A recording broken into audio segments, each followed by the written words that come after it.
Chapter 1. Mrs. Surrey, her hands busy among the long stems of the sweet peas she was arranging, bent her beautiful silver head to inhale a deep breath of their fragrance. Each year, the sweet peas from the garden seemed to be finer than their predecessors of the previous year, and these seemed to outdo all the others she had ever known. They were taller, sturdier, crisper, richer too, in the magnificence of their many colours.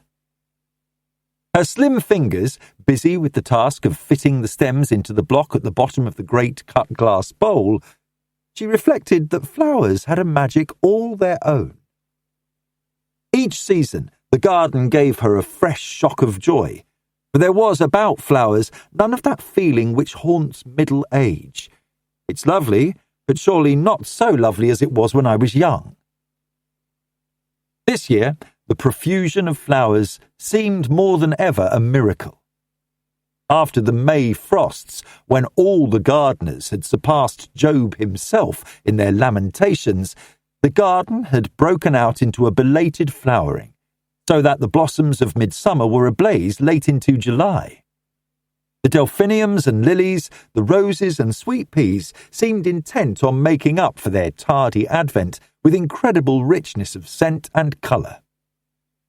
Mrs. Surrey marvelled at the ardent tones of the sweet peas, purple, dusky and rich, flaming red, lilac that was almost blue. "Delicious," she said to herself, standing back to admire her great bowl of brave colour and heady scent. "And they look perfect in here." Here was the drawing-room of Upward, the square-built William and Mary house, embowered in trees, which had given Mrs. Surrey's heart a shock of delight when she had first seen it, 25 years ago. Only to her husband had she ever admitted in words how dearly she loved the house. When other people praised it to her, Mrs. Surrey only smiled, her grave grey eyes lightening softly as she replied, "Yes, it's a pleasant spot, isn't it?" When she was by herself, as now, she indulged her own secret passion for her home. She would stand idly, her busy hands still at her sides, and reflect. Was such and such a piece worthy of its setting? Was that colour just right to tone with the mellow brick without and the panelling within? Just now she felt particularly happy. The Italian brocade which covered her chairs and couches, which hung in supple folds by the long windows, had been designed and woven specially for her. Its cool, faint tones of tarnished silver and blue, faint jade and fainter gold had been chosen to harmonise with the Persian carpet. This in turn had been acquired to lighten the austerity of the white-panelled walls and to mimic the fugitive blue and green and gold of sky and trees without. The skies and trees of the Oxfordshire countryside were always delicate-toned, chamber music rather than the full concert of orchestra, and the long white room reflected their philosophic beauty. Mrs. Surrey placed her precious burden of flowers upon a round rosewood table and allowed herself another long look. Delphiniums and lilies, roses and carnations. How prodigal was an English summer. And then she turned quickly as the door opened, her face taking on its most tranquil aspect, lest anyone should surprise her in the impropriety of childlike gloating. "Richard, my dear, how nice of you to come today," she cried as her tall son advanced to kiss her. Richard was her firstborn, now a dark fellow with a sharp-cut profile and rather tired eyes, who looked his 35 years and a little more, in contrast to his mother, who, despite her grey hair, retained a smoothness and freshness of face which made light of her 60 summers. "Many happy returns," he said, as he stood with one arm lightly round her shoulders. "Congratulations on increasing beauty and wisdom, too," If you'd only tell me your secret recipe, I could make a name and a fortune among neurotic patients and retire to chew a straw and lean over a gate." "My dear, how absurd you are, but how very charming. Recipe for what?" "For tranquility, happiness, and general well-being," he replied. "Ah, you've got the Dest brocade. It's really excellent. Excellent. By the way, though, Mother, did you read your Times today?" "Not very carefully," she admitted. "I had so many letters. Have I missed something, Richard?" He laughed. "Don't look anxious, most admirable mother in the world. It's not a disaster. It's just another triumph for you. Naomi has achieved a first in Greats. That's a distinction for anybody in this world, you know, and for a woman, it's an achievement that's outstanding." "My dear, I know it is," she cried. "Naomi! And she was such a lovely baby." He laughed very gently, and, putting his arm through hers, he led her to the wide window seat. "Come and talk to me, Mother. We so seldom get a chance to talk by ourselves. Tell me just what you meant by that exclamation of yours. It sounded almost like a cry of woe." "You mustn't psychoanalyze me, Richard, not your own mother. That would be too much." "My precious parent," he laughed.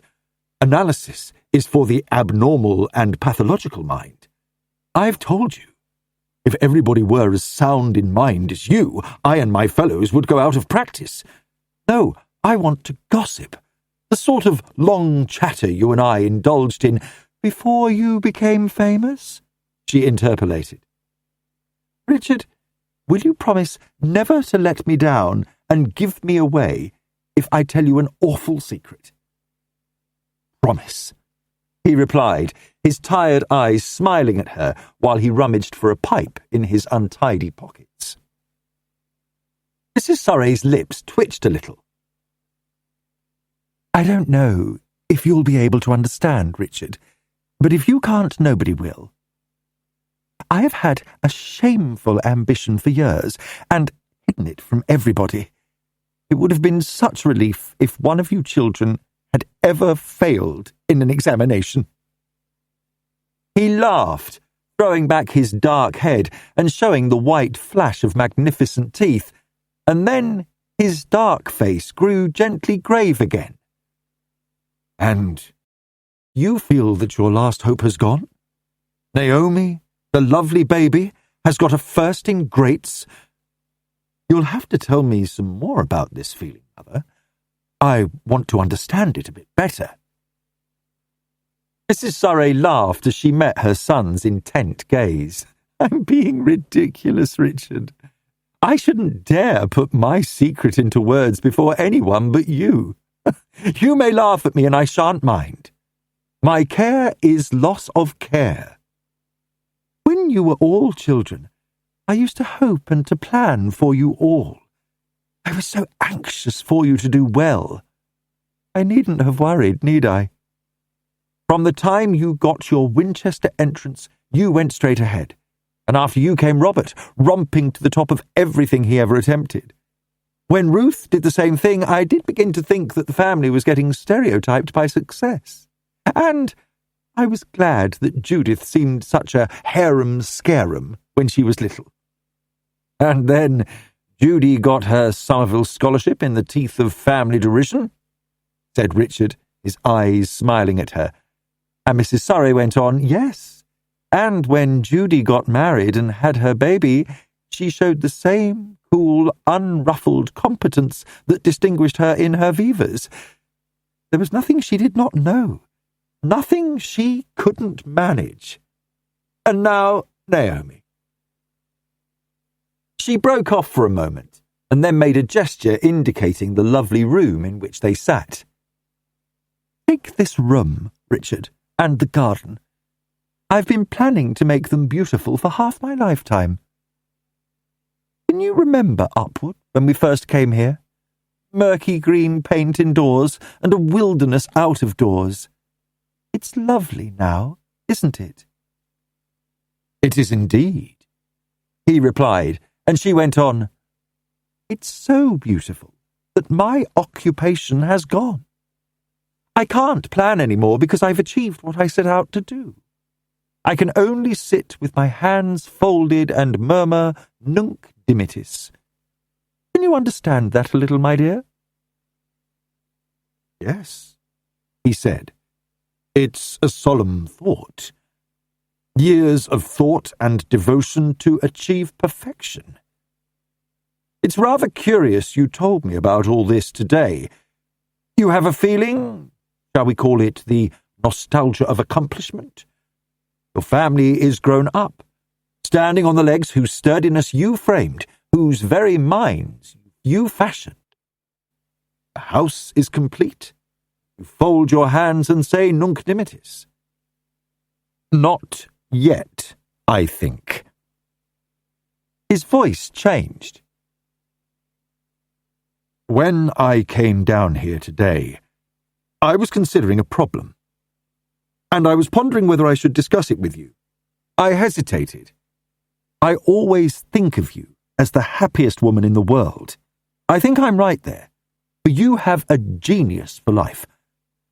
I meant what I said when I asked you for your secret." He changed his position, clasping his long hands round his knees and leaning back on the broad window seat. "I often wonder what Gibbon felt like when he wrote Finis to the Decline and Fall. Did he take a fresh piece of paper and write page 1 to comfort himself? Some new problem, some fresh and intricate line of thought. That's what you are going to do, Mother. I'm worried about Ruth. She needs help." "Ruth? Are you sure, Richard? I saw her last week, and I thought that I had never seen her so triumphant. That last book of hers is going to take her name into every corner of the civilized world. And she looked so well. She's very lovely, you know." "Yes," he agreed. "That's all quite true. Physically, she is in magnificent health. But everything is not right with her. Psychologically, if you'll apply the word in a broad sense, she's not passing her exams." "Tell me just what you mean, Richard." "I'm breaking a confidence in telling you this," he replied. "But I'm sure that I'm right in doing so. You can help, and you'll do it without seeming to, as you always have. I saw Ruth about 10 days ago, and she asked me for some information to help her in some articles she's writing. We were discussing fatigue, physical and mental, and she let drop a fact concerning herself. She said that when she went to bed or to rest and closed her eyes, the thoughts which framed themselves in words took on this peculiarity. She seemed to see the nib of her pen on the paper, tracing out the characters as her mind formulated words." "Isn't that a characteristic fatigue reaction?" "Yes, quite. But I was struck by something in her voice when she told me about it. I asked her if she were troubled by insomnia, and she replied, no, not at all. But she paused before she answered the question. You know the time reaction test? Her answer was not spontaneous. She'd stopped to think what was most expedient before she answered. I left it at that, but later, during our talk, I turned the conversation onto the subject of sedatives, sleeping draughts, and so forth, rather taking the line that I needed an occasional bromide myself. She knew too much about the subject, and I was left with a very strong impression that she had been experimenting with the muck, especially that insidious barbituric group.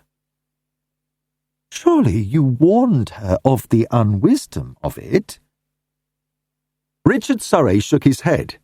That would have been worse than useless. The very fact that she was concealing the matter was an indication to me that there's some neurosis to be dealt with.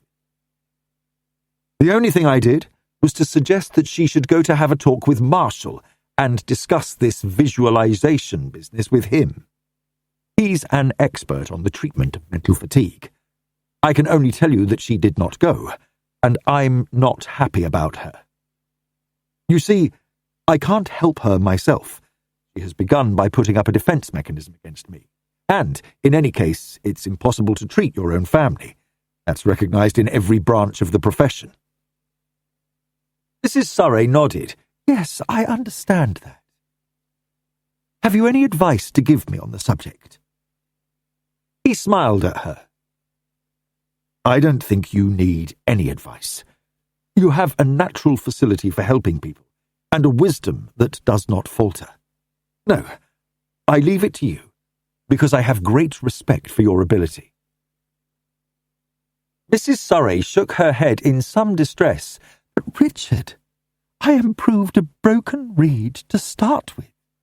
I did not even realize that Ruth was overwrought. I thought she looked so well. I must be getting dense in my old age.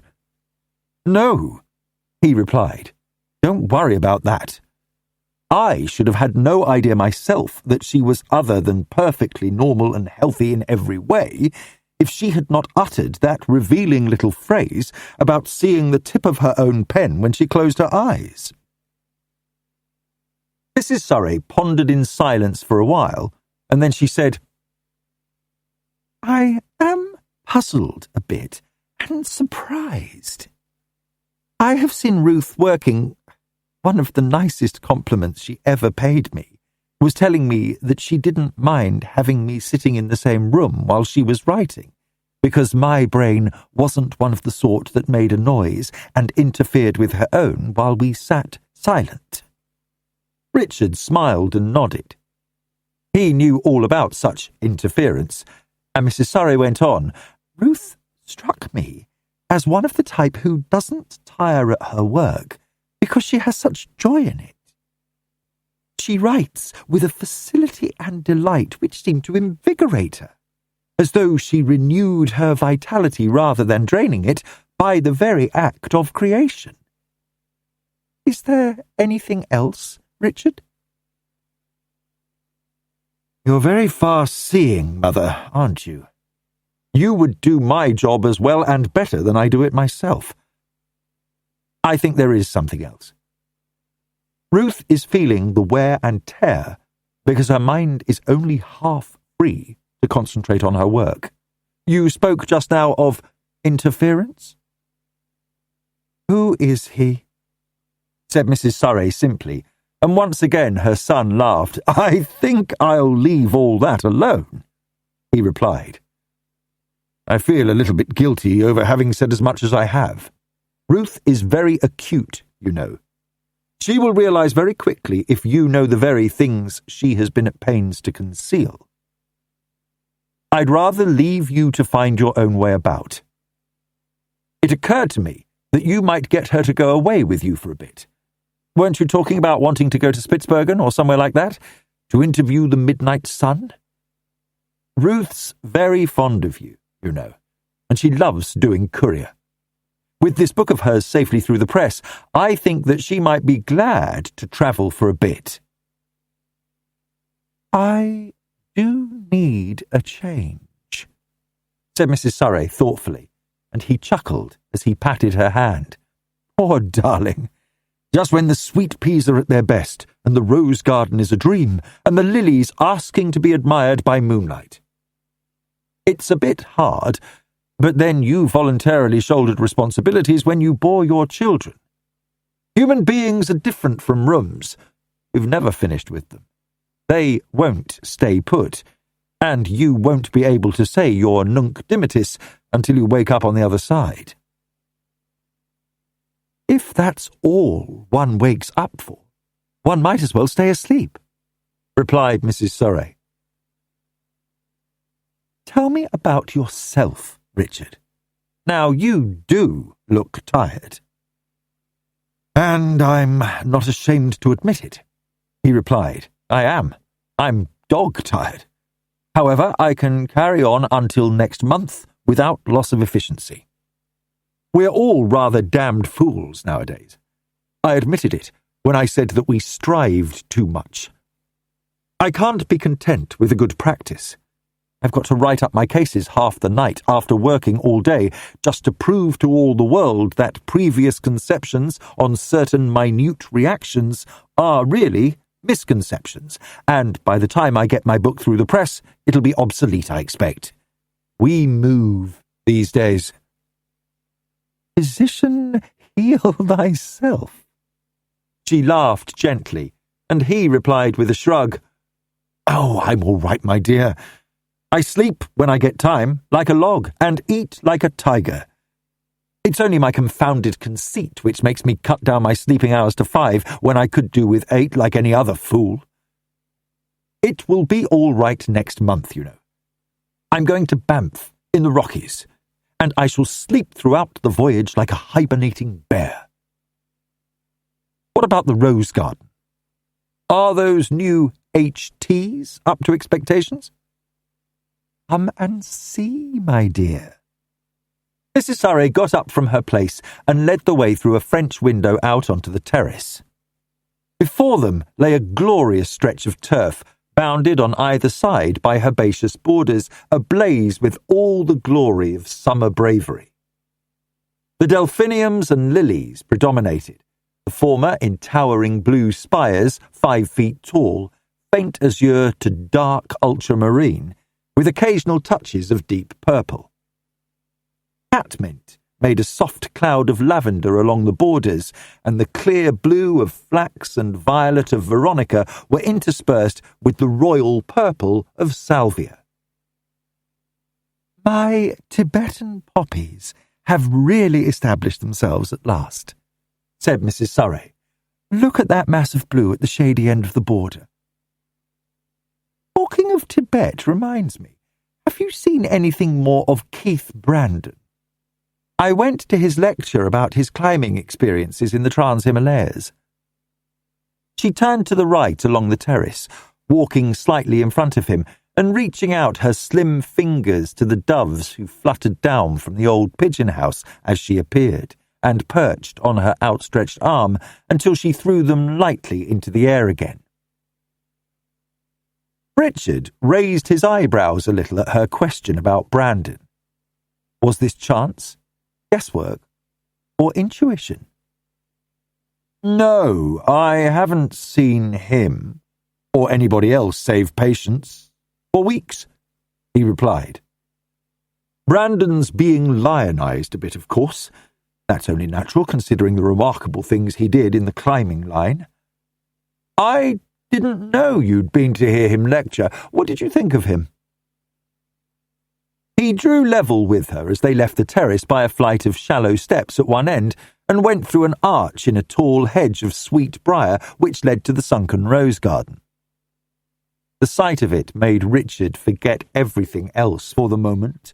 The flaming gold and orange and crimson, the veritable cascade of white and yellow and red, all fragrant in sunshine, was an unforgettable sight.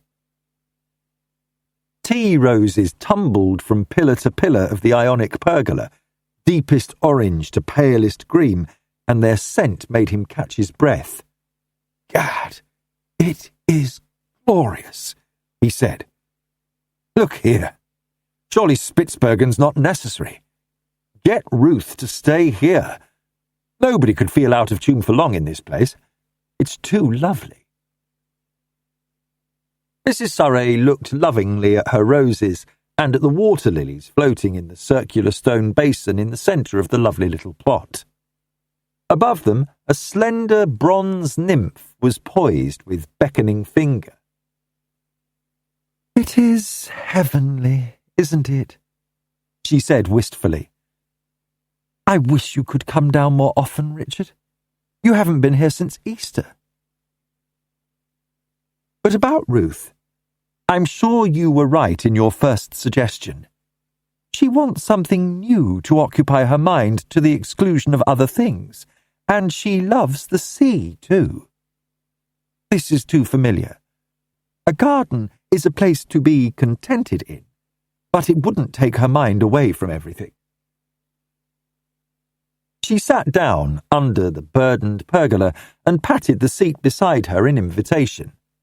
But her son sat down on the grass at her feet and began to play with the creamy rose petals which fluttered down on the breeze. "You can decide for yourself," he replied, "only it does seem rather bad luck that you should have to go away just when you're enjoying all this so much. By the way, talking of Brandon, what did you think of his lecture?" "It was good," she replied. "Clear and concise and well delivered. The man himself surprised me a bit.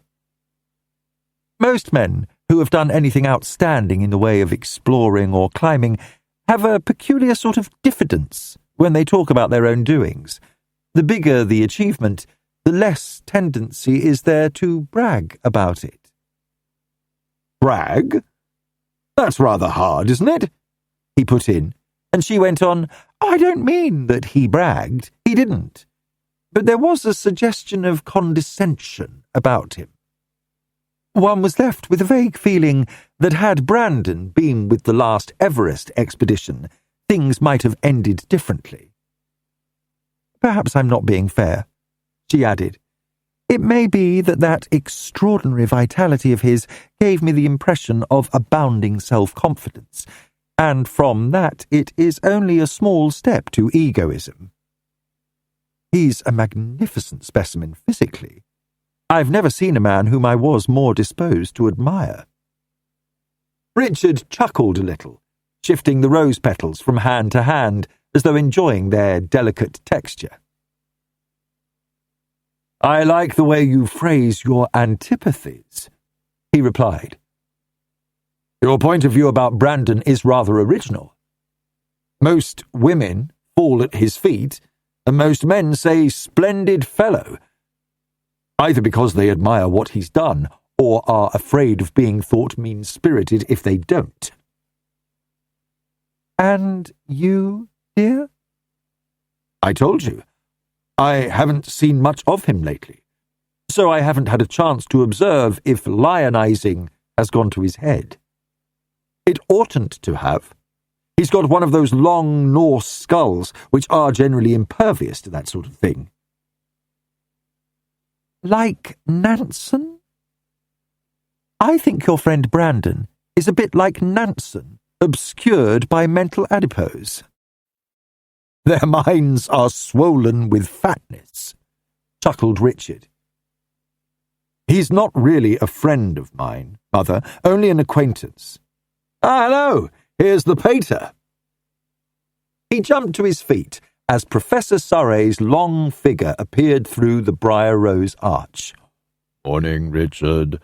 Nice to see you doing nothing for once. I didn't know you were coming, but now we shall have the family in force. I never knew a more independent set of units who described themselves as brothers and sisters. You, presumably, have come by yourself. Ruth is driving down by herself. Robert is coming by train to Oxford and then driving. Naomi has been out at Burford and is coming by bus. Judith is also coming by train to Oxford, but not by the same train as Robert." "They're always like that," said Mrs. Surrey. "Don't you remember when Ruth and Judith were both up together? If mutual convenience urged them to travel by the same train, one would travel in the front of the train and one in the rear, just to demonstrate that there was no sentimentality about them." The Professor twinkled at Richard. "Read your Times today?" "By Jove, I have. When you took great sir, would it have given you a blue fit if some Cassandra had told you with authority that in due time your youngest daughter would nab a first?" The Professor gave a deep, rumbling laugh of purest enjoyment. "Daughters didn't, not in my day," he responded. "Your mother's arts degree was considered very undesirable. I thought Naomi would pull it off, though. But the soundest head of the lot of you has Naomi. To hear her giving Kant and Hegel beans is as good as a play."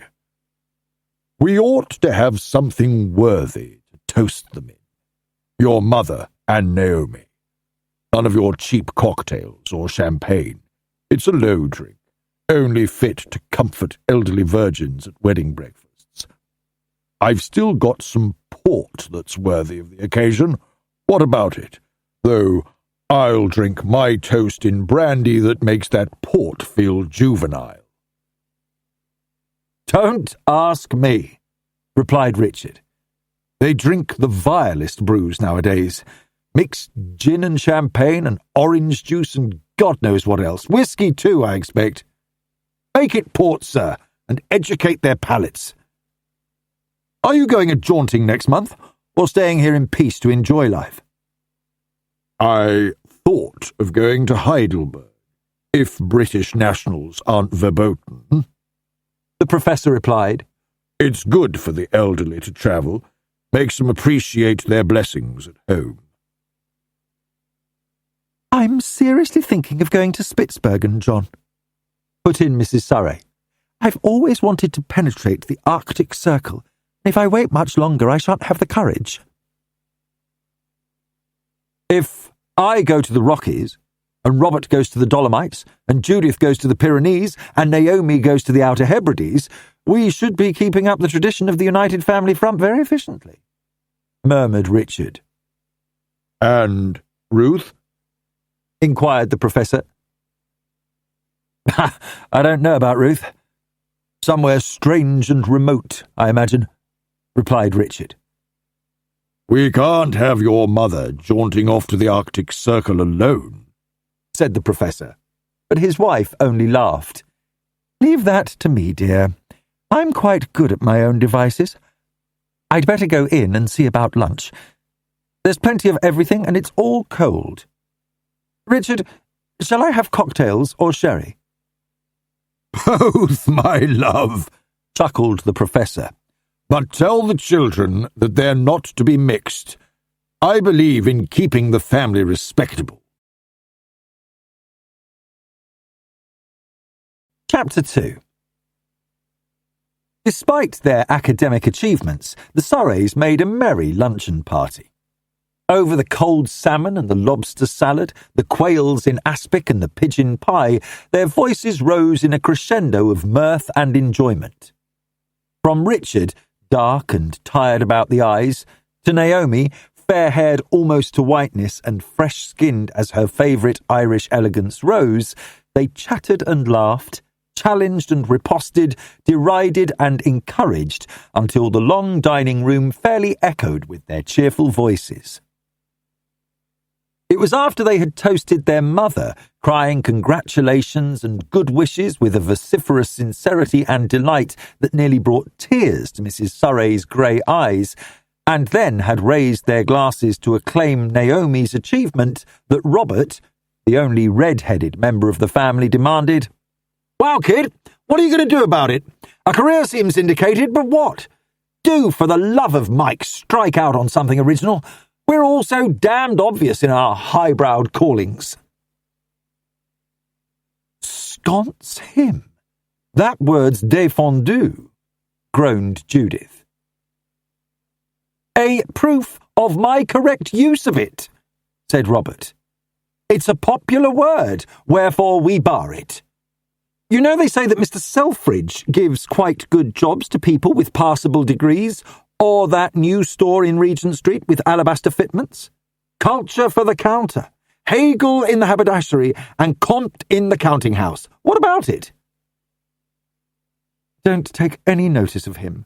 The lobster's gone to his head," said Judith, nibbling a salted almond. "All the same, what are you going to do, Naomi? Have you decided?" Naomi shook her fair head.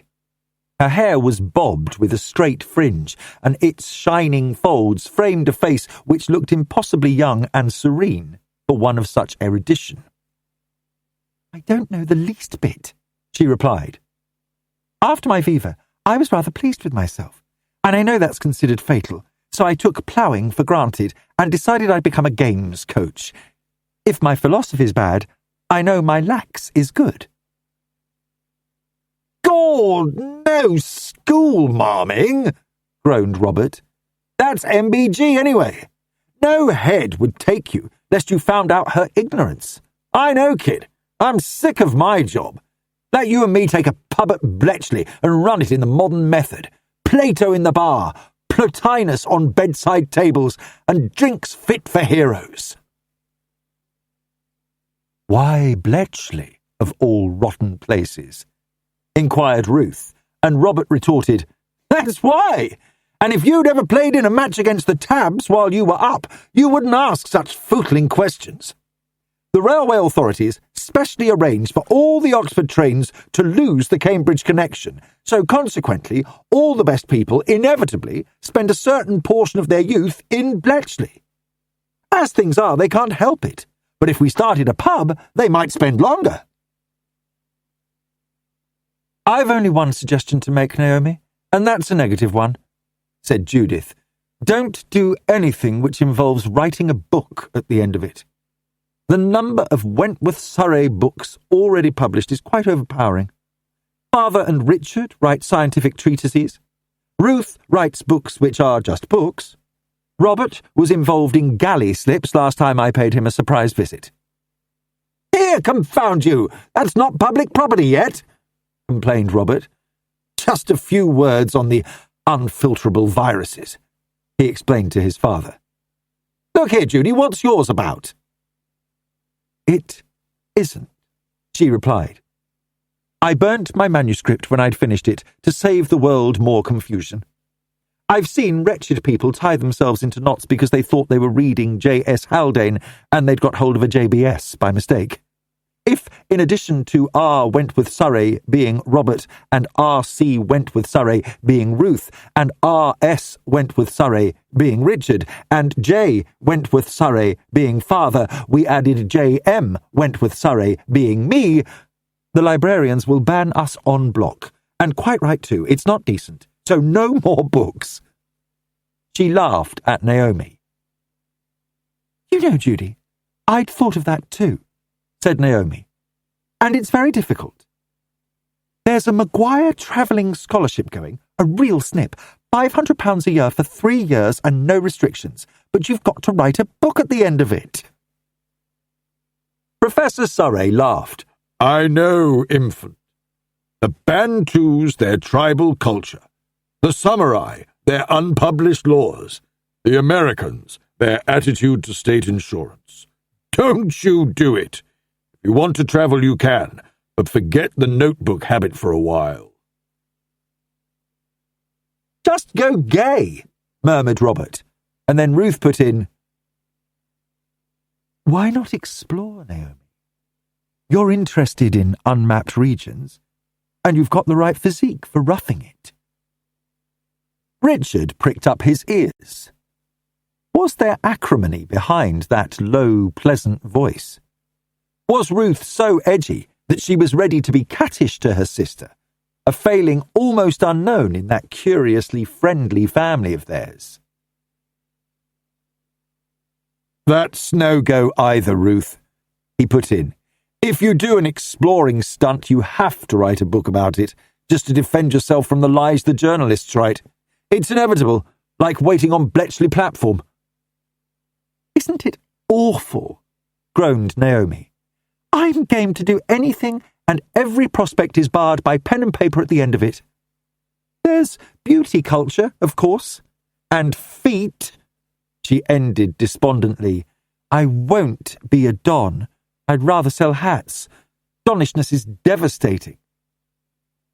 "Don't be a don, darling," put in Mrs. Surrey. "You don't look like one, though I have seen some very snappy-looking ones wandering Woodstock Woods once or twice lately. If you want to write a book, don't be put off by Judith's exclusiveness. Write one and call yourself Surrey Wentworth, Naomi, with a foreword to explain why." "Why not a pseudonym?" inquired Richard. "That's what I'm going to do when I produce my first novel." "Oh, what?" gasped Ruth, looking quite upset. "My novel," he said placidly. Now, don't get all agitated about it. I'm not competing with you, neither will anyone ever know who is the guilty party. I'm going to write a thriller, a real strong, juicy blood, and I shall do it under cover of a female name, Lucy Lockett, or something nice and alliterative like that. All the women writers call themselves John or Anthony or Archibald. I'm going to retaliate. Pig and beast, said the most recent adornment to the greats list. You've bagged my last idea. What a ghastly family this is. One can't do a thing without being anticipated by one of you. It's a rotten position being youngest in the family. All the others bag everything before one starts.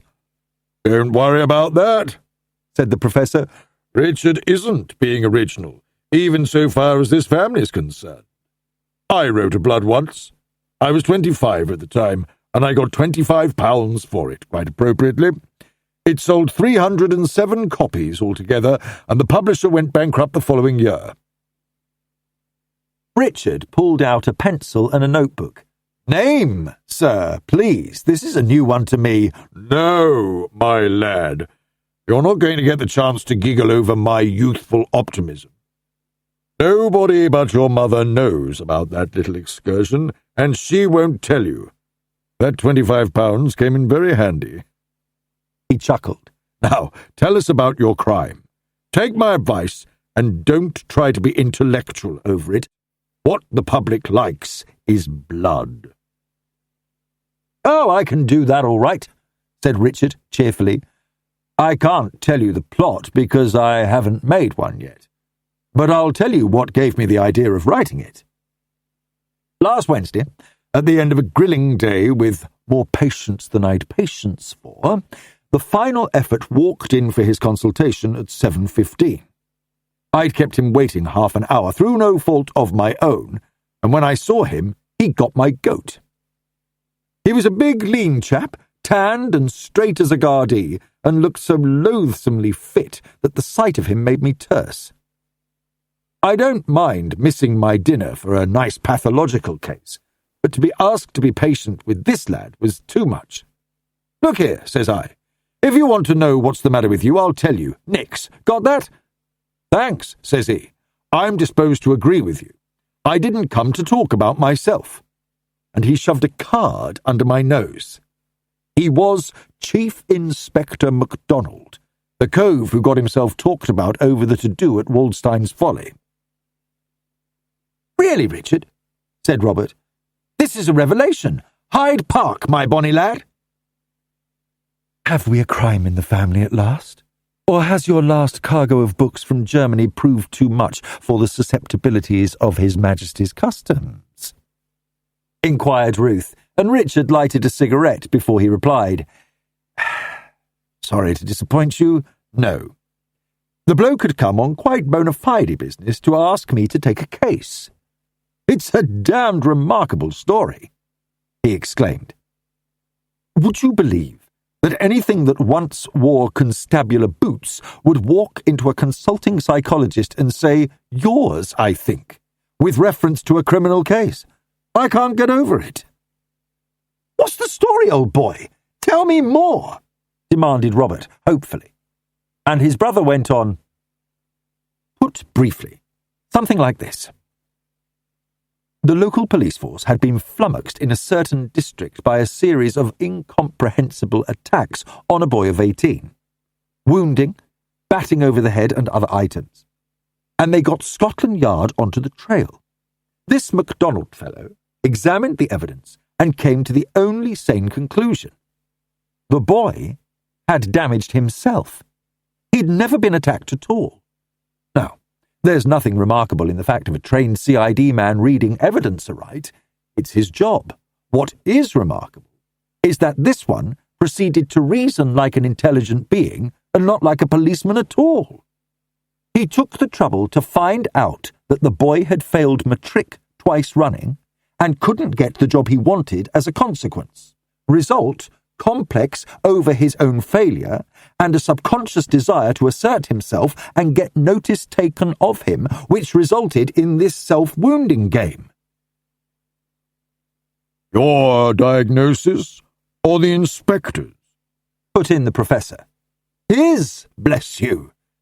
He didn't stop there. He came to the conclusion that if he faced the boy with the facts himself, being no psychologist, he'd probably make a hash of it, and drive the chap clean over the borderline and make a raving lunatic of him. And if he handed him over to a magistrate on a charge of misleading the police and wasting the time of the police force, he might as well chuck him in the Thames straight away. Better, in fact. His phrase, not mine. Can you beat it? A chief inspector who had once been in the ranks applying a psychological yardstick to a young offender. I call it rich. He asked me to see the offender and put him straight. Quite renewed my faith in law and order. I'll pay the police rate with a happy smile after this. All included in income tax, damn it, said Robert. But Ruth put in, You can't get a plot out of that, Richard. There's no point. I'm not suggesting there is, he replied with a grin. But see what a pull I've got. I'll take this chief inspector out to dinner and get him to prime me on all the howlers these thriller merchants slip up on. I'll provide the blood as per contract, and he'll supply the local colour. What's wrong with that? First, said the professor, you've limbed the wrong man. MacDonald's a Scot, and they've got their own notions of being funny. If you try to pump him, he'll hand out the dope all wrong, and every bantam in the police college will crack his sides at the expense of Lucy Lockett. Look here, Richard, said Naomi anxiously. Be a sport and ask me to dine with him. The MacDonald, I mean.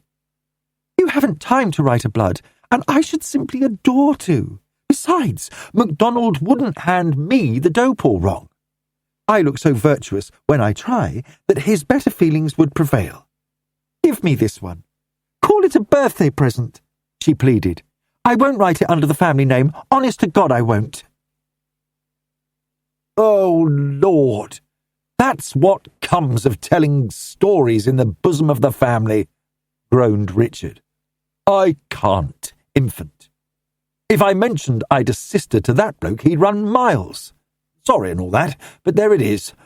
I'll show you to anybody else you like to mention, but not to this one. And that's what brotherly affection amounts to, groaned Naomi. The only other thing for me to do is to develop a defence mechanism and start shooting myself and hope they'll put your inspector on the job because the local cops are stymied. It's an idea, she said thoughtfully. No go, Poppet, said Robert.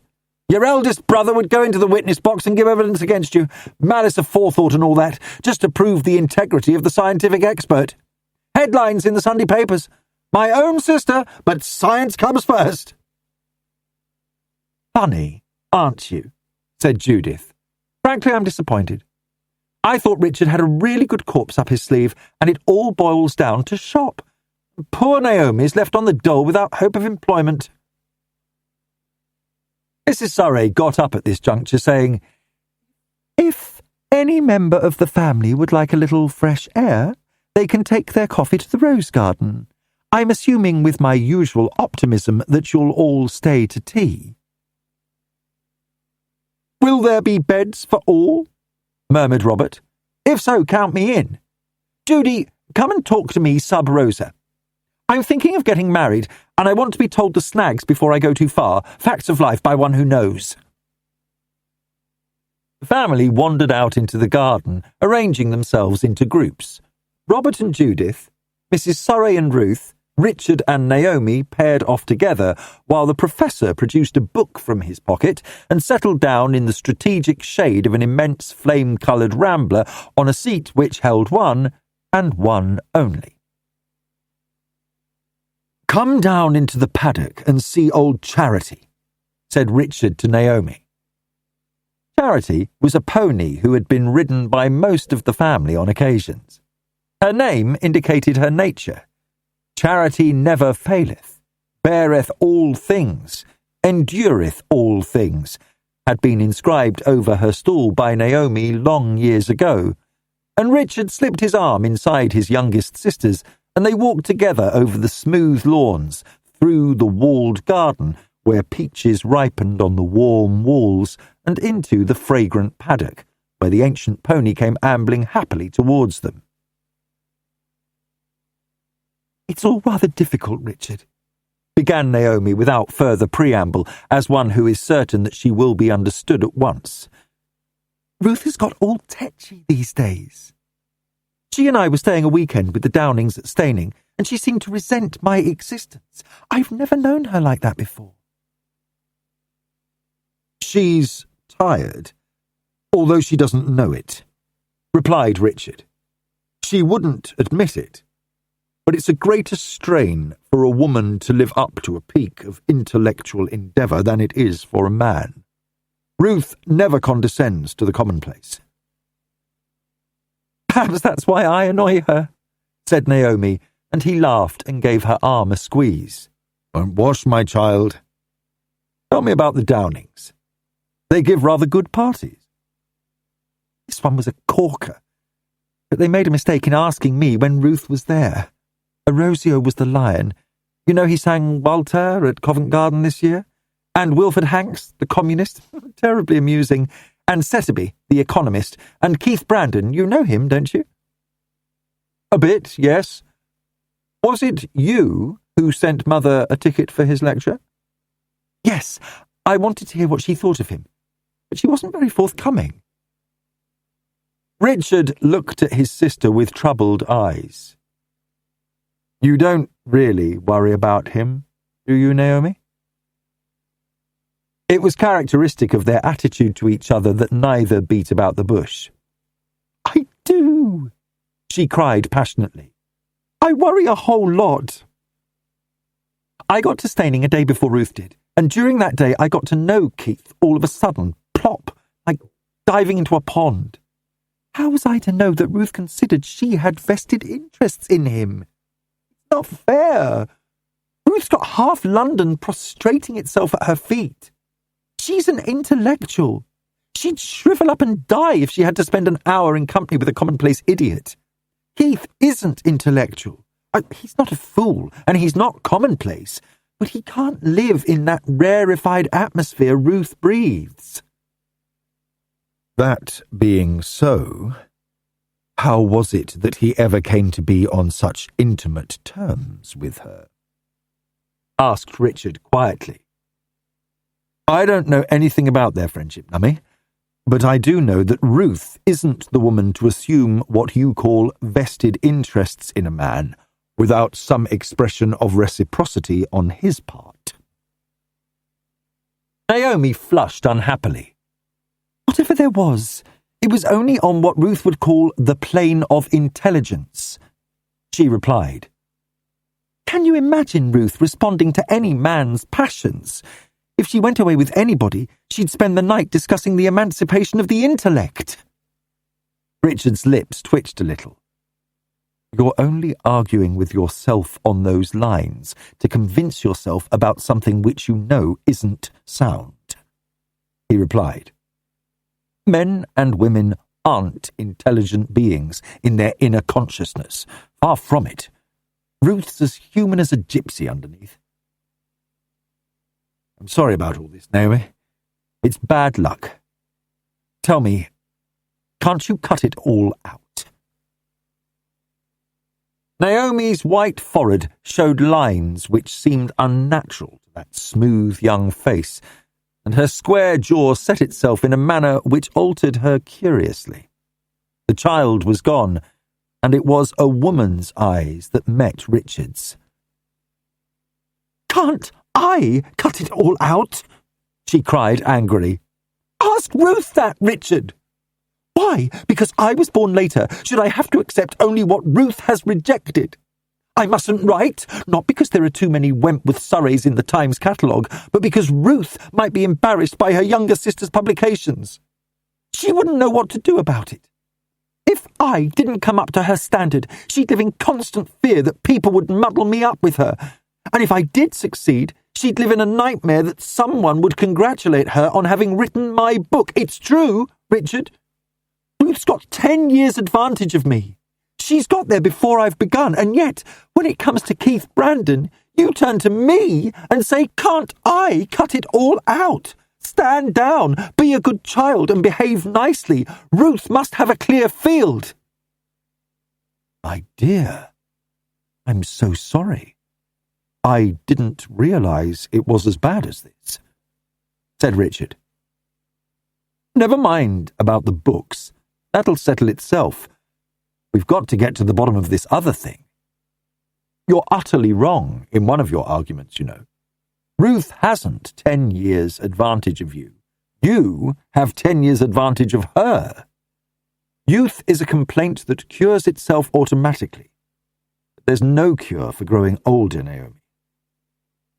I only remind you of this, that you may bear in mind that the grievance isn't all on one side, as you are assuming.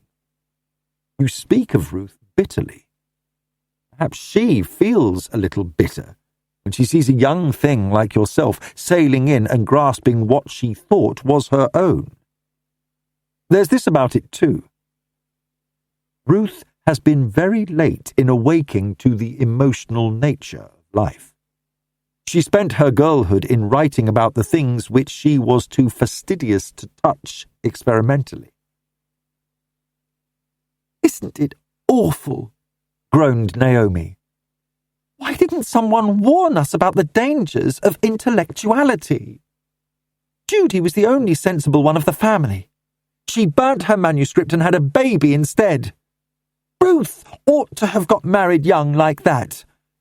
See all the awfulness of complex-ridden middle age in front of me, and you say, cut out the other thing.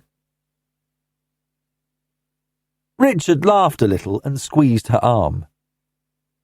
They were both sitting on the gate of the paddock now, while Charity butted them affectionately at intervals. I don't, he replied. Produce the right young man, and I'll urge you into matrimony at top speed, and congratulate you on an infant, in wedlock or out of it, as a most desirable appendage or antidote to your degree. I have nothing to say against Brandon except that I don't think he's a suitable husband for either you or Ruth, but I do say this. If you go on your present line, you'll ruin the whole of our family happiness. Do you realise that a family of grown men and women who never quarrel amongst themselves is rather remarkable? Would it please your fancy to go to Mother and say, do you back Ruth or me in this? Because you've got to hate one of us. What about me? Am I to acquiesce in Ruth being unhappy because you, who have never known a heartache, must swallow the whole oyster of your newly opened world at a gulp? Think again, Nummy. I'm not asking you to make heroic renunciations, but I do ask you this. Come away to Canada with me next month and let this business simmer down. We'll write the Lucy Lockett novel between us and see if we can't catch Torquemada out by setting him a problem too subtle for him to grasp, so that he'll criticise all the wrong points. That's really nice of you, Richard. But you don't want me while you're on holiday. You'd be much happier without any skirts hampering your activities. Wear shorts then, you mutt, he replied. I shall like having you, Nummy. You're much too hefty a lass to need any consideration from me. Promise me one thing. Leave any decisions about this Brandon business until you haven't seen him for 3 months, and then talk to me about it again. Don't go rushing into something that may upset all our apple carts without pausing to consider if it's worthwhile first. She pushed Charity's inquiring nose away, saying, You mean, don't see him? Don't write to him? I mean, don't commit yourself to anything which will profoundly affect your future until you've had time to weigh the pros and cons dispassionately first. I was wrong to ask you to promise anything. That's not fair. Just think it over. We'd better go up to the rose garden again. Mother will think we've deserted her. By the way, what are you doing for the next few weeks? I sail on August the 20th. Can't get away before. I'll see about getting you a reservation. But meanwhile, I'm going to stay here for a week, and then I'm going with the Underwoods up to the Hebrides. I'll join you whenever your ship sails, if you really mean it. I've always yearned to see the Rockies. Good. That's settled then. By the way, if Ruth stays here too for next week, try not to mind her if she's edgy. It's a pity, in a way, that you're both here together. Oh, we shan't scrap, Naomi replied cheerfully. That's one thing about an academic training. It gives you marvellous facility in being polite under difficulties. They found Mrs. Surrey and Ruth still sitting in the rose garden, surrounded by maps and travel books and steamship publications. Robert was reclining on the grass, smoking placidly. "Hello," he said, as his brother and Naomi appeared. "I've decided not to get married after all. Judy told me too many snags. Someone told me the other day that all young doctors ought to be married, but I question the soundness of their premises. I say, Ruth, is it true what a bloke told me, that you're going in for reviewing? If my viruses come your way, you might bend the sisterly eye on them." "Robert, you're getting fatuous, and as a habit it's tiresome. It's like the obesity that creeps on some men unawares when they give up playing rugger. I don't review, and if I did, semi-popular science is hardly my province." "Whoopee! For a real deflating commend me to a loving sister," he replied. "I think I shall get married after all. A man's wife is bound to listen to her husband with some show of respect. What's this paper I was reading in the train? The New Chancellor? It's a review, isn't it? And you've got a whole page to yourself. Isn't that reviewing? Or is it a journal? In which case do you call it journalising?" Mrs. Surrey laughed. "Don't take him seriously, Ruth. He likes to be childish occasionally. I was particularly interested in your article in the New Chancellor this week. This man Stanwood, whom you were writing about, is a new name to me. You think the world of him, it seems." "I'm so glad you read that article," said Ruth, "and in a way, I'm glad that you said you had never heard of him before. It proves the very point I was making.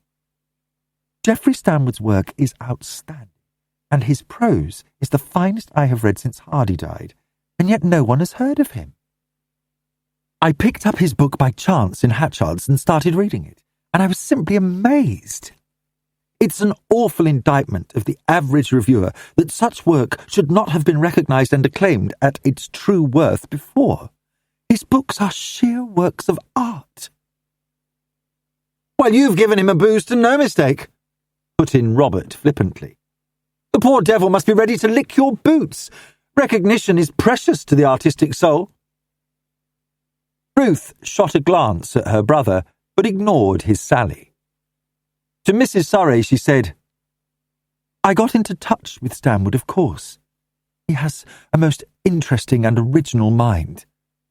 Mother, would you care to have him down here? Say for a weekend? Upward's looking so lovely. I'm certain he'd revel in it. I thought we might ask Leon Tracy, too. He ought to meet Stanwood. And perhaps get Vernon Montague to come. Would you mind?"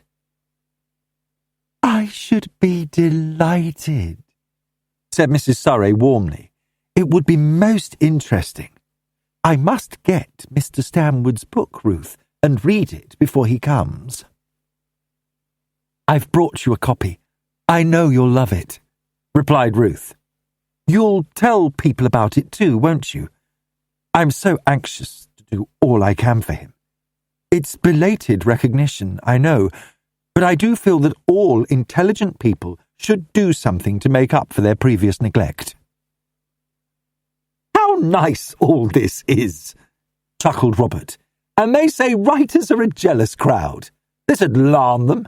One literary star simply polishing another in the jolly old authorised firmament. Still, you're a bit late in the day, Ruth. I read Stanwood's first book a couple of years ago. Corking good, I grant you. In fact, so good that, like the scriptural liquor, it needed no bush. Humorously enough, I believe I found the book in your bookcase. Naomi, come and play me a single. I'll give you what points you like, but I've got to consider the shadow of my imminent adipose. Where's Judy, by the way? Would she like to hit a ball about? She's in the library with Father, replied Naomi. Leave them to it and come and be licked by me. Robert Surrey, with his arm tucked in Naomi's as they walked towards the tennis courts, observed, I should like to come down if Ruth fixes up her weekend party with Stanwood and Montague. Why? Said Naomi. It seems to me that it might be an uncomfortable sort of party. I met Mr. Montague at Ruth's flat, and the sight of his face when he was watching her made me feel unhappy. He's deeply in love with her, and she just keeps him hanging round and discusses literature with him. He's an odd creature, but awfully likeable. He's big and ugly and clumsy, and it's said that he's the most unbusinesslike publisher in the world, but he's just got this extraordinary flair for spotting good work.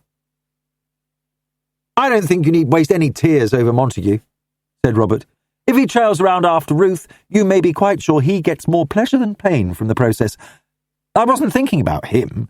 I was thinking about Stanwood. Someone was talking to me about him the other day. He's one of the writers who couldn't get recognition. You remember how poor W.H. Hudson was poor to the hunger line? Stanwood was like that. He's the son of a poor provincial printer, and he turned up his father's business and came to London. He couldn't get his work published for years. Poor wretch got married, and his wife went TB. She died a few months ago, just when he'd attained the success which might have saved her life if it had come earlier. Pretty damnable. A man who has been through the mill like that is more worth knowing than the people who reach the top straight off. Like Ruth. Hey, look here, kid, don't get feline. Incidentally, if you feel like writing, write. There's no reason why you should have your style cramped by previous successes in the family. You might as well decline to have a baby because it isn't original, Judy having done it rather well with John Michael. Naomi drew her arm from under his and executed a wild leap in the air. Sorry, I didn't mean to be cattish. I just feel overfull of élan vital, and Ruth's a spot languid and sophisticated. She's been admired too much and too often and too young. I'm going to beat you with a love game in every set. At a ball! Chanted Robert. Chapter 3. Mrs. Surrey, called up to Ruth's room by a white-faced maid, had put her hand gently onto her daughter's shoulder as though to waken her. But before she felt the rigidity of bone and muscle, the cold, unyielding stiffness beneath her hand, she knew that Ruth would not answer to her voice. In the overwhelming sorrow and desolation of that moment, a voice within her said bitterly, I thought I could help her. Richard trusted me to help her, and I was no good. For a few seconds, blackness overcame her, a desire to cry out in agony, in fierce protestation against this cruelty to herself. And then she made an effort and spoke quietly to the frightened-faced girl who had followed her into the sunny bedroom. I must go and fetch my husband, Gladys. Go and sit in my room for a minute. Oh, Mum, he looks so beautiful, just like a child asleep, sobbed the other. When I touched her... Yes, said Mrs. Surrey gently, taking the girl's arm and drawing her away from the white bed. Don't cry. We mustn't cry. Her voice was shaking, but she drew the girl out of the room and closed the door. Go and sit down for a minute. John, come quickly, dear. As though something had told him that there was trouble at hand, Professor Surrey was coming upstairs, and he took his wife's hand, and they went together into the sunny bedroom where Ruth lay like a child, still and untroubled, her white face smiling the strange, peaceful smile of death, and a box of sleeping draught tablets on the table beside her. It was half an hour later that Dr. Saunders, the friendly practitioner from the village, who had so often laughed at the Surreys for being an unprofitable family from the professional point of view, said sadly to the mother and father, "I am more sorry than I can say, but I can't sign a certificate. You know I would if I could. I would do anything to save you further distress."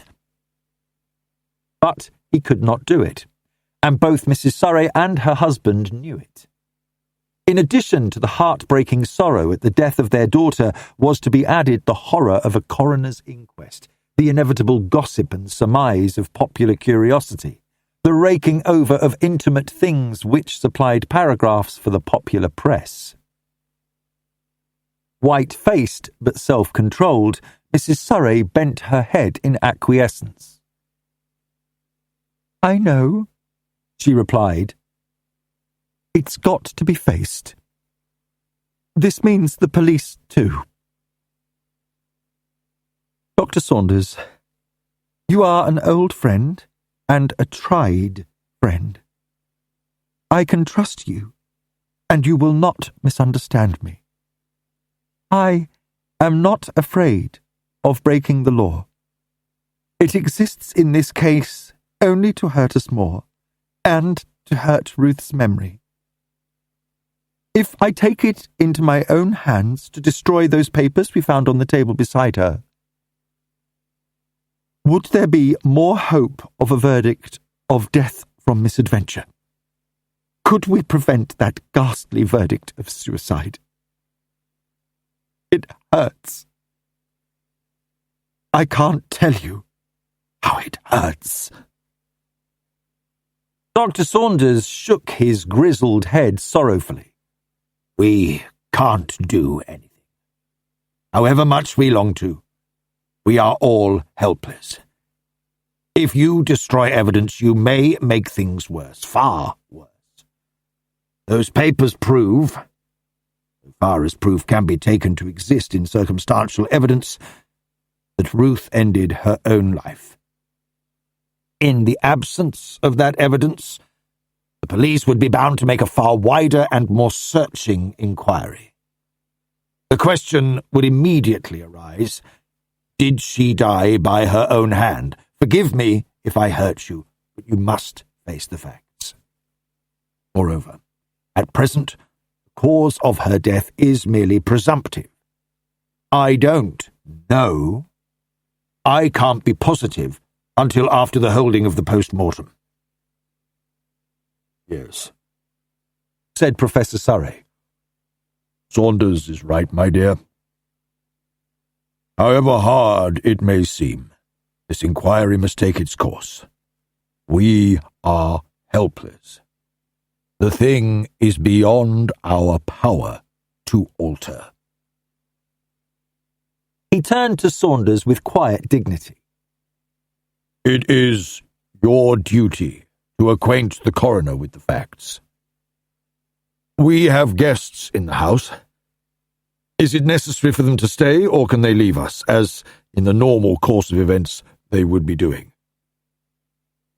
"I think that they had better stay for the present," replied Saunders. "The police will wish to establish who was the last person to see Ruth alive.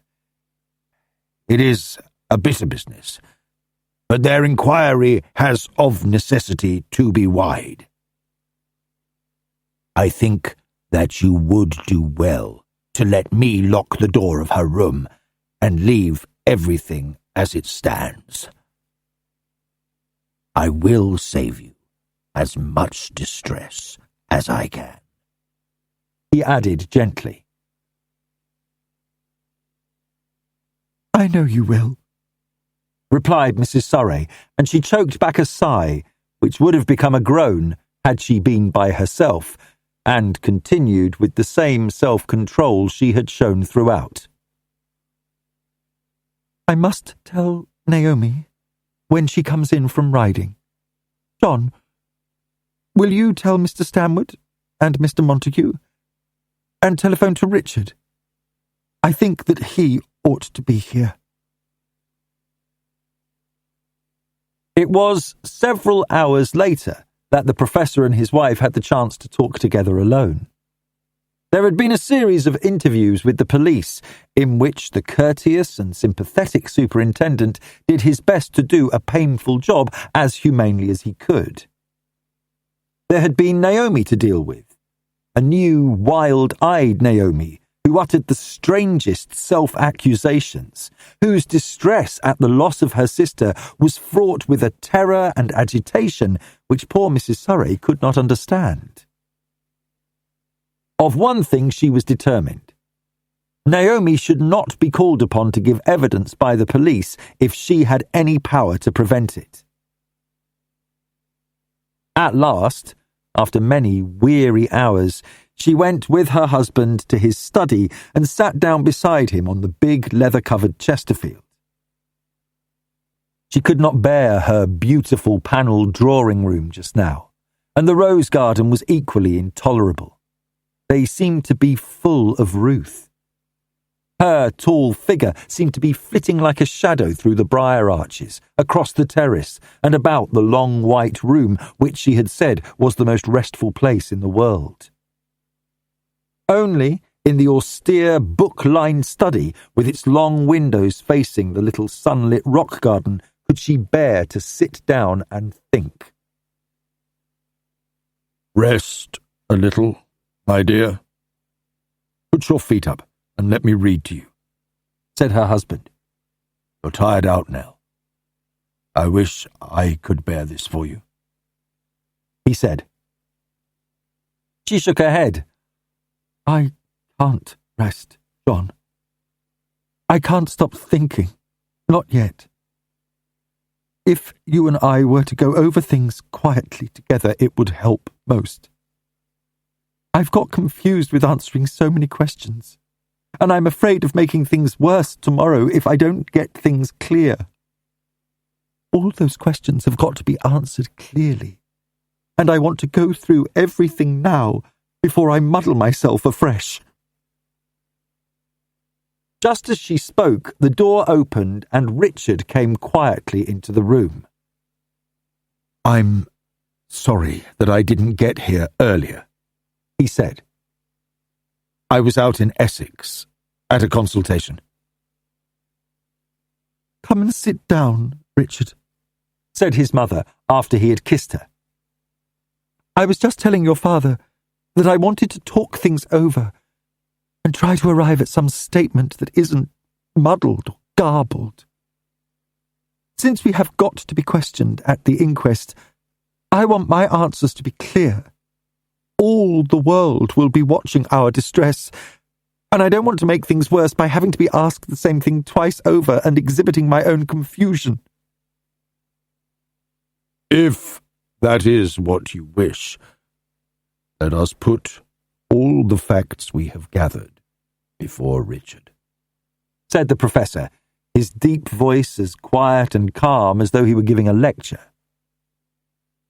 "Your evidence," turning to his son, "may make all the difference to the verdict. You will want all the available facts we have gathered." Richard bent his head in acquiescence, and Professor Surrey went on. "Ruth has been staying here since she came down last Monday week on your mother's birthday. She seemed tired, or at least disturbed in mind, for she alternated between periods of intense activity and periods when she was very silent and, as far as I could judge, idle.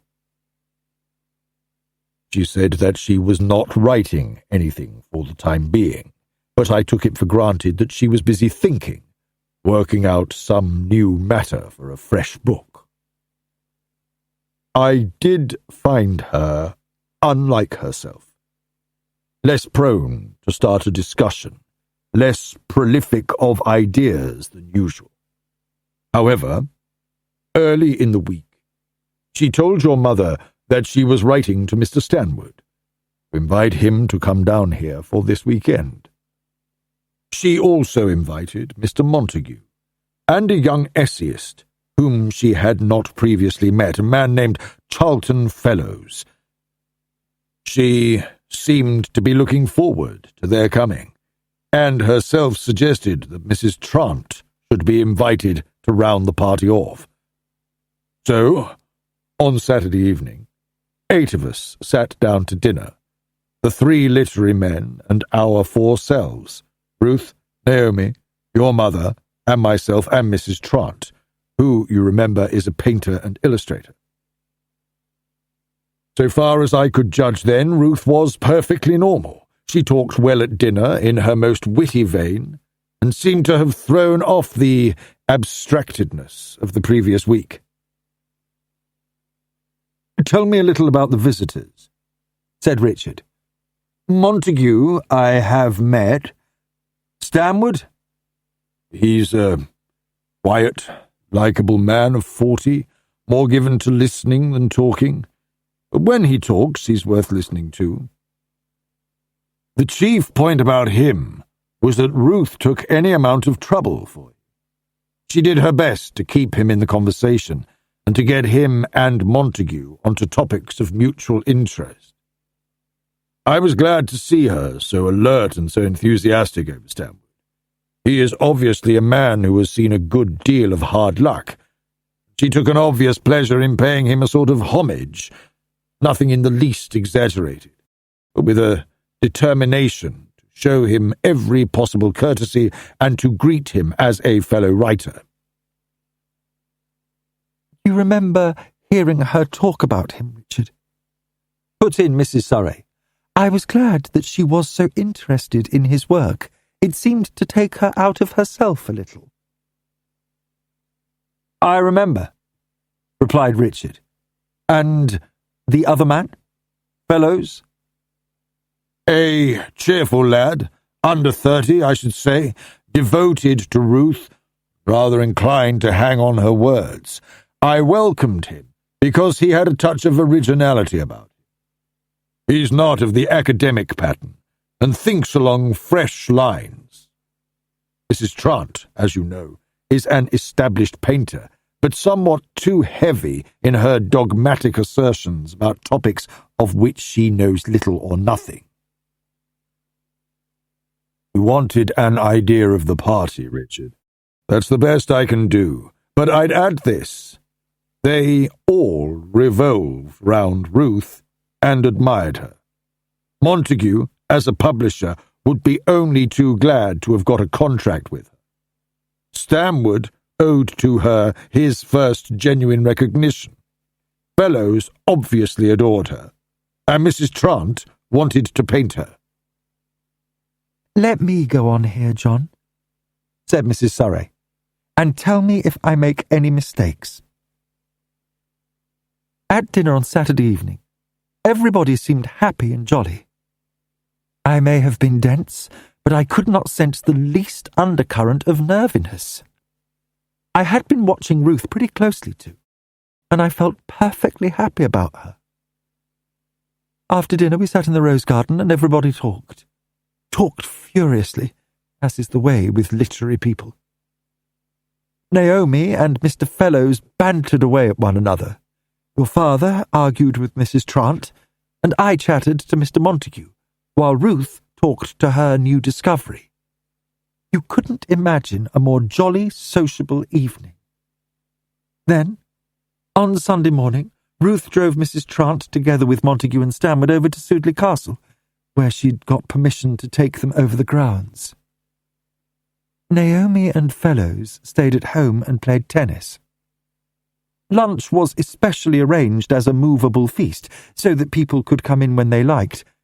I didn't see most of them again until tea time. Once again, everyone seemed perfectly happy, and Ruth seemed in her element. We had a cold supper served on the terrace. After it was over, I left them all to themselves, thinking that they wanted to talk shop or business. Your father was here in his study, and Naomi took the two-seater and drove herself over to see the Langs at Stowe.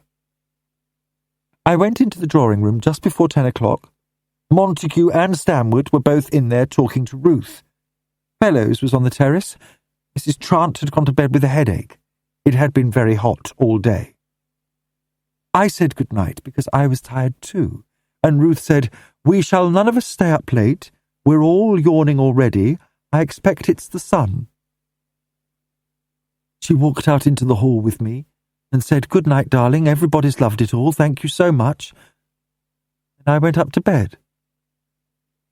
Montague and Stanwood say that Ruth went up about half an hour after I did. I talked to Montague and Fellows in the garden for a bit, between 10:30 and 11. Put in the Professor. They went up when I did. Stanwood went up a bit earlier, saying that he had some letters to write.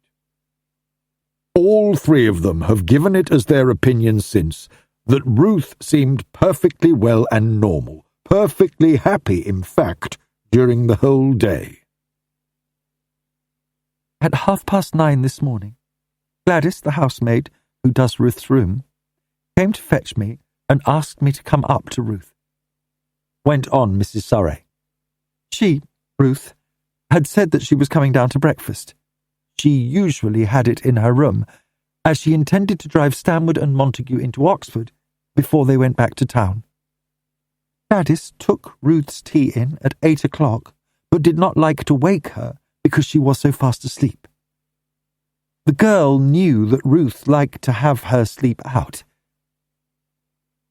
It was I who sent Gladys up again to wake her, and then I went up. When I saw Ruth and touched her, I knew she must have been dead for hours. Mrs. Surrey's voice broke, and a spasm of pain passed over Richard's face. But the Professor went on. We have got to face this. On the table beside Ruth's bed were two papers, lying under a box of sleeping draught tablets. One paper was a draft of her will, dated overnight, signed but unwitnessed. It made disposition of her property and appointed Vernon Montague as her literary executor, with certain precise instructions about destroying some of her manuscripts. The other sheet of paper was headed by a couplet of Spencer's. Sleep after toil, port after stormy seas, ease after war, death after life doth greatly please. Beneath it she had written, I am tired, too tired to care any more. Goodbye. There was silence for a moment after the Professor's voice had died away, until Richard said sadly, I am afraid there is only one interpretation of that. The papers were both in Ruth's own writing. Yes, there can be no question about that, nor about the fact that both had been written recently. But why? Cried Mrs. Surrey. Richard, I shall ask myself that question until I die. What happened after Ruth went up to bed to make her suddenly despair of life and decide to end it?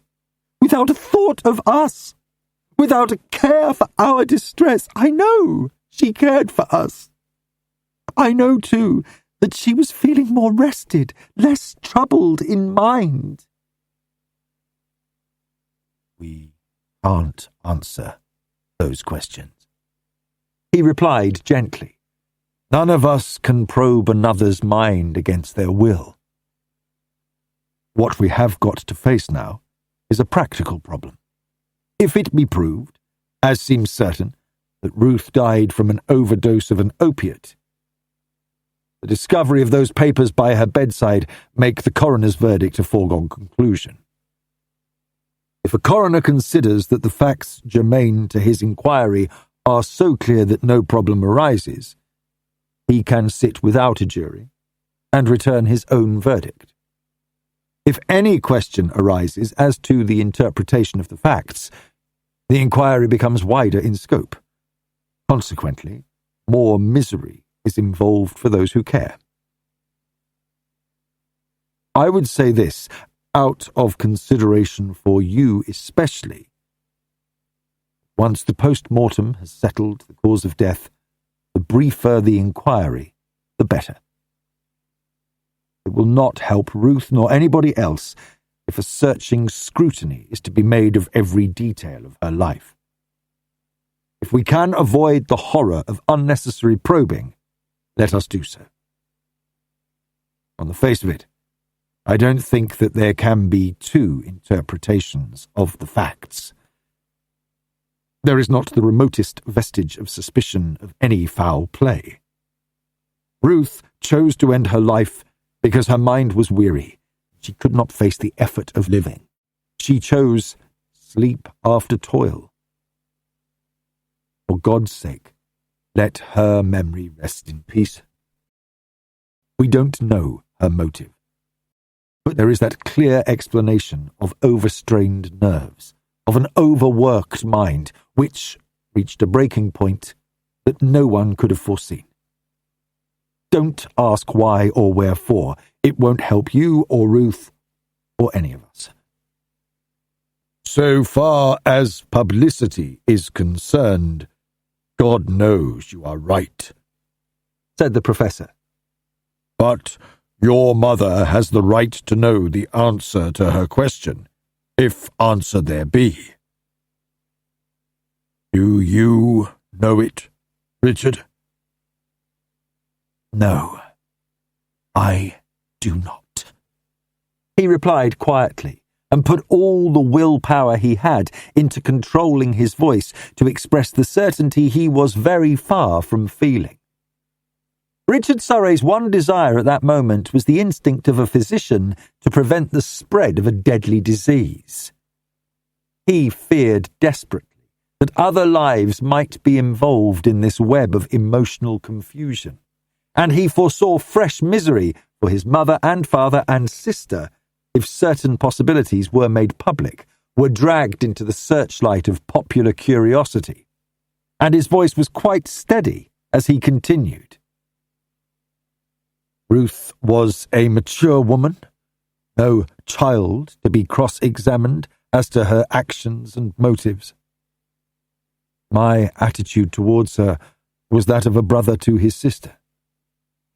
She was not my patient. I respected her reticence concerning herself, and I made no inquiry into her psychic condition, barring what you already know. I did not realize that the mischief of overstrain had gone so far in her case. I thought it superficial. True, I asked her to seek advice, but my main anxiety was concerning the matter of opiates. I know only too well how a habit easily acquired can sap the very foundations of mind and willpower. The blame is mine. I am willing to take it. He got up as he spoke, adding, "Will you not both leave the immediate problem to me for the time being? I know, better than yourselves even, the burden of strain and fatigue which has been put upon you. The main evidence is clear. Try, both of you, to rest your minds from grappling with further implications. I think, or like to think, that I can help you a little." Mrs. Surrey was about to answer, but her husband put his hand over hers and said, "Richard is right now. You must try to rest, and try not to go over this weary, interminable treadmill of supposition. Ruth, don't think I judge her. God knows I do not. She laid down a burden for others to pick up. Richard, has come to share it with us. When Richard Surrey left his parents together, his first thought was of Naomi. All through the preceding conversation, he had been waiting for her name to be mentioned, and the only time he had heard it was when Mrs. Surrey said that Naomi drove over to Stowe on Sunday evening. Richard was apprehensive in his own mind that the very fact that no more had been said about her boded no good. As he crossed the hall, he saw a door open. It was the door of the room which the family called the call box, because it was used for telephoning, writing brief business letters and so forth. And Judith beckoned to him. "I'm sitting in here, muffling the damned telephone," she said. "Half the county considers it necessary to ring up and ask if it's true. No one would ever commit suicide if they had enough imagination to foresee the results. I've always maintained before that one's life was one's own and one had the right to end it. Now I know better." The hardest part of this life is that one can't do a thing without affecting other people, Judy. He replied. "Do you know where Naomi is?" "On her bed, I hope. Fast asleep. I gave her enough aspirin to keep her quiet," replied Judith, speaking with the elaborate casualness which was only a cover to strong feeling. "I shall get old Saunders to sign a certificate that she's dangerously ill if the police try to get at her. The kid's in an impossible state, and God knows what rubbish she'll blurt out. Is it possible to keep this inquiry localized, Richard?" "I'll do my best," he replied. "Look here. I want to see Naomi when she wakes up." "I'll see that you do. I've locked her room door so that no one shall go in, but I'm prowling round pretty wakefully, one eye on the hall and one ear. Oh, that blasted phone. Go and talk to Montague and Co. They're in the rose garden trying to look non-existent, poor wretches." Richard walked out into the garden. He understood Judith perfectly well. Whatever her feelings, nothing would induce her to show them, save by this added brusqueness which she assumed as a shield. And he guessed from what she had said that she was as anxious as himself to avoid spreading the family troubles to the public gaze. Vernon Montague was stretched out in a deck chair, immersed in a bulky manuscript. Beside him sat a younger man, whom Richard knew must be Charlton Fellows. Both men got up as Surrey walked towards them, and on another occasion he might have been amused at the contrast they presented. Montague, the publisher, was an immensely long, lean creature, his height lessened by a pronounced stoop, his clothes loose and baggy, hanging untidily on his shoulders, and giving the impression that there could be nothing but a skeleton beneath their amplitude. His hair, black and untidy, fell forward in a lock over his high, narrow forehead.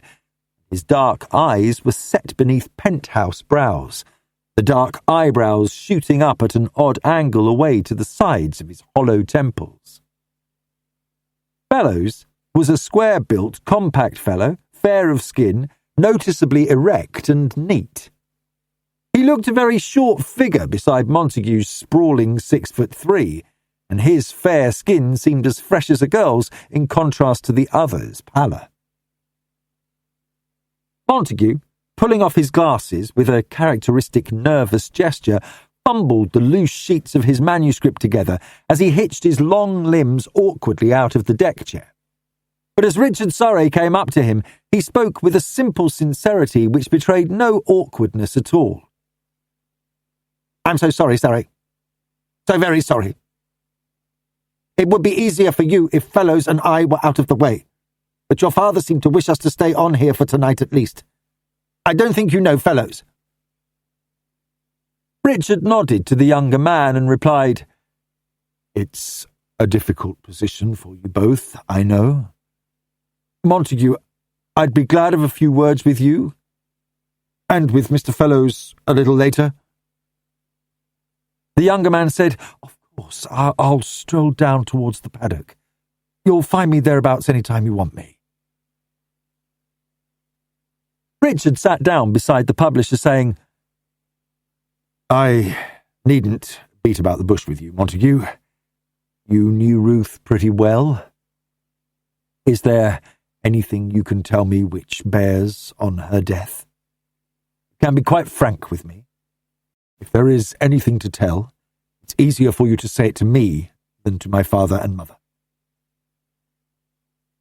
The other twiddled his glasses in one hand and pushed back his forelock with the other. "I was told about the will, of course. With myself as literary executor, it came as a shock, a complete surprise. Never thought of such a thing. Your sister never mentioned it. God knows what made her do it. She was young enough. Is there such a thing as a brainstorm, Surrey? Some sudden submersion of reasoning? She had everything before her. Everything." "Then nothing which she said to you at any time suggested that this was in her mind? You had no inkling that she was overwrought or distressed?" The other dropped his glasses and twisted his long, nervous fingers into knots. "When I last met her in London, a month ago, I thought she was at the very top of her form. On Saturday, I thought I detected a sort of nervous tension, some sort of anxiety to keep up to concert pitch. Yesterday, I don't know. I don't know. I haven't said anything to anybody yet. You're the best judge, perhaps. We were discussing this vexed question of a hereafter, the wish of man to survive, his will to survive, and project himself into eternity.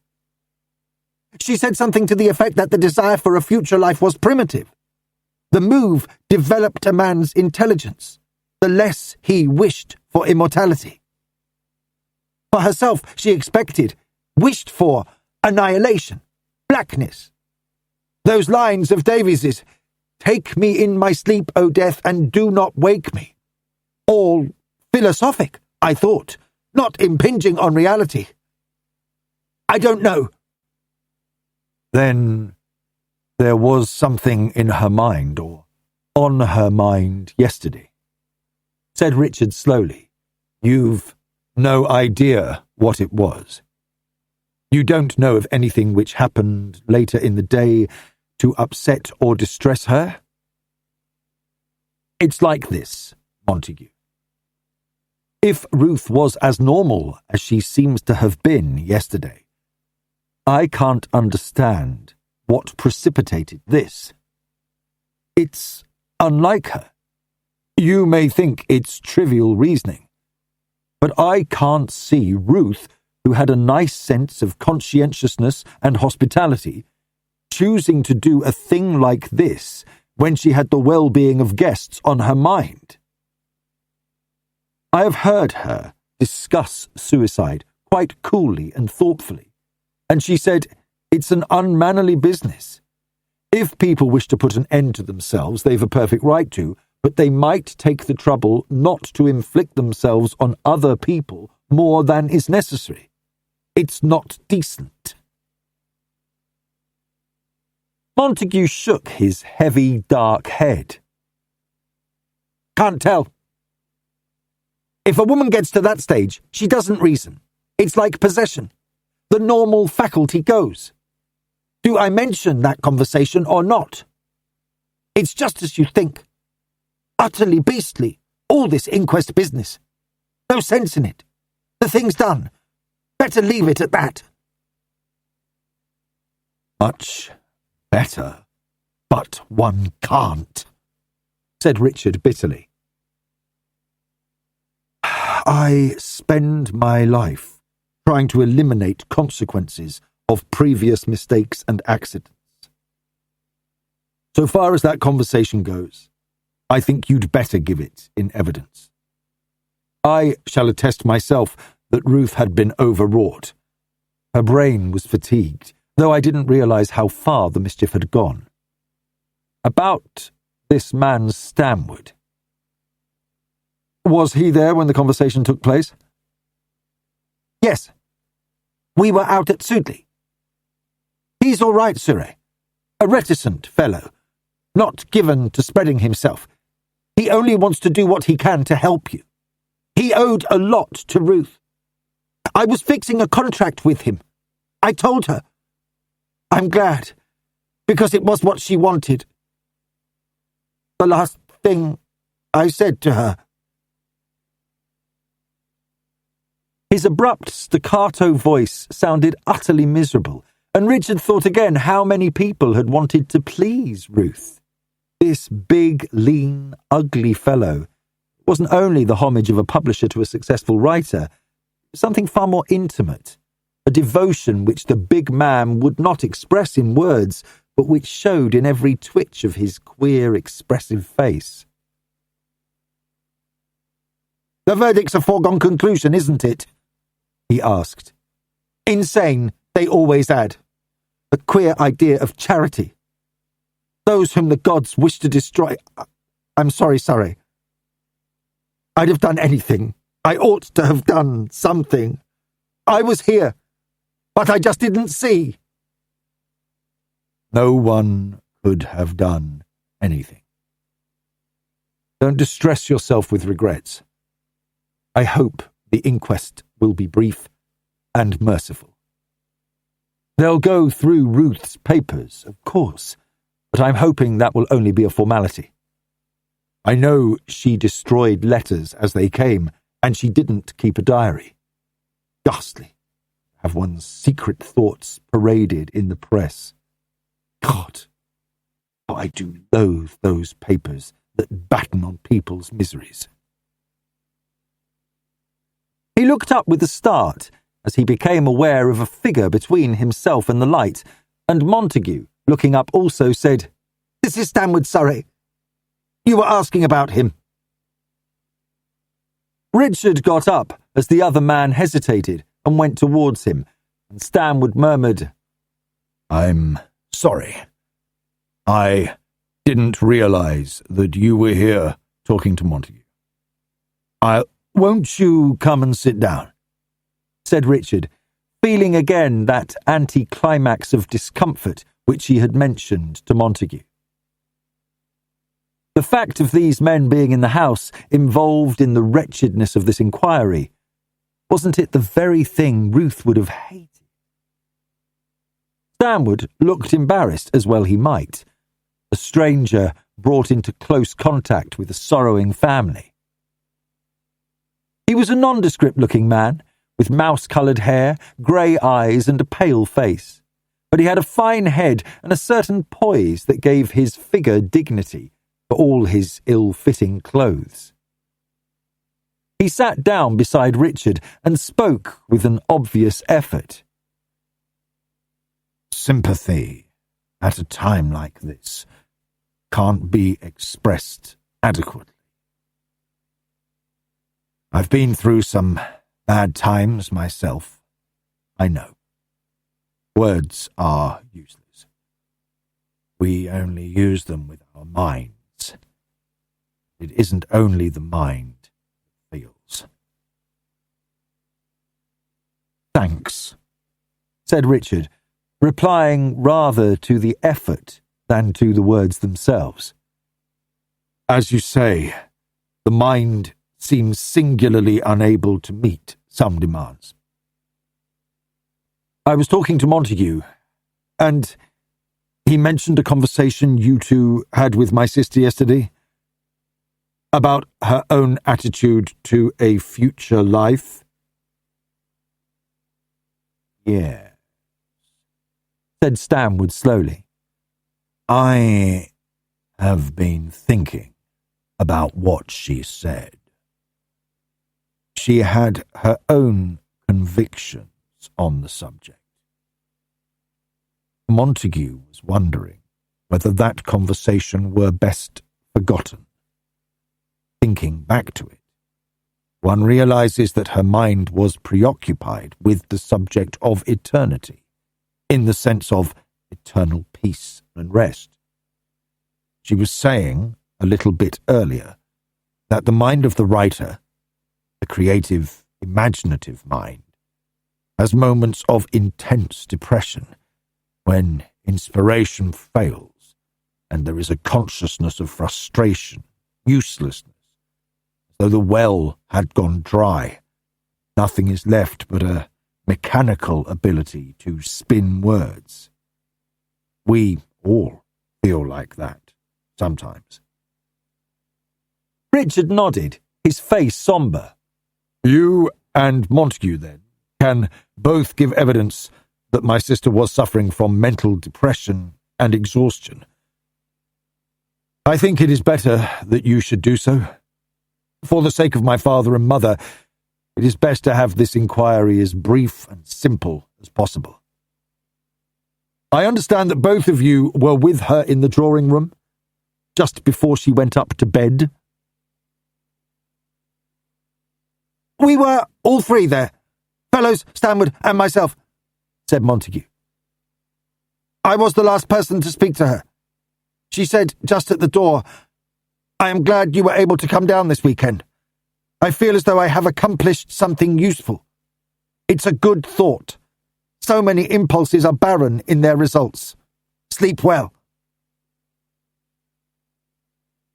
Miss Surrey used the last of her energies to help me, said Stanwood. I shall never forget it. She, to whom success came so easily as her birthright, sought to share the fruits of fortune with one less happy. I owe her everything. It's not easily realizable. Stanwood spoke awkwardly, but with intense feeling, his voice shaking, and Richard himself, reticent, shrank from the emotional element in the other man. By no means everything, he said quietly. The quality of your own mind was the factor. My sister only recognized it. She had great perception.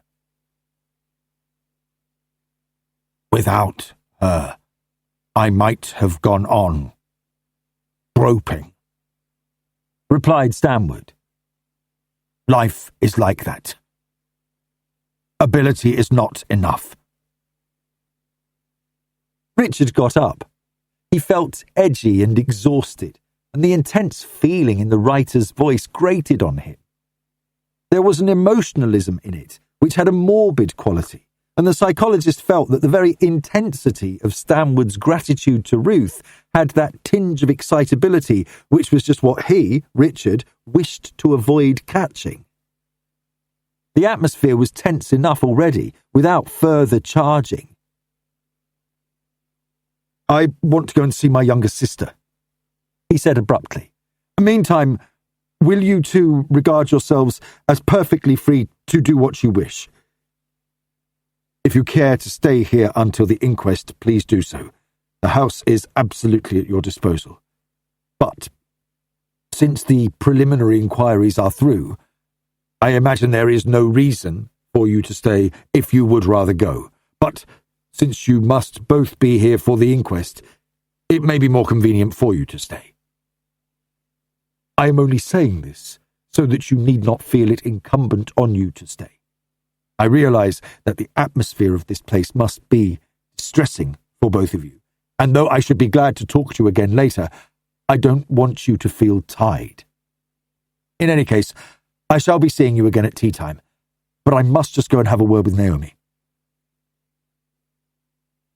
He went away towards the house, and Stanwood said, What's the best thing to do, Montague? It's the very devil for Mrs. Surrey to have visitors here now. Yet she asked me to stay. She said that she wanted to talk to me again later. We'd better be at hand, in case Richard wants to go over the evidence, unless there are other questions which have not yet arisen, replied Montague. We could move our traps down to the inn. We should be near at hand if they wanted us, but not too much in the way. Will that suit you? I'll mention it to Richard later. Richard, after another word with Judith, went up to Naomi's room. She had just woken up and was sitting on her bed with her hands round her hunched-up knees, her eyes still dark from sleep, blue-ringed and distressed, her fair hair tumbled like a child's. "Richard," she cried, "this was my fault. I shall always know that I killed her." He came round and sat down on her bed and took her hand in his own. "Listen, Naomi, and try to understand. By giving expression to morbid and extravagant thoughts, you are only making more wretchedness when there is too much for us all to bear already. Before I let you say anything else, you are to answer the questions I ask you, and to answer them without exaggeration." His voice, steady and emotionless, startled her to attention, and he went on. "We can assume, from what we know, that Ruth died of an overdose of an opiate. Did you administer any opiate to her? Answer that question by yes or no." "No," she replied indignantly. "How could you—" "Did you know, by direct information, that Ruth intended to end her life?" His dry voice was having its effect now. "No," she replied, "I did not." "Did Ruth ever mention to you that she contemplated suicide, or give you any reason or indication to suppose that she contemplated it?" "No." "Did you have any quarrel with her, or any outspoken argument which caused the rupture of your habitual relations?" "No. I know you were out of the house on Sunday evening. Did you have any conversation with Ruth earlier in the day which may have caused her great distress of mind?" "No." "Then in saying that you were responsible for her death, you seemed to have been talking very great nonsense," said Richard quietly, "and nonsense which is calculated to cause further unhappiness, Naomi. I am not going to let you explain to me what you meant until I have put certain points to you. Then it will be your turn to confide in me if you wish, you see?" He added, and his voice was gentler now but still very firm, "At times like this, the main point to remember is to avoid giving occasion for greater distress to others. You have got to forget yourself for the moment and fight other people's battles." Naomi sat very still, watching him, and he went on. "You know that there will have to be an inquest. The verdict can only be suicide. But there will be some inquiry into Ruth's state of mind prior to her death. You know, as I know, how much distress is caused when a dead person's intimate history is published for all the world to conjecture upon. I want to avoid that in Ruth's case, if I can. She did confide in me to the extent of telling me of her own fatigue. Beyond that she did not go. Neither, to the best of my belief, did she tell either mother or father about herself or her own troubles. I want you to understand my point of view, Naomi, because I am sure that you will share it. There is enough evidence to satisfy the coroner that Ruth took her own life in a moment of mental depression following the overstrain of months. Don't complicate things, if you can avoid it, by causing to be related in court things which Ruth tried to conceal from us all." "Yes, I understand," she said, her brows drawn together in the frown of attention which aged her youthful face so much. "Then it would be better for me not to talk to you, not to tell you anything, lest you in turn are forced to repeat it as evidence." "Hearsay is not evidence," he replied. You can now tell me anything you wish to, Naomi, but let it be only that which can have direct bearing on Ruth's death. Stripping your words of any verbiage, getting down to cold and sober facts, is there anything which you can tell which sheds any light on it? I haven't forgotten our conversation down in the paddock, but is there anything to add to that? She sat brooding, looking beyond Richard and out of the sunlit window, and then turned her face to him again. Remembering what I told you, you would still say that Ruth's death was not my fault. No one in their senses could imagine it was your fault, he replied. Might as well say that it was mine. You haven't answered my last question, Naomi. Is there anything else that I ought to know?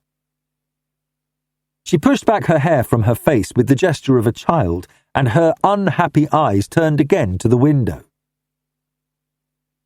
No, she said at last. Sometime I should like to talk to you a bit more, but not now. Not after what you have said. This morning, when I heard about Ruth, I think I went a little mad. I'd been dreaming too. Is there such a thing as telepathy? I don't know. Nobody knows, he replied. It's not established, nor perhaps refuted. Why do you ask? Because I felt as though Ruth had read my mind, and this was her answer to me. Her way of beating me. Don't give way to thoughts like that, Naomi, he replied. It's up to all of us to keep our heads, keep our balance. I think, though, that you'd better answer one more question. When you came in last night, did you see Ruth? She shook her head. No. I came in just after 10:30. She had gone to bed. I saw Mr. Stanwood in the hall and asked him, if I have to give evidence at the inquest, what am I to say? You may be asked if you had noticed any signs of abnormality in her, he replied. Apart from that, I doubt if you will be questioned. You were hardly with her at all yesterday, and you were out after dinner. She said to me last week, after you had gone, take my advice and don't go in for writing. It's not worthwhile. One chases the shadow and loses the substance. One's mind is always at a stretch, never at peace. You think she's at peace now, Richard? I'm certain of it, he replied. It's not Ruth who is to be pitied now. Her troubles are over. But Mother is terribly unhappy. You can help her if you try. Naomi hid her face in her hands for a minute. I was mad this morning, she said. I'll go to her now and try to make things right. I'll be very careful, Richard. I do understand. I think the same thing will be in all our minds, he said. Bad enough to have lost Ruth. She was a reticent person when she was herself. I want to keep her dignity alive. She hated publicity. We can only do our best to save her memory from the very thing she would have hated most. Chapter 4. The inquest on Ruth Surrey had been held on the Wednesday, 2 days after her death, and the verdict had been suicide. Every effort had been made by the local authorities to spare Professor Surrey and his wife as much further distress as was possible, and the coroner, a well-known medical practitioner named Wanter, who had some fame as a medical jurist, had sat without a jury, since he held the opinion that the facts were so straightforward that there could be no two opinions about them. Death had been caused by an overdose of thalmane, a well-known drug of the barbituric group. The tablets, of which a certain number were found in the box by the bedside of the dead woman, had been supplied to her by a London doctor named Blake, a personal friend of Ruth Surrey's.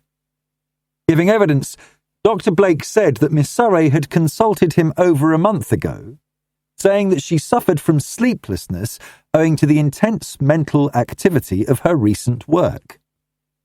She had eased off from that work once her book was safely in the press and had been leading a healthy, normal life with plenty of exercise and fresh air, but she could not sleep. She had got into the habit of working until the small hours, and now, when she needed sleep most desperately, in order to recuperate, she lay awake for hour after hour and was getting ever more weary and irritable in mind. Dr. Blake had been unwilling at first to give her a sleeping draught, but eventually had done so, agreeing with her point that what she needed was to break the habit of sleeplessness. Given some nights of unbroken sleep, he believed that her excellent constitution would recover its normal working. He had warned her of the nature of the drug he had given her, telling her clearly that an overdose would be fatal in effect. In reply to a question from the coroner, he said that he had examined deceased carefully and found her general health to be sound. Her mind seemed to be perfectly clear and untroubled, and he had no apprehensions whatever of the development of any abnormality or morbidity in her nervous state. He said that he had discussed with her the whole matter of sleeping draughts, expressing his own general antipathy to their habitual use, and that Miss Surrey had shown the utmost intelligence in her own comments on the subject. At her request, he gave her the medicine in tablet form, as she had said that she might be travelling, and that tablets were easier to pack than a bottle. He had seen her again only a fortnight ago, when she had told him that she was now getting back to the habit of normal sleep and hoped to be able to dispense with the tablets, whose occasional use had been very helpful. He had then judged her to be in good health and entirely normal in mind. Apart from the formal evidence as to the finding of the body and the time of death, those who had been staying at Upwood House gave evidence concerning Ruth's state of mind immediately previous to her death, and Richard Surrey described his own observations of her fatigued mental condition and the fact that he had asked her to consult a fellow psychologist. He stated frankly that he blamed himself for not having appreciated the fact that his sister's mental state was serious. He had thought that immediate rest and change would restore her to normality. He had not judged her to be in a pathological state. He said that he would not have believed it possible that she would commit suicide, but qualified this opinion by the statement that his sister was an unusually reticent woman whose mind was difficult to fathom. He had not examined her as he would have examined a patient who was consulting him. In fact, his sister had told him that she was perfectly well, and it was only by his own observation that he had gathered that there was anything amiss with her. He had thought that a rest in the peaceful atmosphere of Upwood would restore her normal vigour and poise. After Richard Surrey had given evidence, Inspector Green stated the findings of the police. In examining the papers in the dead woman's study in her London flat, the inspector had found a series of notes and a completed essay dealing with the subject of suicide and making out a case for the right of the individual to end his or her life. These papers were handed to the coroner, together with a copy of an earlier will, the latter duly witnessed and signed. In this document, the disposition of her property was the same as in the will found by Ruth Surrey's bedside. All money in her possession, or any sums accruing to her from royalties after her death, was to be invested to form a trust, the income from which was to be expended in a biennial prize to the writer of a first novel published within 2 years after her death, and every subsequent 2 years. James Vaughan, and Hilary Woods were appointed as arbiters of the award, with a request to them that they should name their own successors in order that the scheme might be perpetuated. In the first will, Richard Surrey was named as literary executor and given a free hand to deal as he thought fit with his sister's unpublished manuscripts. In the second will, Vernon Montague was appointed to the office, but with definite instructions as to destroying the greater number of Ruth's papers. The coroner finally summed up very simply, stating his reasons for his verdict and ending on a note of intense sympathy with the family of deceased, and a word of sincere regret at the loss of a writer whose work was valued by every lover of literature. The inquest over, Richard Surrey was aware of a tremendous sense of relief. The thing he had dreaded had not come to pass, and the material facts dealt with had given no loophole to scandalmongers or gossips. The tragedy had been bitter enough, but the family had been spared the indignity and horror which so many people suffer under like circumstances, when the words "sensational revelations at inquest" plaster the sheets of news vendors throughout the country. On the Saturday after Ruth's death, Richard went back to his rooms in Bloomsbury. Judith, with her baby, was staying at Upwood House. Naomi had gone with her friends to the Hebrides, this on Richard's advice. He knew the Underwoods with whom she was staying, and he judged them to be wise and sympathetic companions for her. He had arranged for her to join him later on his journey to the Rockies, and felt that the present arrangement was the wisest one that could be made. Settling down at his study table, he looked at the pile of letters awaiting him. During his absence from town, he had given his secretary at his Harley Street rooms instructions to deal with letters delivered to him there. Private correspondence sent to his flat in Berry Street had not been forwarded, and it was to this he now turned his attention. Letters of sympathy. Richard sighed as he began to open them. It was good of people to write. What could one's friends do but write? And yet it meant that these letters had to be opened, read, and acknowledged. He almost wished that he were friendless, that he could light his pipe and open a book and try to forget all the distresses of the preceding week. And then, as he lifted another letter and glanced at the writing on the envelope, his heart seemed to give a jump upwards and then to stop. This was Ruth's handwriting. The letter was addressed to Richard Surrey, Esquire, 29 Gower Street, London, W.C. It was scrawled over with "not known here," not known at 1939 or 49. R. Surrey gone away, left no address, and try 29 Berry Street. The letter had been wandering for days. He knew just what Ruth had done. He used to live in Gower Street. She had put the number of his present address in Berry Street and the name of the street where he had lived for several years, and this letter had been handed in at one address after another by the painstaking postal authorities until someone had recognised his name and written "Try 29 Berry Street." With a mouth that was dry and hands that were steady but very cold, he slit open the envelope. That same Saturday afternoon, Chief Inspector MacDonald was at home in his rooms in the Grosvenor Road. Looking very unlike a policeman and feeling at peace with the world, he was playing over Toscanini's rendering of the Hafner Symphony on his gramophone, a miniature score in his long, capable hands, his feet up on top of another chair while he reclined in the depths of a capacious Minty, when his telephone bell rang.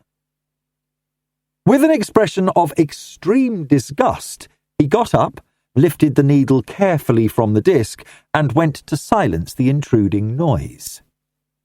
It was certainly not possible to listen to Mozart and ignore the telephone. Neither was it possible for a CID man to cut off his telephone. even on a peaceful Saturday afternoon when he had earned his leisure by many hours overtime in the previous week. He lifted the receiver and listened.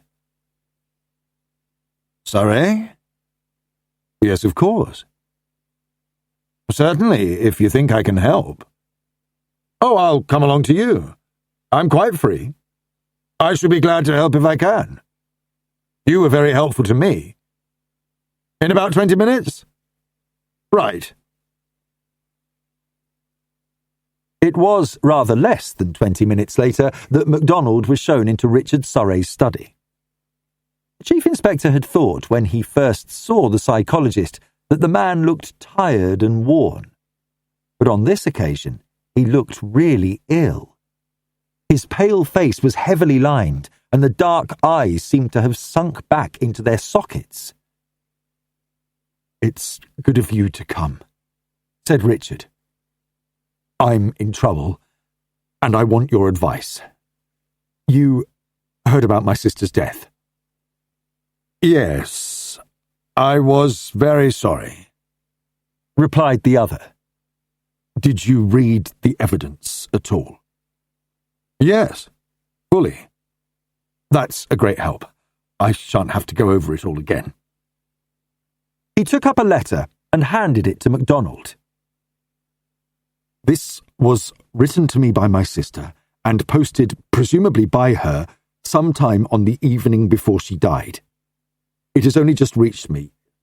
See for yourself that it's been wandering about, owing to being misdirected. Will you read it, please? MacDonald, after examining the envelope, drew out the letter and read it. It was headed, Upward, Sunday evening. Dear Richard, it ran. I've had you on my conscience, rather. I know you have been worrying about me, although, like the sensible creature you are, you didn't fuss. You looked so tired yourself that it's not fair you should be burdened with unnecessary worries about me. I did feel pretty poor a week or so back. I've had been rather wearing one way and another, and insomnia always pulls one down. I feel marvellously better now. Upward is lovely. I can't think why I don't spend more time here, and Mother has been the ideal companion for a work-worn intellectual. How Judy loathes that word. We, Mother and I, have got the Spitzbergen jaunt well planned out. I'm coming up to town on Tuesday to see Cooks. Could we lunch together? A picnic would suit me, either in your rooms or my own. Phone me here on Monday evening if you can manage it. After all, you must eat somewhere and sometime. Take care of yourself, and bless you, Ruth. MacDonald looked up as he finished reading and met Richard Surrey's eyes. Before we go any further, said the latter, I should like to tell you what has been the chief thought in my mind since I heard of my sister's death. I wanted to spare my parents any more distress. Ruth was dead. I ought to have been able to help her, but I failed. She was beyond my help. They were suffering, and I tried to manage things in such a way that they were not called upon to endure fresh pain. Let me make this quite clear. I believed that Ruth killed herself, and that her mind was deranged when she did so. The papers she left by her bedside, and what I knew of her previous state of mental tension, seemed to indicate only one thing: suicide. But I did endeavour not to have her emotional distresses published for other people's entertainment. To my mind, that was irrelevant from the point of view of justice and intolerable from the point of view of our father and mother. This, pointing to the letter, proves that I was wrong. Let us go into things more fully, said MacDonald, deliberately refraining from any comment on what the other had said. This letter is dated Sunday evening by your sister. The cancelling stamp is Monday morning, 8:45 a.m. Richard nodded. Yes.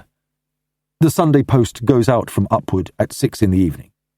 The letters at home are taken down to the postbox in the village by one of the servants about 5:30. That letter was posted sometime between the clearance of the box on Sunday evening at 6 o'clock and its clearance on Monday morning at 8:45. Now, I know that Ruth did not go out to post a letter herself between 6 o'clock and 10:30. I have been told exactly what she was doing during those hours. She had no time either to write or post a letter. That one must have been written after she went up to bed at 10:30, and it is probable that she came down and went to the post with it herself. It was a fine night, and I have often known her walk to the post just before going to bed. She liked the walk and said that it freshened her up. Now, can you imagine any woman, especially one of Ruth's type, writing and posting that letter, and then going home to write out her will and a farewell message, and deliberately to take an overdose of Thalmane? On the face of it, no. I can't believe it, said MacDonald. But there are other points to consider. You don't know that she posted the letter herself. Neither can you be quite certain that she had no time to write it earlier in the evening. One can assume that Miss Surrey went to her room to dress for dinner. She may have written this letter then and have asked somebody to post it for her. I know that she did not ask anybody to post a letter for her during the evening, because I asked for reasons of my own, replied Richard. She actually stated on Sunday evening that she had written no letters for a week and that her correspondence was all in arrears. Then, what conclusions do you draw from this? Asked MacDonald quietly. You had better express your own view first. We will examine all other possibilities later. Richard put his hand up to his eyes with the unconscious gesture of a desperately weary man. I assume that she went upstairs and wrote that letter, he said. Later, when everything in the house was quiet, she came down, let herself out by the conservatory door, and walked to the post in order that her letter should reach me as it would have done had it been properly addressed by tea time. Then she walked home again. Her death occurred about 3 o'clock in the morning, as far as can be judged. After Ruth posted that letter, either something happened which altered her state of mind completely, or she did not kill herself at all. He sat up here and looked MacDonald straight in the face. It is because of that last possibility that I asked you to come and talk to me, he said. If I were still certain, as I was previously, that Ruth killed herself, I could justify myself in destroying that letter. She was by nature a reticent woman. She hid a great deal of herself from the world, even from those whom she loved and trusted. I don't want to outrage her reticence now that she is dead. The eyes that met MacDonald's had a look of appeal in them now. I have been sitting for the past 2 hours arguing this thing with myself. I've been on the point of burning that letter a dozen times. If Ruth did kill herself, what earthly good can arise from opening the whole wretched problem again? It can't help anybody, and it will inevitably cause more misery.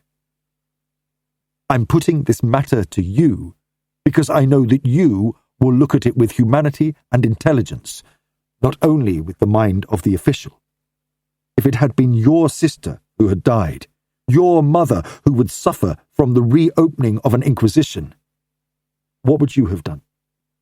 I can only say that the problem of your own behavior is settled for you by your use of the word if in reference to your sister's death, replied MacDonald.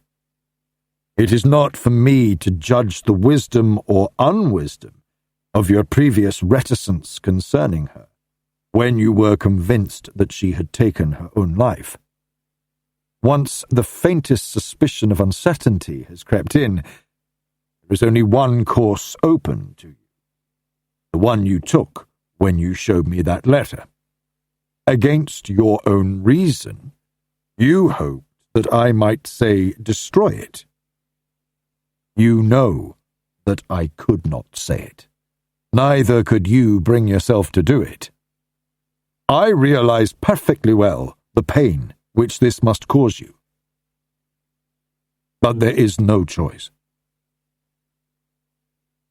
No, replied Richard quietly. I suppose there isn't.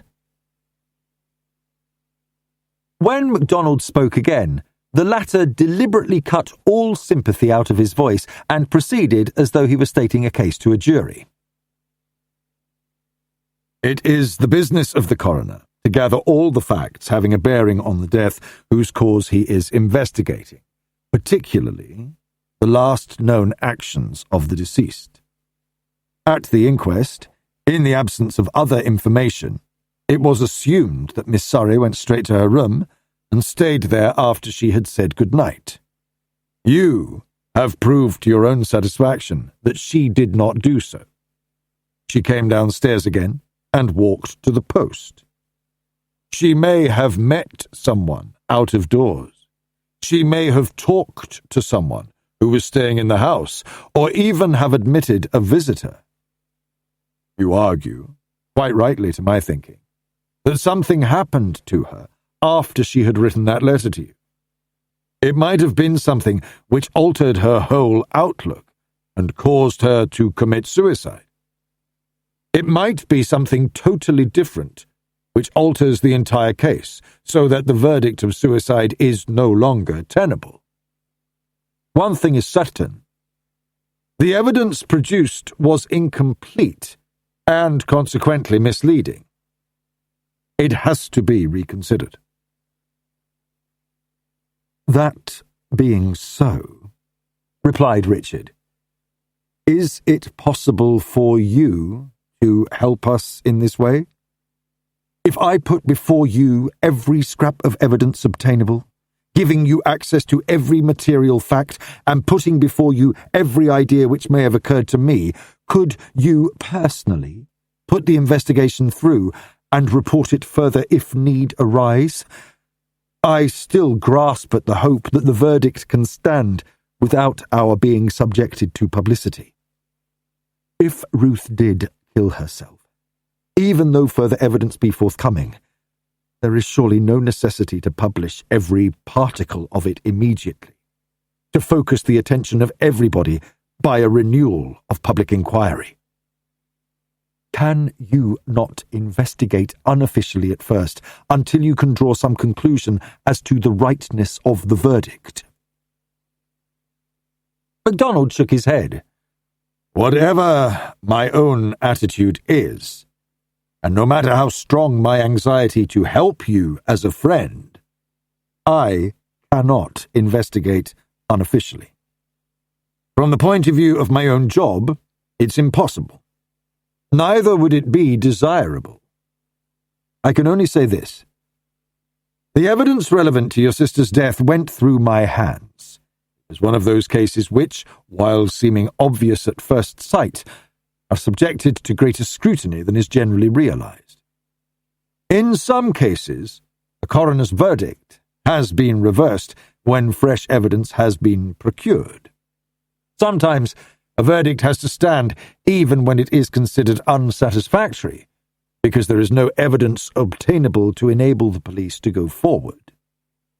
Since this case must be reopened, there is a possibility that I may be put in charge of it. There was some correspondence on the matter, and the county authorities would, I think, be glad of assistance in a difficult case. Richard Surrey stared. Then the police were not satisfied. They allowed that verdict to go through. His voice broke and MacDonald went on. I have said that there are cases when the findings at the inquest are reconsidered. It is all a matter of available evidence. Let us leave that for the moment. But believe me when I say that if there is any possible way in which I can help you, I will. I understand your feelings on the subject of publicity and your anxiety to spare your parents further distress, but you and they will agree that a wrong verdict cannot be allowed to stand. Richard Surrey looked at the lean, clear-cut face of the Chief Inspector and met the glance of his observant grey eyes. When he had first talked to MacDonald, he had liked him, liked his clear, straightforward intelligence, his humanity, and his anxiety to have a job done properly without reference to his own personal prestige.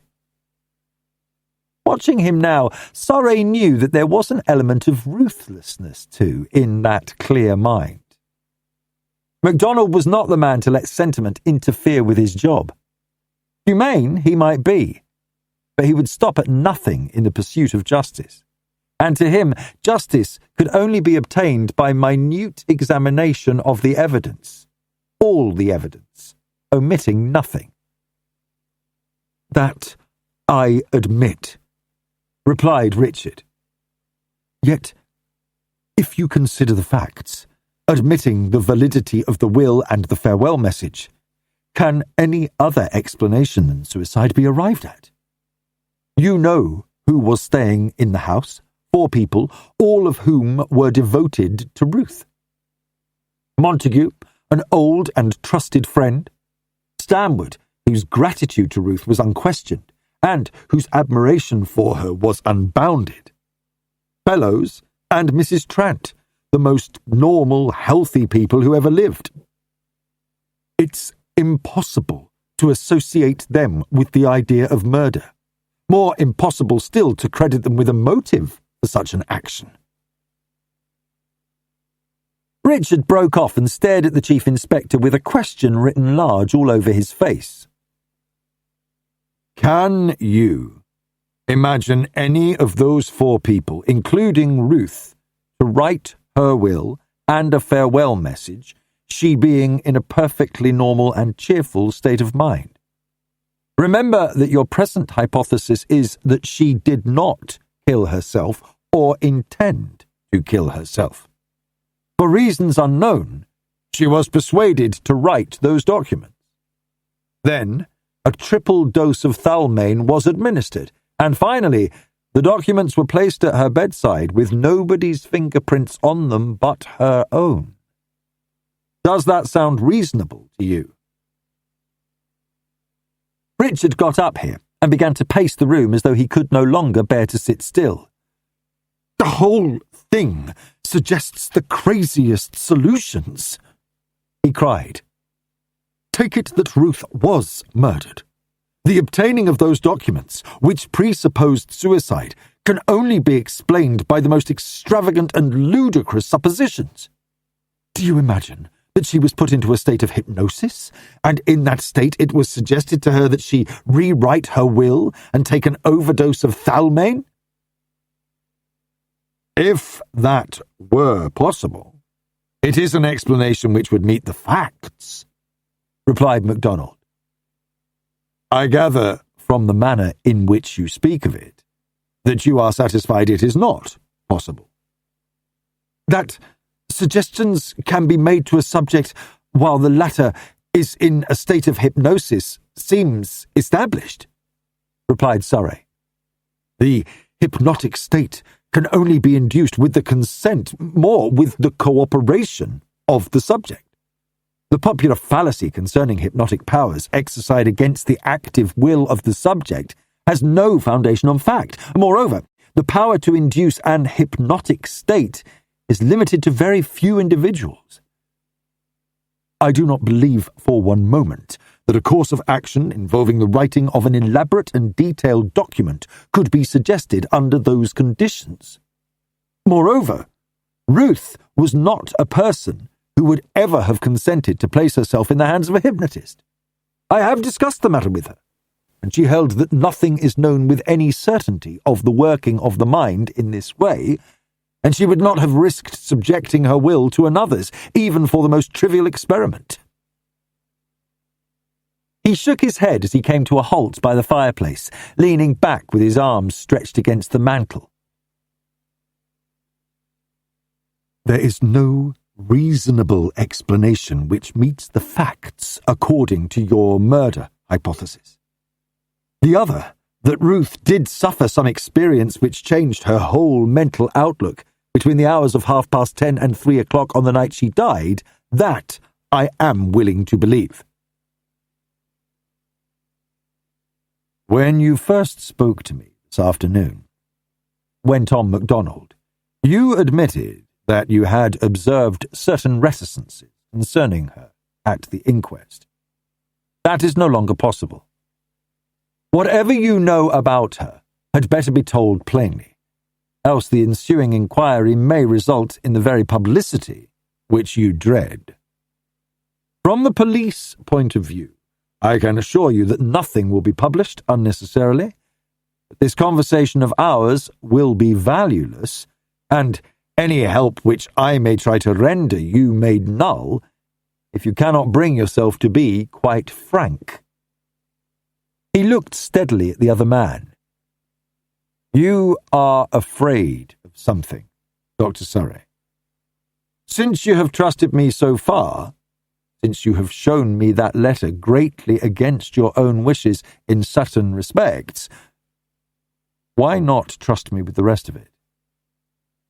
The most painful way of getting evidence, from the point of view of the witness's feelings, is extracting it by fractions. No, I'm not afraid of anything, began Richard, and he saw MacDonald's face alter. As you will. Then your simplest course is to report the arrival of this letter to your coroner. Richard interrupted him with a sound that was half a cry, half a groan. Oh, damn you! I suppose you're right. Sit down again. This is just what I have been trying to avoid for the whole of the last 4 days. Chapter 5. By the time that MacDonald reached his own home again, after his long conversation with Richard Surrey, the Chief Inspector knew exactly what was the line of thought which had caused the look of fear and horror which the psychologist had not been able to conceal from the acute eyes of the CID man. It was a curious situation, for both men were experts in the art of questioning, and both were accustomed to interpreting the exact shade of meaning which lay behind any hesitation or over-eagerness in answering their questions. Richard, once he had made up his mind to take MacDonald fully into his confidence, omitted nothing. MacDonald was left with an intense feeling of sympathy for him. Richard began by telling of his first realization that there was any intimacy underlying the acquaintance between Ruth and Keith Brandon. Surrey himself had been present at a dinner on the first Monday in July when his sister sat beside the explorer, but on that occasion there had been nothing in their manner to indicate anything but the intelligent association of two people who were thrown together on a social occasion. Yet, the following evening, Richard had dined at Leo's, a quietly expensive restaurant off Berkeley Street, and had seen his sister and Brandon dining together there, and their attitude had been very different from that of the previous evening. Richard, sitting at a table a little behind the other two, had observed Brandon immediately and had seen the explorer's fair, handsome head bent smilingly towards his companion. The latter was a woman, and Richard, knowing Brandon's habit of easy intimacy with women, had avoided making his presence obvious to the explorer. Brandon by himself was one thing, Brandon in company with a woman quite a different bag of tricks. It was not until nearly the end of his meal that Richard, who was dining with an American colleague, had turned right round to bow to an acquaintance farther down the room and had seen that Brandon's vis-à-vis was Ruth herself.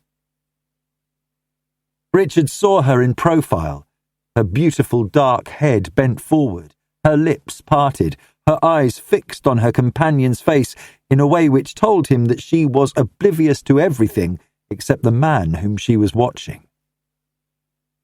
A sense of intense discomfort overcame Surrey. He felt that he had intruded into a secret which he was not meant to share. That one glimpse of his sister's face had told him something which he would rather not have known. Brandon is quite frankly a womanizer, he said to MacDonald, disgust on his weary face. He enjoys that reputation and lives up to it. He's a right to his own notions of amusement, and the women who have been associated with him have generally been of his own way of thinking. But to see Ruth, with that expression on her face, for a fellow like Keith Brandon, that was too much to swallow.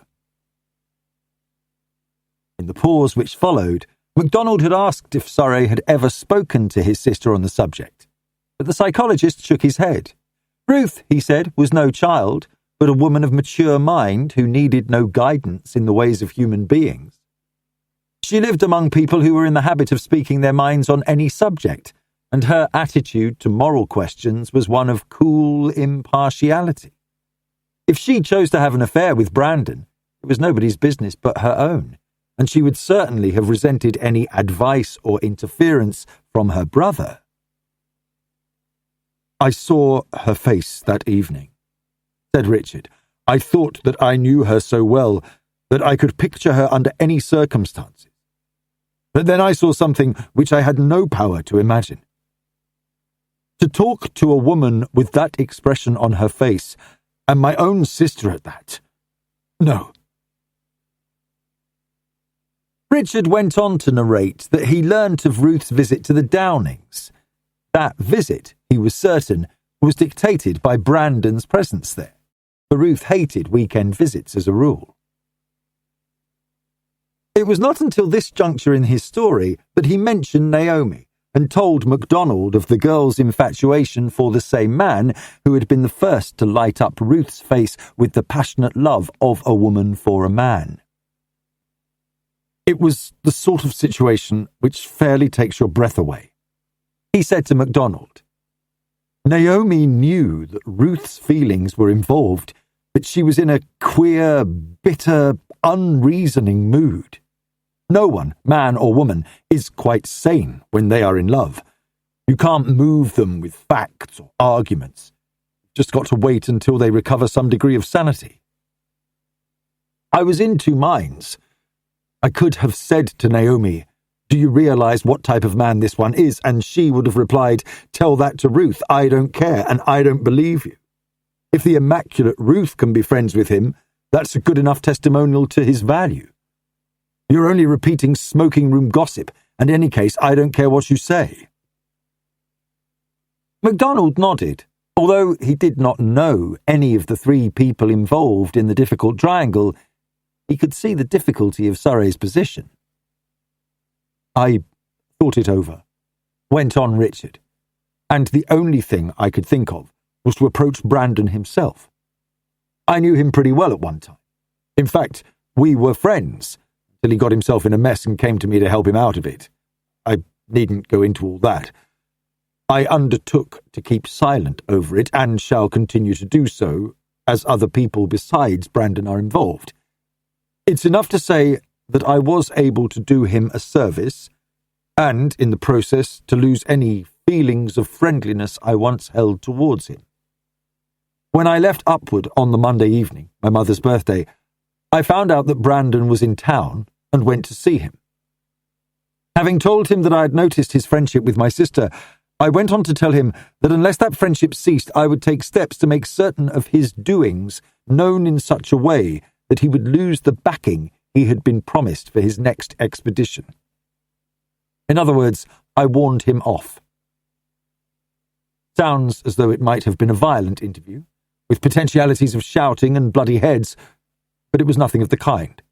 Brandon listened to me quite quietly, with a sort of amused smile, and finally gave me an undertaking not to speak to my sister at any time if he could reasonably avoid it, and in any case to discontinue his friendship. I could have shot him for that, burst out Richard. I'd got the undertaking I wanted, and the obvious indifference with which he gave it made me see red. If I'd been capable of thrashing him, I'd have done it. Great, hefty animal, sitting there smiling. There's a cussedness in human nature.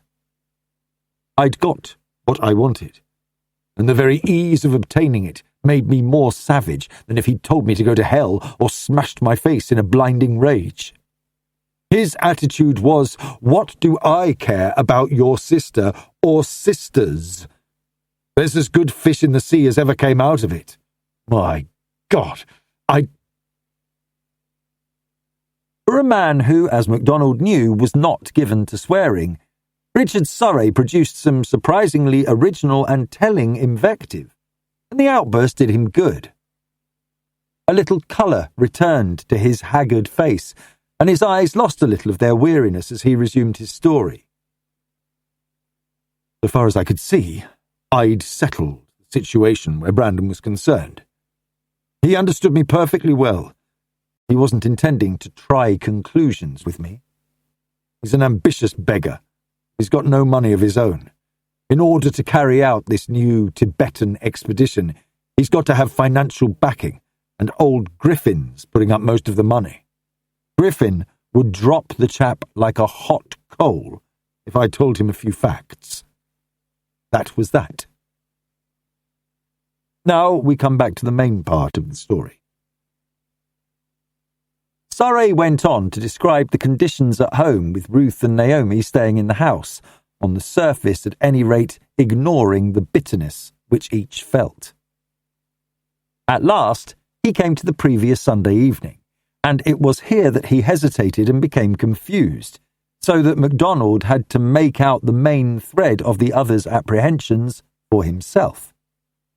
Thinking it over, the Chief Inspector was not surprised that Surrey floundered miserably, contradicted himself, and tried to cover up his own thoughts. Two ideas emerged from his troubled suppositions. First being that Naomi, who said that she had driven over to Stowe, had in reality met Brandon during the course of the evening. The second, that Ruth had become aware of their meeting, or had even encountered them herself.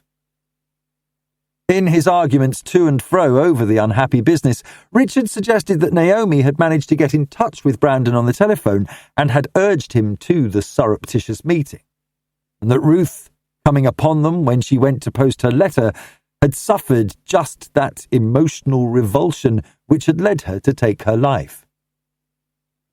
It had seemed to Richard that there must be some reason why Ruth had cut out his own name as literary executor from her will, and it occurred to him that had there been a meeting between herself and Naomi and Brandon, his own name might have been mentioned between them, and his interference made plain. MacDonald had begun to question him at this point, in order to get some coherence into the string of suppositions which Surrey poured out. Your sister, Naomi, drove over to Stowe after dinner, returned just after 10:30. During that time, even supposing that she met Brandon, Ruth could not have seen them or become aware of their meeting. If Ruth did see them, it must have been later when she went to the post. When Naomi came in, replied Richard miserably, she asked if Ruth had gone to bed. Did she then go up to Ruth's room and tell her about her own meeting with Brandon, or even ask her to meet him to thresh the whole thing out? You may say that such a thing is beyond probability, but remember the type of women they are, given to controlling their feelings and to arriving at conclusions by discussion. Did Naomi say with that misleading pedantry of hers, "Let us discuss this thing like reasonable beings. Have we not sufficient self-control to settle our affairs rationally?" may sound ludicrous to you, but it's not impossible as I see it." He broke off here and said again, as he had kept on saying throughout the conversation, "What earthly good am I doing by going over all this? What object can be served by dragging out the whole wretched story?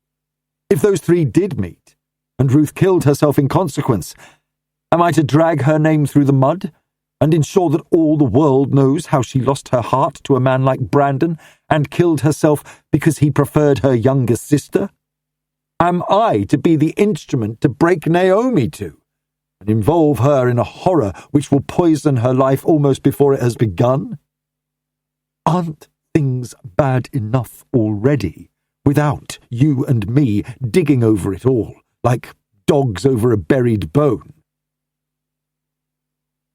"Once again, I remind you that you have no choice," MacDonald had replied. "When you admitted to that word 'if' in connection with your sister's death, you knew that you had to face these questions. You were losing sight of the main point. To my mind, it is by no means certain that she did kill herself. You cannot acquiesce in a verdict which may be unjust." Yet MacDonald, who was a fair man, understood Richard Surrey's fears and sympathised with him wholeheartedly. From the latter's point of view and that of his family, it might have been better had Richard swallowed his own scruples and destroyed Ruth's letter without ever telling anyone of its existence. MacDonald tried to place himself in the same predicament and imagine his own line of conduct. Could he have destroyed the letter, that voice from the dead, in which Ruth had said she was so marvellously better, in order that such peace of mind as was left to the family might not be utterly destroyed? It was a hard question to answer, hardest of all for Richard, whose real fear was that his younger sister was responsible, directly or indirectly, for Ruth's death. MacDonald had avoided questioning him too much about Naomi. Questions there would have to be eventually, but it was fairer and less brutal to ask them of Naomi directly than to ask Richard to supply evidence at second hand and let him see the trend of the inquiry. It was towards the end of their interview that Richard had said, "It's a pretty bitter paradox. We used to be a byword, a synonym almost amongst our friends for our good fortune. People said we got everything that we wanted. One of us had only to sit an exam or compete for a prize, and we got it. My mother's only complaint in the world was that none of us had ever failed an exam. We're inbred to brains, come of a family of scholars on either side. It doesn't pay. The brain that's overstrained breaks in contact with the coarseness of reality, among women more easily than among men. Brains. My God, have their minds helped Ruth and Naomi, their minds which were the finest imaginable?" MacDonald, when he had finally left Surrey, had undertaken the business of reopening the inquiry. The coroner and the police of Upwood had to be acquainted with the fact of Ruth Surrey's letter. Thereafter, it was for them to decide what further steps were to be taken. But MacDonald held out no hope that the matter would be allowed to rest there. The phrasing of the letter cut away the ground on which the verdict of suicide had rested, and no police authorities would acquiesce in leaving things as they stood. Carrying out his promise to Richard Surrey, MacDonald did a thing he had never done before.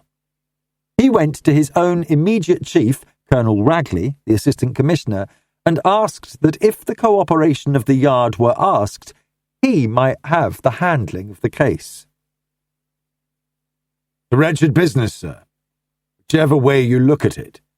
But the more I consider it, the more I think it's possible that this is a case of murder, and an extraordinarily cunning case. It may not be possible to get any proof, but it's the sort of problem which calls for scrutiny at every turn. One can't afford to take anything or anyone for granted. How do you fit that matter of the will and the farewell message into a theory of murder? Demanded Ragley. You think the experts were mistaken and those papers were forged? You won't get much support on those lines. Jack and Wilman, who examined the papers, were positive that deceased wrote them. I think she wrote them too, but not to provide a verdict of suicide for herself, replied MacDonald. My opinion's not worth having until I've looked into things more fully. I'd better wait and see if it's asked for. They'll probably be glad to have you, replied Ragley, referring to the county police. One of those problems which makes the average super wish he'd never been born. If the case comes our way, you can have it. With which assurance, MacDonald went back to the copy of the evidence given at the inquest on which his own opinion had already been sought.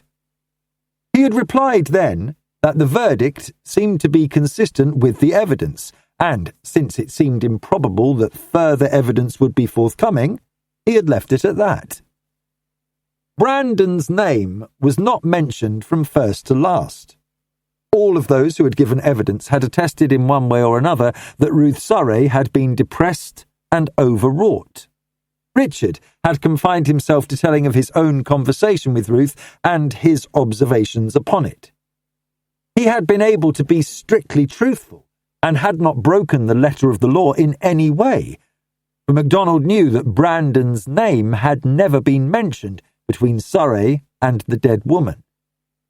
Yet, had the former told all that he knew, or given the least hint of what he surmised, the inquiry might have proceeded on very different lines. MacDonald went home in a very thoughtful mood. Officially, he had as yet no standing in the case. It was not his business to set any inquiry on foot until he received instructions. But he felt unable to leave the matter alone and settle down to his affairs, as though Richard Surrey had not called on him for help. For that evening, at any rate, MacDonald found himself very much in the position of unofficial observer, which Surrey had suggested he might be able to maintain, and he determined to spend the evening in acquiring what facts he could. Obviously, the first thing to be done was to fill in the gap in the evidence concerning the dramatis personae of the case.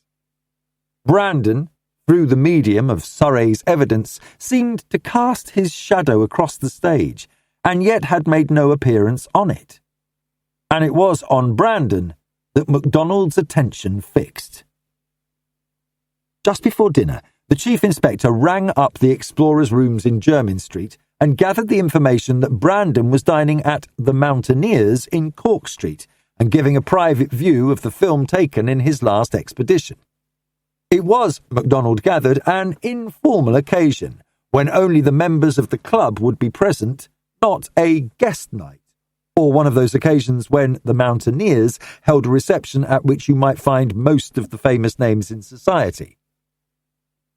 Having got thus far, MacDonald sat and pondered for a while, and then put through another call, this time to James Menzies, an elderly lawyer who had been a noted climber in his day.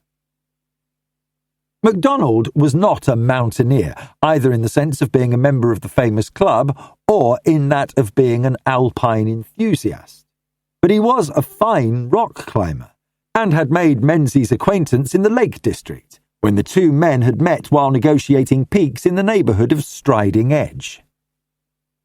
Menzies was a typical Scots lawyer, shrewd, learned, and discreet to the point of terseness, and MacDonald knew that he could trust him absolutely. The Chief Inspector's luck was in. Menzies was just about to set out for the Mountaineers, and MacDonald asked quite straightforwardly if it would be possible for himself to come to the club after dinner, either to see the film or to hear any of the discussion which might follow. The man at the other end of the line took his time over answering. I'm not saying it's impossible, he said at length, "but I should like to know this. Is it the film that interests you, or something else?" "Something else," replied MacDonald. "Officially speaking, I've no rights in the matter. I have been asked by a friend to help in a certain problem, and it's possible that I may be put onto it officially later. For this evening, it's my own pigeon. Is it Brandon who interests you?" "Yes. I want a chance of observing him, and of talking to him, if it comes my way. He may touch the case, if the case materializes. I have nothing against him, and no right to question him." The other chuckled. "No official status, no case, just a matter of human curiosity.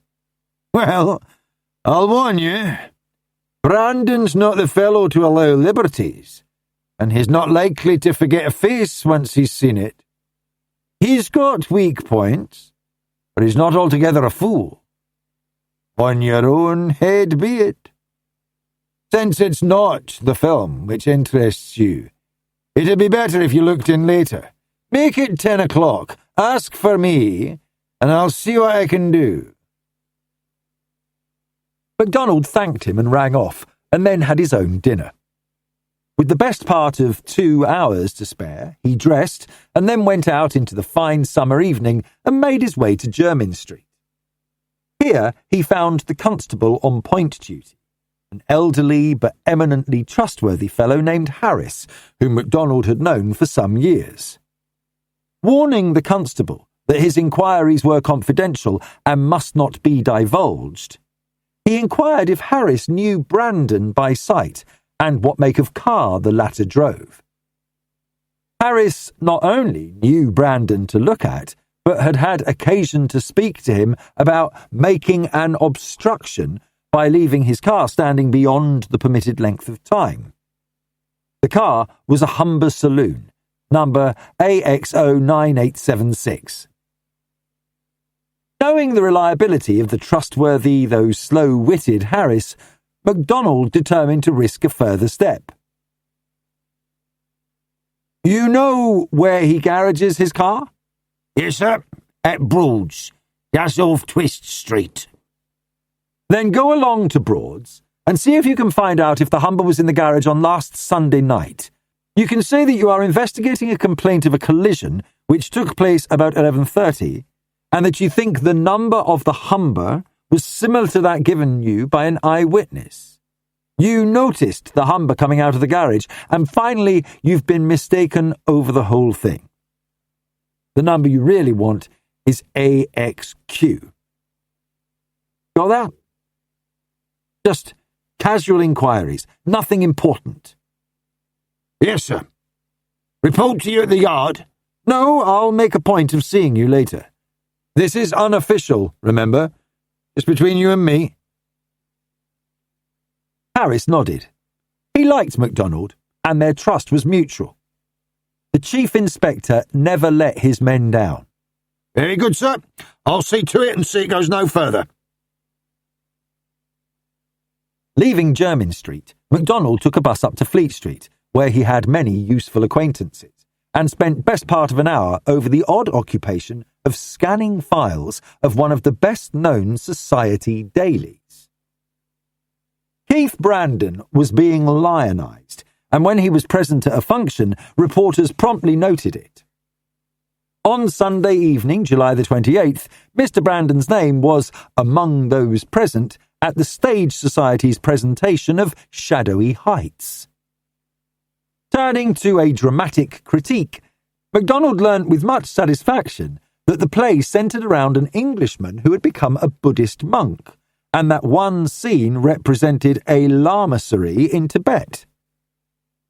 With his usual thoroughness, MacDonald sought out a reporter who was able to give him a good outline of the play and who also produced a programme.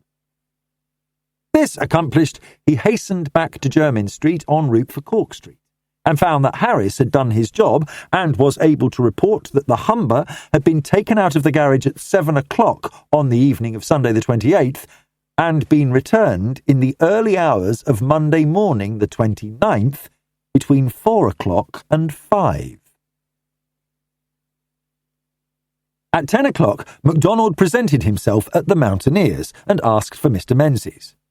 After a few minutes of friendly conversation, during which the matter of the telephone call was not mentioned, Menzies got up and led the way into a comfortable smoking room, where a group of men were sitting yarning round the open window.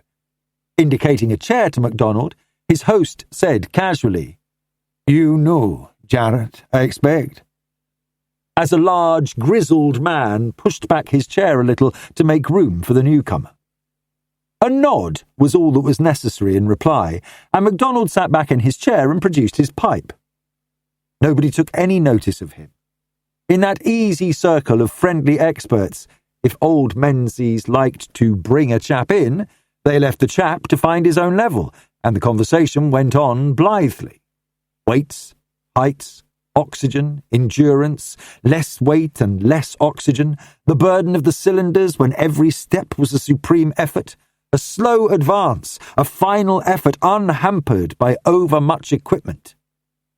MacDonald had heard that sort of thing before and settled down to listen, not anxious to obtrude himself.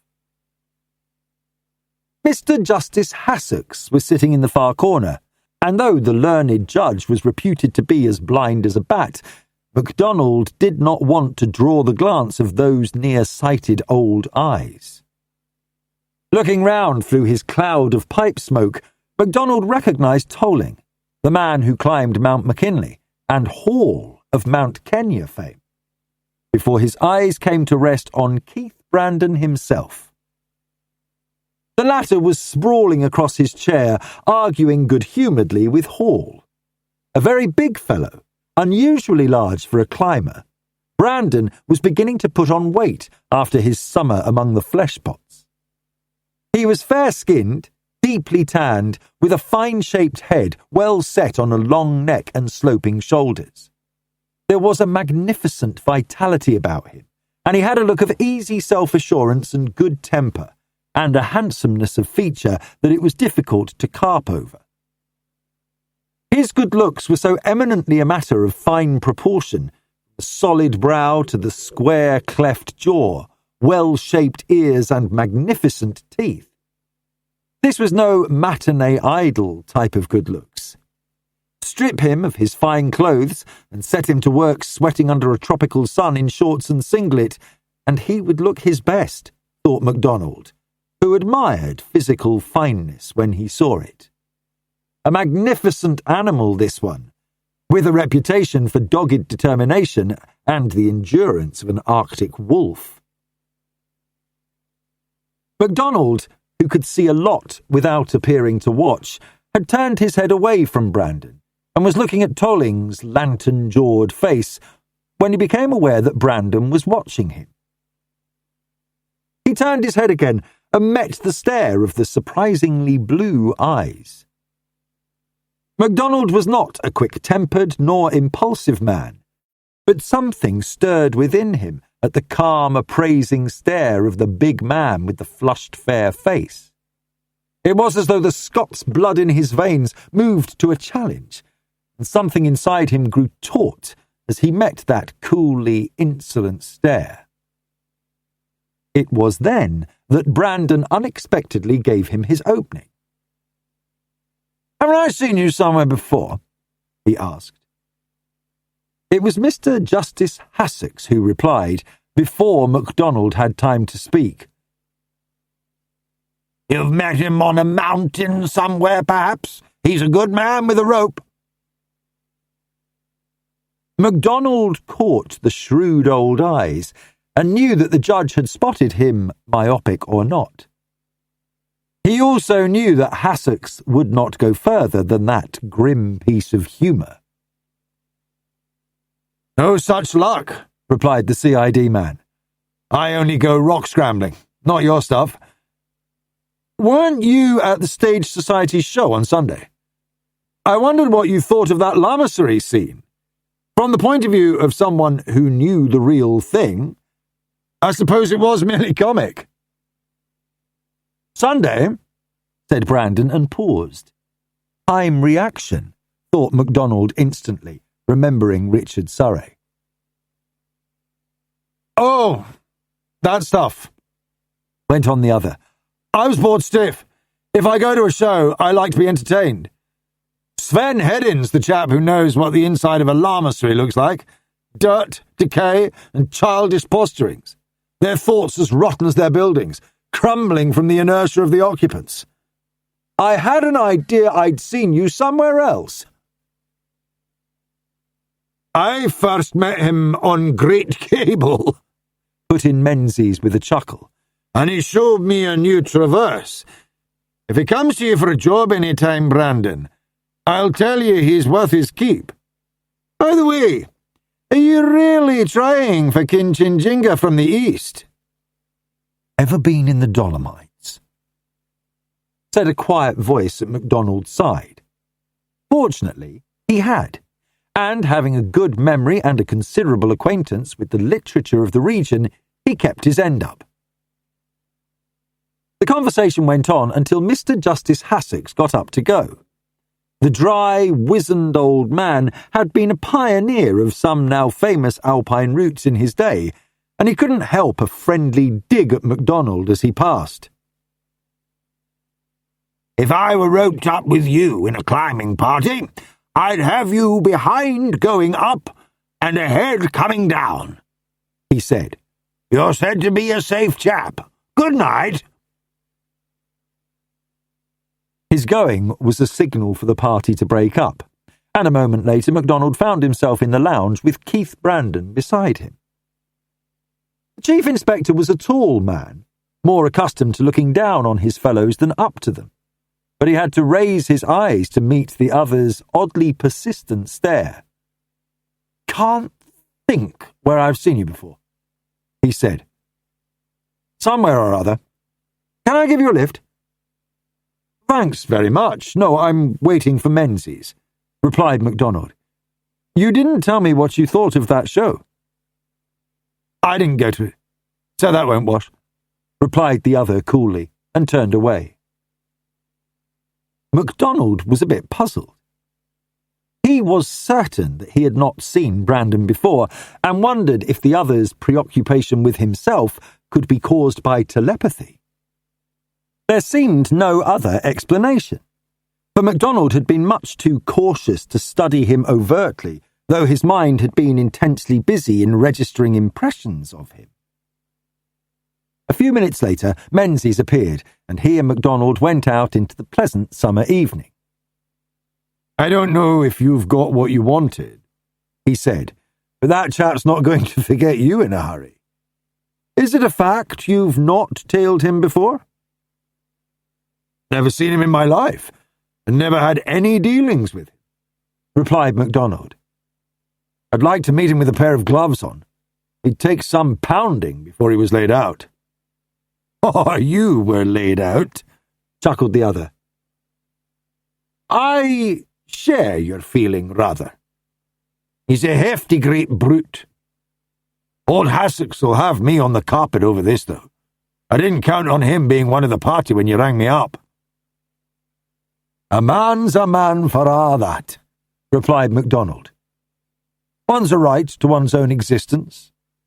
But was it your own existence? Demanded Menzies, and the other replied, Yes, for this evening it was. I'm not on a job. Tell him so. Tell it to the horse marines. Hassocks has got eyes in his mind, if not in his head. If ever I'm in quad, it'll be your business to get me out after this. I'll see to it, replied MacDonald. Chapter 6. MacDonald was standing in the sunny bedroom at Upwood House where Ruth Surrey had been found asleep in the sleep that knows no awakening of mortal senses. He was on the job at last, officially, grappling with a problem that looked insoluble. The general opinion of the police was that the inquiry was at a dead end. Nobody knew anything. Nobody had seen or heard anything, and those papers were foolproof evidence. Deceased had written them herself, and they could only mean one thing. Beside MacDonald stood Mrs. Surrey, quiet and dignified, controlled now to a point when she could talk to the CID man without flinching, but asking with her eyes the same question which Richard had asked. How can this help? All the investigation in the world can't bring Ruth back. It was in response to her general attitude and expression, rather than to any actual words, that MacDonald tried to explain his own attitude. The object of an inquiry like this is something in the matter of a safeguard. If any suspicion arises that a coroner's verdict may not be in accordance with the facts, it is due to deceased injustice that the evidence be re-examined. We, the police, have to be satisfied that there is no possibility of foul play. Mrs. Surrey looked at him steadily. Is such a thing conceivable in this case, Inspector? I don't know, replied MacDonald quietly. But I can say this. If all the facts had been at the disposal of the investigators in the first place, the inquiry would have proceeded with that possibility in view. It is remote, but it exists. Mrs. Surrey said no more. Taking MacDonald up to Ruth's room, she had said, As far as possible, everything is as it was last Monday morning. The actual papers by the bedside have been removed, and Mr. Montague has taken some manuscripts from the writing desk. The letters and papers in it were examined by the police, but Mr. Montague is coming down today and will bring to you those which he removed in his capacity as literary executor. Thank you. First, may I see the maid who came in to call your daughter? Gladys Rogers is her name, I think? I will send her up to you. While he waited, MacDonald looked round the room. He knew quite well that he would find nothing to help him there. Far from being, as it was, every single object had been moved, cleaned, altered. He could only get an idea of the general arrangement and the relation of this room to others. The maid, Gladys, came in looking white and frightened, a protest on her lips and in her eyes. I told the truth, and I told everything, she asserted, and MacDonald reassured her as best he could. You had a great shock. And very often, in cases like that, the shock of the important facts wipes out recollection of little things which may be helpful. What I want you to do is this. Come into the room with the tea tray and hot water just as you did on the Monday morning. With the same things in your hands, it will be easier for you to carry out exactly the same actions. After a little further expostulation, the maid agreed. She went downstairs and came up again shortly with her tray. MacDonald had pulled the curtains across the windows, and he stood in the corner of the room. Don't take any notice of me, he had said to her. Try to do exactly what you usually do in the morning when you call anybody. Reassured by his quiet voice, the girl behaved sensibly. She came in, put down a can on the floor, closed the door, and carried the small tray to the bedside table, pushing back the papers and the small box of tablets. She then went to the window and drew back the curtains, fastening them in their sashes. Next, she went and picked up her can by the door and took it to the washstand, arranged it with a cover over it, and set the china aright. Her face was set in a frown of concentration, and MacDonald could tell that she was trying hard to do as she had been asked. He saw her hand waver and hesitate, and then he asked, There was something else there, which you moved? The girl turned white. I've forgotten. There was a coffee cup. I just took it down with me to the pantry like I always should. I clean forgot." "Never mind," said MacDonald. I know one can forget small things, especially when they are almost unconscious actions. He went on with his inquiry, and the girl told him how she came into the room again and tried to wake Ruth. Finally, he asked her about the other people in the house, and the second housemaid was called up, while MacDonald was shown the other bedrooms and told who had slept in them. The little room next to Ruth's was occupied by Naomi. Beyond that came Mrs. Trant's room. On the farther side of the staircase were Stanwood's and Montague's rooms, all these being at the back of the house. The front of the building contained Mrs. Surrey's bedroom and sitting room, and the professor's rooms. Fellows had slept in a room above Ruth's on the second floor. Stanwood and Montague had both got up early before the household was astir. The former had sat in the rose garden writing until breakfast time. The latter had gone for a walk. Fellows had been fast asleep in his room when he was called. Having got the disposition of the rooms into his head, MacDonald went downstairs and examined the ground floor of the house, particularly the conservatory, which Richard had said his sister was in the habit of using as an exit if she went to the post late at night. The path leading from it to a small side gate ran through a shrubbery, and it seemed unlikely that anyone walking along it would have been seen after dark from any of the bedroom windows. The only dog in the house was an old Sealyham, which slept in a basket in the professor's room. MacDonald then asked Mrs. Surrey about the coffee cup in Ruth's room, and he could see that she was puzzled about it. Ruth did not drink coffee after dinner. Mrs. Surrey sent for Gladys and questioned her. Was the cup one of those sent up for the after-dinner coffee? Eventually, the parlour-maid was called in, since the cups were her province. That pointed out by Gladys as similar to the one found in Ruth's room was not one of the set used for after-dinner coffee. Following Mrs. Surrey's instructions, a tray had been left in the dining room with an electric kettle, tea things, coffee things, glasses, and whiskey. Mrs. Surrey explained that she had on previous occasions found that guests who were writers often sat up late at night working. She knew that Montague in particular did this, and that they sometimes liked a cup of tea or even coffee while they were working. It was her custom to have a tray left out so that if anyone wanted a hot drink after the household had gone to bed, they could get it for themselves. Similarly, if anybody came down early, they could make themselves a cup of tea if they wished. It had certainly not been a habit of Ruth's to make herself either tea or coffee before she went to bed. In the winter, she occasionally drank hot milk at bedtime, but in the summer, never. "I can't explain it," she said to MacDonald unhappily. The latter tried to determine from the parlour-maid if the teapot or coffee-making apparatus had been used, and if any of the cups had dregs in, but he could get no positive answer. The coffee had been made and was ready to heat up if anybody wanted it. The parlour-maid had been busy on the Monday morning and had carried the things back to the pantry.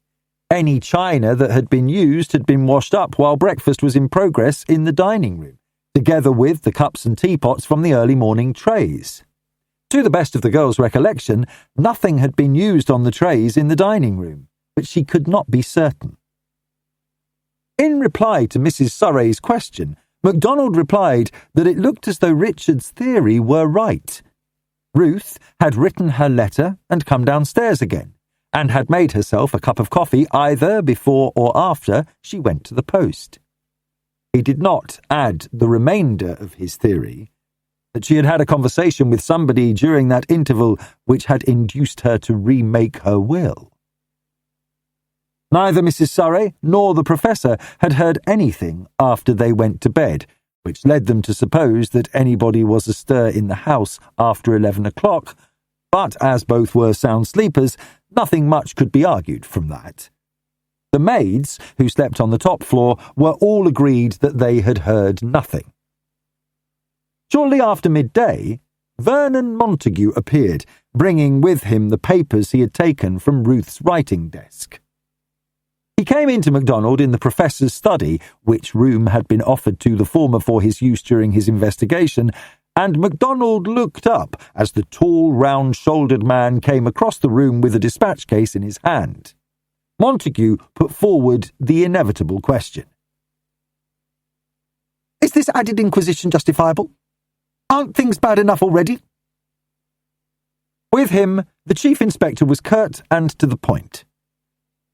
"Somebody in this case is refraining from giving evidence, or else somebody has been telling lies. Whichever it is, it has got to be cleared up. The facts point to the conclusion that deceased had some conversation with an unknown person after she was supposed to have gone to bed.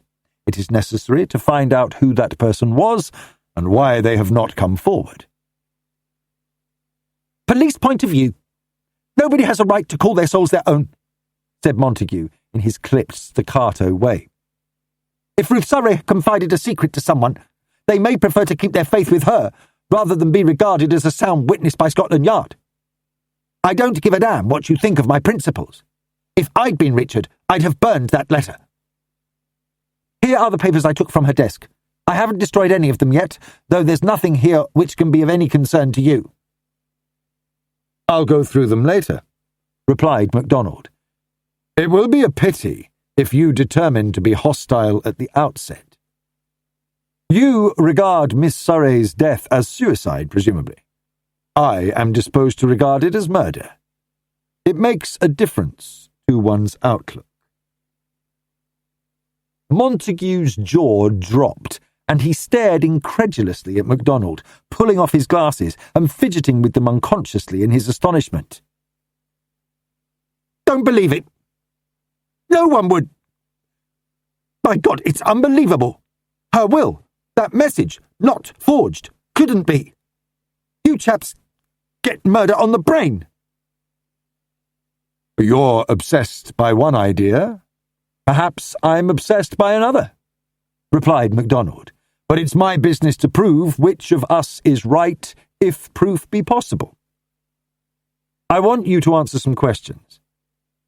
Had you any idea that Miss Surrey intended to appoint you as her literary executor?" "None. She never mentioned such a thing. Stands to reason. I'm years older than she was. In the nature of things, I ought not to have survived her. The fact she appointed me goes to show she knew what she was going to do." "Had you ever had any conversation with her on the topic, in reference to anybody else's posthumous publications?" Montague's limbs jerked in the odd way that betokened surprise. "No, not directly.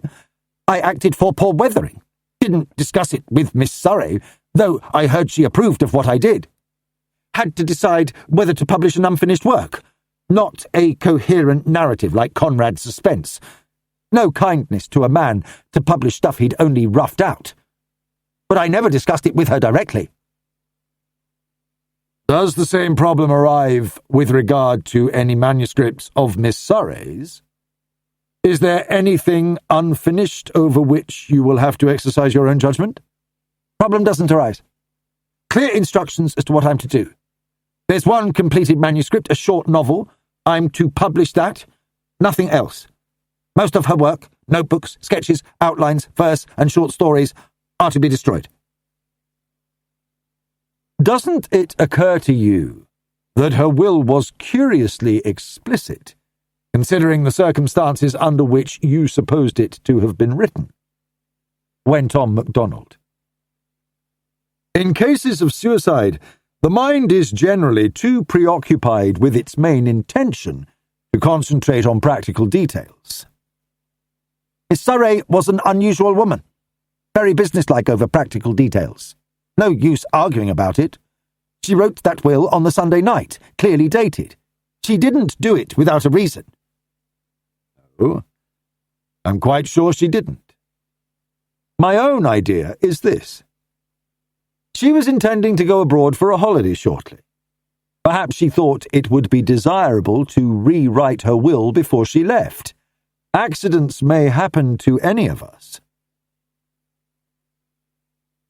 MacDonald was careful not to develop his idea on this subject to its full extent.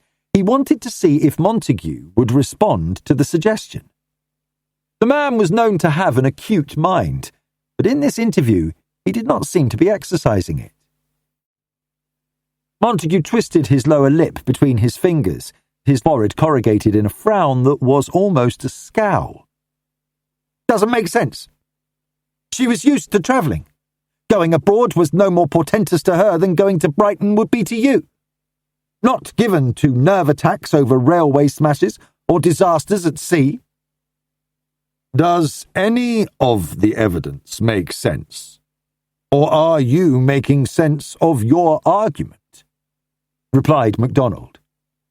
Along one line of thought you can reason thus. Deceased was in a normal state of mind. She wrote to her brother happily and sensibly.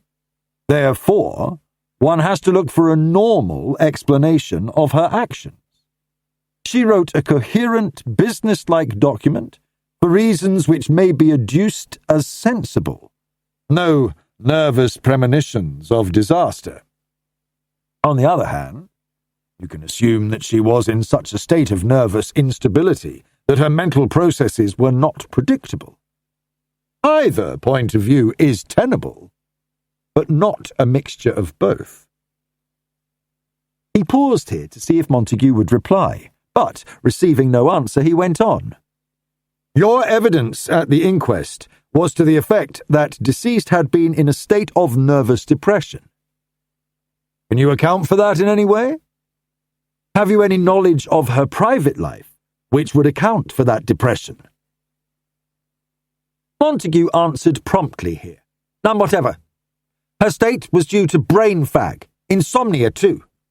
Evidence of her brother and her medical man brought that out clearly enough. Insomnia's the devil. Undoubtedly. You suffer from it yourself. On and off. Seldom sleep till the small hours. On the night of Miss Surrey's death, you went to bed early? Yes. We all turned in early. I went to bed about 11. But not to sleep. Montague was fiddling with a propelling pencil, which he had picked up from the desk. He seemed unable to keep his hands still for a moment. No, not immediately, he replied. Not until the small hours, I take it, said MacDonald. Did you come downstairs again to make tea or coffee in the dining room? Good God, no. Coffee? When you want to go to sleep? I was reading in bed for an hour or two, but I didn't leave my room until I got up. You got up very early and went into the garden? Yes. The birds woke me up. Always a row in the country. He threw the pencil down on the table. If you're arguing that I went and talked to Miss Surrey, persuaded her to write a will giving me power over her manuscripts, and then induced her to take an overdose of Thalmane, you're an even bigger fool than you're assuming to be. Motive, profits as a publisher. That it? If so, say so. I can't say it sounds convincing, replied MacDonald. You're not deaf, by any chance? Not to my knowledge. Yet, lying awake, you did not hear a sound to suggest that anyone was moving about in the house or talking? So far as we can gather, Miss Surrey must have posted that letter to her brother herself. She also went into the dining room and took a cup of coffee up to her room. At least, that's the presumption. A coffee cup with dregs in it was taken from the washstand in her room on Monday morning. Once again, I say that it's hard to make sense of all this evidence. For the first time during the interview, Montague sat curiously still. Far from being relaxed, his limbs were tense, and his long fingers seemed to have become rigid, stretched out in ungainly fashion along the arms of his chair. His voice, too, was different in quality when he spoke again. I give you my word that I heard nothing. No movement and no voices after I went to bed. I'm not keeping back a single fact. As to whether I can make out a line of thought which rationalizes the evidence, that's my own affair. It's between me and my own conscience. I believe that Ruth took her own life deliberately, and I believe that this inquiry of yours is a thrice-damned thing. Its only object to publish the distress which drove a woman to death. It's no use asking me to confide my thoughts to you or to anybody else. My suppositions may be entirely wrong, and I am not going to make a present of them to the police or to the public. This conversation is held without witnesses, and you needn't hope that I shall repeat what I am now saying in the witness box. I shan't. But I put it to you as a man and not as a policeman. Let her rest in peace. It would be less ghoulish to dig up a corpse and exhibit it to the public view than to do what you're doing. MacDonald felt the tensity of emotion in the speaker's voice, and he replied very quietly, "So long as there is a possibility that the coroner's verdict was at fault, this inquiry must go on. One successful murder begets others. We know that only too well. Suppression of evidence or even of ideas may mean that a murderer will not only escape, but may repeat the crime later." Montague got up from his chair. "I've nothing more to say. I've said too much already, but on another occasion I shall hold my tongue. You've got my sworn evidence in the coroner's court, and I have brought you the papers you asked for. Not a scrap has been destroyed, either of the papers found here or those in her London rooms." He walked to the door, and MacDonald made no effort to stop him. Drawing the dispatch case towards him, the Chief Inspector began to go through the contents. The papers were enclosed in some large sheets of blotting paper, evidently taken from the blotter on Ruth Surrey's desk, and at first sight it appeared that Montague's statement, "Nothing has been destroyed," was fully true. Letters and envelopes, one or two scribbled notes concerning purchases and bills, telephone numbers and addresses were included. Also, the remains of 2 writing blocks. Both of these were the same quality of paper, thin, tough, smooth sheets, very easy to write upon. One was a large size, 10 inches by 7.5, the other considerably smaller. The larger appeared to have been used for manuscript paper, the smaller for writing informal letters. It was on this paper that Ruth had written her brother's letter. Putting aside the blocks, MacDonald began to examine the written papers. It was not an easy task, for Ruth Surrey had frequently used a sort of private shorthand whose symbols and abbreviations conveyed nothing to MacDonald at first sight. So far as he could make out, several of the sheets were covered with notes concerning future books and essays, experiments rather than a settled scheme, and there was a series of comments on recently published books.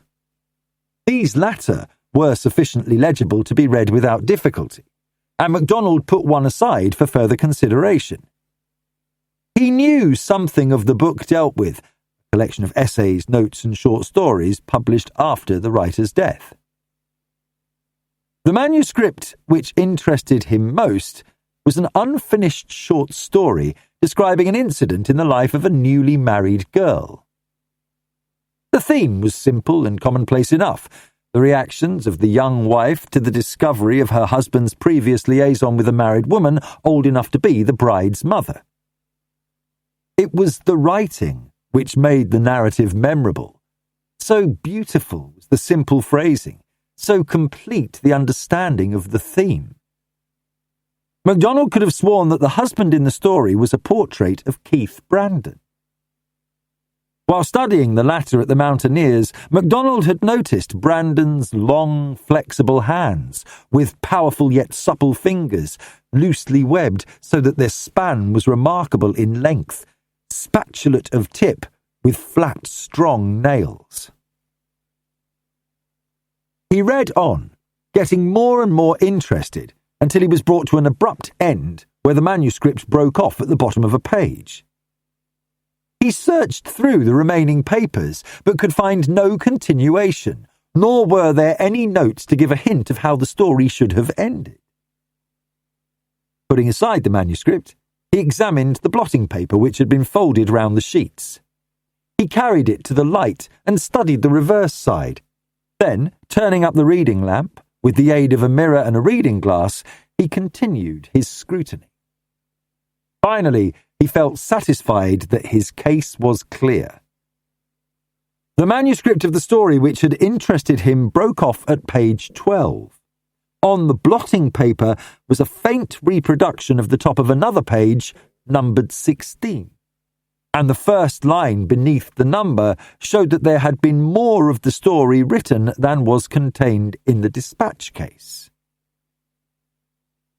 The name of the girl wife had been Hilary Fielding, and the letters of the Christian name showed clearly enough on the blotting paper. MacDonald took out the sheet on which was written Ruth Surrey's farewell message and compared it with the sheets of the story. The former had been written, apparently, on a sheet torn from the smaller block, but Ruth Surrey, when she wrote her manuscripts, had been in the habit of leaving a wide margin on either side of the page. In this margin she wrote corrections and suggestions, as a reader does in correcting the galley slips of a book in proof, and her neat, tiny writing made a surprisingly compact, regular block down the page. The numbering was in the top right-hand corner of each page. MacDonald now believed that the farewell message had been written as the conclusion to the story of Hilary Fielding, and that the page containing these lines had been cut down to the size of the smaller sheets which she used for letter writing. The necessity of the cutting down was obvious if his theory were true.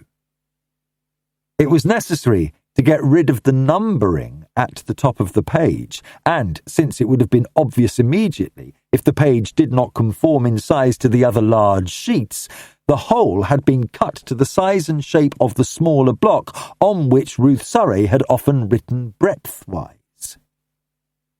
If this were not the explanation, MacDonald believed that he would have found the remaining pages of the story. That they had been written, the blotting paper proved, and Ruth Surrey had obviously not destroyed any of the papers in her writing desk. All her odd notes were there, as well as the compact manuscript of the main part of the story. MacDonald then went back to his theory about the will. Ruth had written a notice of Last Leaves, a volume published by the author's wife after the former's death, and she had expressed very strongly the view put into words by Montague, no kindness to a man to publish stuff he'd only roughed out. Ruth, writing with strong feeling, because she had been a great admirer of the author's earlier work, had developed Montague's sentiment with trenchant energy. There had been too much of this sort of thing of recent years, she had written. It was mistaken sentiment to give to the world the experiments and trivial scraps of narrative which the living author would have consigned to the wastepaper basket had he lived to do so. Neither were those who had been nearest to the author during his life, nor those who had loved him the most devotedly, the best judges of what should be published among the mass of work which every author leaves behind him. Literature should be judged on its merits alone, and to believe it to be a pious duty to publish all the trifles which a great writer might leave behind him was a disservice to his memory. MacDonald put down the sheets of this review with a clear purpose in his mind.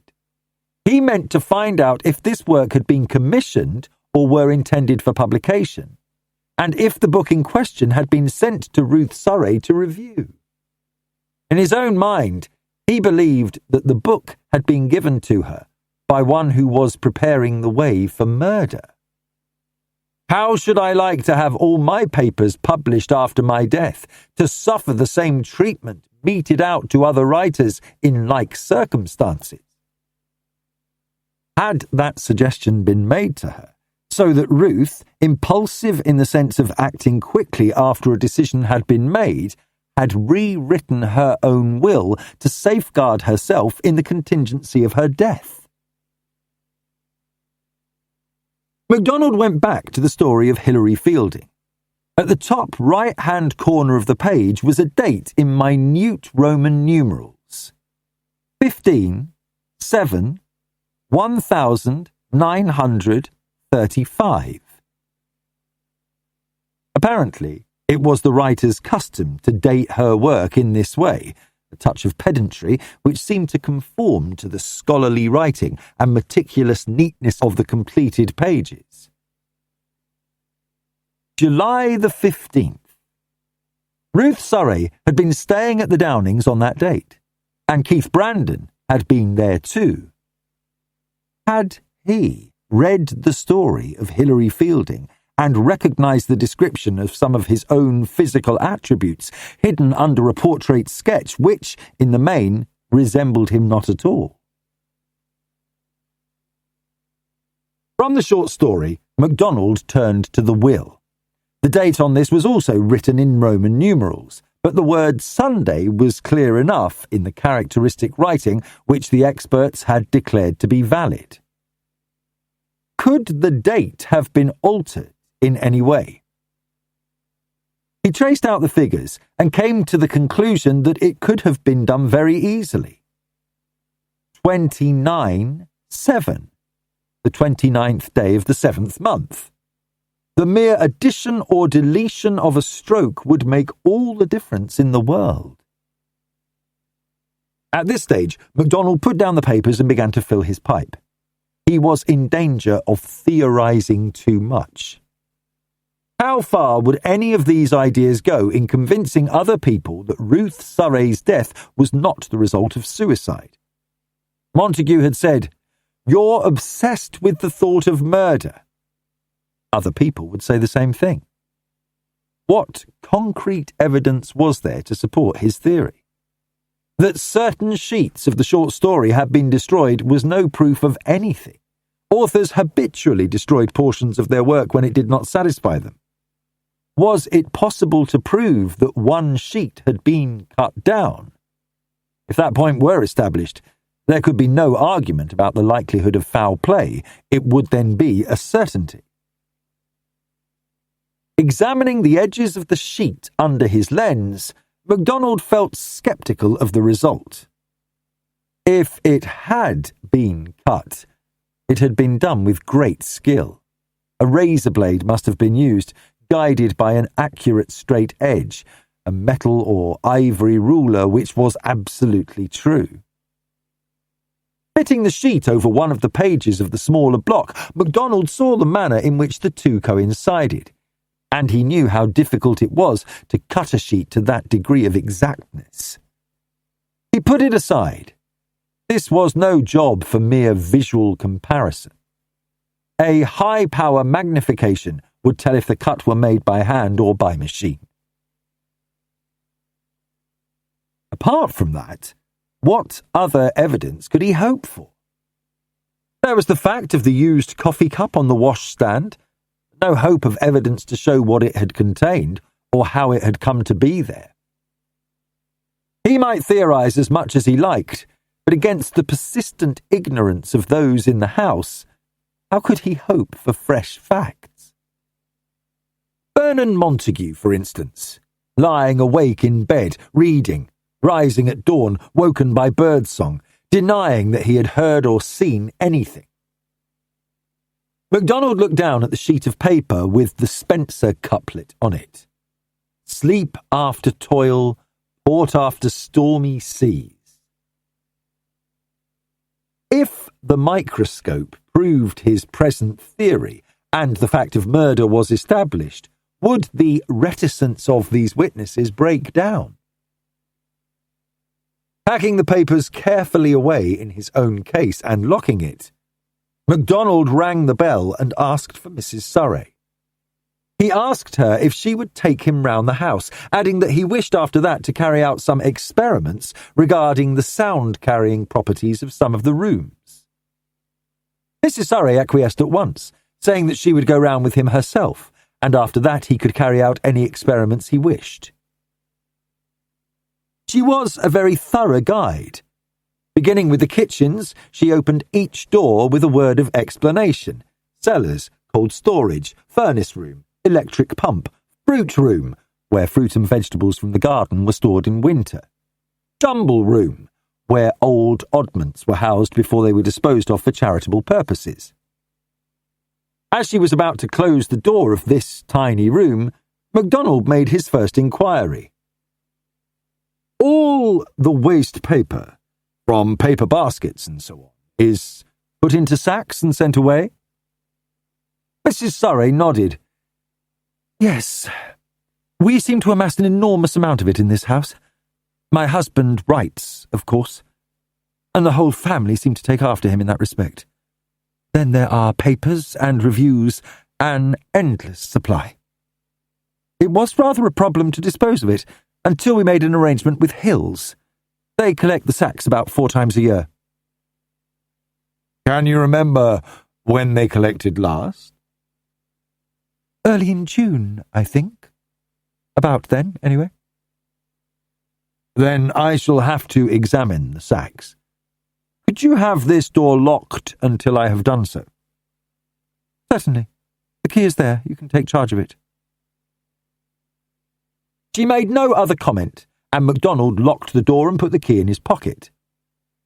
There was no window to the little room, only a skylight. He turned again to the grey-haired lady who stood beside him, saying, "Thank you," and then added, "I am very sorry that I have to bother you about all this." "Of course, you have to do what you consider necessary," she replied, and MacDonald was unhappily aware of the antagonism which lay behind her courteous and dignified bearing. Mrs. Surrey was finding it hard to put up with this domestic inquisition, and she visited her feelings on MacDonald. "There are the 3 back entrances, as you see," she explained carefully. "One in the passage, one in the scullery, and one by the servants' sitting room. They are having their lunch in there just now, so perhaps later would do. There is only one room in this part of the house which we use ourselves. We call it the workroom. It used to be the children's playroom." The door she opened this time opened into a very large stone-flagged room containing trestle tables and a carpenter's bench. MacDonald went right in and stood looking at various pieces of apparatus. "Someone does bookbinding?" he queried, recognizing a sewing frame standing against the wall. "Yes, my youngest daughter does. My husband works at tooling the bindings occasionally. That," pointing to a large shrouded object on a pair of trestles, "is my own embroidery frame. My son Robert is fond of carpentry, and Mrs. Beach, my married daughter, used to do woodcuts. That is her press. The room is not often used now."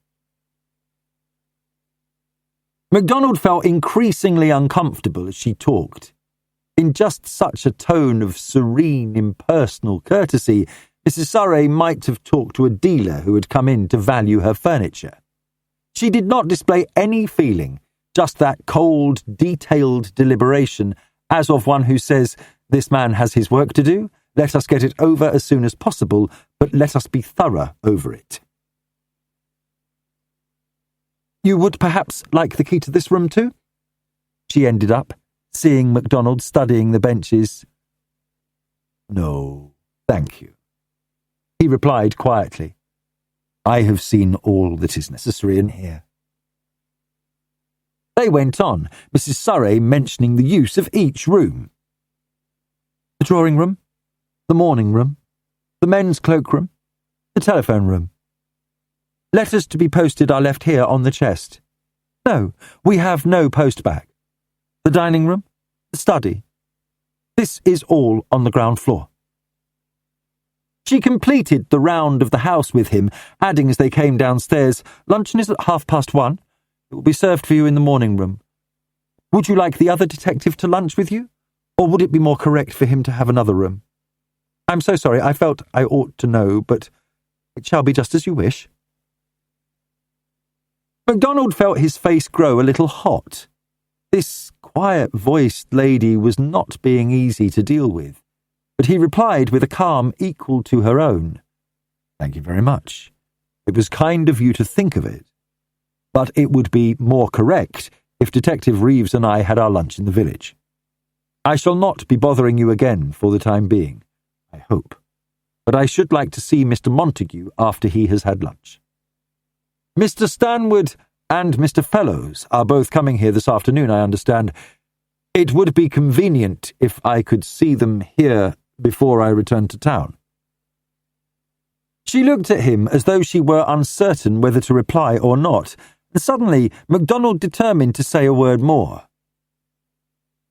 I have already told you that I am sorry that you should be distressed by this additional inquiry, Mrs. Surrey. I personally am no more able to prevent it than are you yourself. The inquiry is inevitable, and rightly so. But after today, I hope that my department will not have to trouble you personally with our inquiries. Mrs. Surrey looked at the tall man with the quiet voice. He stood easily, looking no more like a policeman in dress or face or manner than did her own sons. When she replied, there was a trace more of feeling in her voice. I am grateful to you for your sympathy, Inspector. I know that my son was glad that you were able to undertake this matter, and you have been very considerate to us all. I won't try to explain to you my own feelings about it. I may be illogical, but that is a failing of mothers with regard to their children. She flushed a little as she added, I am sorry that you will not accept our hospitality. I intended no discourtesy to you when I mentioned it. I hope that you will change your mind. Thank you. I think it will be better if we adhere to my original plan, as we have some business in the village. He replied, Meantime, many thanks for acting as my guide. He bowed as he turned away, and Mrs. Surrey was left in the hall with her eyes pricking with unshed tears. She knew enough of mankind to recognize when she had put a man's back up. She had resented the Chief Inspector's presence and the reiteration of those questions which she had answered already, and she resented the implication of his presence that there was more to be told than had been told. Trying to keep a firm hand on nerves that were beginning to torture her, she admitted that MacDonald was considerate and courteous and capable, and in spite of it, she hated him. And unfortunately, she had let him see it. Chapter 7. MacDonald stood at the front door of the King's Arms and looked at the pleasant cottages across the way, himself looking the most placid of visitors waiting for the lunch he had just ordered, while Detective Reeves made friends with a liver-and-white spaniel in the garden. Far from feeling as contented as he looked, the Chief Inspector was troubled in mind. He felt baffled at this moment, not from inability to present a logical case, but because all the evidence he had collected was capable of different interpretations. The experiments he had carried out with the assistance of Reeves, in which he had hoped to ascertain the probabilities of the passage of sound from room to room and floor to floor in the Surreys' big house, had been quite inconclusive in result. Owing to the excellence of the thick walls and the quality of the deep carpets, it was obviously quite possible for anybody in Ruth Surrey's room to move about and to go downstairs and to let themselves out of the house without making enough sound to attract the attention of anybody else in the house.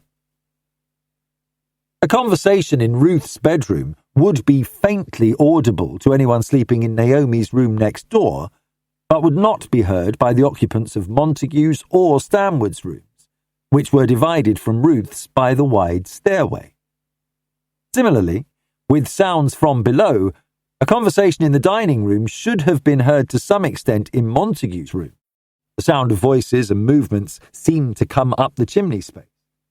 Similar sounds from the window end of the drawing room were audible in Stanwood's bedroom, and those of the morning room in the professor's bedroom. On the other hand, no sounds from the study could be heard upstairs at all. While MacDonald was chewing over these reflections, a car pulled up just opposite the front door and the driver alighted. As the latter turned to enter the inn, he stopped and stared at the chief inspector, and the latter returned the look with interest. For the driver was Keith Brandon. "Rather odd the way we butt into one another," said Brandon. "I haven't remembered yet where I first saw you. Are you staying here? They do you rather well. It's one of the best pubs I know in a small way." "I'm having lunch here," replied MacDonald. "It's a bit odd. You're the very man I wanted to see."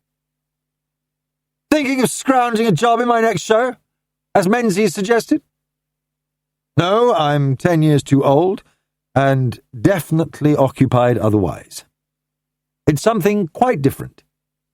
MacDonald drew a card out of his pocket and handed it to Brandon. "That's my job. Will you come into the garden and talk to me for a few minutes?" Brandon studied the card, and then his eyes rested on MacDonald's face with the cool, appraising stare that had a quality of insolence in it. "So that's it. Wait a minute. You were the chap who gave evidence for the police in that forgery case. Old Hassocks tried it. Good God, the old blighter. A good man with a rope, I remember. I heard part of that case. I've a good memory for faces and a rotten one for placing the circumstances in which I saw them. Since when have they made the CID free of the mountaineers? If you want to talk to me, I'll give you 10 minutes after I've ordered my lunch and bunged the car into the yard. But if you want to pump me, I'll tell you straight the answer's a lemon." A few minutes later, the explorer came into the garden, sat down at the little table where MacDonald was awaiting him, saying, "What about it?" as he lighted a cigarette.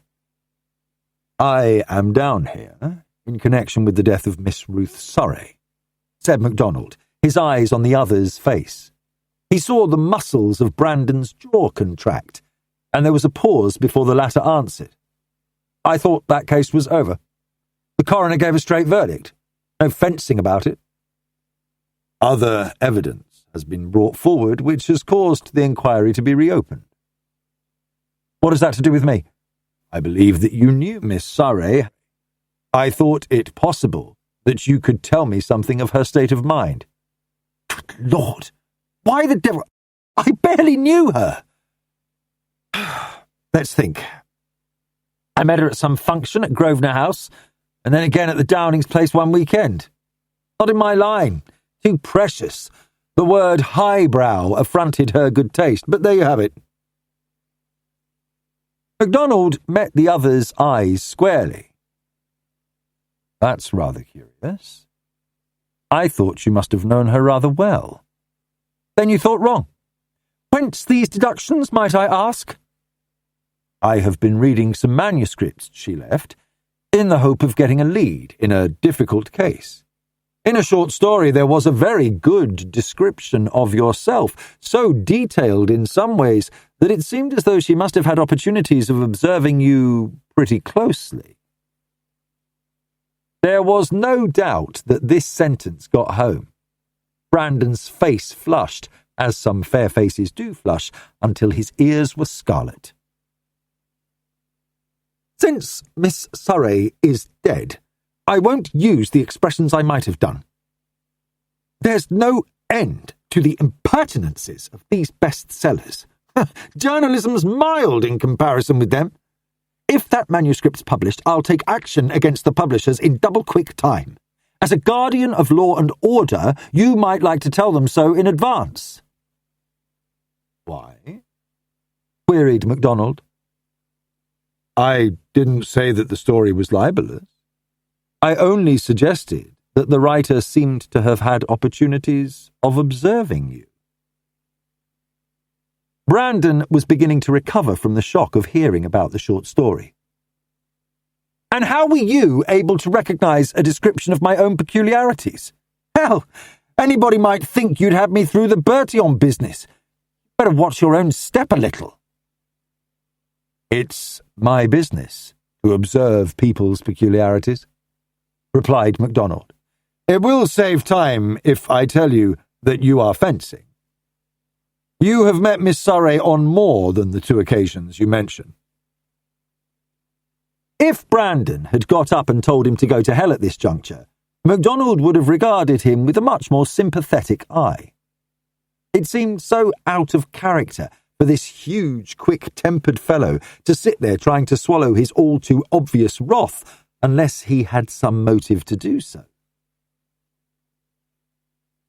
"I don't pretend to know what you're driving at," went on Brandon, "but your insinuations seem on a par with the mentality of the plainclothes men who go muckraking in Hyde Park.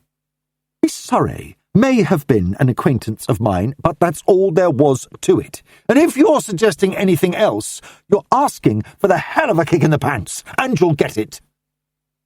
"I'll take my chance of that," returned MacDonald. "There is no insinuation about the following question. It's a perfectly plain one. What were you doing on Sunday evening, July the 29th? Brandon's bright blue eyes flickered curiously, as though a light shone behind them for a split second, then the pupils contracted to mere pinpoints. MacDonald had often observed that nervous stress causes the muscles of the eyes to react oddly, in the same manner that the hands and jaw may be clenched and unclenched unconsciously during a period of intense excitement. Ruth Surrey, too, had set on record that curious dilation and expansion of a man's eyes. "July the 29th?" queried the other, with a snort which might have been laughter or contempt. "You know the answer to that already. It was the evening you saw me at Shadowy Heights." "I asked you if you were there," corrected MacDonald, "and subsequently you told me that you were not there." "That won't wash," retorted Brandon, coolly using the same phrase which he had used when he said at the door of the Mountaineers that he had not seen Shadowy Heights. "You asked me about the play in the presence of witnesses. Old Hassocks was one. I told you that I'd been bored stiff by it." "Later, you told me that you had not seen it." "Bunkum! You're using your imagination to indulge your own beastly reasoning. If you want evidence, go and look in the files of the Mayfair Messenger. It's a low rag, doubtless you know it. However, its photographs are good. You'll find a photograph of people in the lobby at the Duchess of Kent's Theatre at the production of Shadowy Heights that Sunday night, among whom is myself." "Thanks," replied MacDonald. "That seems indisputable. One can assume, however, that you didn't sit the play through, since you have admitted that you were bored stiff by it. Your car returned to the garage about 5 o'clock in the morning. I should be very glad if you would tell me what you were doing between the time you left the theatre and the time you returned your car to its garage. Let me make this quite clear. I only ask these questions in order to eliminate you from the complications which have arisen in this case." "I'm not disposed to advertise my whereabouts during that period," said Brandon slowly. "The answer would involve other people besides myself, and I am not inclined to give you the chance of throwing mud at my friends. Seems to be a favourite pastime of yours." "It might save you a lot of trouble eventually, if you answered that question frankly," said MacDonald. "However, that's for you to decide." "Now, you can damn well tell me what right you have to dog my movements and ask me infernally insolent questions," said Brandon heatedly. "There's been trouble for you damned bobbies over smaller things than that. If you've been exceeding your authority, far from exceeding it, I've hardly begun to use it," interpolated MacDonald. "It's the business of every member of the public to answer questions asked them by an accredited member of the police force. So far as my right to ask questions is concerned, it's only limited by the judge's rules. Presumably, you're not suggesting that these should apply to you. Don't know what you're talking about, retorted Brandon and got up. I'd intended to have my lunch here, but I wasn't counting on the company of your department. Enough to spoil a man's appetite to see you snooping around. MacDonald looked after the big fellow as he swung away and resolutely put out of his mind the feeling that if Brandon were hit hard enough and long enough, somewhere in the region of his wind, things would look more satisfactory all round. Finding Reeves just inside the inn, MacDonald said to him, "I'm sorry for you, because there's a good meal waiting to be eaten, and you're not going to eat it. Get your motorbike out and see if you can tail that chap in the Humber without his spotting you. If he goes to another pub for a meal, you can get one too, but try not to let him see you. I want to know if he goes to any place in this district. I shall be at Upwood House this afternoon and back in town this evening. Report when and as you can." Reeves did not complain over his lost meal. He was being given the sort of job he liked, and with a "Thank you, sir," he made for the stable, where his motorcycle was standing, and a few minutes later MacDonald heard him start up the engine and knew that a good man was on the trail. He himself went in and settled to his meal and thought over that interview with Brandon. The latter had lied about the nature of his friendship with Ruth Surrey, and much though MacDonald disliked him, he was fair-minded enough to admit that many men would have lied under like circumstances and counted their lie for righteousness. From Brandon's point of view, it would have been mere caddishness to claim intimacy with the dead woman. Next came his reaction to the matter of the short story. He had assumed at once that it contained something damaging to himself. That looked as though he and Ruth must have quarrelled, or at least as though she had grounds for resentment towards him. Quite probable, if he had wearied of her and then displayed an interest in her sister. Finally came the point about the Sunday evening. Brandon had expected that question. He had been ready for it, and the fact that MacDonald had stolen a march on him and found out that the Humber had not been returned to the garage until the early morning had infuriated him. If the explorer were implicated in the case, mused MacDonald, it was probable that he would take immediate steps to reinforce his alibi for the Sunday evening, in which case Reeves should be able to do some useful work. The other question that arose was concerning Brandon's presence here at the King's Arms. He had evidently been here before, had admitted as much himself. To that question, MacDonald got an early answer. Mrs. Shaw, the wife of the innkeeper, came into the room with a pair of driving gloves. "Some people don't seem to know their own minds," she complained. "First it's 2 for dinner, then it's 3 for dinner, and when it comes to the point, it's only 1 for dinner. If Mr. Keith's a friend of yours, maybe you'd like to give him back his gloves. Left them here last time he came, and then says he's come to fetch them, and after all that goes tearing off without waiting for them. I do my best, but a woman can't make a meal cook faster than's natural. Hurry, hurry, hurry it is these days, and then no one's satisfied." "Well, I'm satisfied for one," replied MacDonald. "I have never eaten a better duck than that one, or better green peas either. I'll take charge of the gloves if you like, and see that they're returned to their owner. He's one of these impatient fellows. However, he took the trouble to tell me how comfortable he had been when he stayed here, and what a good cook you are into the bargain." "Well, why didn't he stop for his dinner then?" retorted Mrs. Shaw. "He stayed a night here a fortnight or so ago, the week before last it was, and said he was that comfortable.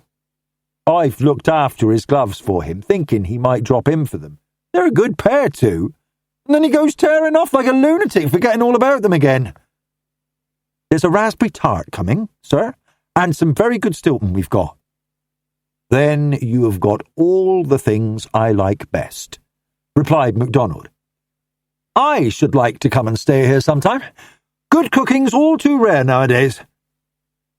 Just a matter of taking trouble, that's what I say, replied Mrs. Shaw. We had a lot of visitors last week.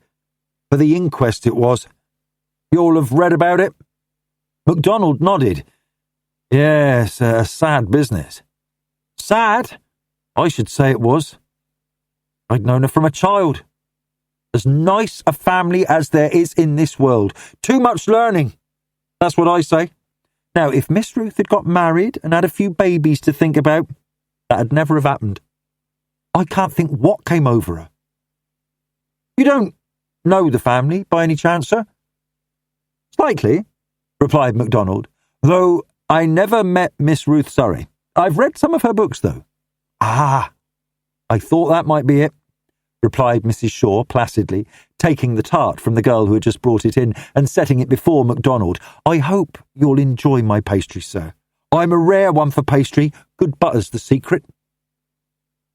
We see a lot of the writing gentlemen they have up at the house. When I saw you, I said to myself, that'll be a writing gentleman, that will. Now, Mr. Keith, he's quite different, more impatient-like, if you take me. He's one of Miss Naomi's friends, I'm thinking. What makes you think that? Inquired MacDonald. The tart was very good indeed, and he felt more than ever sorry for Reeves. Well, it was just an idea that came into my head, said Mrs. Shaw. I told you he stayed here, and he was talking to me about the Surreys. I told him Miss Surrey might look in that morning, and he asked, hopeful-like, Miss Naomi, and looked as downcast as you please when I said no, Miss Ruth. Not that I'm one to gossip. But you're one to cook, and 1 in 1,000, said MacDonald. A good tart takes some beating, and this one's a marvel. I'm sorry to be in a hurry, but could you let me have my bill? For 2, of course. I'm sorry that my man couldn't stay to enjoy this. Well, things happen like that sometimes, replied the stout lady. And there was a look in her shrewd eyes which made MacDonald wonder whether she was good at seeing through mental hedges as well as hearing through actual ones. During part of the time that the Chief Inspector had been cogitating over the papers collected from Ruth Surrey's writing desk that morning, 2 men had been discussing the reopening of the inquiry into her death while they travelled to Upwood on the Great Western Railway. These were Geoffrey Stanwood and Charlton Fellows, seated opposite to one another in an otherwise empty compartment. Fellows had seen Stanwood sitting in a corner seat, absorbed in a chess problem. He had a little folding case into which the pictured pieces could be slipped in and out of the slotted squares, and his face had that look of intense concentration common to chess players when intent on their game. Fellows, after a moment of hesitation, got in and sat down opposite to the other man and bade him good morning. Stanwood looked up with an expression which said, "Damn the fellow, interrupting my game," and then his face relaxed as he saw who greeted him. "Good morning." He closed his little case carefully, adding, "King to move and mate in umpteen moves, we being the pawns, Richard Surrey seems to have changed his mind." Fellows lighted a cigarette.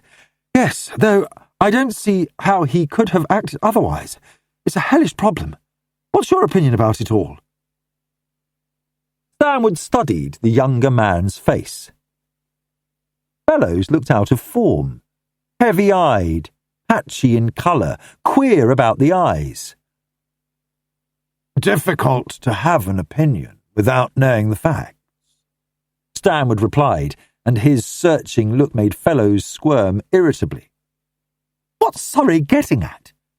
He wouldn't have reopened the case just to have the suicide verdict re-established." "Presumably not. I don't know him well enough to read his mind. He was in a state of nerves when I met him. Curious thing. The Professor and his wife seem as placid a pair as you could meet. Their family all the reverse. Don't know if you react to other people's nerves." Struck me that Miss Sorey and her sister were all strung up about something, and the psychologist Waller looked as though he hadn't slept for a month.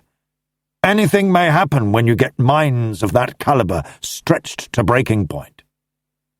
Something did happen. What? That's the point. Fellow's voice reflected the agitation of his mind. If I could only make up my own mind about it one way or another, I'd follow my own judgment and see Scotland Yard at hell before I dished out anything but a lemon. Look here, said Stanwood. You'd better make up your own mind before you start talking to me or anybody else. I don't want to be involved in your mental difficulties. Fellows leant forward towards his companion. The train had started, and the two men were alone together in that curious intimacy of a railway compartment in which there is no possibility of eavesdropping or observation from without. I've got to the state when I must talk to somebody. Not to the Surreys, that's impossible. Not to Montague, he'd be worse. Mrs. Trant won't utter a word. You were there. You know the evidence that was given. Yes. Everyone's saying what they thought best under the circumstances, said Stanwood, taking his chess wallet out of his pocket again. No use asking advice from me. The best thing in present circumstances is to follow the psalmist's dictum. Psalm 39, verses 1 and 2. Look it up. Fellows refused to take the suggestion implicit in the other man's action, and references to the Psalms were wasted on him. He flung his newspaper violently on the other seat and went on. The verdict of suicide seemed a foregone conclusion. Admitting that, the best thing to do was to get the whole thing over without stirring up mud. Surrey knew that. Although he was so circumspect, you could see that his one idea was to say no more than had to be said in order to convince the coroner that Ruth Surrey deliberately took an overdose of Thalmane? Yes. If the inquest had been held on your sister, what attitude would you have taken? Raked up every pro and con for the journalists to pick out the plums? Fellows squirmed in his place. I don't know how much you know, he began. Then take it for granted that I don't know anything, replied Stanwood dryly. I can't understand Surrey's motive in starting the thing all over again unless he thinks there's a suspicion of foul play, said Fellows. If that's his point, my God, it's a ghastly business. You might as well use plain English. If Ruth Surrey didn't commit suicide, then she was murdered, said Stanwood, and the murderer, or murderess, must have been in the house that night. To me, the suggestion's ludicrous, unless you're going to apply the description temporarily insane to one member of the household that night. Fellows threw himself back in his place and rubbed up his hair wildly. That night? Did you go to sleep early? So. Stanwood's face was a mask, perfectly steady. I didn't. I lay awake. I couldn't sleep. I heard Ruth go downstairs. She was talking to someone for ages. Stanwood's steady gaze never flickered. Look here. You'd better use your wits a little. At the inquest, you swore that you heard nothing during the course of the night after you'd gone to bed. Before you produce a statement which proves you to have committed perjury, you'd better think out the implications for yourself and other people. I've been thinking, said Fellows slowly. I knew Ruth was wretched. I knew she wasn't herself, hadn't been for weeks. She was desperate. She went downstairs that night. I don't know why. I've been trying to reason it out. She and Montague were talking. He's adored her for years, I know. Perhaps she thought she could make one man happier before... God, I don't know. I dare not think. How could I tell that about her to that hard-boiled coroner and the cod-faced inspector? I tell you I couldn't. His incoherent voice broke off, and Stanwood asked in his clear, incisive voice, "Montague, are you certain?" The other nodded. "I heard that queer little cough of his. I knew it was Montague. Yet he swore that he didn't go out of his room. And Montague's a decent chap. He had a reason for saying what he did." "Did you tell him that you heard him talking to her?" "No. He'd already told me that he hadn't seen Ruth or heard a sound of her after she went upstairs." "Do you imagine that Montague killed her?" The quiet voice had a note of impatience in it now, and Fellows shouted back, "No, you damned fool! I was certain she killed herself, but now, God knows!" Stanwood heaved a large sigh. "You and Richard Surrey are alike in this respect. You make up your minds and then unmake them. You can't be consistent. First, you argue out a case for yourself, some crazy theory about Ruth Surrey repaying Montague for the devotion of years. I won't argue about that. Every man's a right to his own interpretation of things. Having made your own theory, you decide to act on it to the extent of suppressing evidence so that the coroner may not ask questions about how Ruth Surrey did spend her last night in this world. I can understand that to some extent. Clearance of the police has an element of the indecent, but having made up your mind, why in God's name can't you stick to it? Why blurt out to me the very facts you were at pains to hide?"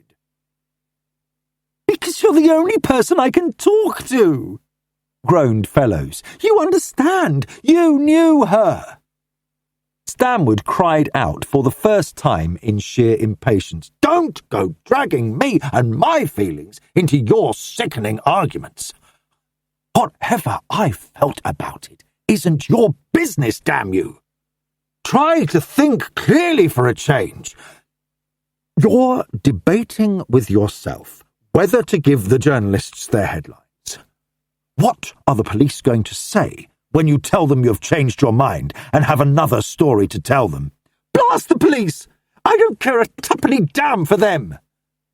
"They'll care more than a tuppenny damn for you," replied Stanwood dryly. "Remember again that if the suicide verdict is upset, the alternative is murder. It's your word against Montague's." "I tell you I don't care. The only person I cared about was Ruth. I am trying to think this out from her point of view. Stanwood, is it true that you didn't hear anything?" The other frowned. "You're trying to shift the responsibility onto me. That's no use. I'm not one of the shilly-shallying kind. I gave my evidence and I stick to it. And I'll tell you this for what it's worth. If I believed what you believe, I should stick tighter than ever to what I'd sworn. I'm quite clear about my own point of view. Ruth Surrey killed herself, and all the post-mortems in the world can't alter the fact." "If I were only certain," groaned Fellows. Stanwood seemed suddenly to take pity for the younger man's obvious misery. "My dear chap, you've been going through hell, tearing your nerves to tatters over an insoluble problem. I've been through it too. I'm old enough to realize the uselessness of inflicting suffering on yourself by the sort of self-searching you're doing. The only way to get any peace of mind is to try to rationalize the thing. Think it out, as though it were a chess problem." Fellows swore under his breath, but Stanwood went on. "Face your problem squarely and put your pieces in order. The question is murder or suicide. It's only the first alternative that need come into the scope of this argument, because the second is not our business. If Miss Surrey were murdered, the murderer was either staying in the house or was well acquainted with the house. In either case, he must have known her well. Now, whom can one rule out from the range of suspicion? First, our two selves. Remember, I'm stating this argument as from your point of view or my own. I know I didn't do it, and I can't see by what means you could have induced her to leave those documents. If this is a case of murder, you've got to explain how the murderer obtained those papers. Forgery? Fellows shot out the word vindictively, but Stanwood shook his head. No. The experts passed them. She wrote them herself. There's another explanation besides forgery, said Fellows slowly, but it's so fantastic that it passes belief. Never mind that. Put it into words and let's consider it. Think for yourself. Who knew that Ruth Surrey took sleeping tablets? Who knew that she had made an earlier will leaving Richard Surrey as executor? Who, in this case, has studied and developed powers of hypnotic suggestion as all practicing psychologists do? Stanwood stared at the other with amazement in his eyes. Good God, man! The idea's so far-fetched that it's ludicrous. What are you getting at? This. If Ruth were murdered, there's one person against whom a far-fetched case can be made out, and that is Richard Surrey himself. Remember, it's been proved that Ruth wrote those papers. Proved! If she did not write that farewell message of her own volition and with the intention of committing suicide when she had written it, then Ruth Surrey must have written it under hypnotic control. There's no other explanation, since it's established beyond cavil that the message was in her own handwriting. Far-fetched is a mild way of expressing it, said Stanwood dryly. If there's any possibility that you're right, you've got to accept the fact that Richard Surrey is mad. You might as well suggest that I'm mad, or you're mad. Fellows nodded his head miserably. Agreed. But neither you nor I nor Montague have any knowledge of hypnotic control. At least I'm assuming that. Don't imagine that I believe in my own argument, he added.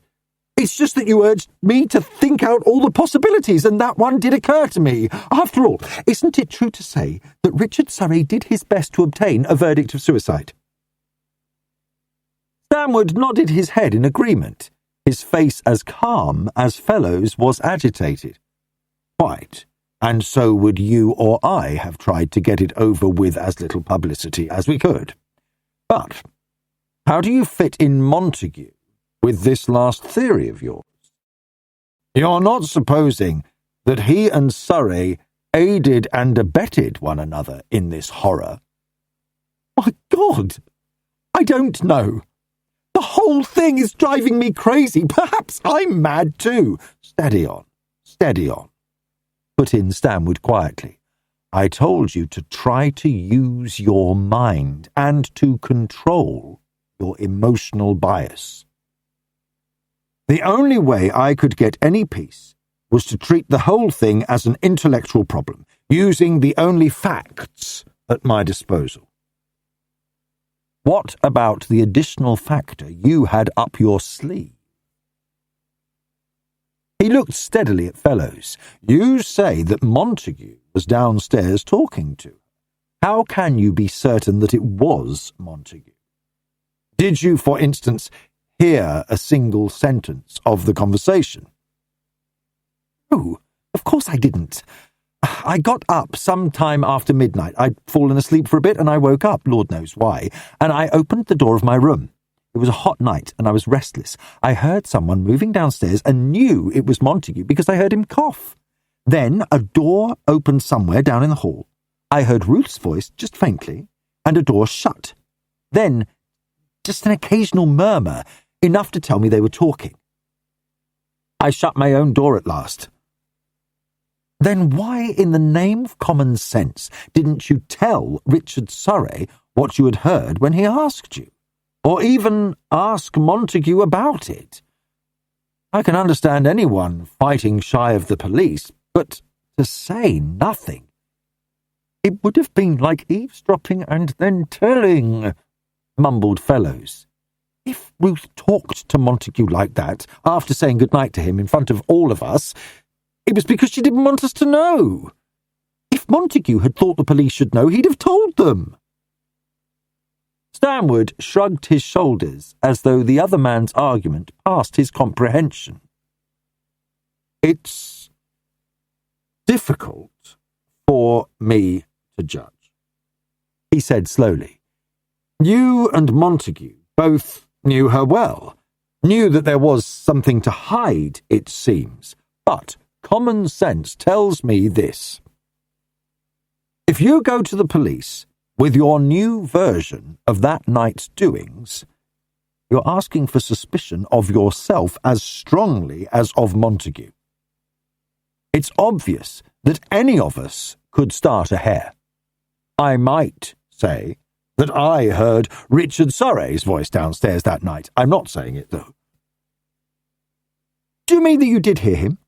Or that you think I'm lying for reasons of my own? In answer to one, no, I did not hear him or anybody else. In answer to two, I don't think you're lying. But it's possible you were mistaken. Think it over again before you make an admission of perjury. You may not be believed, but if you are believed, are you going to do any good? He took his chess case firmly out of his pocket and began to study it, while Fellows, for the first time since he was a small boy, sat and chewed his fingernails in a state of miserable indecision. Chapter 8. Admittedly, the problem is a difficult one, Mr. Stanwood. Conceivably, we shall not be able to do more than assess the probabilities, but every fraction of evidence is important. MacDonald had returned from his lunch at the King's Arms to interview Stanwood and Fellows at Upwood House. The former, whom he was tackling first, came rather as a surprise to the Chief Inspector. There was a look of patient pessimism about the lean, tired-eyed man, and nothing at all to denote the successful author whose name was now familiar enough from the publishers' advertisements and those on the bookstalls. It struck me that all of you who were visitors here agreed that Miss Surrey had become depressed and out of sorts, went on MacDonald. You knew her pretty well, I take it. I had only met her twice before, replied Stanwood. On the first occasion we met at Mrs. Trant's studio. There was a number of other writers present, but I had a long conversation with Miss Surrey, purely on literary subjects. Second occasion, I had lunch with her at her flat, and at her invitation stayed on after her other visitors had gone. As writers will, we talked about our work, discussing, I remember, the technique of the short story. MacDonald interrupted here. Can you tell me the date of that meeting? The first Tuesday in July. Thanks. I had a reason for asking. Did you have any further conversation with her except that dealing with her work? Stanwood shrugged his shoulders slightly. A writer's work is the outcome of a philosophy of life, if you will accept a wide and general phrase.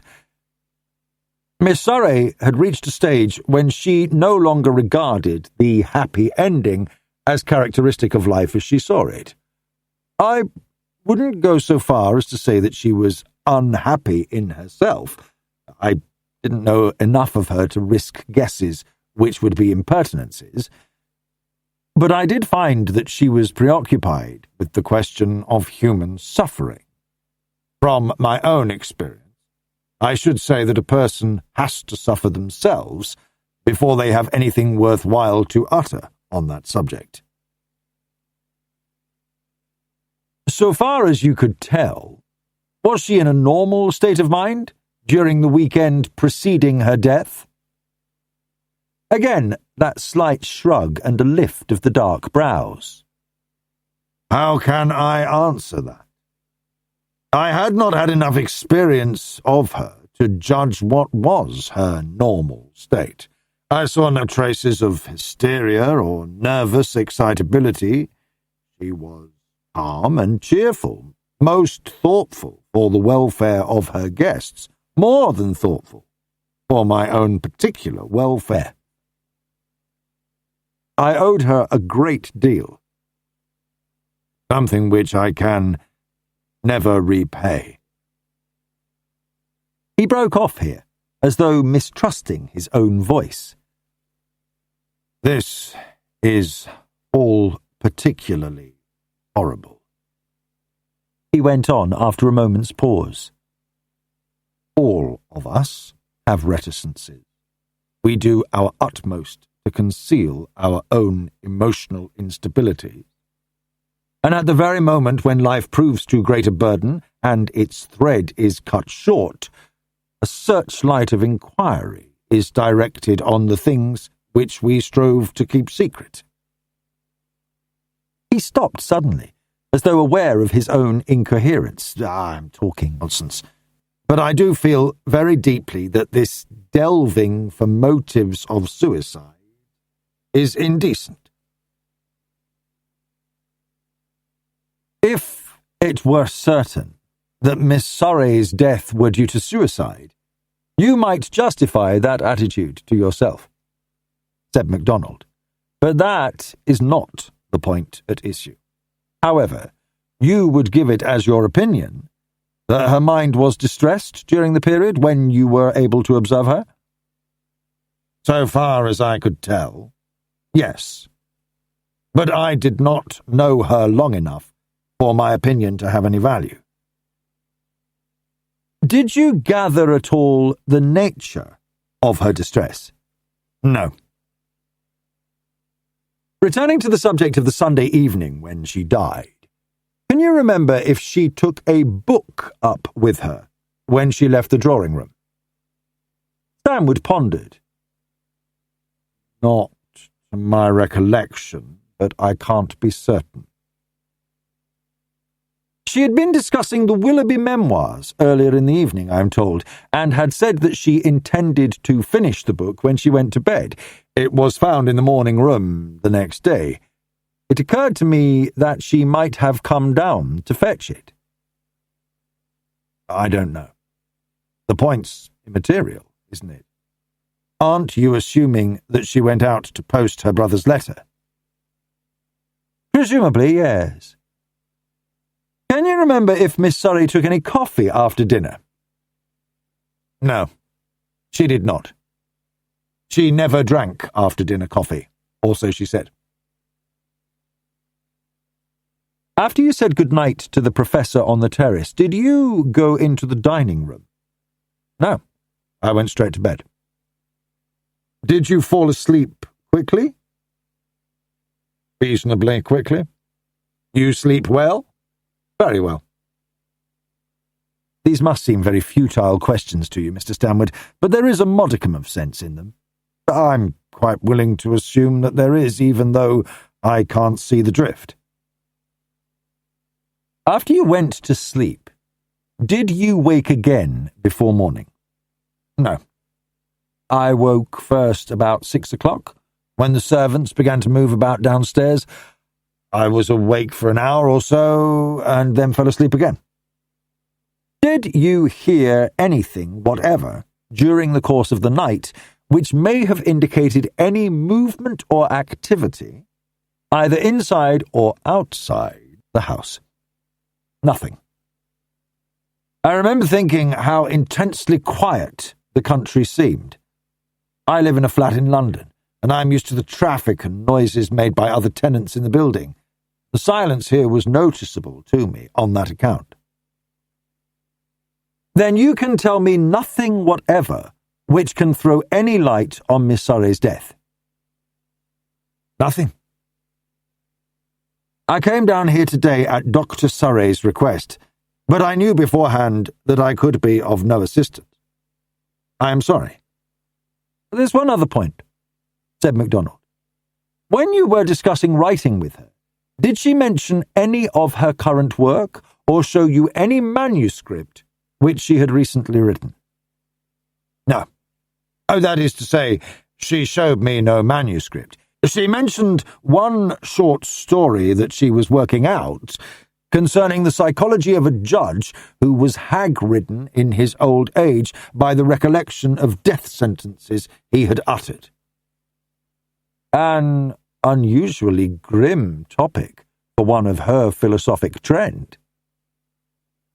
Philosophy is concerned with truth, so presumably was the judge. And so are we in this inquiry, replied MacDonald. Thank you, Mr. Stanwood. I have your address. I may be glad of your help later in considering a fragment of one of Miss Surrey's manuscripts which puzzles me.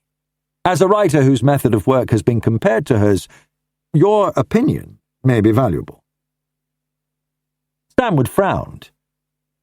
That comparison has no justification. My own work has never reached the standard of Miss Surrey's, and no one knows it better than I do.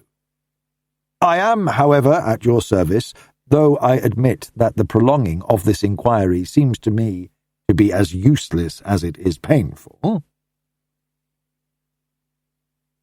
Just as Stanwood was crossing the study to leave MacDonald, Montague's figure came hurrying up to the closed window, and the big man gesticulated to the chief inspector through the glass. As the latter opened the French window, Montague burst out, "Do, for God's sake, come! Looks to me as though the chap's broken his neck. Don't want to alarm the Surreys. They've had enough to put up with. In the rose garden, by the pool. He tripped and fell in. I don't know what I ought to have done. Didn't like to leave him like that. Had to get help somehow. No good at doctoring myself." As he spoke, he hurried forward again, and MacDonald, not knowing in the least whom Montague was talking about, hastened beside him. Stanwood, who had only caught the first few words of the hurried speech, followed them. They had to cross the full length of the house, past the terrace, and then Montague plunged over one of the borders without heeding the flowers he trampled down. As they went through the archway, MacDonald saw a prone figure lying in the sunshine. "Who is he?" he asked as he knelt down on the grass. "Fellows, he was talking to me, stepped backwards, tripped over the edge, and came a smashing whack against that bronze figure, all in a second." MacDonald lifted one of the slack hands and felt for the pulse. "He's stunned. Certainly not dead. Try to keep the sun off him for a minute." He undid the tie and collar and felt round the neck, adding, "Neither his neck's broken, so far as I can tell. Go and telephone for a doctor. It's impossible for any of us to tell how much he's damaged. He fell sideways, it seems, and his skull may be smashed. Quickly!"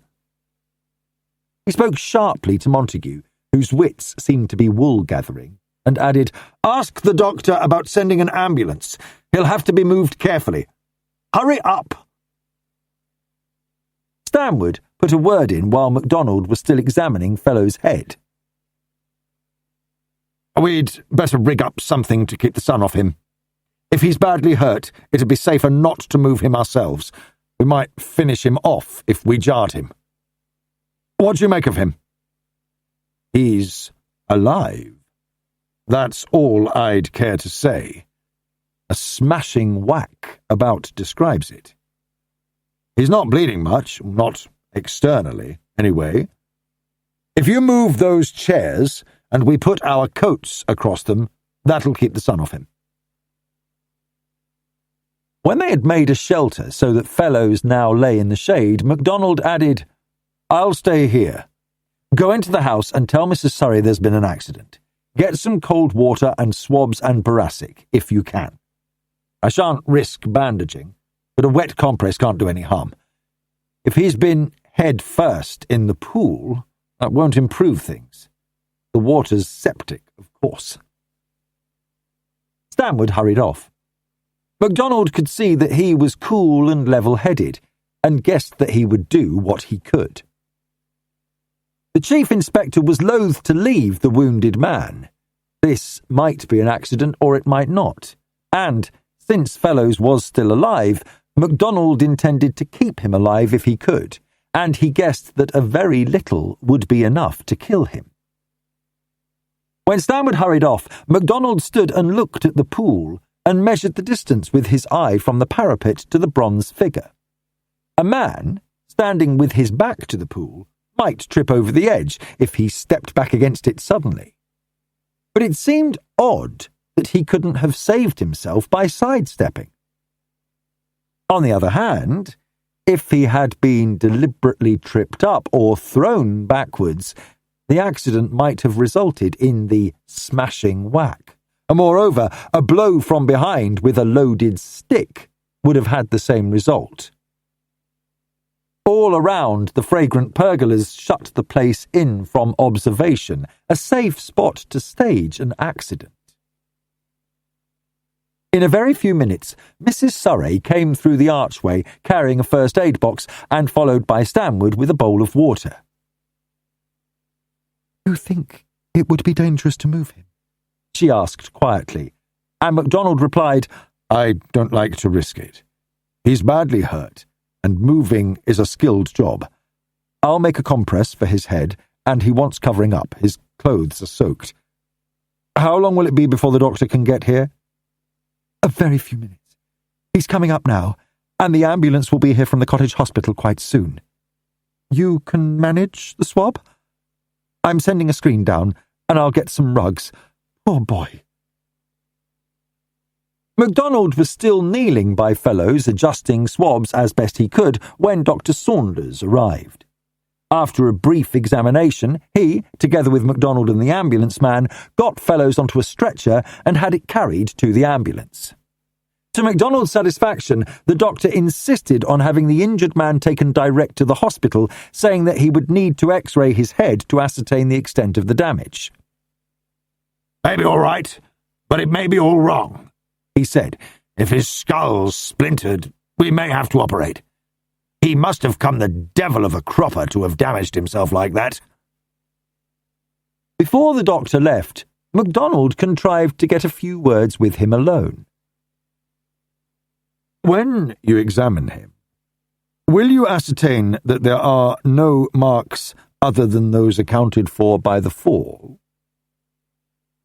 Saunders stared at him, and MacDonald realised that the doctor had no knowledge of the man who was making this somewhat sinister suggestion. Producing a card, MacDonald continued, "I am here officially, making some additional inquiries into Miss Surrey's death. For the sake of her family, I don't want to advertise the fact needlessly." Saunders studied the card with a frowning face. "I see," he replied, and his voice and face expressed a lot which he refrained from putting into words. With a gesture towards the ambulance, he continued, "All right, I'll let you know." Going back to the house, MacDonald saw Stanwood, and the latter came towards him, saying, "From the point of view of elucidating things, our visit doesn't seem to have been a success. If you don't want to ask me any further questions, I shall be glad to clear out. Surreys have enough to put up with. Additional visitors are a gratuitous horror." "Did you travel down with Mr. Fellows this morning?" "Yes, we both came by the 11:30 from Paddington. Not by mutual agreement. He saw me when he was on the platform and got in with me." It did not occur to me to ask you this before, because I expected to talk to Mr. Fellows himself. But now I must ask you. Did you discuss the case with him? Naturally. We discussed the implications of this fresh inquiry. One hazards a lot of wild suppositions which have no contact with reality over such a matter. It will be simplest if I say straight away that I shall not repeat any of Fellow's notions. He, like myself, had already given evidence at the inquest in which he told everything germane to the case. The circumstances are no longer the same. No fresh circumstances can alter past facts. Now that the man is laid out and unable to speak for himself, it would be grossly unfair if I repeated any of the foolishness he voiced under stress of strong feeling. For him to air suppositions to me was natural enough. For me to repeat them when he is unable to deny them or defend himself is unthinkable. I might give you an entirely wrong impression of his meaning. You've got his evidence. That's what was important. His opinions, and mine, aren't evidence. Did he mention Mr. Montague's name? Obviously, in discussing the events of the weekend, the name of everybody in the house was mentioned. At any rate, I can say this. Fellows was convinced that Ruth Surrey took her own life. Any suppositions which he made as to her reason for doing so are not in the nature of evidence. MacDonald went no further along this line. He merely said, I think it would be better if you waited for an hour or two before you leave. I have to see Mr. Montague to get at the facts of this accident. After that, I should like to talk to you again. As you will. I don't know if it's worthwhile my saying so, but Fellows did express a strong feeling of respect and regard for Montague. Thanks. I shall find you here later. Since you make a point of it, I will wait in the garden. With Montague, MacDonald was terse and to the point. I want you to come into the rose garden and to show me exactly how the accident happened. The publisher looked distinctly unhappy, as well he might. He was far from devoid of imagination, and he had not been slow in grasping all the implications of MacDonald's conversation that morning. Look here, he began. If you believe I chucked Fellows into that pool with the intention of drowning him, you've got hold of the wrong end of the stick.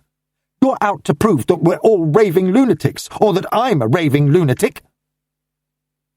All that I'm asking of you is a straightforward explanation, said MacDonald, studying Montague's frowning face. He saw the queer, nervous action of the long jaw, which gave an almost humorous effect of the chin being dislocated. It was as though Montague were arguing with himself, showing his own perplexity in a way that was obvious to the beholder. If you refuse any explanation of how this accident came about, the inference is obvious. But I can't believe that you would be so foolish. Matters are difficult enough without you making additional mysteries. If this was a simple accident, I take it that you can explain exactly how it happened, your relative positions and so forth. By all means, Montague replied to the Chief Inspector. I'll do my best to make it clear, only I'm not sure myself how it did happen. Accidents are like that, take you by surprise. All happened in a second or two. Never rains but it pours. Do you think he's in any real danger? Seems as though the devil goes on the loose sometimes. When they reached the rose garden again, Montague proved himself to be singularly useless at reconstructing events. He could not remember which way he was facing, nor exactly where he was standing when Fellows tripped. "About here, or perhaps there," he said vaguely. "We were talking, and he was standing with his back to the pool. He took a step back and simply lost his balance. I was a yard or so away from him. Couldn't save him, of course." "I see," said MacDonald. "What happened in the moments preceding the accident? You came in by the archway." "I suppose we did," said Montague. "That's the way one would come from the terrace, isn't it? Honestly, I don't remember. I wasn't thinking of where I was at the moment. Curious thing. I've no recollection of crossing the terrace even. Mind didn't register anything. Like that sometimes. I found myself in a tube train without any recollection of how I'd got there." "You were talking to Mr. Fellows as you strolled along?" "He was talking to me. Same thing." "Not quite. I take it your mind registered something of the conversation?" "Something, yes. All pretty useless from your point of view. We were debating what the devil was the good of it all. You and your everlasting questions, not helping anybody, going over the same ground twice. Pretty maddening." "And at one stage in your conversation, you left off strolling and stood still and faced one another. Mr. Fellows with his back to the pool, you facing him about a yard away. What were you saying at the moment he stepped back?" "God knows. I don't," replied Montague helplessly. However good he was at writing, he was definitely bad at improvising verbally, and he had not thought his subject matter out because he had not had time to do so. "I believe he was wishing you at the devil," he ended feebly. "Look here, Mr. Montague, this isn't good enough," said MacDonald. "A man may forget where he is standing and take a step backwards if he is startled or bewildered. Similarly, he might do so if anybody threatened him, threw anything at him, or even advanced upon him suddenly as though to snatch something. But in a desultory conversation, a man doesn't forget where he's standing and trip backwards into a pool with whose position he's perfectly familiar. The only condition which would make your description of an accident convincing is that Mr. Fellows, already in a state of nervous excitement and oblivious of his surroundings, was suddenly startled by a speech or movement which made him recoil." "Look here, Mr. Chief Inspector, this isn't good enough," retorted Montague, whose wits were stimulated by a direct attack. "You've asked me questions, and I've answered them. If you don't believe what I tell you, that's your own affair. I don't care a cuss what you believe, but if you think I'm going to stand here and listen to you lecturing on cause and effect in order to prove that I'm a sanguinary liar, then you're mistaken." "My beliefs are immaterial," replied MacDonald. "I want an explanation of an accident, realizing that a man may have lost his life through that accident. You have no explanation to offer. We'll leave it at that and go on to a different point. Do you know Keith Brandon?" MacDonald shot out the question, hoping that Montague's expressive face would show if the name were of any import to him, and there was no question that the shot reached its mark. Montague's jaw dropped, and his mouth opened as though to make a swift reply, but shut again before the words were framed. Then, with elaborate unconcern, he bent towards the stonework bordering the pool. "You can see where the poor chap caught his heel against the stone," he said. "All a matter of balance. His weight went back before he realized he'd no footing." "What's that you asked? Brandon? What the dickens has he got to do with it?" "He was a friend of Miss Surrey's, I understand." "Indeed? I wasn't aware of it. I've met him once or twice. We're doing a book for him, mostly devilled. He's got the facts, but he writes like a prep schoolboy. Have you finished your inquiries at this particular spot? Not doing any good here that I can see."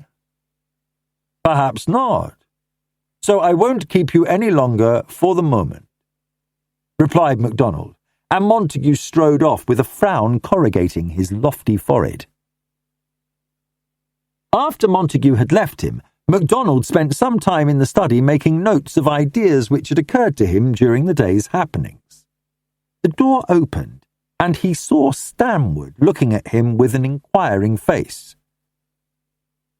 "If you haven't any more questions to ask, I should be glad to get away and save the Surreys the infliction of my presence," said the latter. "They must regard the three of us as crows of ill omen. We seem to congregate with trouble in our midst. I've been hanging about in the garden, trying to avoid everybody." "I'm sorry," replied MacDonald. "Quite honestly, I'd forgotten all about you. I won't keep you now, save for two brief questions. Do you know anything about a book called Last Leaves?" "Nothing." "What is it, verse?" "No, essays." "The second question is this. When you lunched with Miss Surrey early in July, did you get the definite impression that she was depressed and unhappy? I'm trying to correlate ideas of her mental state previous to her death." "Changing your mind again, and reverting to the coroner's verdict?" "For what my opinion is worth, I should say that she was pretty miserable on that occasion, but that is merely an impression." "I'm sorry to have kept you so long for so little reason," said MacDonald. "You will be at your London address if I want to consult you again?" "Yes, I'm not going away until September. I hope that if there's anything to discover, you'll soon get onto it. This dragging out business is horrible for everyone concerned." "It is, but that can't be helped." Stanwood shrugged his shoulders and nodded a sort of pessimistic farewell. Chapter 9. MacDonald did not return to London on the Monday night as he had originally intended to do. He had an idea which he wanted to try out, and the report which he received from Detective Reeves seemed to indicate that upward, rather than London, was the strategic point for the time being. Reeves had been very successful in tailing Brandon, and had run the latter to earth near Morton in the Marsh. In a wooded lane, about half a mile from the village, stood a small stone cottage belonging to a painter named Fleming, and Reeves had followed Brandon until the latter stopped outside the cottage and had admitted himself with a key. After a guarded inspection of the cottage from without, Reeves had proceeded to find the nearest neighbours, and by dint of pretending that he was looking for a small house in the neighbourhood, "Something with a nice bit of ground, large enough for chickens," explained Reeves. The detective had learnt the name of the owner and the fact that Mr. Fleming often lent his cottage to friends, but it was no use hoping he'd let it or sell it. "What about the bloke who's in there now?" inquired Reeves. "I didn't like to stop him and ask him questions. Big fair fellow. Looks a knob and got a car that's too big for the lane." "Mr. Keith, that'd be. My girl's been doing for him. He stops a night or so occasionally." Reeves's informant, a farmer in a very small way, looked knowingly at his questioner. "Big fair chap, as you say. Struck me and my missus that he'd a look of someone who'd been in the papers lately. Not the same name, though." "Funny you should say that," said Reeves. "Same thing struck me. Relative, perhaps?" "Perhaps," said the farmer. "He's thinking of joining the hunt, maybe. Got a bit of a hunter's eye." He chuckled wheezily, and Reeves joined in with a snigger, and then added, "I reckon you're a sportsman. I'd to take a bet, 5-1 in shillings. Easy enough to find out if you're right about who the bloke is. In my own opinion, it's not the same one. Matter of likeness, that's all." Tell that to the Marines. But how will you settle it? Like this. Do you know which night the chap stayed down here? A man can't be in two places at once, if you take me. The other one's always in the papers. Let me think. Today's Monday. He wasn't down here last week. It'd be the week before, market day. Thursday, that was it. Not since then, asked Reeves, and the farmer went on. Not to stay at the cottage, leastways he's not had any cleaning or cooking done, but our Jack saw his car out Upward Way on last Sunday evening late. That's a very handsome car he's got, that is. It is. Striking, as you might say, replied Reeves. I'll look into it. Sunday evening, you said. That'd be a week ago yesterday, the 29th. That'd be it. Well, if I find out that the party you think he might be was in London that Sunday night, that'll be a bob for me. And if I find out that the same party drives a car like that one, that'll be 5 bob for me, chuckled the farmer. That's easy money, that is. Not that I expects to get it. You'll just give this turn and a miss next time you're hereabouts. No, I shan't. Nothing of that sort about me, replied Reeves. So long. See you later. The relevant part of this information was telephoned to MacDonald during the afternoon, and Reeves was told to return to the cottage and see what he could see without being spotted himself. Any information about Mr. Keith's visits or visitors might be of value. When MacDonald left Upwood House, Stanwood had been driven to the station to catch a London train. Fellows was in bed in the cottage hospital, the surgeon there in consultation with Dr. Saunders having issued a hopeful though guarded account of his state, and Montague had taken himself off for a walk. He was staying the night in Upwood House, and Richard Surrey was coming down to dinner there. MacDonald had had a talk with the professor, and had found his straightforward friendliness and simplicity of bearing much more embarrassing than Mrs. Surrey's barely concealed dislike and resentment. Certain allowances have to be made for the fact that we have all been living in a state of tension, said the professor. Montague, for instance, and Fellows, they were totally unlike themselves. My wife, as you can tell, is finding life very hard. I know that Richard was grateful to you for undertaking this inquiry, and I don't want you to think that we are in any way inimical. He made a little gesture with his hands, as though to convey the thoughts which it was difficult to put into words. My son will be staying the night here.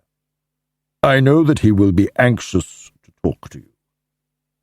Can't we put you up and give you dinner? My wife is distressed that she should have appeared churlish.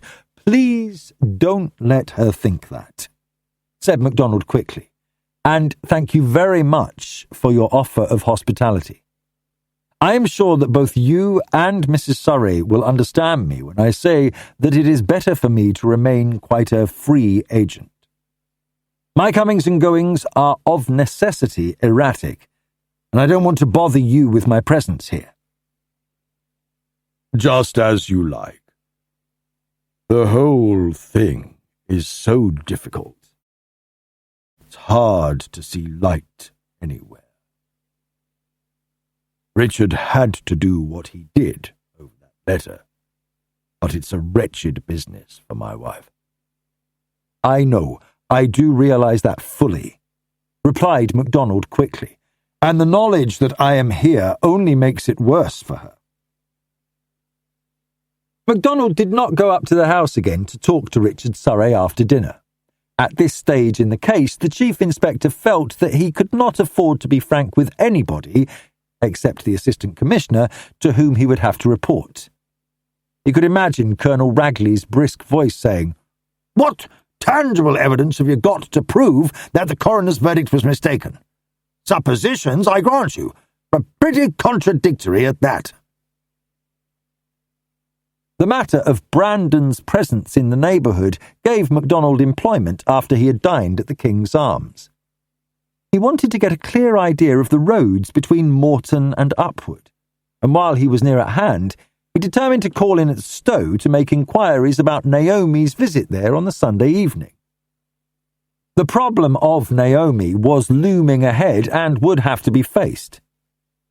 Richard had undertaken to bring her down from the Hebrides if MacDonald considered it necessary to interrogate her, and while MacDonald saw the necessity facing him, he did not want to involve Richard in this aspect of the matter more than he could help. There was something very grim in the thought that one sister might be involved in the death of another sister, and that the brother to both might be the means of proving it. There was also something grim in the thought that all MacDonald's suspicions might be wrong, and that the only result of his inquiry would be to add to the distress which the Surreys had already endured. If MacDonald were not very circumspect in his line of approach, the inevitable rumours would begin to spread, and if he were eventually unable to arrive at the truth, he would have no means of scotching them. Thinking things over, the Chief Inspector went to see Dr. Saunders, and to him expressed some of the immediate difficulties. "I've got to get the facts established as fully as possible, but I don't want every scandal-monger for miles round saying that Scotland Yard's asking questions about Naomi Surrey. Yet I can't very well go and call on these people at Stow, the Langs, with a cooked-up story. Can you tell me if they're trustworthy people? By that I mean capable of keeping their own counsel?" I should say that Mrs. Lang is eminently reliable in that respect. She's a shrewd, kind-hearted, clear-headed body. The husband hasn't half her common sense. He wouldn't let a thing out from malice, but he might from stupidity. There are 2 daughters and a son who's at Cambridge. I don't know them well, but I'd say you'd do best to ask to see Mrs. Lang by herself, explain who you are without beating about the bush, and ask her to hold her tongue. Dr. Saunders paused here and looked up at MacDonald. About the other business, young fellows, he ought to recover all right. The skull is cracked. So far as we can ascertain, the bone is neither misplaced nor splintered. Apart from the damage to his head, there is only one other mark on him. A bruise on the point of his right shoulder. I should say at a guess that he fell onto the stone border of the pool as he slipped off the bronze, and that would account for the bruise on the shoulder. Certainly there's nothing to indicate a fight or any sort of struggle. You weren't entirely satisfied with the accident explanation, I gather. How long has that pool been there? Stone border, water nymph, and all. 10 years at least. And nobody has ever fallen backwards in it before? Not to my knowledge, but you've got to make allowances for nerves being at a stretch. Quite. If Mr. Montague had fallen into the pool, I shouldn't have been so pernickety over it. He's clumsy on his feet and never looks where he's going. Bellows seemed a neat, compact lad, not the sort to fall about in heaps. You've got your job cut out to get anywhere nearer the truth than the coroner got. MacDonald looked at Saunders, steady, light grey eyes and solid, close-cropped head, and there was inquiry in his own gaze. Yes. Any advice to offer? None. I'm a general practitioner, not a psychologist or neurologist. I gather that your presence here indicates a dissatisfaction with the verdict of suicide. It seemed to me to meet the facts.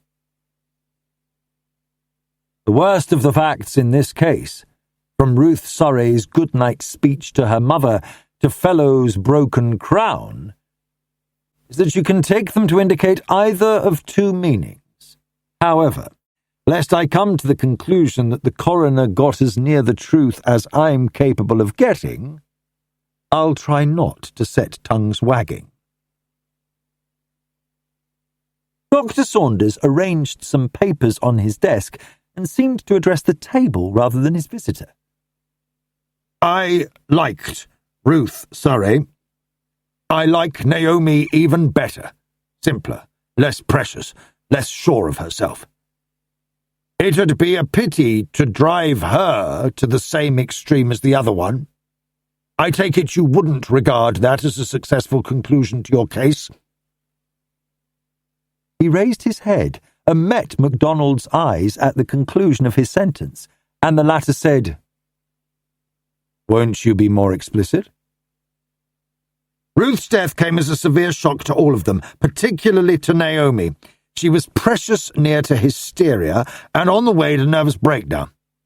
They all suffer from over-intellectuality. That is to say, their nerves suffer. If it gets about that suspicion rests on Naomi, and it's damned idiocy to imagine she's implicated, you may find your case multiplied. Don't go out of your way to look for a hidden meaning in what I say. There isn't one. Only for God's sake be careful. I see your point well enough, but as I just said, there are two ways of regarding every issue in this case. You say one sister committed suicide. It won't improve matters if the second one does the same. I add to that, one sister may have been murdered. If nothing is done, there is always the possibility that a second murder may be committed. I know it's not my business to ask questions, said Saunders, but is there any real justification for the murder hypothesis? When you warned me just now of your fears concerning Naomi Surrey, I didn't ask you if you had any positive evidence to justify your apprehension.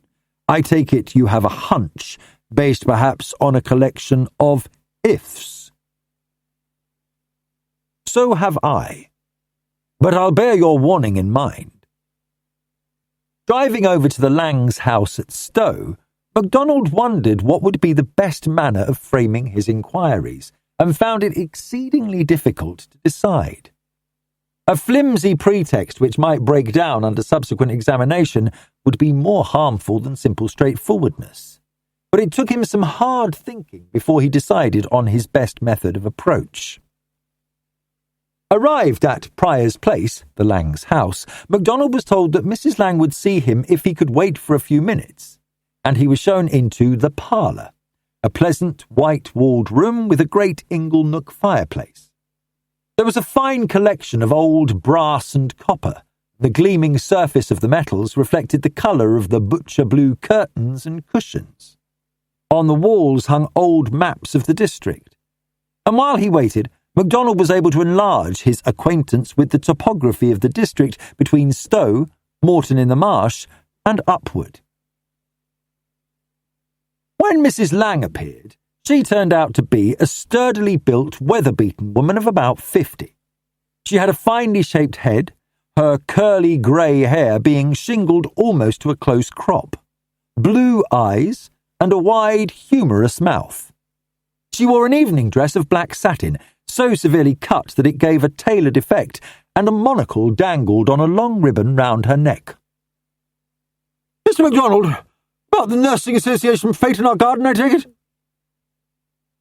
Her voice and manner gave MacDonald the impression that the lady he had to deal with was both alert and businesslike. He decided immediately on his method of approach. "No, nothing to do with the Nursing Association," he replied, and produced his official card, adding, "I have been asked by Mr. Richard Surrey to undertake further inquiries into the matter of his sister's death. This is, of course, a confidential matter. He gave me your name on this account. His youngest sister, Naomi, is away in the Hebrides, and he is loath to bring her back without necessity. Possibly you would answer a few questions about her visit here on the Sunday evening, the 29th? Mrs. Lang raised her monocle and studied the card. She then dropped it and studied MacDonald. "This is rather a strange request," she said. "We were greatly troubled by a plague of newspaper reporters last week. One of them went so far as to tell my servant that he was from Scotland Yard." "If you'll give me the name of his paper, I'll look into the matter," replied MacDonald. "This is my warrant as a police officer. If you wish for any further reassurance as to my identity, you could ring up the Surreys, or better still, Dr. Saunders. I have just left him, and he knew that I was calling on you here. In fact, he advised me to do so." "Good enough. I'll take it for granted," replied Mrs. Lang. "What do you want to know?" "Was Miss Surrey's visit to you on the Sunday evening previously arranged? Were you expecting her, or was her visit a surprise one?" Mrs. Lang stared at him with raised brows. "Would it not be simpler if you asked Miss Surrey that question?" "Much simpler," agreed MacDonald. "Only she is away, rather far away, too. It's like this. Dr. Saunders is concerned about her health after the shock of her sister's death. If it can be avoided, it would be better not to send for her, and better not to have her interrogated again by the police." "Right. There's something in that. But I can't say that I'm enthusiastic about answering questions when I can't see where they're leading. However, in answer to your first one, Miss Surrey had not made any previous arrangement to drive over on the Sunday, but as she is constantly in and out of the house while she is staying at home, her visit was no sort of surprise. The reason she gave me for coming was that she wanted a little commonplace fooling. The party at Upwood was rather intense." MacDonald nodded. "Yes, I quite see that. Would you tell me the names of any other visitors who were here that evening?" "I suppose that I had better answer your questions without trying to reason out their appositeness," said Mrs. Lang, "though the question of my guests does seem to me to be very remote from the matter of Ruth Surrey's death. She never came to see us herself. However, young Homerton was here from Gwitting, and the two Laidler girls, and John Kelton, who was staying the weekend. That made 8 altogether, counting my own 3 young people and Naomi herself. They were dancing, and I remember that they made an even number." She got up here and reached for a box of cigarettes. "Won't you smoke? And I think you might have the grace to furnish me with some sort of explanation for these abrupt inquiries. It's not very satisfactory for me to have to answer questions in the dark, so to speak." "Thanks," said MacDonald, accepting the cigarette she proffered. "It's all a bit difficult. I am groping in the dark, too." He went on to tell her about Ruth's letter to Richard and its belated arrival, and ended up by saying, "The only hope of arriving at any conclusion is to make a more exact and far-reaching inquiry than was previously done. Like doctors in a case of smallpox, we have not only to consider the isolated case, but all possible contacts as well." Mrs. Lang smoked away, consuming her cigarette far more quickly than was usual. "Excellent generalisms, I've no doubt," she said, "but your analogy doesn't seem very helpful. I remember that Naomi did not see her sister when she got home."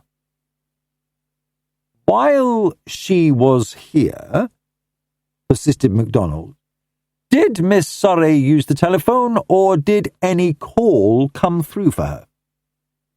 Mrs. Lang stubbed out her cigarette and lighted another before she replied, giving herself plenty of time to think over her answer. "Yes, as a matter of fact, she did," she replied at last. "I don't know who the caller was, though."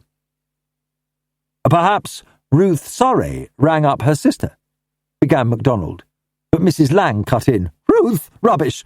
Naomi would certainly have said so. Besides, it was a man's voice. Ah, you answered the phone, he put in quickly. Did you recognize the voice? She did not reply, and MacDonald went on. Would it be easier for you to answer the question put this way? Was it Keith Brandon's voice? I require notice of that question, she replied. I'm out of my depth here, and you're being much too clever for me. I might be able to answer questions a bit better if you, in turn, could be franker. What connection can there be between Naomi's visit here and Ruth's suicide? In my turn, I don't know how far you are acquainted with all the complexities of Ruth's character, said MacDonald, and it's no part of my job to break confidences more than I must. Put it this way. Perhaps Naomi Surrey came over here to receive a telephone message which she did not wish to have at Upwood. In that message, there may have been something to pass on to Ruth. I can see what you're driving at now, said Mrs. Lang, and I'm quite certain that you are wrong. Anyway, I'm sure that it would be much better for you to ask questions directly from the person involved rather than indirectly through me. If, for reasons of your own, you think that Keith Brandon telephoned to Naomi here, why not ask him? He, I assume, has not gone to the Outer Hebrides. Not to my knowledge, replied MacDonald. The next two questions you can answer without any heart-searchings. What time did Miss Surrey reach here on Sunday evening, and what time did she leave? She got here just after 8:30, and she stayed until shortly before 10. Did she say to you that she expected a phone call? Mrs. Lang looked troubled. This is all very unpleasant for me. I hate having to answer questions about Naomi. I think that perhaps I had better consult with my husband about it. That is for you to decide. But there is this point. These inquiries which I am making of you have got to be answered, but it is quite conceivable that they may have no real bearing on the main issue. In that case, it would be best if nobody knew that they had ever been made. What you have told me, or what you may tell me, will certainly go no further if it proves irrelevant to the case. For myself, I should be very glad to forget that the necessity for this part of the inquiry ever arose. Mrs. Lang pondered, as though weighing up the implications of MacDonald's speech. Well, it's true that, if questions are to be asked, I'd much sooner that you came direct to me and asked them than went to the servants. Not that there's anything to make a mystery about. It's simply that answering questions about that child makes me feel mean and uncomfortable. When she came, she did say to me, if a phone call comes through for me, will you be kind and let me know? Someone, Tony, I think she said, may ring up at home, and I told them I was coming over here. Someone rang her up just after 9, a man, as I said, but I did not ask for his name, neither, of course, did I hear the conversation. That's the utmost I can do for you, Inspector. Thank you very much, replied MacDonald. I am sure you will regard this conversation as confidential. I should be very sorry if it became general knowledge that my department was making inquiries in this direction. It will not become known through me, said Mrs. Lang firmly. The Surreys have had enough to bear, poor souls, without adding to their troubles. Leaving Prior's Place, MacDonald drove towards Morton in the Marsh in order to learn the distances between the Lang's house, Keith Brandon's cottage, and Upwood itself. Driving carefully in the narrow roads, he pulled up sharply as a car poked its nose too suddenly out of the lane which led to Mr. Fleming's cottage. The driver saw the headlights on MacDonald's car, it was twilight, the awkward hour between lights, pulled up abruptly and stalled his engine. MacDonald sat where he was, safely concealed by his own headlights, and in the beam he saw Vernon Montague's unmistakable head, while the publisher pressed savagely on his self-starter and started the car again with a jerk which nearly landed it in the opposite ditch.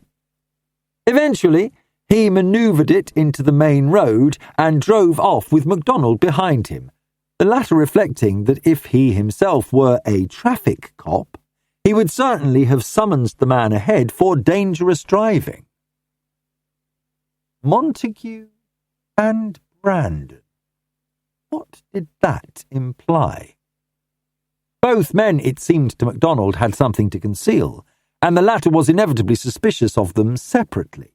Now that it appeared the two had been consulting together, he was more than ever suspicious, but found it difficult to formulate any theory which covered Montague and Brandon together. Fiddling with his pieces like a chess player, MacDonald evolved theories of the Sunday evening which had ended in Ruth Surrey's death. Brandon, forbidden by Naomi to communicate with her at Upwood House, had managed to telephone to her at the Langs. This obviously involved Naomi's connivance, and he might have persuaded Naomi to come out to meet him sometime after the Upwood household had gone to bed. Brandon could not have met her earlier in the evening. He had undoubtedly been in London, in the foyer of the Duchess of Kent's Theatre, at 8 o'clock, and it would have taken him over 2 hours to drive to Upwood, even allowing for the fact that he was a good driver and had a fast car. Naomi's inquiry as to whether Ruth had gone to bed was made from apprehension, lest Ruth should be out in the garden or at the post, and might observe her, Naomi, if she went out again. Leaving Brandon and Naomi on his mental chessboard, MacDonald returned to Montague and Ruth. When the latter came down to go to the post with Richard's letter, Montague might have accompanied her on her walk, and during that walk it was possible that the two couples had become aware of each other's presence. That is to say, that Montague knew that Brandon was in the neighbourhood close at hand, and that Brandon knew that the publisher had been out with Ruth late that night. How could that theory be made to square up with subsequent events? Brandon's attempt to prove that he was not in the Upwood neighbourhood on the Sunday evening might be explained in various ways. If it were proved that he had met Naomi, he would certainly have Richard Surrey's wrath to face. If it were suggested that he had met Ruth, public opinion might have held him responsible for her death. In any case, he might have had to involve one of the sisters in his own admission. But what could have induced Montague to tell lies about the events of the evening? If he knew that Brandon were in the neighbourhood, if he even knew that Ruth Surrey had gone out of the house again after she had said good night, the only explanation of his denials must be that he was involved in her death. If, on the other hand, he knew nothing more than his evidence admitted, why this visit to Brandon, and why the accident to Fellows? An accident MacDonald was willing to concede, but there must have been some predisposing cause, some state of tension existing between the two men to make the thing explicable. MacDonald had an exasperated feeling that he would like to get hold of his various witnesses and shake them as a terrier shakes a rat in the endeavour to get the truth out of them. They were all holding up something: Brandon, Montague and Stanwood. Fellows was laid out in such a manner that his evidence might not be available for weeks. Naomi Surrey in the Far Hebrides was hedged round by Dr. Saunders' warning, "It won't help your case if you drive her to do the same thing that her sister did." Probably, Saunders knew more than he had admitted of the troubles which had beset both sisters. But it would take a very clear statement of a case on MacDonald's part to make the doctor break confidence with the girl who was his patient.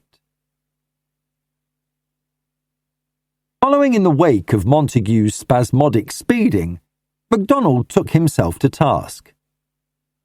Had he got enough solid evidence to justify him in regarding this case as a murder case? Would all his unearthing simply result in a restatement of the coroner's verdict, coupled to infinite distress for everybody who had been devoted to Ruth Surrey? Should he, MacDonald, return to London and report that there was not enough evidence to justify a continuance of the case? Mrs. Surrey's unhappy face came into his mind. What good can you do? All these questions can't bring Ruth back. But with the stubbornness which is the very essential of the Scot, MacDonald knew that he would go on delving, worrying, inquiring. There was a case, he was convinced, a case not of suicide, but of subtle, well-planned, neatly executed murder. In MacDonald's mind was a belief that murderers always make some mistake, always overlook something which can be found if the searcher is only patient enough. Direct questioning had failed.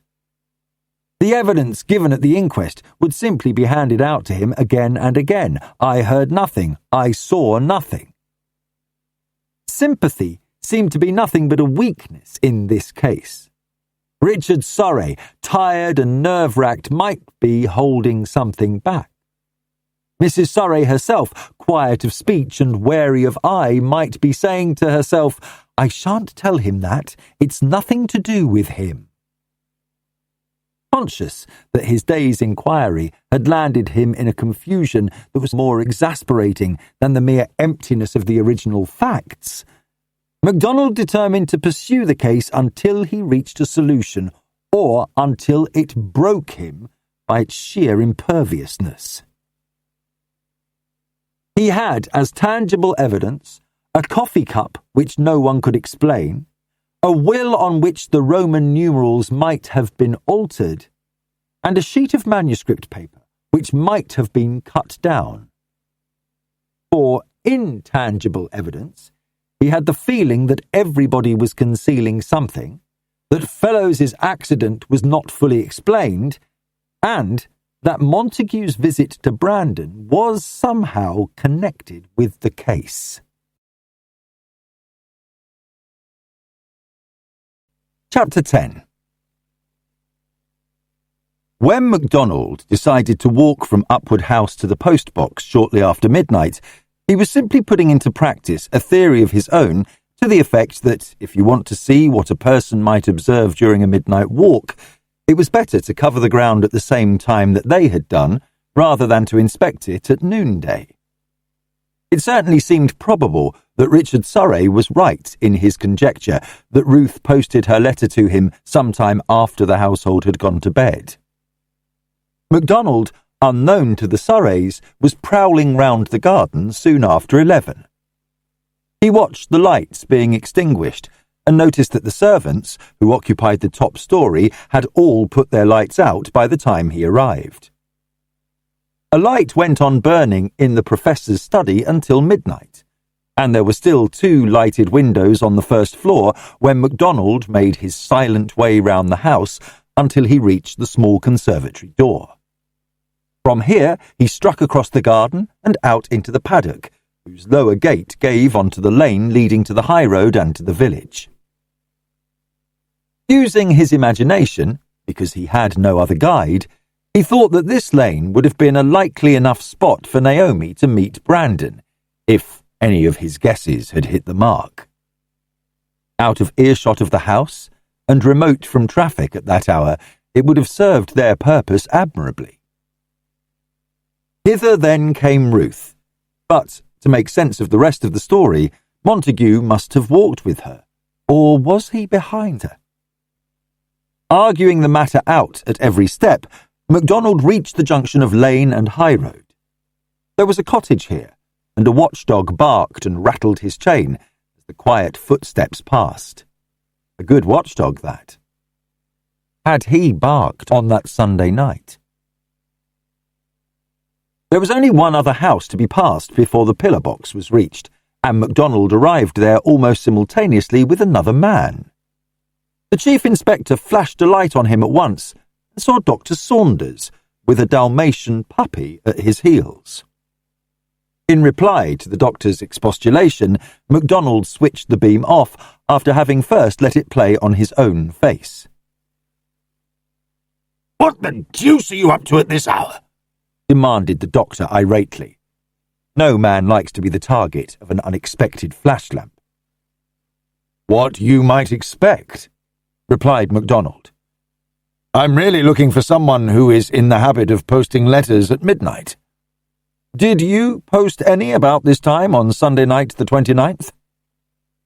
"I did, but I expect that I was earlier than this," replied Saunders. "I generally go to the post at 11 and take this hound for a walk. What about it?" Did you meet anybody or anything while you were out that Sunday evening?" "Good Lord! How on earth do you expect me to remember?" "I wish you'd try," said MacDonald. "As you walk back, think out what letters you posted on that night. See if you get any answering chain of thought." "I get you. But one thing I can tell you immediately. I didn't meet anyone from Upwood House." "That doesn't matter," replied MacDonald. "But try to remember if you met anyone at all. Folks are mostly early to bed in the village, I expect." "They are. Yours is a darned funny job, Inspector. Chasing shadows, so to speak." A shadow indicates two things: the presence of a light and the presence of a body which intercepts that light, replied MacDonald. My present state of mind, I should welcome anything as definite as a shadow to give me a lead. You'll try to jog your memory for me? "I will. Let's be a little more exact. You want information about anybody, no matter who went for a midnight stroll that Sunday night." "That's just what I do want." "I'm as likely to find that out for you as anybody. I'll do my best. That young chap Fellows is going on quite nicely. He won't give us the slip this time, but I'll tell you one probability to save you from disappointment. As likely as not, he'll have forgotten everything immediately preceding that knock on the head. He's badly concussed, and concussion plays tricks with the memory." MacDonald chuckled. "So I've heard. You remember those tomfool guessing games schoolboys play? The Joker finally explains I only put that in to make it harder. This case is like that. Everything's put in to make it harder. When you've stripped off the possibles, there's nothing left where the kernel should be. Thanks for your offer of help about the Sunday evening. I shall be very glad if you get at anything for me." "I'm by no means sure myself if it's a good deed to help the law in this instance," retorted Saunders. "The law's a hass, as has been previously observed." "Maybe, but it's not so asinine as it would be if every man made his own laws," replied MacDonald. "Good night." Walking back, he encountered nobody. The same watchdog advertised his presence at the corner, but the lane was very dark and still. Pausing in his quiet walk, MacDonald reflected that voices would travel a long way in the stillness, and the beams of a car's side lamps or rear lights would seem startling in that close darkness. Because he had determined to complete the walk both ways, he went up through the gate in the paddock and woke old Charity, who whinnied softly in the gloom. Glancing up at the house, he saw a light somewhere on the ground floor, not the steady glow of an electric lamp, but a flicker, like a candle flame. He quickened his steps. Anything out of the ordinary might be important just now, and if somebody in the house were doing a little investigation by candlelight, they were certainly worthy of attention. The window was dark again now, but MacDonald had judged its position. It was the one beyond the kitchen quarters, either the servants' sitting room or the workroom. As he drew nearer to the house, the light appeared again, more strongly this time. But there was a quality about it this time which made MacDonald forsake his cautious method of approach and break into a run, full tilt, across the flower beds. It was no candle flame flickering in a draught which was causing a glow behind the windows of the workroom. It was a fire. Small flames spurted up and seemed to die away. Others gained fresh strength and burned more brightly. MacDonald had a hope when he reached the window that the fire might be of such small dimensions that he would be able to deal with it himself and then investigate its cause. His hand was in his pocket, withdrawing a knife to force the hasp of the window when he realized that this plan was unworkable. Suddenly, without warning, the flames leapt up inside, no longer in small flickering tongues, but in a sheet of light rising almost from floor to ceiling. It was a horrible sight, that fierce burning fire leaping for the beams overhead. And MacDonald knew how an old house could burn. In a second, his police whistle was shrilling its note, its vibrance making his own ears ring. No time now for finesse. Wake everybody up and get them out of the house. Fire! Fire! A window opened overhead. Montague's voice shouted, "What the deuce? What is it? What's the matter?" The whistle had done its work, and the household was awake. "There's a fire on the ground floor. Get everybody downstairs," shouted MacDonald. "Are you there, Dr. Surrey? Open the front door for me." He raced round to the main entrance. There were fire extinguishers in the hall and passages, and it might be possible to get the blaze under if they wasted no time. As Richard opened the door, MacDonald said, "Fire extinguishers. It's in the workroom. We may be able to do it. The lights are working, that's one comfort." As he pulled down one of the extinguishers, MacDonald heard a calm voice saying, "I'll ring up the fire brigade, but they're never any good. Not enough water. See that all the maids are down, Father." It was a girl with dark hair who spoke. Judith, in green pyjamas, with her baby tucked under her arm. MacDonald and Richard, each armed with an extinguisher, ran down the passage towards the kitchen quarters, Richard shouting, "You there, Robert and Montague! Get the extinguishers from upstairs and bring them to the workroom!" They heard the crackle of the fire as they hurried towards it. The door of the workroom was closed and bolted, and when MacDonald got it open, the heat seemed to spring out at them as out of an oven. Everything seemed to be burning at once. The carpenter's bench, the trestle tables, the piles of wood and frames and oddments, and burning with a vindictive fury which betokened only one thing to MacDonald. He heard a cool voice saying behind him, "Sans what you want here. There are buckets outside. Hell! That's the main cable. Light's gone." It was an hour before they got the fire under. It burnt obstinately, coming to life again after it had seemed deadened. Richard and Robert Surrey, the Professor, Montague and MacDonald worked away, shoveling sand and passing buckets of water when the extinguishers had been used up. In the bedrooms above, the servants worked with Mrs. Surrey and Judith to get all possible furniture moved out and poured water over the ancient floors to make them less inflammable. MacDonald asked once about the fire brigade and heard Robert beside him chuckling. "They'll get here by the time we've finished and go on rolling up all night. Fortunately, there's no water main, or they'd souse the place." By the time the brigade did arrive, at least it was possible for the original firefighters to have a breathing space. The workroom had been reduced to an evil-smelling oven in which reeking heaps still smoked and hissed and smouldered.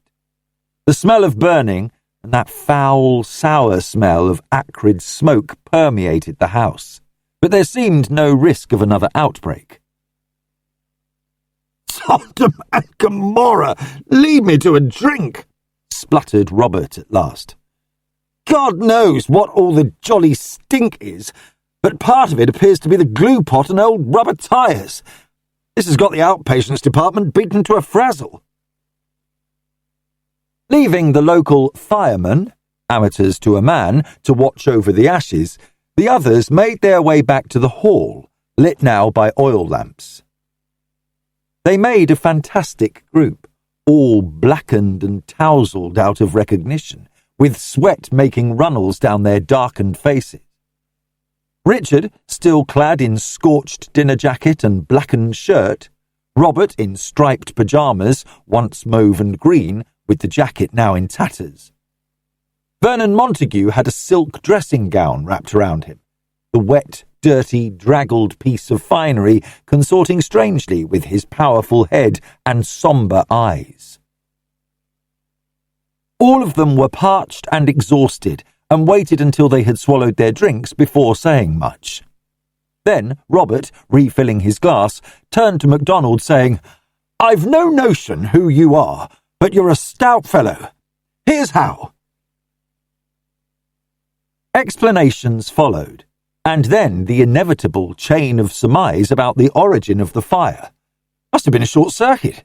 No one's been into the workroom for ages," argued Robert. "The servants don't go in there. It's just cleaned once in a way." "I was in there myself about lunchtime today," said MacDonald. "Everything was all serene then." "How did you come to notice the fire?" inquired Richard, voicing at last the question which MacDonald had been expecting.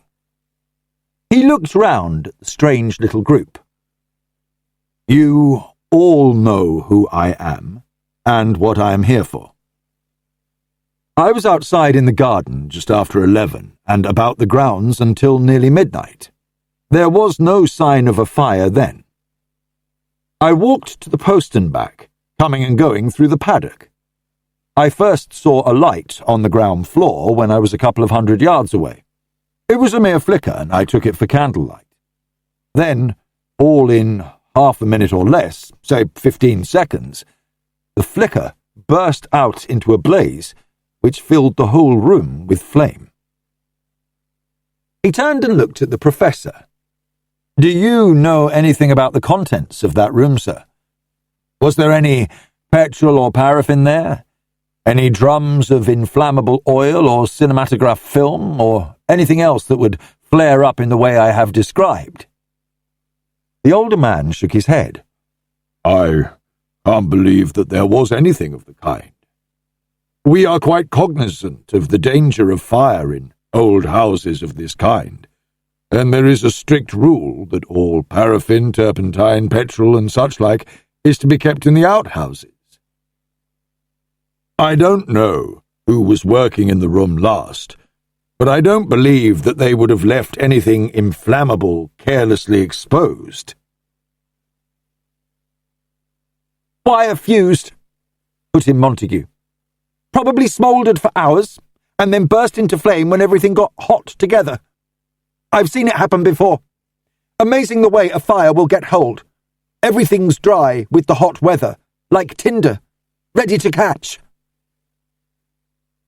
While Montague spoke, Robert Surrey caught MacDonald's arm. "I want to try to get the old boy back to bed. He's had a doing. Let's PM on our own accounts, but get him out of it first." Then, raising his voice, he said, "We can see about all that later. What about a spot of bed for those who feel like it?"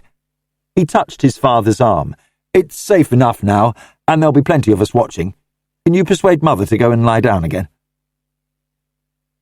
The professor got up with an unconscious, long-drawn sigh, like a man who has shouldered a burden too heavy for him, but he seemed glad of the opportunity of shelving any further discussion. "Yes," he said, "you're right. No use getting more exhausted than need be." He turned to MacDonald. "We are grateful to you, Inspector. Had you not been there, we should have had no roof to our heads. Possibly no need for a roof in future. Richard will see about anything we can do in the way of putting you up." His son took him by the arm and led him out into the hall, and MacDonald followed. Like the rest of them, he felt bemused and awkward. His eyes and lungs were still smarting from the smoke.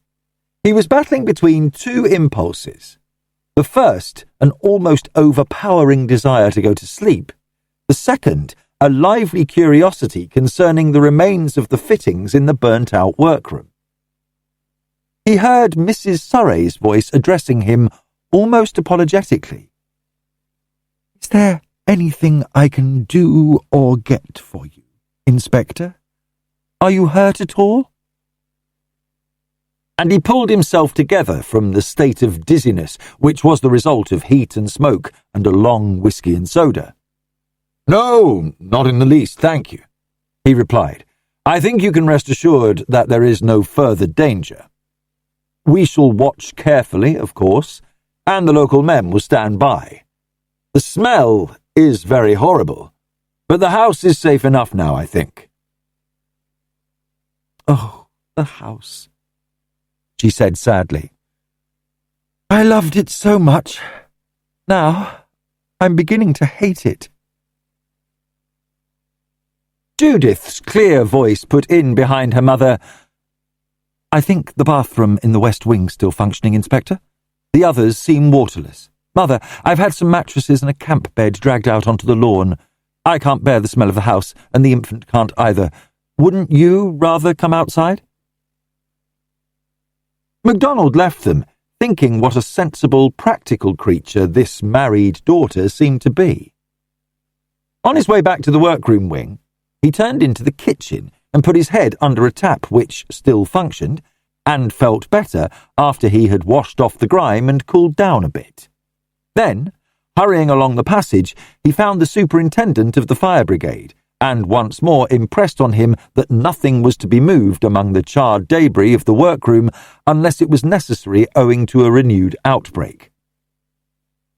"I want to be able to find out what caused the fire, and the less things are stirred up, the better," he said. And the superintendent, an astute old gamekeeper, nodded his head. "Aye, I'll see to it as far as may be, sir, but you'll find it's them wirings, sure enough. Time and again it's happened in these old houses. The gentry, they puts in central heating, and they puts in electric wires, and everything's lovely till something goes wrong with the works. It was the same at Stoke, and the same at Abingdon, and the same at Lord Plumstead's house in the Shires. Just ask him for trouble." Returning along the passage, MacDonald almost cannoned into Robert Surrey, and the latter said, "I've brought you another coat. Yours is only worth keeping as evidence for the insurance people. What about a stroll outside? We can keep an eye on the dust and ashes from the garden. Richard staying in the bedroom just above, lest there's an outbreak there. You never can tell with these old houses." MacDonald agreed and walked out into the garden, saying, "You're a physician, are you not? Do you think your brother is all right? He looked pretty poor when I saw him on Saturday, and this business hasn't been exactly helpful." He paused for a moment, and then added, "That room he's in now was Miss Surrey's bedroom, the one in which she died?" Robert waited before he answered, as though to gather all the meaning implicit in the words, and then said, "Richard's all right. I don't think you need worry about him. He won't conjure up ghosts. It only occurred to me when you mentioned it that the room up above the Holocaust was Ruth's, and the other one Naomi's." He produced a cigarette case and held it out to MacDonald, switching on his lighter to illuminate his action. He had changed into flannel slacks and a shirt when he went upstairs. "To put it in plain English, you think this evening's little to-do was arson and not accident? Deliberate fire-raising, in short?" "I think it must have been," replied MacDonald. "I was in the workroom myself this morning. I examined the bench and fittings, and I know what was there. There was nothing to account for a fire of that intensity at that spot. There were sacks of sawdust and shavings, and a lot of the odd litter you get in a workshop. But none of it was piled under or upon the bench. It will be difficult to see how things were placed when it all cools down, but when I looked through the window, I saw flames reaching right up the wall above the bench. Pretty grim. said Robert quickly. "It means that somebody in the house decided to burn us out. Or at any rate, burn Ruth's room out. You were in there this morning, though, weren't you? You'd have known if there was anything to hide." MacDonald waited before he answered this time. "I didn't find anything in there. Neither did I expect to after this lapse of time. I could kick myself for a fool," he added, "not on this morning's account, but because I followed my instinct this evening. There was a fire, and the thing wanted putting out, so I rushed off with you to firefight. That's instinct old as the hills. If there's a fire, go and put it out. If I'd stopped to think, I should have left the fire to you people and tried to find out if there was an intruder in the house. It did occur to me when the lights went out. You said main cable burnt through. I thought main fuse tampered with. It was too late to do anything else then but what we were doing." Robert gave a long whistle, dolorous as a groan. "This is all too damned beastly for words, whichever way you look at it. Has someone got such a down on us that they'd burn us all out? Judy and the kid and Mother? If you hadn't spotted that burning fiery furnace, we might all have been for it. Doesn't bear thinking of." "Think of it another way," said MacDonald. "None of you in the house smelt any smoke or had the faintest suspicion that a fire had occurred until I gave you warning. Surely, if it had been, as Mr. Montague suggests, a slow charring of dry wood, someone would have noticed it. You weren't all early to bed tonight. There were lights burning until after midnight. Isn't the only possible explanation that there was no previous charring, no smoke? It all happened at once, and when it did start burning, it flared like hell." "If you're right, somebody must be raving mad," said Robert. "No one in their senses could plan out a piece of devilment like that." "Every man who commits a murder is mad, to some extent," said MacDonald. "That's why we dare not let them escape if there's any possibility of catching them." "Then you believe that Ruth was murdered?" "With every hour that passes, I'm more disposed to believe it. After the coroner's verdict, the murderer would have felt perfectly safe. Everything had gone according to plan. As soon as the inquiry was reopened, danger threatened. This fire was the result, or one of the results." "It's damned hard to keep one's head and not to rage furiously like the heathen," replied Robert. "I was talking the whole thing over with Judith, Mrs. Peach, you know. She's got the clearest head of the lot of us and manages to keep calm while she looks at things. If your idea of murder is right, the murderer must have been staying in the house that Sunday night and must have been in the house tonight." "The first point isn't established," replied MacDonald. "If Miss Surrey went out to the post, she may have met somebody. She may even have brought them back to the house with her. But certainly the murderer must have been in the house some time during the night in order to place those papers by her bedside, unless that was the work of an accomplice." Robert swore beneath his breath, a sound that was half groan, half violence. "It's all unspeakably hellish," he replied. "You wonder that Richard looks like a death's head. If this case were presented to him as a clinical problem, he'd hand you out the probable answer, complete with motive, accomplices, and opportunity. He can see it with the most damnable clearness, and the best answer to hope for is Broadmoor, for one of us." "It's not come to that yet," replied MacDonald quietly. He knew that Robert was thinking of Naomi and Keith Brandon. "There may be quite different aspects to consider. Psychologists have a tendency to overstress the sex motive because they find it the driving power behind such a lot of queer manifestations. That chap Brandon, do you know anything about him? Where he is now, or what he's up to? Yes, he's under observation, as the doctors say. MacDonald drew a deep breath of the cool night air, adding, I don't know about you, but I feel less woolly in the head and more steady about the knees now. I'd like to go in and inspect the electrical doings to see if I can find any signs of interference. All the smoke and heat and fumes resulted in making me feel temporarily tight. I know, replied Robert. I could have fallen asleep standing up and my eyes wouldn't see straight. I hope to God you find something to prove your theory of an interloper. Otherwise you're bound to conclude that someone in the house did the fire-raising. Incidentally, I managed to ask the servants if any of them had been in the workroom today. They said they hadn't, but Gladys the housemaid said the door was ajar when she was locking up this evening. She shut the door and bolted it. It was fastened when you got there, wasn't it? Yes, bolted. Have you any theories on deferred fire-raising? Robert whistled. A slow match? Time fuse? Something like that? Something less obvious than that. If the door was left open, it would have had to have been something that wouldn't be noticed if anybody had gone into the room. A time fuse gives off fumes as it burns. Good Lord! I've remembered a trick I played at school once, in the lab. I got a bit of potassium and arranged a tilted beaker under a dripping tap.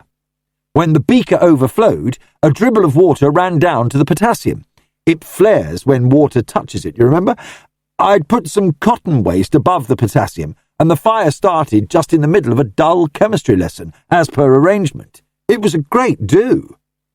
Well, that's a good example of a method no one could spot until the fire actually began, said MacDonald. A dripping tap. Nothing to suggest fire. Another method by which water could be utilized would be to disturb the rubber insulating of an electric flex and leave it to get wet gradually until the wires fused and got hot. They would ignite something like a rag soaked in petrol very easily, and the subsequent bonfire could have been organized in advance. Wood shavings all handy, sawdust soaked in paraffin, and so forth. When we got in there, the glue pot had discharged itself over everything, and there was some rubber burning too. In fact, the general stink made it impossible to recognize paraffin fumes or petrol either, or any of the other jolly messes which might have been used. Electricity has many points in its favour, murmured Robert fatuously. He was so much relieved by MacDonald's theory over deferred fire-raising that his spirits had gone up with a bound.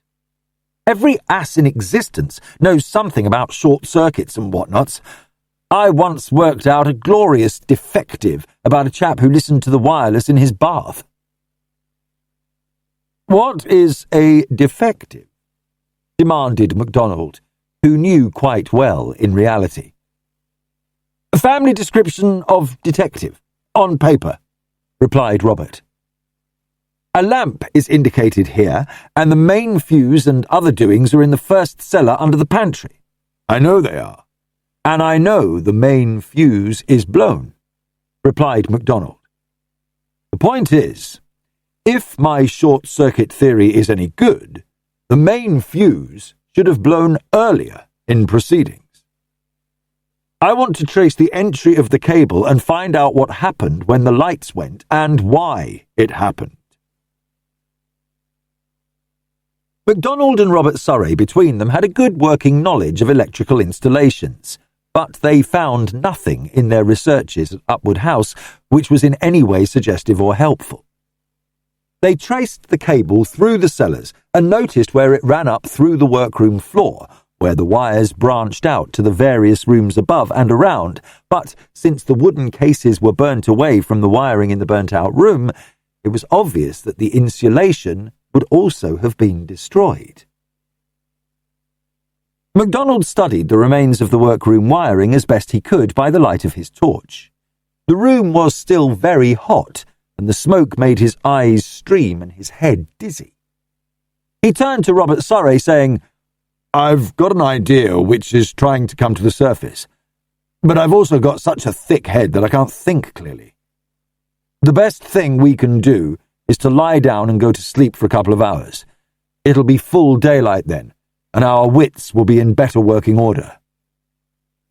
Also, the ex-furnace will have cooled down a bit, and we can sift the ashes," replied Robert. "Or don't you sift ashes in reality?" "I'd sift with the best, if I had any hope of finding anything," replied MacDonald. "What would you look for? A detonator?" Before he went to lie down for his short night's sleep, MacDonald looked into Ruth Surrey's bedroom, where Richard still sat on the window seat. "I think everything is safe enough now, Dr. Surrey," said MacDonald. "There's no real need for you to sit up any longer." "And there's no real object in my going to bed," replied Richard. "Sleep won't come my way tonight. Was this fire part and parcel of our other troubles? Perhaps it would have been better if I hadn't shown you that letter after all." "You're in no state to discuss it now," replied MacDonald, "and neither am I. I'm stupid with sheer tiredness. It's not my province to give you advice, but surely it would be better to lie down and rest, even if you can't sleep, and in any room but this one." "Rooms mean nothing to me, in that sense. I've never been conscious of the supernatural. I'm just trying to puzzle things out in my own way. Thanks for all you've done and are doing. Can I get you anything?" "Nothing, thanks. I'm going to lie down in the next room for a couple of hours." MacDonald felt more sorry for Richard than for any of the others at that moment, but he left him without saying anything else. Indeed, it was difficult to know what to say. Chapter 11. MacDonald, searching among the malodorous debris of the workroom in the early hours of Tuesday morning, hardly dared to hope for any clear indication of how the fire had started. Remembering the flickering flames he had seen when he first came within sight of the window, he wondered whether he ought to accept the obvious conclusion that someone had gone into the room shortly after midnight, arranged a bonfire with some petrol to expedite matters, lighted a small heap of shavings, and had then beaten a hasty departure. It was not necessary to assume that the fire-raiser had slept in the house. Upwood House, with its many windows and doors, would not have been a difficult house to enter, and, during the confusion of the fire, when the lights were out and the doors open, it would have been easy enough for the intruder to make good his escape. That the fire had been deliberately engineered, MacDonald was certain, for, in spite of ashes and charred rubbish, there was evidence that the contents of the room had been moved since he examined it that morning. One thing he found which made him ponder for a long time. The fire had at one place burnt away the wooden wainscot, and an electric switch which had been affixed to the wainscot had fallen away. It was a solid brass fixture whose metal, though blackened, had not been otherwise affected by the fire, and the button of the switch was still pressed down. Holding it in his hand, MacDonald looked round for a stove or any other fixture which could have been connected with it. Eventually, Robert Surrey came to his assistance. The switch was a power switch, with a two-way plug, and various gadgets had been connected with it. An electric lathe, a fretwork saw, an electric fire, an electric kettle, and a small cylindrical heater used for melting glue or boiling up paste or other decoctions. The lathe and the fretwork saw were ruled out as possible agents on account of the noise they made while working. The electric fire was not found in the room at all, and Mrs. Surrey said that it had been moved into another room the previous spring and had not been returned to the workroom. The electric kettle testified to its own innocence because it stood on a shelf at the end of the room farthest from the fire and still contained some water in it. There remained the little round heater. This was eventually found deep buried in the piles of charred wood and ashes which had once been the carpenter's bench. It was capable of adjustment to 3 degrees of heat, low, medium, and high, and its indicator still pointed faithfully to high. "Well, there you have it," said Robert. "It's a much simpler method of deferred fire raising, as you call it, than anything you and I suggested. All you've got to do is put a few shavings or a bit of newspaper over your heater, put down the switch, and walk away. In about a couple of hours, the metal plate will be hot enough to ignite anything, and there you are with a lovely alibi. In 2 hours' time, you can get quite a long way from the scene of action." 2 hours, said MacDonald thoughtfully. "That's approximate, I take it. If we get another of these stoves from the makers, we could time it exactly. I saw the fire beginning at 12:30. If this was the method used, the current must have been turned on between 10 and 11. "Not later than 10:30, said Robert. "I'm certain it would take a good 2 hours for the plate to get hot enough to ignite anything. Possibly longer." "When you were in here yesterday morning, did you notice whereabouts the heater was standing?" "No. I didn't see it anywhere, but I didn't search the room in any sense. I only looked around," replied MacDonald. "Mine's not to reason why," replied Robert, who would have dearly loved to know why the contents of the workroom should have interested the Chief Inspector yesterday. "Would it be a good idea if you were to find out what everybody in the house was doing between 10 and 11 last night? If that heater caused the fire, it must have been switched on by 11 o'clock. It takes a long time to warm up." "Go ahead," replied MacDonald. "I expect you have been doing a certain amount of reconstruction?" "So far as ourselves are concerned, yes," replied Robert. After dinner, Montague borrowed the car and went to Oxford. He came in about 10. Richard, father, and I were in the study together from dinner time until Montague came in. He joined us in the study and stayed there talking to father while Richard and I went into the drawing room where mother and Judith were sitting. We were in there until 10:30, when we went into the dining room and made tea, rather as people used to do during the air raids, to show how jolly and normal they felt. Judith and mother went upstairs just before 11 after we'd been out on the terrace. By the way, there's a point here which might interest you. We went out onto the terrace because Judith noticed a couple of rabbits giving an entertainment on the lawn. Any reaction? He paused here and looked quizzically at MacDonald, who replied, "I noticed that the garden is wired all round against rabbits, and that you have notices at every entrance that the gates are to be kept shut. You mean that the rabbits indicated that a gate had been left open?" "Yes." "It's a bit thin as an argument, but when you know the way gardeners wage war against rabbits, the reaction to seeing a couple of bunnies on the lawn is that some damn fools left a gate open. I know Montague shut the drive gate because I asked him. However, that brings us to 11 o'clock. Mother and Judith went up to bed, and Richard and I went into the drawing room and talked for another 20 minutes. Then he went up, saying he'd got a report which had to be written out. That made it nearly 11:30. I went to say goodnight to father. He and Montague were still in the study. They didn't go up till nearly 12. Robert broke off here.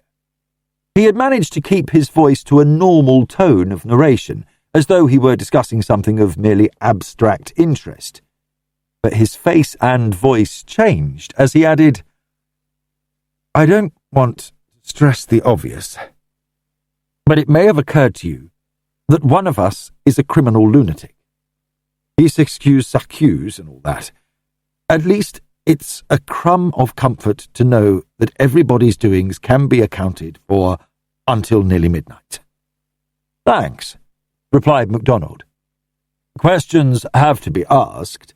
It saves a lot of wear and tear if people take your method and recognise the necessity. Meanwhile, shall I go and forage for breakfast?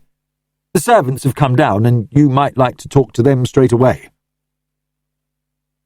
From the servants, MacDonald gathered that none of them was in the habit of going into the workroom. It was a rule of the household that nothing in the room was to be moved, and no cleaning was to be done without specific orders to that effect. He next inquired when last the room was known to have been used, and was told that Miss Naomi had been in there doing some bookbinding in the week before Miss Ruth died. The parlourmaid remembered that she, Naomi, had been in the workroom some time after tea on the Saturday before the tragedy, and that one of the gentlemen had been talking in there with her. Who this had been, MacDonald could not ascertain. So far as he could gather, no one else had been observed in there since.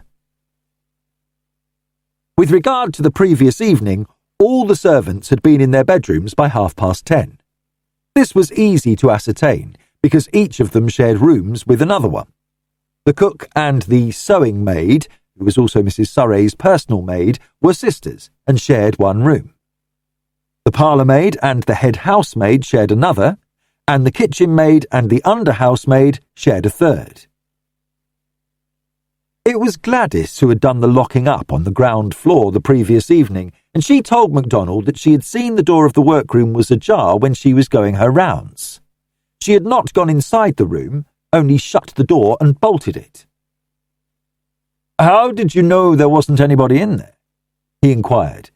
"You might have locked somebody in." "There wasn't a light in there," she answered, "and the bulb in the passage had gone, fused or something. It's always dark there in that passage, even when the sun's shining outside."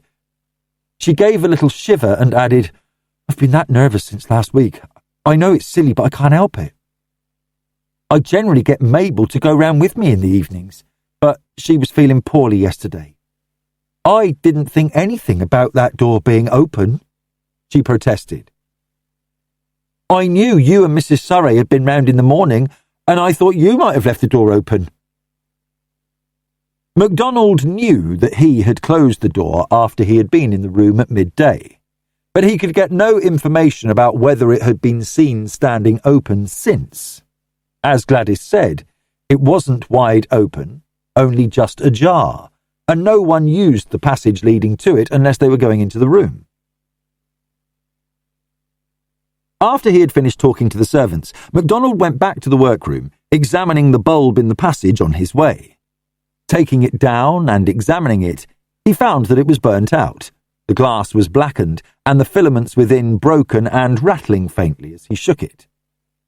Examining it out of habit, he noticed that the voltage mark on the bulb was 225, and that the make was an Osram. Shortly after 7 o'clock, 2 men from the local police force came to assist in the search among the ashes. It was not for any tiny object that MacDonald was looking, and he was pretty certain already that he would not find it. When he had first come into the workroom with Mrs. Surrey, he had at once noticed the sewing frame used by bookbinders, and it was on this account that he had returned to the room to look for something else. The Surreys took their hobbies seriously and had supplied themselves with all the equipment necessary to do the work properly. Examining the end of the heavy bench, MacDonald had found the long blade of a paper-cutting plough fixed into its socket. He had seen one of these instruments in use, and knew that all serious bookbinders had a plough in order to cut their sheets and boards accurately. there had immediately come into his mind the realization that here was a means whereby the sheet of manuscript paper on which Ruth Surrey had written her farewell message could have been cut down to the dimensions of the smaller block, and cut so accurately as to defy inspection. It was only necessary to place one of the smaller sheets over the larger one and to fit it to the metal straight edge of the plough and lower the knife. By that means alone could the cutting be done in such a way as to defy discovery. When he had first found the plough, MacDonald had thought he might be farther than ever from any conclusive proof of his theory. If the sheet of paper which he was sending up for microscopic examination had been cut in this manner by a skilled hand, the microscope would reveal nothing for the simple reason that the cut sheet would be identical with the others of the smaller block. All he would have would be a possibility. The means could be proved to exist, but not the employment of the means. Now, however, he believed that his case was made clear. The bench had been burnt, and burnt so thoroughly that it had fallen to pieces, and its fittings scattered among the ashes, but the knife of the plough was not among the other fragments. Whoever had lighted the fire had first unscrewed the long knife and removed it. That, to MacDonald's mind, constituted the first proof in his line of reasoning. Leaving the search to his two helpers, MacDonald found Robert Surrey again and asked him what was the present voltage of the electric supply, and if it had been recently altered. Robert replied that the voltage was now 240, but that until a year ago it had been 225. In the previous summer, the Wessex Electricity Company had brought their cable through upward, and the electric plant, which had previously supplied the house, was now disused. The voltage of this plant had been 225. In reply to further questions, he said that it was more than probable that old bulbs had been left about in the workroom cupboards or on the shelves. To MacDonald's mind, it seemed clear enough that the old bulb had been fitted to the fixture in the passage to ensure darkness for the person who went into the workroom to remove the plough and switch on the current.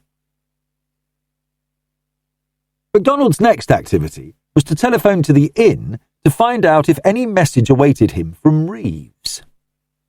The chief inspector thought it probable that Reeves would have rung him up last night to report on Montague's visit to Brandon. It came almost as a shock to MacDonald to realise that it was only last night that he had driven so peacefully to Stowe. The events of the night seemed to have spread themselves over an interminable length of time. There was no message at all from Reeves, and MacDonald felt faintly perturbed. He wanted to know what Brandon was doing, and more especially, what he had been doing during the midnight hours. As he left the telephone, Richard Surrey appeared at the door of the room and said, "Can you spare 5 minutes? I hoped to have seen you last night, before all this added confusion. Can you tell me if you have come to any conclusions at all?" "I have drawn certain conclusions in my own mind, but I can't confide them to anybody because they are merely hypothetical," replied MacDonald. "The only way to carry on is by close examination and comparison of statements and evidence. One essential thing is concerned with your younger sister. I shall either have to go north to see her, or she must return home. The latter course would be better. I want to reassemble the party who stayed here over the weekend." "Then, if that is the case, it would be better for one of us to go up north and bring her back," replied Richard. "Why not telephone to her, or send a wire? You can understand that the less discussion of the evidence, the better. If one of your family travels south with her, you will inevitably discuss the case. You wouldn't be able to help it. The more discussion there is, the more probability that the original evidence becomes confused with the addition of afterthoughts." Richard shrugged his shoulders, a despairing sort of gesture. What you really mean is this. You have satisfied yourself that Ruth's death was due to foul play, and every one of us is suspect to you. You are really warning me that this inquiry, which I asked for, is now out of my hands. Any activities on my part will be unwelcome to you. I think it is a very difficult position for all of you, replied MacDonald. That is an understatement, I know. You are faced with the possibility that much painful matter may have to be attested in public. You can't help wishing to avoid it. I am still in a state of complete ignorance as to the author of these crimes, but I can at least say this. If the upshot proves that Miss Naomi Surrey had no connection with the case, I will do my best to assure that she shall not be involved in the final statement, if such ever materializes. But there must be no more reticences. I've got to get at the root of things myself. I will get my mother to send her a wire, replied Richard. I have been trying to face the whole thing more reasonably, and though... He broke off. It's no use talking, he added wretchedly. You don't want opinions. You want facts. That was the statement in which MacDonald heartily agreed, and his next inquiries were short and to the point. He asked Professor and Mrs. Surrey if any members of the weekend party had shown any interest in Naomi's bookbinding activities, and if any of them had been in the workroom with her. Mrs. Surrey shook her head in the manner MacDonald had got to know. It seemed to him that the action implied an obstinate refusal to consider the point at issue. The Professor, however, was more forthcoming, and said that Naomi had been talking about her hobby at tea time on Saturday, and that Mrs. Trant had been discussing designs with her and urging her on to a more modern style, as opposed to the traditional manner of decoration she employed.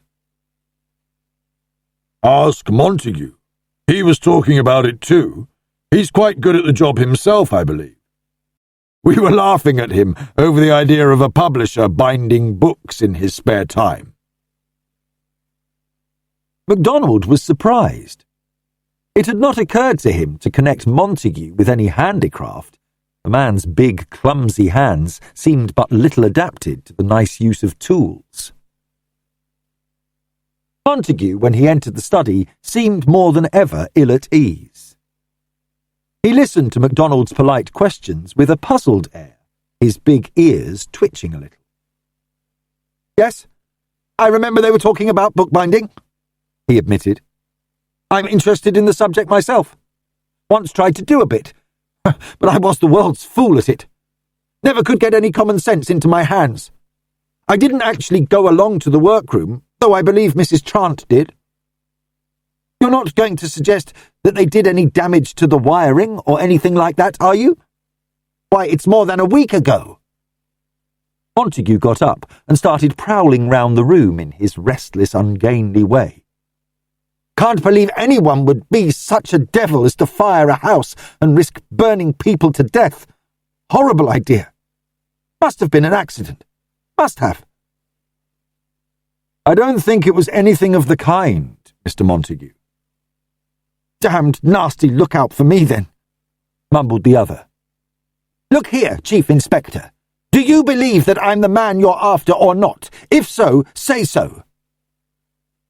I've no more reason for believing you are a criminal than I have for believing that any of the other 7 people in the house that night were criminals, responded MacDonald, but the publisher went on.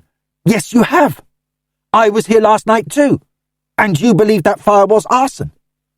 I knocked Fellows into the pool, or you believe I did, and stopped you asking him questions. Now you're trying to prove that I've had a chance of monkeying in the workroom. Yesterday, I asked you if you knew Keith Brandon and you said that you only knew him slightly. Have you anything to add to that? Montague's look of perplexity was almost comic. No, why should I have? Because you went to see him last night. Montague ceased his prowling and looked down at MacDonald, who was seated at the table. Yes, I heard he'd got Fleming's cottage. Nothing to do with you, though. You know that Brandon was on intimate terms with Miss Surrey. If you believe or know that he met her on the night of her death, the sooner you say so, the better. I can't imagine that you have any motive for protecting him beyond that of saving yourself from suspicion. Montague sat down and mopped his forehead. You're wrong there, he said earnestly. I'm not any more anxious to be accused of murder than any other man. But it wasn't my own skin I was saving. The real crux of the matter is that I didn't want to see all the gutter press putting Ruth's death down to a broken heart because that animal had let her down. I'd hang to prevent his name being coupled with her. Can't you understand that? I think that you're all so obsessed with keeping her memory sacrosanct that a small point like discovering who murdered her seems immaterial to you, retorted MacDonald. Did Fellows know that Brandon had been here late that Sunday night? No, he believed that I was downstairs talking to Ruth, said Montague, and his unexpected admission nearly took MacDonald's breath away. You see, it was a bit awkward for me, went on the other in that maddeningly vague way he had. Fellows and I were talking and he got excited. So did I, for that matter, and he tripped up and fell backwards. I had nothing to do with that. Never touched him until I dragged him out of the pond. I was a bit knocked endwise. Didn't want you to think I'd knocked him over the head because he'd got a bee in his bonnet. Now, I suppose I've made things worse. No proof of any of this. No reason why you should believe it. You're the sort of chap who wants hard facts. You've not enough imagination to see that there's something in a man's makeup that doesn't care a damn for facts. It doesn't take a great deal of imagination for me to see that some people don't care a damn for a solemn oath, replied MacDonald. You say that Fellows heard or thought he heard Miss Surrey talking to you after everybody had gone to bed, yet he swore at the inquest that he had heard nothing, just as you swore it, and Stanwood. Montague's jaw dropped. Good Lord, he groaned. I've let Fellows in for it. I didn't think of that. Look here, you'll have to wait until he's capable of speaking for himself. One thing I'm certain of, whatever he said, it was from decent motives. He wasn't going to make the public a present of sensational disclosures any more than I was. Don't you think it's time you told the truth about what did happen on that Sunday night? Asked MacDonald. In due time, every one of you will be cross-examined again in the witness box, and the counsel for the prosecution won't consider your susceptibilities or anyone else's when he examines you. Your hush-hush policy won't even have success to recommend it. If you'd all told the truth in the first place, you would have saved a deal of subsequent trouble. Montague's face was puckered into a heavy frown. It's always a mistake to get talking, he said at last. Fact is, I've got to the state when I don't know what I'm talking about. If you've anything against me, arrest me and get it over. I've nothing more to say. Just been blethering. Sorry, but there it is. If you won't be more explicit, I shan't have any option but to detain you, retorted MacDonald. Montague made a further effort to extricate himself from the impasse he had unthinkingly created. "I've given you a wrong impression about Fellows. The fact is, I didn't take in what he was trying to tell me. I'm not going to make trouble for a man who's got himself laid out and can't speak for himself. It doesn't make any difference anyway.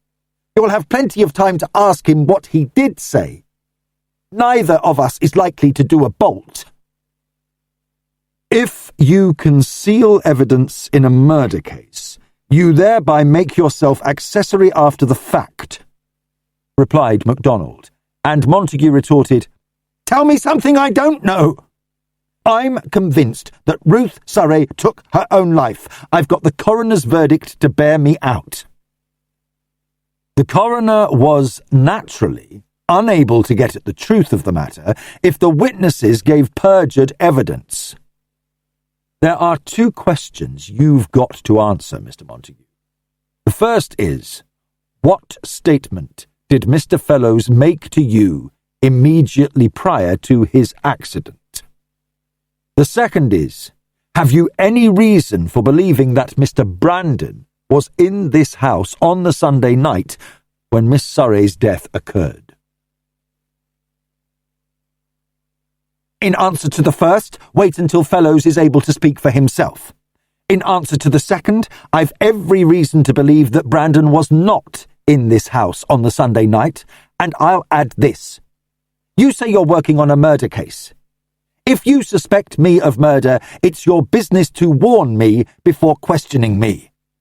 "I don't seriously suspect you of murder," replied MacDonald. "It seems to me that you're not sufficiently capable of carrying out a logical sequence of planning. I may be wrong in that. As for warning, here is a plain one. I do not intend to lose sight of you. You will have to expect police supervision from now onwards. It will be better for you to return to London and stay in your own home. If you are unwilling to do that, I shall obtain a warrant for your arrest on the charge of obstructing the police by keeping back information relevant to the inquiry."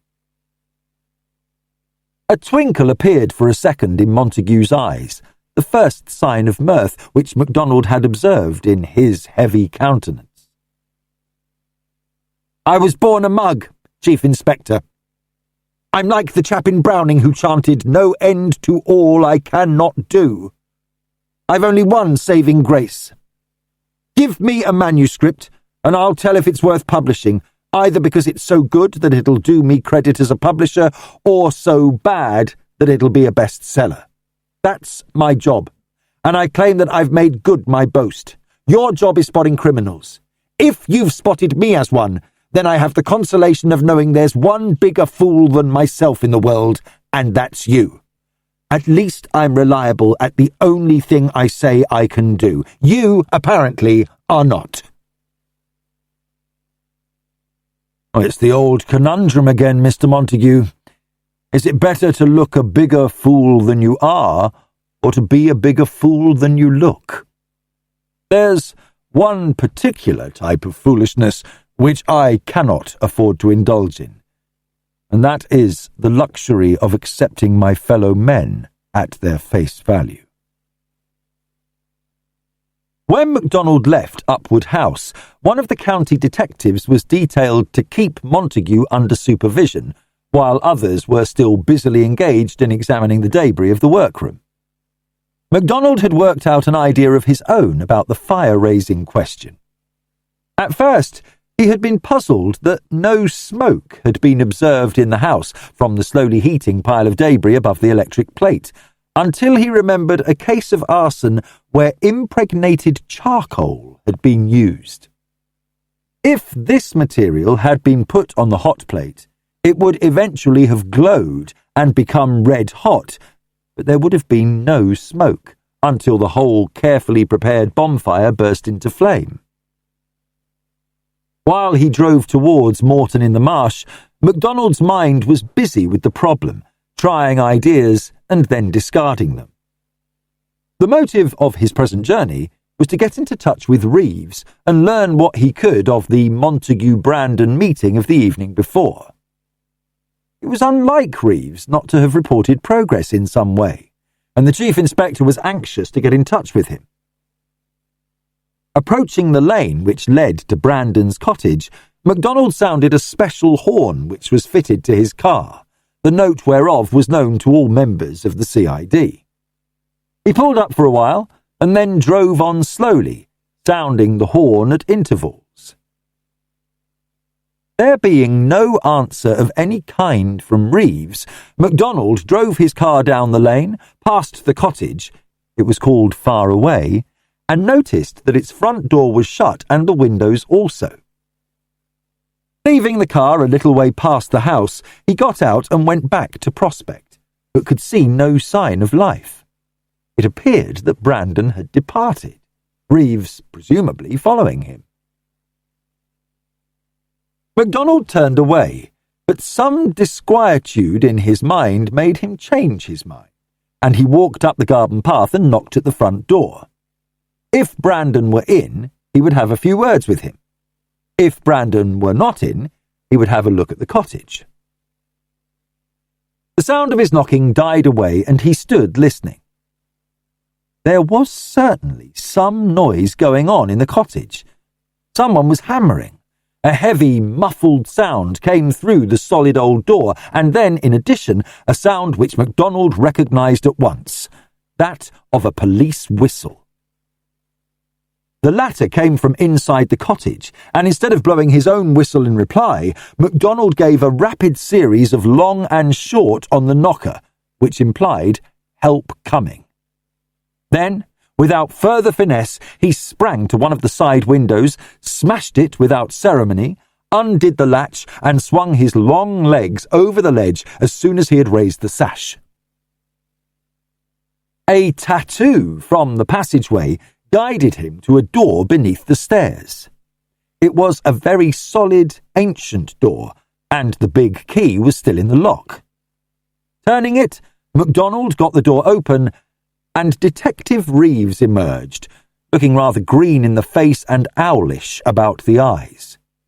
He blinked in the clear daylight and said, "I made a proper mucker of it that time. Been in that ruddy hole all night."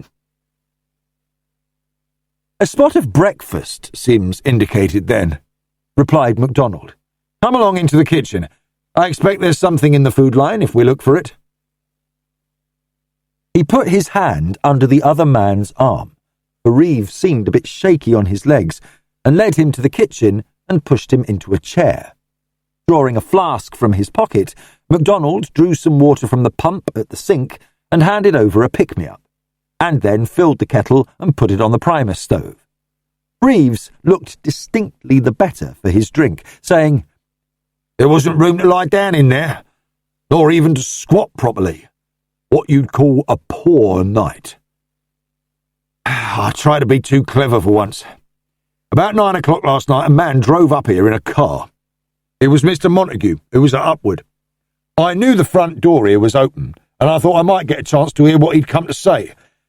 I got in the house all right, and I'd have sworn no one saw me from inside. When I was in the passage, I heard Brandon say I'd better shut that door. Don't want anyone mooching round in here. I was just by that door under the stairs, and it was open. I slipped in to get out of the way, and the next thing I knew was that the door was slammed on me and locked from the outside.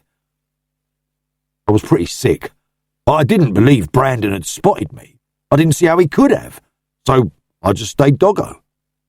I thought I knew enough about locks to be able to get out of a cupboard when I wanted to, but I couldn't move that damned contraption.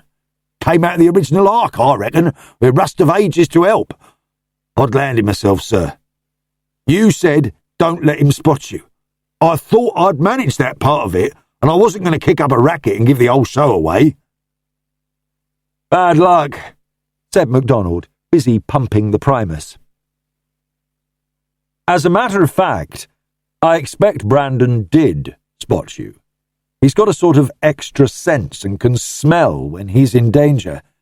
That's why he's such a fine explorer. Did you hear anything at all of the evening's doings?" I heard Montague going. They swore at one another and shouted a good deal, but I couldn't make out a word of it, except just before he went, I heard Brandon shout at him, 'Tell that to your friend, the hangman.'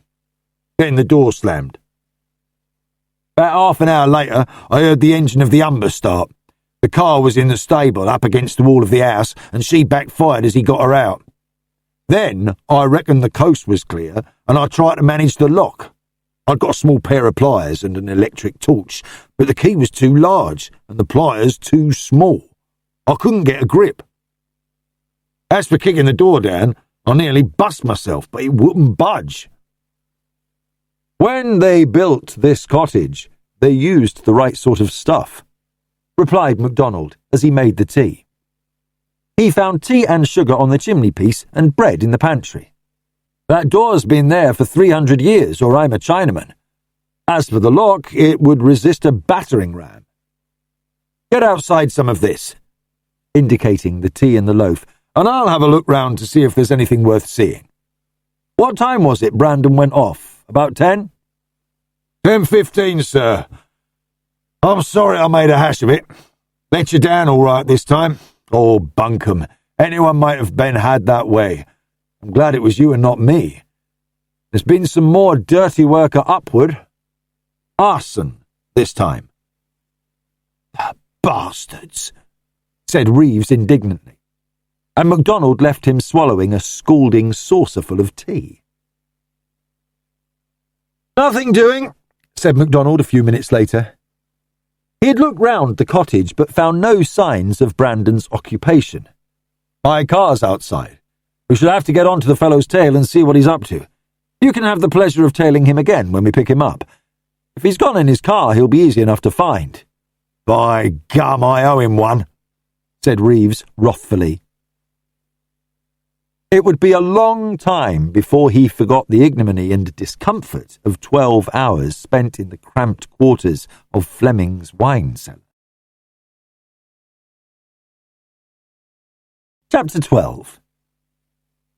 The keys of Ruth Surrey's flat had been handed over to MacDonald by Richard, who had said that none of her papers had been removed, since Montague, as literary executor, preferred to examine them in Ruth's study rather than to remove them to his own office. MacDonald regarded that statement with an open mind. It might be true, but since Montague had had plenty of time to destroy anything which he wished to destroy, the statement carried no weight. The flat was at the top of a lofty block in Portland Place. It was situated at a street corner and consequently had windows on two sides, the north and the east. Ruth's study faced north. The windows beyond her writing desk opened onto an immense panorama of unexpected beauty. In the foreground, beyond the leaded roofs of Nash's Crescent, spread the level green of Regent's Park, with the waters of the lake shining white around the little islands. The Mappin terraces, zoological gardens, showed their absurd crags above the trees, and far away to the north, the ridges of Hampstead and Highgate stretched across the immense skyline. Spires shone white in the sun. Trees in surprising numbers still embowered the houses, which were set on the far-off hillside, and in the clear summer air, the northern heights of London had so fair an aspect that MacDonald stood by the window, forgetful for a moment of everything but delight in that surprising vista. Raised high above the traffic and the din of busy streets, the window offered an outlook of peaceful serenity. But, after a moment or two, MacDonald's eyes no longer registered what they saw. Intent on his case, as a hound on a fugitive scent, he was summing up his data before he set to work on searching the drawers and cabinets of the peaceful room. Having driven up to town with Reeves, the Chief Inspector had gone first to call on Mrs. Trant, the only member of the weekend party at Upward House whom he had not yet seen. A practical, sensible, well-balanced woman he had found her, but she could tell him little that was of any direct assistance. The chief points which had emerged from the conversation had been summarised by MacDonald thus. 1. Mrs. Trant had been in the workroom with Naomi on the Saturday evening before Ruth's death. but she did not know if any of the men in the party had been in there. 2. Naomi had been binding a copy of Last Leaves, the book on which Ruth Surrey had written a criticism dealing with posthumous publications. 3. Mrs. Trant was obviously familiar with bookbinding tools, but as she had been in London on the previous night, she could have had no hand in the matter of the fire. Apart from these points, she told MacDonald a good deal about her fellow guests at Upwood House. Bellows she classified as a healthy, normal, successful young man, somewhat obsessed by a hopeless passion for Ruth Surrey. Of Montague she spoke with warm affection and admiration, deploring the fact that his devotion to Ruth had prevented him marrying some commonplace woman who would look after him and send his clothes to be pressed when they needed it, tell him to go to the barber's, and see that he kept his appointments. Of Stanwood also she spoke with liking and respect, telling MacDonald of his early struggles, when, as the son of a poor provincial printer, he had toiled at the hack work of journalism, and of his efforts to earn money to keep a tuberculous wife. The latter had died before Stanwood attained success, and Mrs. Trant spoke warmly of his devotion to her in those years of poverty.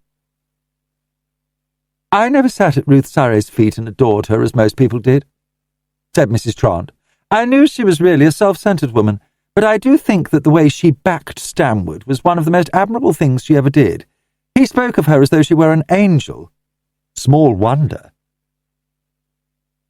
Turning at last from the window, MacDonald began his task of searching the drawers of the writing desk.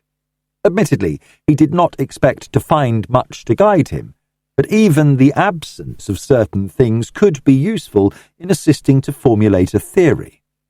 First, he wanted to find Ruth Surrey's engagement book. He knew that she had kept one, and believed that he might learn quite a lot from it. Next, he wanted to examine for himself the essay entitled Man's Right to Die, which had been found by the police when they searched the flat before the inquest. MacDonald's early suspicions about the nature of Ruth Surrey's farewell message were steadily crystallizing into logical form. He believed that the will had been obtained by suggesting to Ruth the possibilities demonstrated in the publication of Last Leaves, the book which she had so strongly deplored. The farewell message was a sheet of manuscript cut down to serve its purpose. Possibly, the essay entitled Man's Right to Die had been planted in order that its bitterness and disillusionment might add to the weight of evidence which pointed to suicide as the explanation of Ruth Surrey's death. The essay had been found, MacDonald learnt, in the middle drawer of the writing table. It was in typescript, but certain alterations had been pencilled between the lines in Ruth's neat writing, and her signature was written, also in pencil, at the end. MacDonald, all his scepticism aroused, formed a cautious judgment about that essay. It might have been written by the murderer and handed to Ruth Surrey for criticism and comment. This explanation might account for Ruth's signature and pencil notes. On searching the flat for a typewriter, the only one MacDonald found was a full-sized Remington in the secretary's office. The essay he had been considering was obviously not typed on this machine, but on a smaller model, probably a portable. There were, however, several examples of the smaller typescript among the papers in the filing cabinet, and MacDonald guessed that Ruth herself had occasionally used the smaller machine for her own private purposes. He put together various sheets for the experts to examine, but drew a blank so far as the machine itself was concerned. MacDonald next turned his attention to the engagement book. This was no small pocketbook affair, but a solidly bound volume giving a page to every day, and he knew at once that it was a private book kept for Ruth's personal use, because some of the entries were in her own system of shorthand. MacDonald sat and wrestled with the complexities of this volume for over an hour. By that time, he had learnt quite a lot about Ruth Surrey's activities prior to her death. He had previous knowledge of certain exact dates. On the first Tuesday in July, Ruth Surrey had dined with Keith Brandon, and MacDonald was thus able to recognise the symbol she had used for further entries of his name. Brandon had said that he had only met Ruth twice, but MacDonald found entries showing that the pair had met nearly a dozen times during the early part of July. Ruth had evidently not trusted her own memory very far, because she wrote down details of times and places and distances.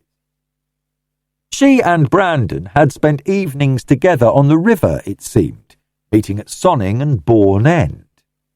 Hampton Court was once mentioned, and the silent pool near Clandon. MacDonald was far from being an unimaginative man, and remembering what Richard Surrey had told him and what he himself had surmised of Brandon's transference of his devotion from one sister to the other, MacDonald felt an ever-increasing disgust. He tried, in this, as in all cases, to keep his personal likes and dislikes from influencing his judgment. There were, he realised fully enough, at least 3 possible explanations of Ruth Surrey's death which did not involve Keith Brandon at all. But the big man seemed to spread his shadow over the case at every turn. Having finished his examination of the engagement book, and having looked through the tidy drawers which spoke so eloquently of Ruth Surrey's businesslike habits, MacDonald tried to sketch to himself the attributes of the murderer against whom he was pitting his wits. The scheme had been, in the first place, the work of a subtle and calculating intelligence. There was a diabolical cleverness in the way the evidence had been obtained and planted. But later developments showed different qualities.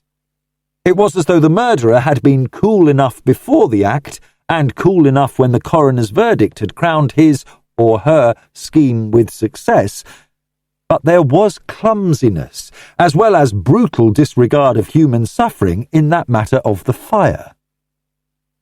MacDonald pulled himself up here. The clumsiness had become apparent because the fire had been discovered. If he had not happened to be in the garden and the house with its inmates had been destroyed, there might have been a very different problem to face.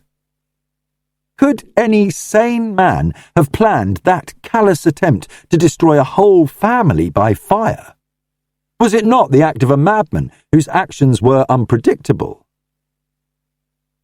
Throughout the case was the curious combination of extreme cunning. Both the original murder and the fire showed evidence of cunning scheming combined with reckless stupidity or carelessness. With a sense of exasperation, MacDonald wondered if there would ever be any definite proof by which he could convict the criminal. He was almost glad when the ringing of the front doorbell interrupted his thoughts, and he went to the door to find Robert Surrey standing outside with an attaché case in his hand. "Richard told me that you might be coming in here today, so I thought I might find you," said Robert. "May I come in?" MacDonald drew back from the door. "Yes, do. You might be able to help me. I've been up against a few fair-sized problems in my time, but I've never felt in a more glorious muddle." He closed the door, and the two walked down the passage towards the study. "I went to see Mrs. Trant," went on MacDonald. "She told me that my case resembled an impression by Picasso, half interior and half exterior. For a woman who boasts that she has no brains, I thought the remark a shrewd one." "She's as shrewd a body as ever I met, and a good judge of character too," replied Robert. "To hear her and Ruth arguing was really amusing. 2 quite incompatible methods and points of view, the instinctive and reasonable. May I dump this case somewhere? I'd got some of Ruth's books which I'd borrowed, and they're on my conscience. Her library is to be valued, and I thought I'd better put these back. 1 or 2 may be valuable." "You've got a sensitive conscience," observed MacDonald. There's hardly a man in the world who's honest when it comes to books. As a family, we're averse from pinching from libraries, replied Robert. We've suffered too much that way ourselves. He opened the case and drew out a pile of books, and MacDonald picked them up one by one. There was an early edition of Bacon's Advancement of Learning, a copy of The Way of All Flesh by Samuel Butler, one of Bitter Herbs by Geoffrey Stanwood, and one of Last Leaves, the posthumous book of which Ruth Surrey had left a review among the papers which Montague had collected in her bedroom at Upwood. Robert pointed to Stanwood's book. That may be valuable if the chap keeps up his form, he observed. He's only just got into the limelight, and people are rushing round asking for copies of his earlier ones. My bookseller tells me that Bitter Herbs is unobtainable now. It'll be reprinted, of course. The first edition only sold 200 copies and the rest were pulped. That's one of the original ones. I've been meaning to return it for months. Ruth didn't even know I'd got it. MacDonald picked up Last Leaves. Do you know anything about this? Was it a review copy? Did you know that Miss Surrey wrote a notice of it, protesting against the indiscriminate publishing of a man's slighter works after his death? Good Lord! Robert's face showed the astonishment he felt. I'd no idea. What was Ruth's notice published in? It wasn't published. It was in manuscript among the papers in her room at Upwood. Are we all going morbid and following our own imaginations? When you think it out, doesn't that indicate her line of reasoning in altering that will? Yes, I think it may. When did you borrow that book from your sister? At Upwood, when we were all there on my mother's birthday. She shoved it into my hands just as I was going and said, "Write and tell me what you think of this." I didn't think much of it, so I didn't write. Oh, Lord. I wish I could make out what you're really driving at. So do I, replied MacDonald. However, let's leave that. Can you tell me if Miss Surrey had a portable typewriter with her at Upwood? I don't know. I expect so. She generally had one among her traps, although she didn't use it a great deal. If she had one there, it would be in her room. There wasn't one in her room, or I should have seen it. I've been looking for it here, and I can't find it.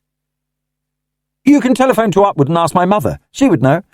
Look here, I've been thinking things over, and I want to know your opinion on this point. I'm not happy about the family being at Upwood. If last night's little effort was intentional and not accidental, I think they'd better clear out of the house for a while until you've got things sorted out. If there's a criminal lunatic about, anything may happen. I had thought a bit about that problem myself, replied MacDonald. It's a point of view which has to be faced, but I think they're quite as safe there now as anywhere else. The house is under close supervision, and they are, if anything, safer in their own surroundings than in a strange house or in an hotel. He broke off as a telephone bell shrilled somewhere in the distance. Robert gave a jump at the unexpected sound and said, "The phone's in the typist's room, along the passage. Are you going to bother about it?" MacDonald went and answered it. In a few minutes he returned to the study and said, "More trouble, I'm afraid. No, not another tragedy. Not quite. Stanwood has been picked up in the street, semi-poisoned with some opiate drug. And your brother has had a dose too. I think they have both been treated in time." Robert groaned aloud. God! What next? How did it happen? MacDonald was looking round the room, packing up the things he wanted to take with him. I must go along and find out. Apparently Stanwood and Montague met at your brother's rooms after lunch for a conference with him. Stanwood was taken ill in the street shortly after he left, and your brother was found by his servant. There's no news of Montague being affected. This is simply too bloody awful, groaned Robert, as one bereft of appropriate words. and MacDonald did not contradict him. Chapter 13. While MacDonald was busy at Ruth Surrey's flat, two taximen were standing by their cabs at a rank near the junction of New Cavendish Street and Portland Place. The older of the two, a weather-beaten cockney named Herbert Harris, was examining a couple of half-crowns he had taken from his pocket. 8 half-crowns. 8 'em I do. Been had 3 times by the ruddy things. Every fare I've had today seems to me to have paid me in one of them same bitchy bits. I'll swear this one's a dud. Take me oath on it. Had that one from an old gal I dropped in Harley Street. Half dead she looked too. Tell you what, Herb, replied the other driver, a young man with a smart new Austin cab. I'll make you a sporting offer. I'll buy your rotten half-crowns at 2 bob apiece. You cuts your losses and I takes the risk, see? That's fair, ain't it? Harris laughed, the wheezy laugh of a bronchitis-y man, and spat on the coins before he put them back in his pocket. Nothing doing, Jock. Heard of Aberdeen before, I have. Lummy cocky. Look at that bloke crossing the road. He's a deader. No, he's not. Wouldn't I like to have heard what a lorryman said? Drunk he is, not half. Drunk as a lord. The pedestrian, who had attracted Harris's attention, had been coming from the direction of Upper Marylebone Street, the continuation of New Cavendish Street to the east across Portland Place. He had hesitated for some time before he crossed the wide roadway of Portland Place, and then, instead of crossing straight over, he had swerved across the tarmac in the characteristic role of a drunken man who is unable to control his direction. As he staggered, a lorry driver approaching from the north only managed to avoid the pedestrian by swinging abruptly onto the right-hand side of the road and taking the refuge on the wrong side. Fortunately, Portland Place was wide, and at that time fairly empty, or such a manoeuvre would not have been possible. And the lorryman's mate leant out and poured forth a stream of objurgation as the lorry swung back onto its own side, leaving the pedestrian unscathed, still making his erratic way across the road. There's a fare for you, Herb, chuckled the younger man. Take the poor boob home and help him up to bed. He'll be run in or run down or run over, sure as eggs is eggs. I want no drunks in my cab, retorted Harris. Had some of that before I have, and I don't want no more. There's a cop on point duty at the Harley Street corner. That's a job for him, that one is. Meantime, the staggering pedestrian had reached the western side of Portland Place in safety and was standing by the railings at the street corner, holding on to them with one hand, while with the other he was making passes across his eyes with queer, clumsy gestures. The younger taximan stared. He's not drunk, Herb.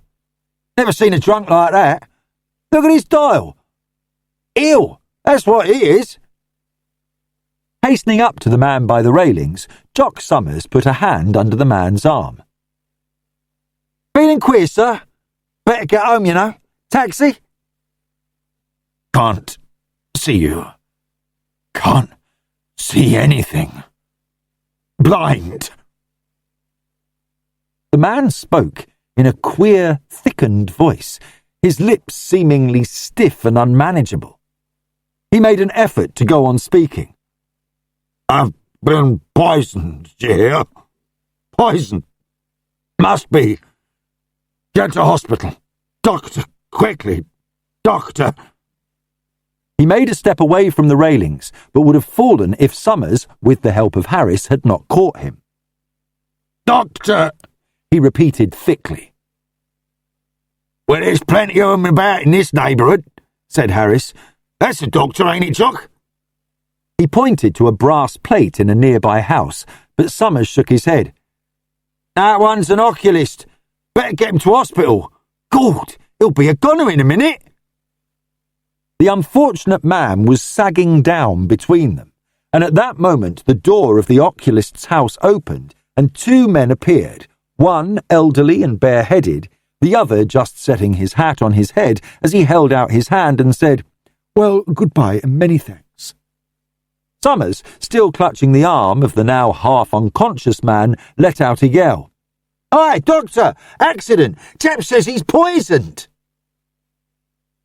Dr. Fratton, the grey-haired oculist, gave a start, as a man well might, seeing a casualty almost on his doorstep. "Good Lord, what's all this about?"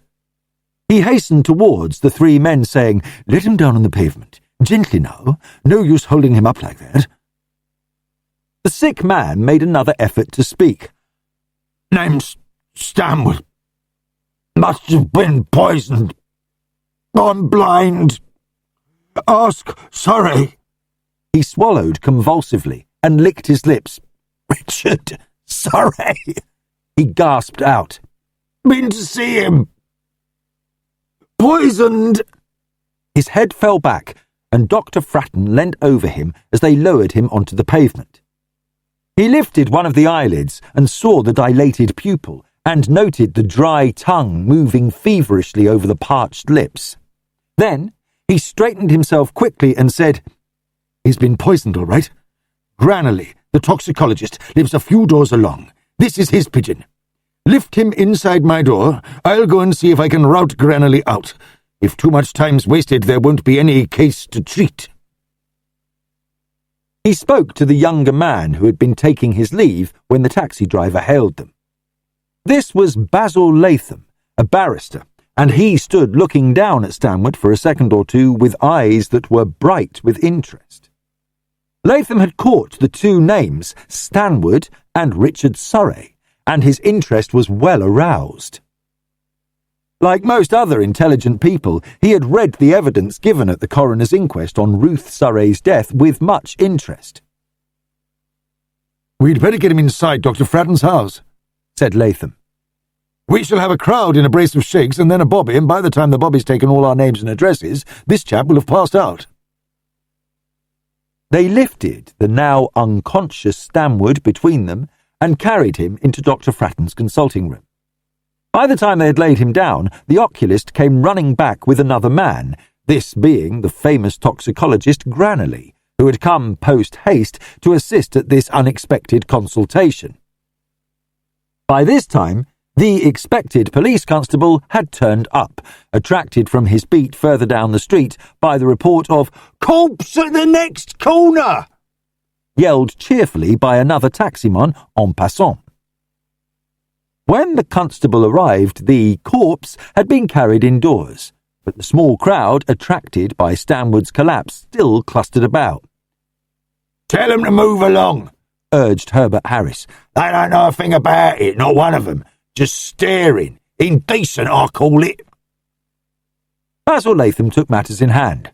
"Come inside, Constable, and bring the two taximen. They're quite right. They were the only ones on the scene when the chap collapsed." As was only to be expected, the constable took a lively interest in the chap and looked with some suspicion on the ministrations of the toxicologist and his assistant. To the constable's mind, it would have been more in order to get the casualty to a hospital as promptly as possible or into the hands of a police surgeon. Dr. Fratton was short and to the point in dealing with the constable and his notebook. "Get your police surgeon, or whoever else you fancy. Tell him the man's been poisoned with atropine, and if we'd waited for the official red tape, our services would only have been required at the inquest. The man's name is Stanwood. Here's his card. He's a member of the Novelists' Club. Provided you don't interfere, he's not going to die. You'll be able to ask him all the appropriate questions later." With the assistance of the taximen, Constable Stone got down his times and particulars and then turned to Latham, who was at last able to get in the piece of evidence which seemed important to him. "This man, Stanwood said, just before he became unconscious, must have been poisoned. Ask Surrey. Richard Surrey. Been to see him. Do the names Surrey and Stanwood convey anything to you?" The man scratched his head with a pencil and merely looked blank. Latham went on. "There was an inquest a week or so ago on a Miss Ruth Surrey, who died from an overdose of thalmane. Stanwood, the man who has just been poisoned, was staying in the house when Miss Surrey died. The midday editions have a report of a fire at Upwood, the Surrey's house, last night, and also suggest that the police are thinking of reopening the case. Don't you think you had better report immediately to Scotland Yard and suggest that somebody goes to see Richard Surrey?" Constable Stone was slow, but not altogether foolish. It took a little while for Latham's suggestion to sink in, but then he acted promptly, and MacDonald's department lost no time in getting in contact with the Chief Inspector and with Richard Surrey himself. The latter was at his Bloomsbury flat, but when the CID inquiry came through, Richard was in no state to answer it himself, being indeed reduced to the same condition as Stanwood. The psychologist had come up to town from Upwood that morning, and had asked Montague and Stanwood to come to see him after lunch, with the intention of discussing the problem of fellows. Richard had believed that Montague and Stanwood could throw more light on the problem if they were tackled together in the right way. This much he had confided to Robert. When the latter, with MacDonald, arrived at the Berry Street flat, Richard was in the hands of a doctor who had been summoned from University Hospital nearby, and such evidence as was obtainable came from Harrow, Richard's servant, who, with his wife, ran the flat and acted as valet and occasional chauffeur. Harrow said that the two gentlemen, Stanwood and Montague, had come within a few minutes of one another about 2:15, and that coffee and liqueurs had been served on their arrival. They left about 3:30, and it was a few minutes later when Harrow had gone into the study to fetch the cups and tidy the room. He had observed then that his master looked ill, and had expressed concern at his appearance. Surrey had admitted that he felt rotten, but said that he had had a sleepless night and consequently a vile headache, adding that he was a fool to have drunk black coffee when he was off colour. It always affected his liver. Harrow had left him sitting in an armchair.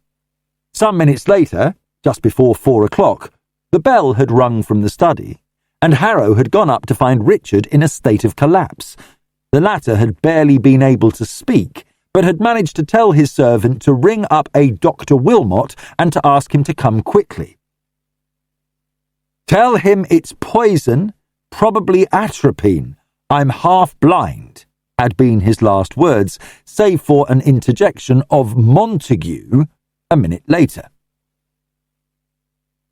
"Have you washed up the coffee cups?" demanded MacDonald, and the man nodded. "Yes, sir. I'm sorry, but how was I to know? The missus washed them up as soon as I took them downstairs."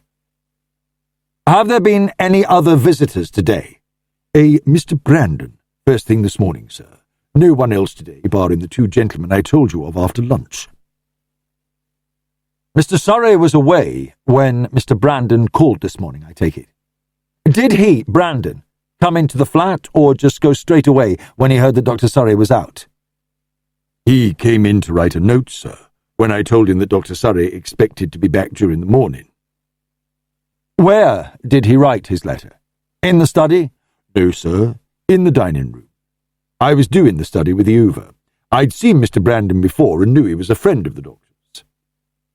"Dr. Surrey had the note?" "Yes, sir, as soon as he came in." MacDonald went in to see Dr. Wilmot. Surrey was in a state which looked like complete collapse, and all that MacDonald asked for was his coat and waistcoat in order to be able to go through the pockets and note case in order to find Brandon's note if it was still in existence. He found it eventually, or rather the fragments of it, torn into tiny pieces and thrown into the waste paper basket. It took him a long time to piece together the tiny scraps, but at length he got them into order sufficiently to read them. "Dear Surrey, I'm sorry to have missed you. If we could have had a talk, we might have cleared up some of this ghastly misunderstanding. I know you've set the CID on my heels, and you're absolutely at sea if you think I'm at the bottom of all this tragedy. Next time we meet, I hope to be able to clear away the misunderstanding, but do for God's sake try to keep Naomi's name out of it. She knows no more about it than I do. In haste, KB." Having read this, and cursed himself for wasting time on something which threw no light on his immediate problem, MacDonald only waited to discover one thing. This was the fact that the sugar served with the coffee was kept in the cupboard of the sideboard in the dining room. The bowl, which held it, was now almost empty, but Harrow told him that it had been nearly full when he put it on the coffee tray. But Richard Surrey always took a great deal of sugar in his coffee, especially when he drank it black. In fact, he liked it like syrup. Asked whether all 3 coffee cups had been used, Harrow replied no, only 2, but 3 liqueur glasses had been used. Robert stopped MacDonald in the hall just as he was leaving. "I wouldn't have believed it possible, but there doesn't seem to be any way out of it. Montague must be at the bottom of all this. The man must be raving mad. First Ruth, then Fellows, then the fire to burn the lot of us, and finally this. Do, for God's sake, get him quickly before he does any more damage. I've rung them up at home. They're all right now, but you can't tell them what devilment a madman's planned. Atropine, too. The very poison he'd be likely to know all about." "Why?" asked MacDonald. "He's as short-sighted as a bat, always having trouble with his eyes, and he's one of the people who react to atropine. A trace of it poisons him. He'd made a study of the drug as a sort of academic exercise. He got onto the subject with me one day and asked me every damned thing that was known about it. I told him to. It's the very thing he would have chosen. Bunged it in the coffee and went off chuckling. The man must be raving mad. I shan't have a moment's peace until I know that you've got him locked up." "It might have saved a lot of complications if I'd taken the bull by the horns and locked him up before this happened," said MacDonald. "But you've got to have something more than suspicion to go on before you charge a man like Montague with murder and arson." He looked at Robert Surrey's agitated face and added, "I don't know if you'll take my advice, but the best thing you can do is to go home and stay there, not to Upwood, but to your own rooms. Your brother will be moved into hospital and kept there until he has recovered. He'll be safer there than here. When you get back, you'd better make certain that there haven't been any visitors admitted who could have been preparing surprises of this kind for you. I must hurry off now. There's the deuce of a lot to be done." Leaving Robert looking as though his one desire was to commit a murder himself, MacDonald hastened off to Montague's office in Hollyman Street. Since the publisher was under police supervision, with a CID man at his heels, it had been easy for MacDonald to ascertain his movements. When the message came to Ruth Surrey's flat that Surrey and Stanwood were both laid low, MacDonald had given an order that Montague's shadow was to be found, and a report on the publisher's movements supplied. Since Montague had gone direct to his office when he returned to town, and his only activity since had been the short journey to Richard's flat in Berry Street, there had been no difficulty in obtaining a prompt report of his movements. When MacDonald was shown into Montague's office, the publisher looked up at him with the nervous twist of his features that was so characteristic. "What the devil do you want now?" he asked. "So far as I'm concerned, I might as well offer to come and sit in a police cell. Might save you a few journeys, and give me a little peace and quietness." "I'm disposed to agree with you for more reasons than one," replied MacDonald. "You went to see Dr. Surrey after lunch today. I should like an account of that interview, please." "Then ask Surrey for it," retorted Montague. "You suspect me of murder and arson. Childish to ask me any questions when you don't believe a word I tell you. Ask Surrey. You don't suspect him of murder, I take it, nor of burning his own people's home." "I can't ask Dr. Surrey questions, because he is at present in no state to answer them," replied MacDonald. "Both he and Mr. Stanwood were poisoned some time this afternoon.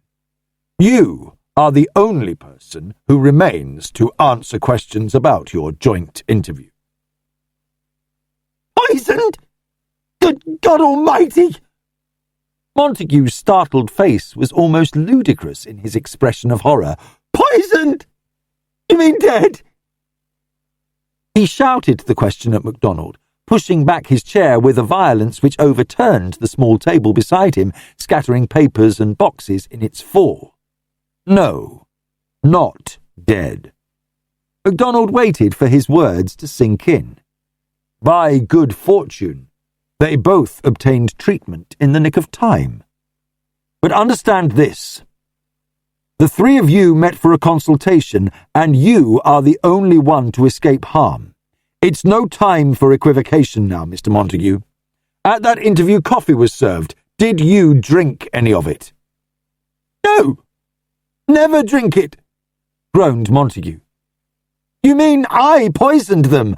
I can't afford to disregard an obvious suggestion just because it is obvious, replied MacDonald. You were at Upwood on the night of Miss Surrey's death. You were there last night when the house was set on fire.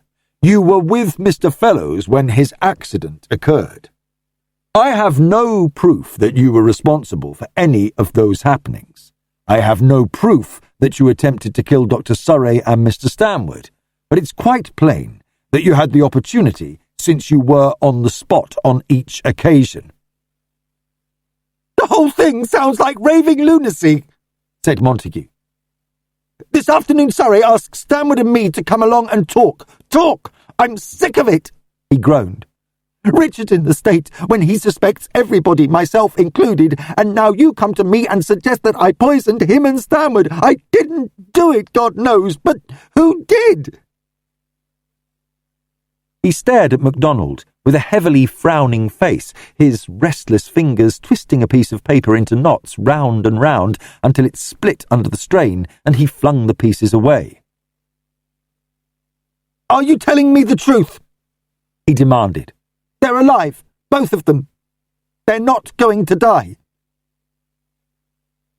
They are both alive, and I don't think that either of them will be much the worse in 24 hours' time, replied MacDonald. Then you can wait and ask them questions, retorted Montague. So far as I'm concerned, you can arrest me. I may be a fool, but I'm not such a damned fool that I can't see you've got a case against me. He broke out laughing, not mirthfully, but with a sort of bitter fury. It's damned funny, he shouted. Damned funny. Fellows goes and splits his head open and you ask me what did he say, and I tell you to wait until he can answer that question himself.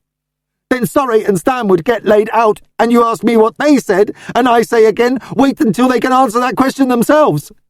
If you think I'm a murderer, you must think I'm a damned incompetent one. 3 tries, and not a score to my credit.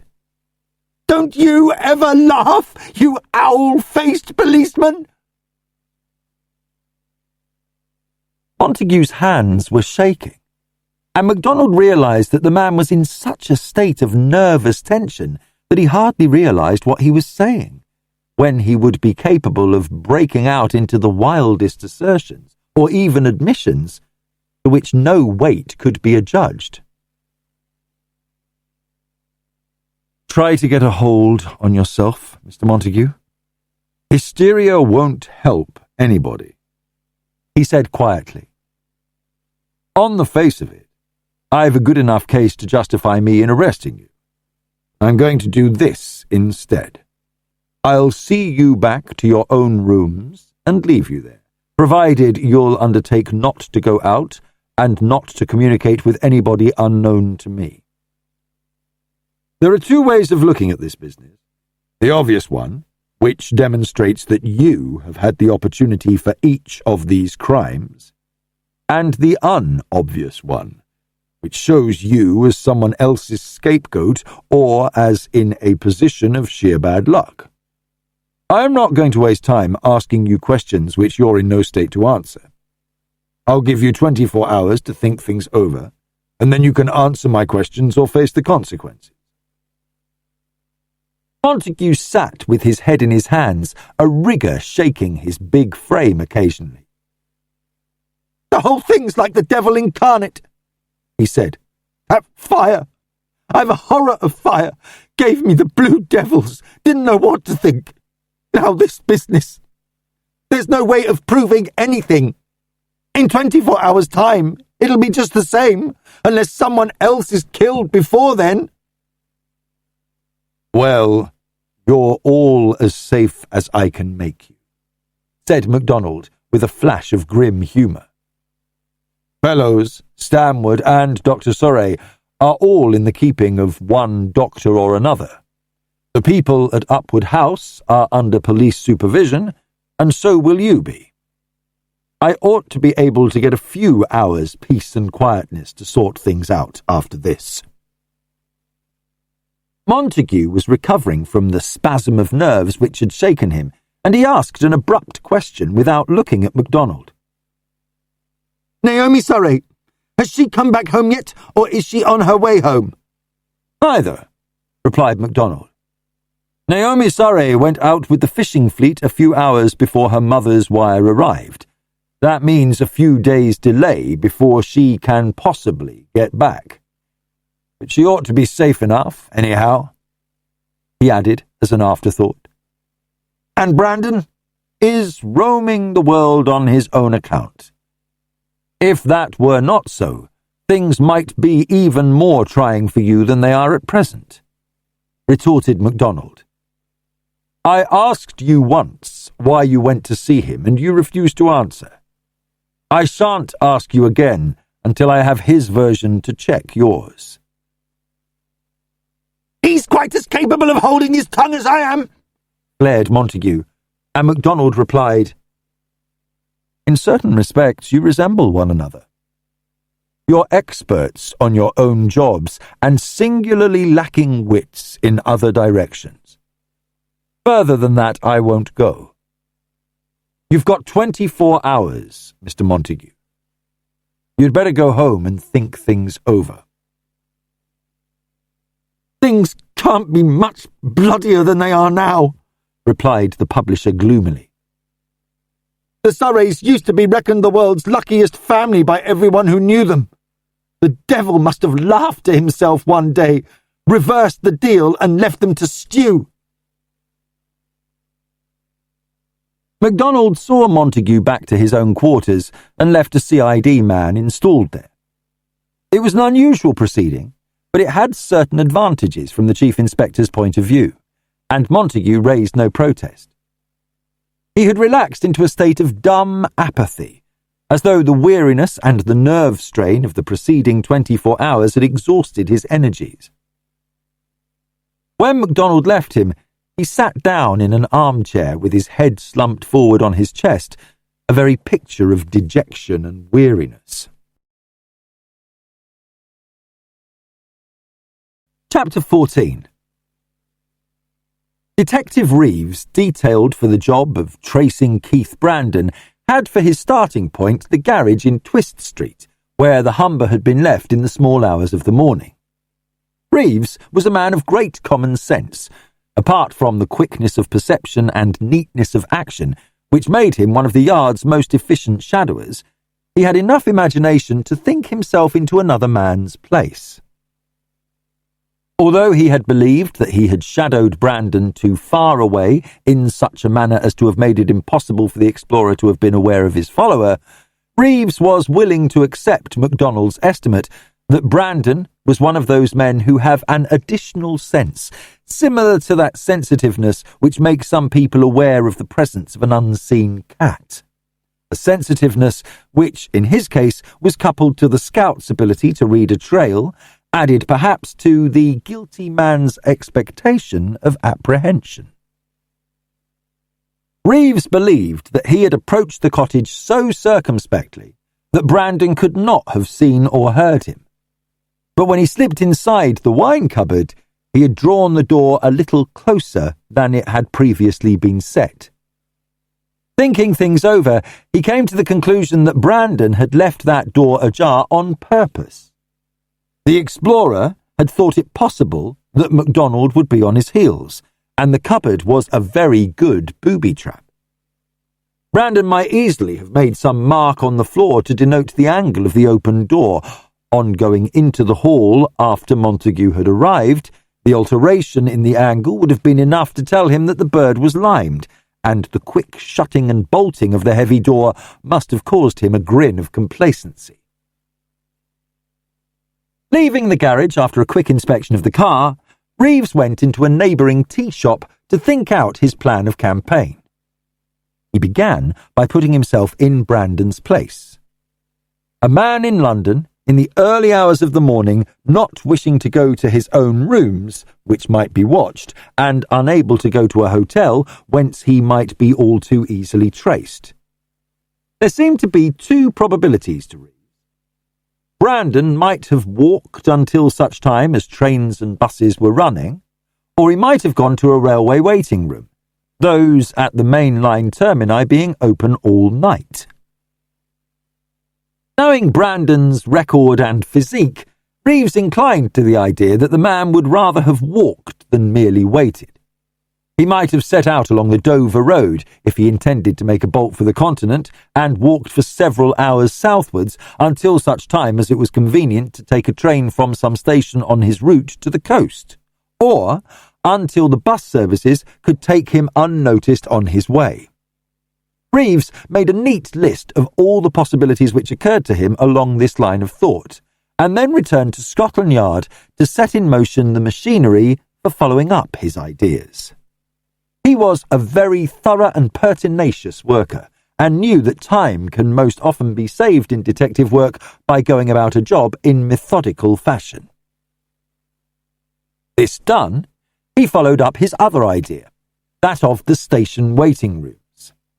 He began at Victoria and worked his way round slowly, finding out who was responsible for occasional inspection of these melancholy apartments where travellers are often forced to spend miserable hours of the night waiting until the railway authorities who landed them at such deplorable hours were ready to take them on their way again.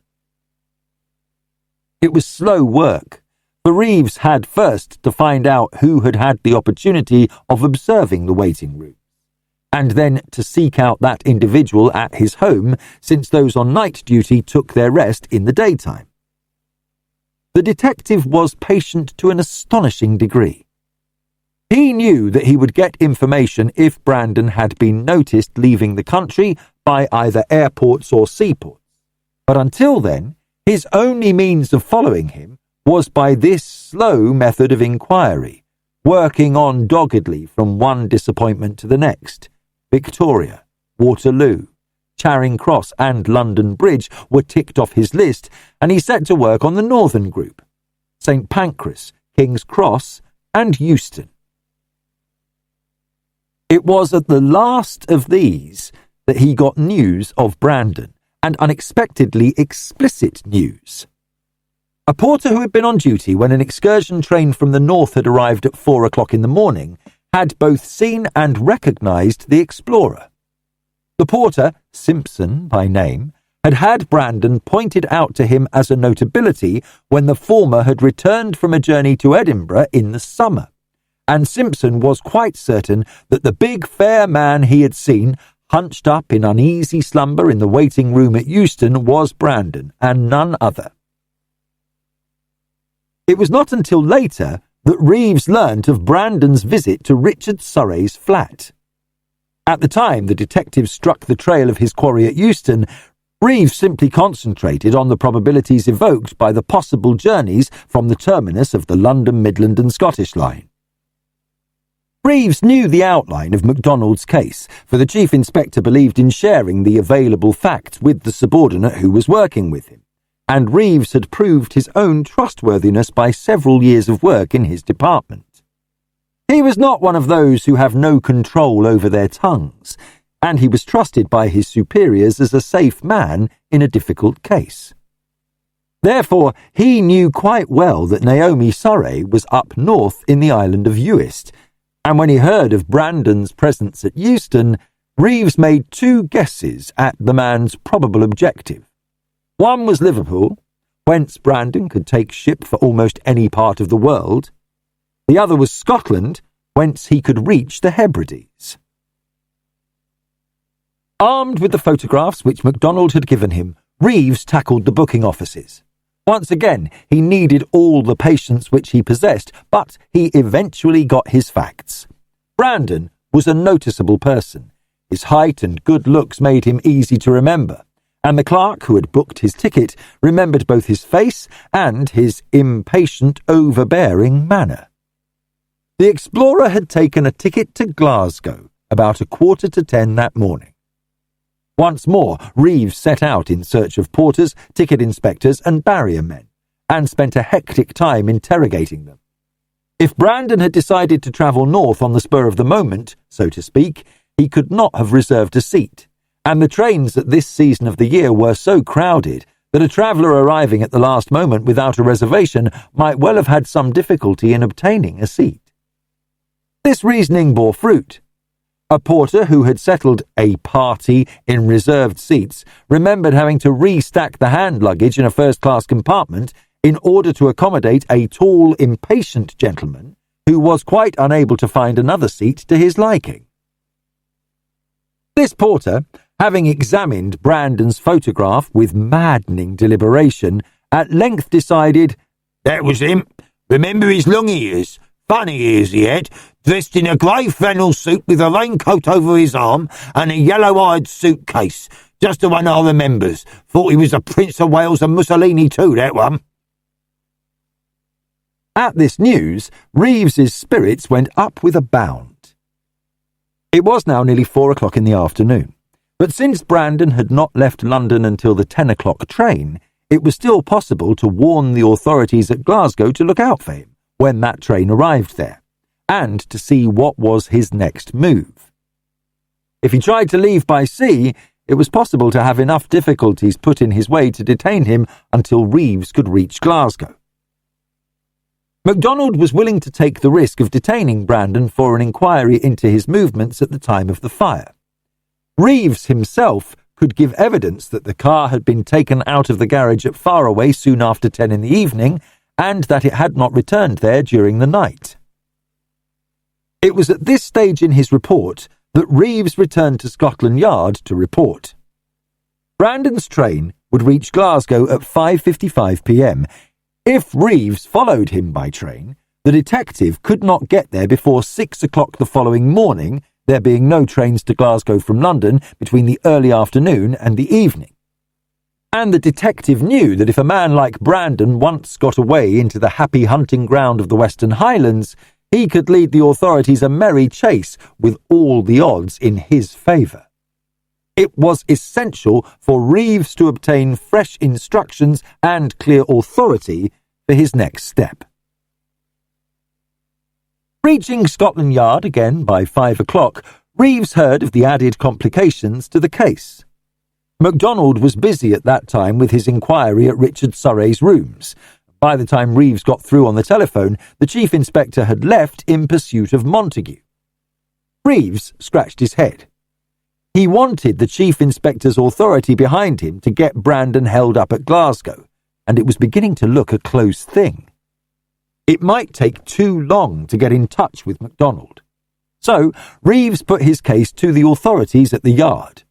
While he was thus employed, MacDonald rang through, and at his instructions, the Glasgow police and the authorities at the central station were communicated with. Brandon was to be detained pending inquiries. No arrest was to be made if he showed himself willing to stay quietly in Glasgow until the yard emissary arrived, but he was not to be lost sight of. This matter having been arranged, Reeves treated himself to a large tea. He was very tired, but there was a sense of satisfaction dawning in his mind which did something to mitigate the disgust and exasperation which had been brewing in his mind ever since the door of the cupboard had closed on him the previous night. Drinking his strong tea, he sat and waited until Glasgow should report. The rest of the case sank into insignificance. Brandon was the case to Reeves, and the sturdy little detective felt that life would be very sweet when he faced the big fair man and requested him to return to London for an inquiry into his recent doings. It was not much after 6:30 that the Glasgow authorities rang through to say that they had carried out instructions.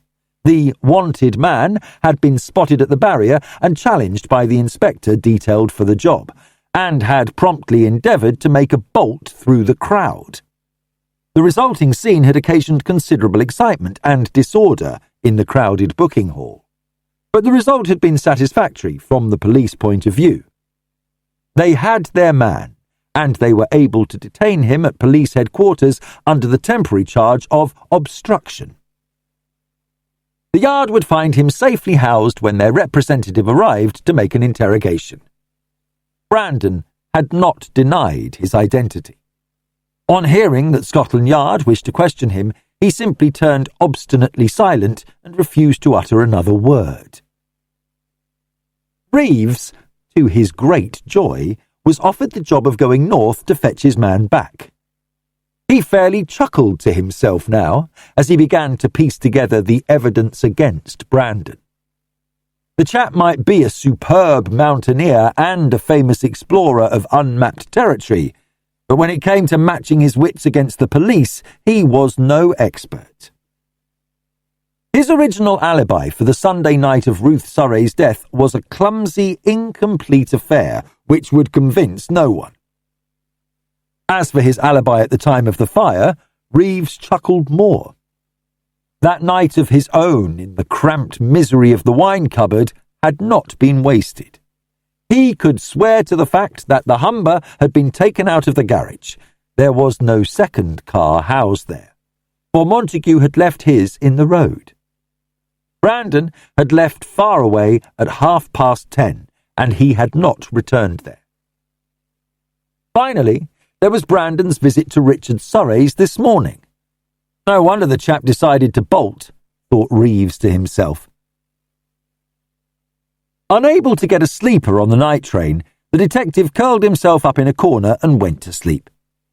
He could have slept on a stone pavement if necessary, so weary was he after his unhappy night and his day of patient inquiry, and the rhythmic throb of the train seemed as comforting as a lullaby. It was barely 8 o'clock when Reeves, after a good breakfast and a shave and brush-up, arrived at police headquarters in Glasgow to interview the detained man. The interview was perhaps the briefest of the kind ever held. The big, fair man, who was sitting consuming the breakfast sent in for him, raised a jaunty eyebrow as the CID man was shown in. Reeves' face spoke volumes. "Who in hell is that?" he demanded, his previous satisfaction vanishing like smoke in the wind. "That's not Brandon." "Who in hell said it was?" demanded the detained man affably. "You cops want a lesson. Fancy yourselves no end. You've made a bloomer this time. You've got nothing on me." Reeves withdrew into the passage, and the door was closed on the large, blonde gentleman who was consuming his breakfast. "You've got some blasted card sharper or confidence man who kicked up a schmozzle to let his mates get through without being noticed," said Reeves. When he had swallowed down a few lurid words to relieve his feelings. "Hell, can't I see it? There was a gang of shysters on the train, and this one was sent ahead to make a diversion and let the others slip through under cover of the mess-up. My man must have walked past while you were busy seeing to this one. You've collected a crook, all right. Only too pleased to be charged under a name that wasn't his own. I've met that gang before. Neat and not noticeable, as the devil said." Once again, Reeves sat down to think. His luck was out, dead out, but he was not going back to London to admit defeat without further effort.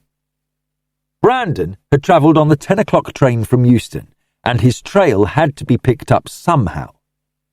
Reeves once again cudgelled his brains for a sequence of possibilities. There were the steamship companies to be notified again, the Glasgow hotels, garages, bus depots. Endless work, but the local men would put that through.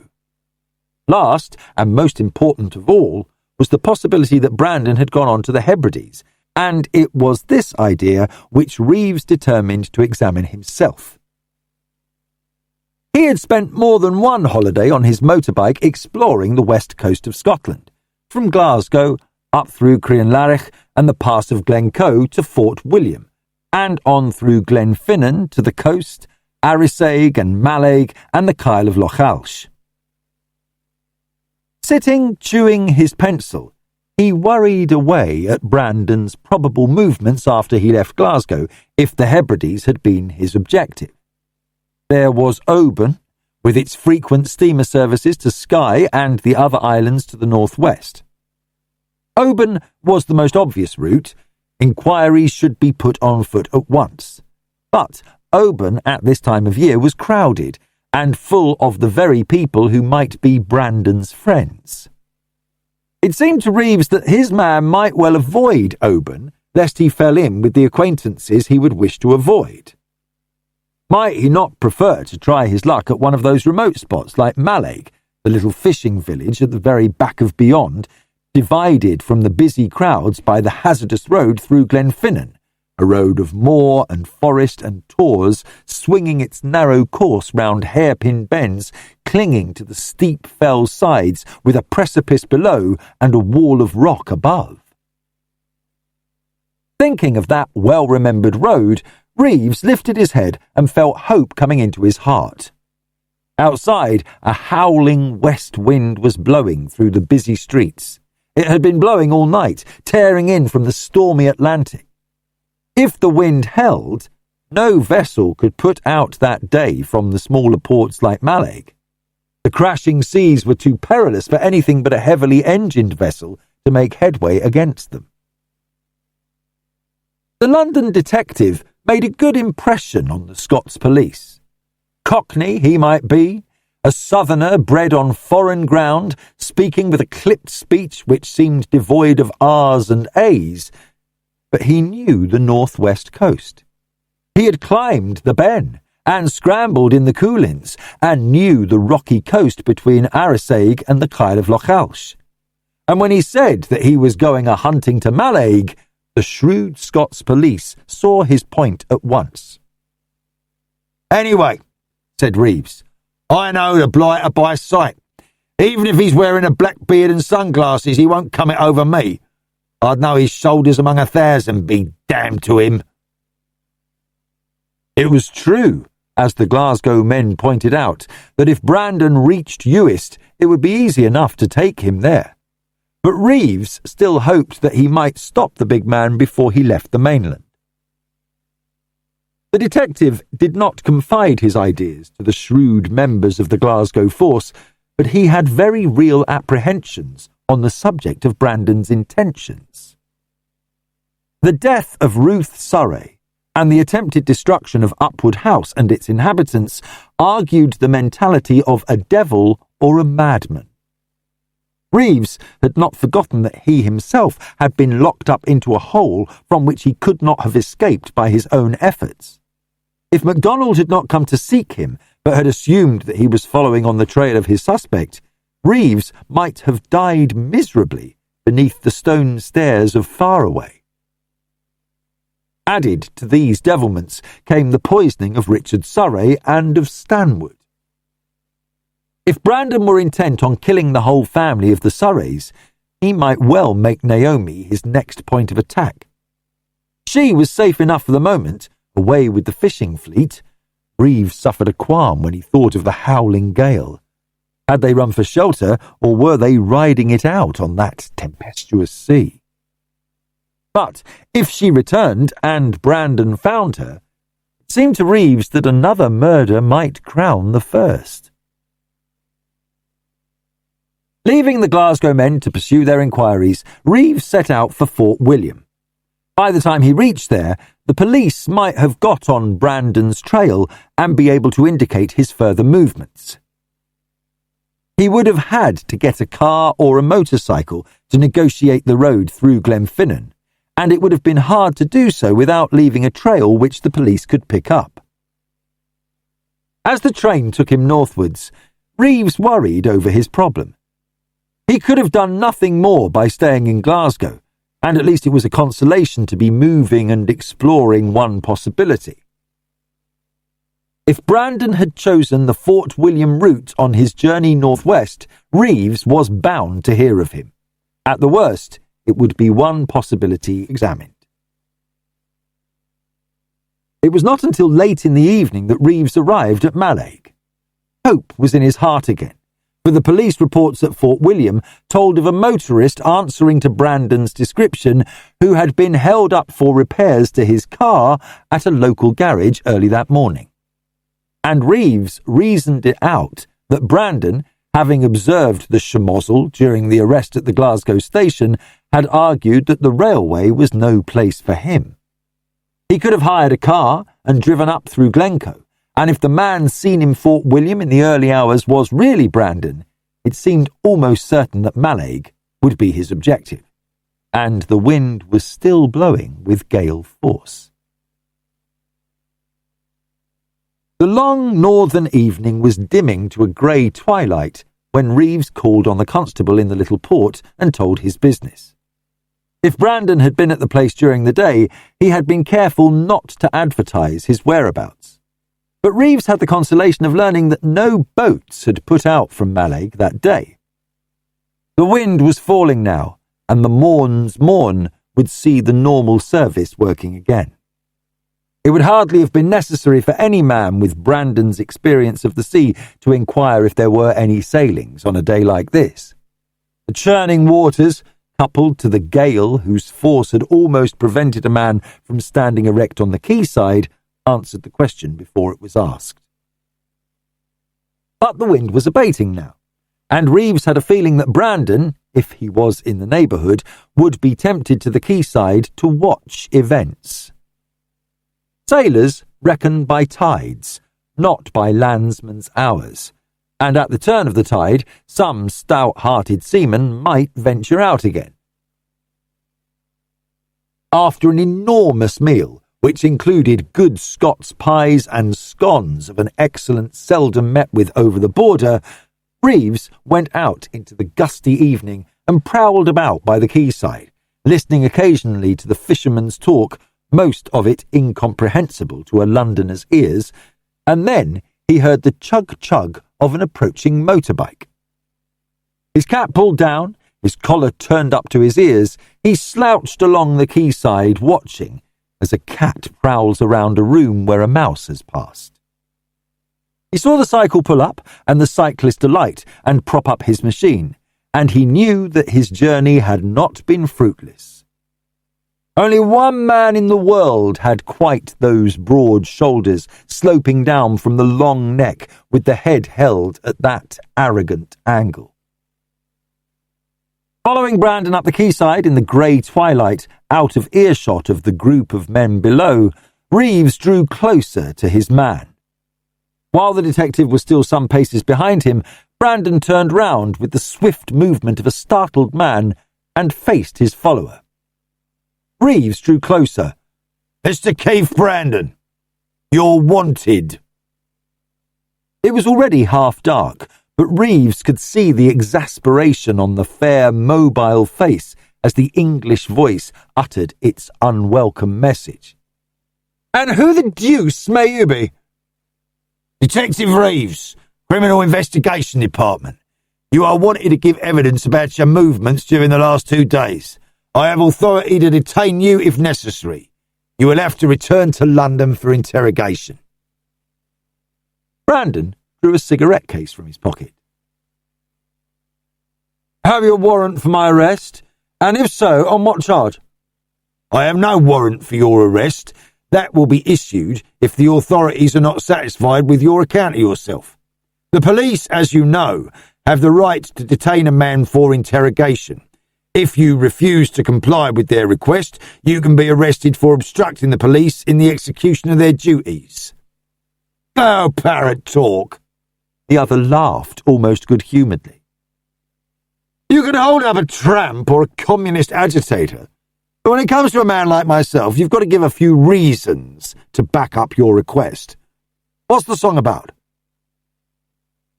Reeves was certain by now that Brandon knew him.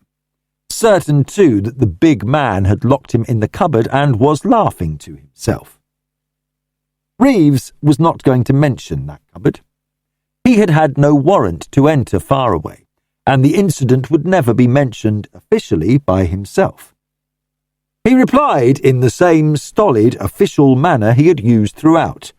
"You are wanted to give evidence concerning an attempt to burn Upwood House, and also concerning an attempt on the life of Mr. Richard Surrey."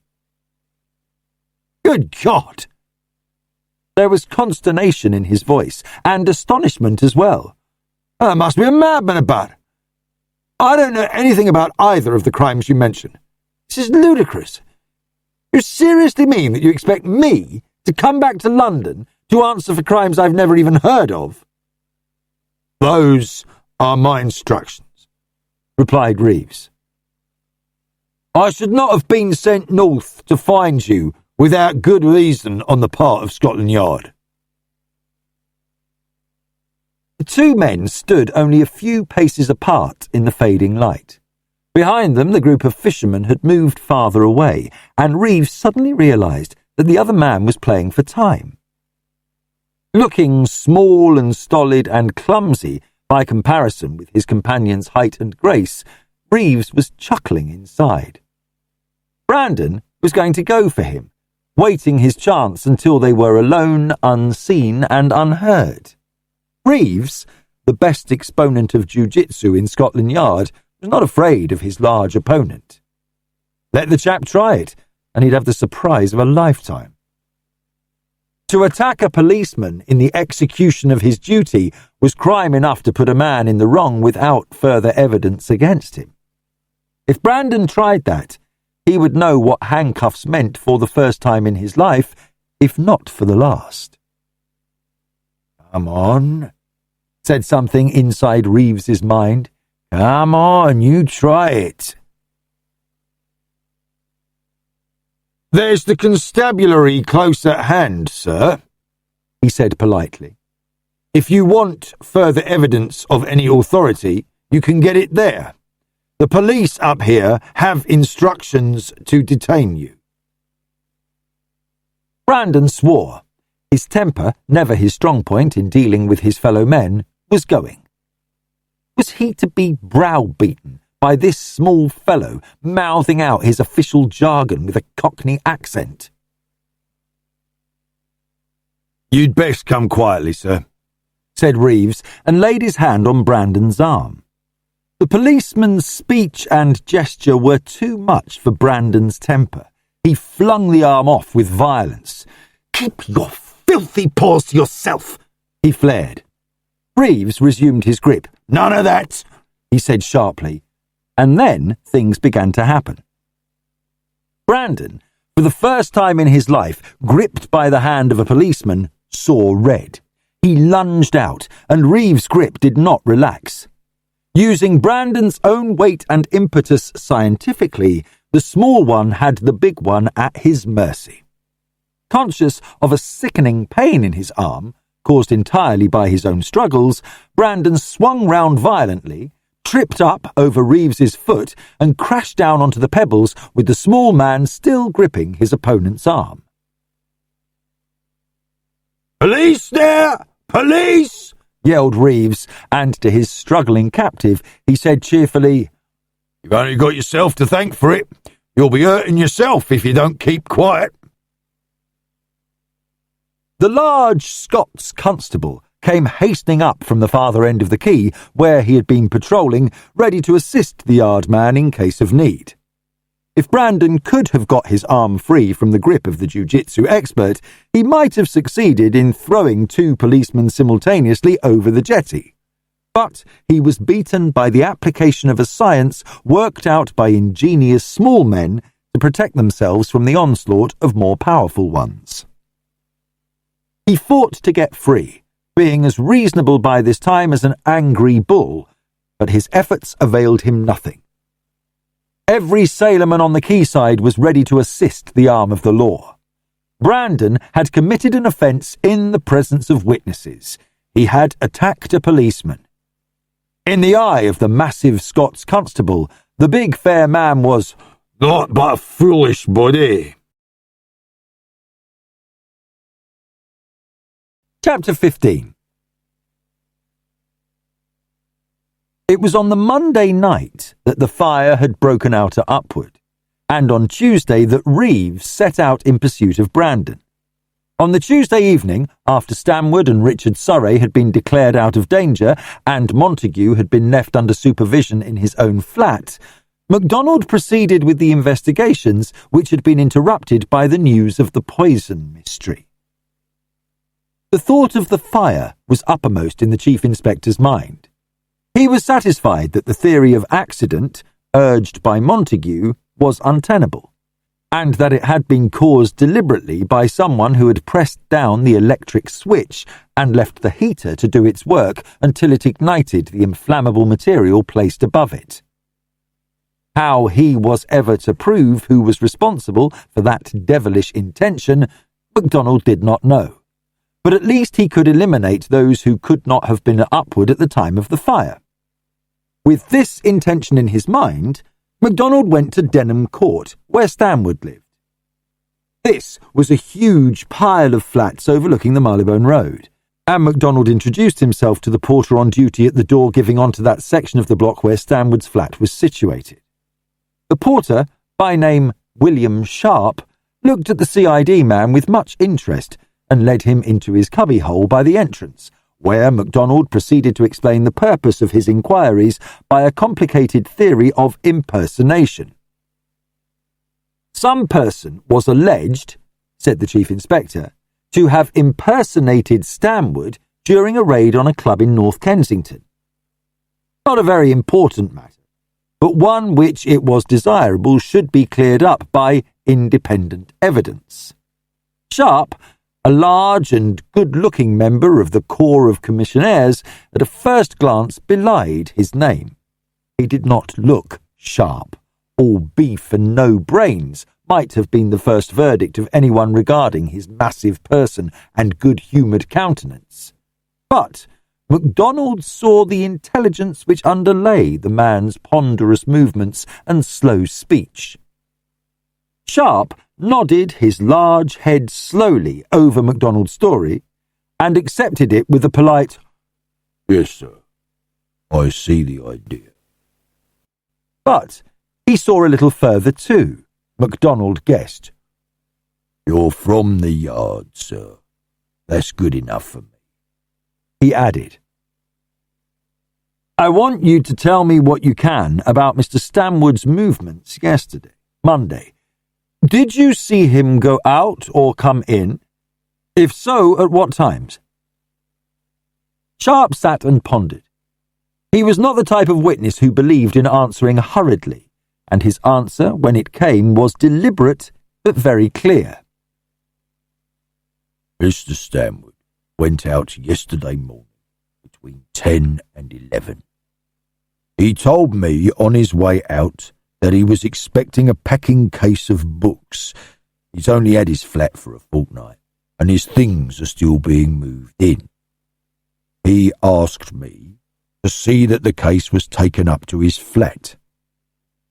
I didn't see him again until he came in about 7:15 in the evening. He asked me if the case had come, and I told him yes.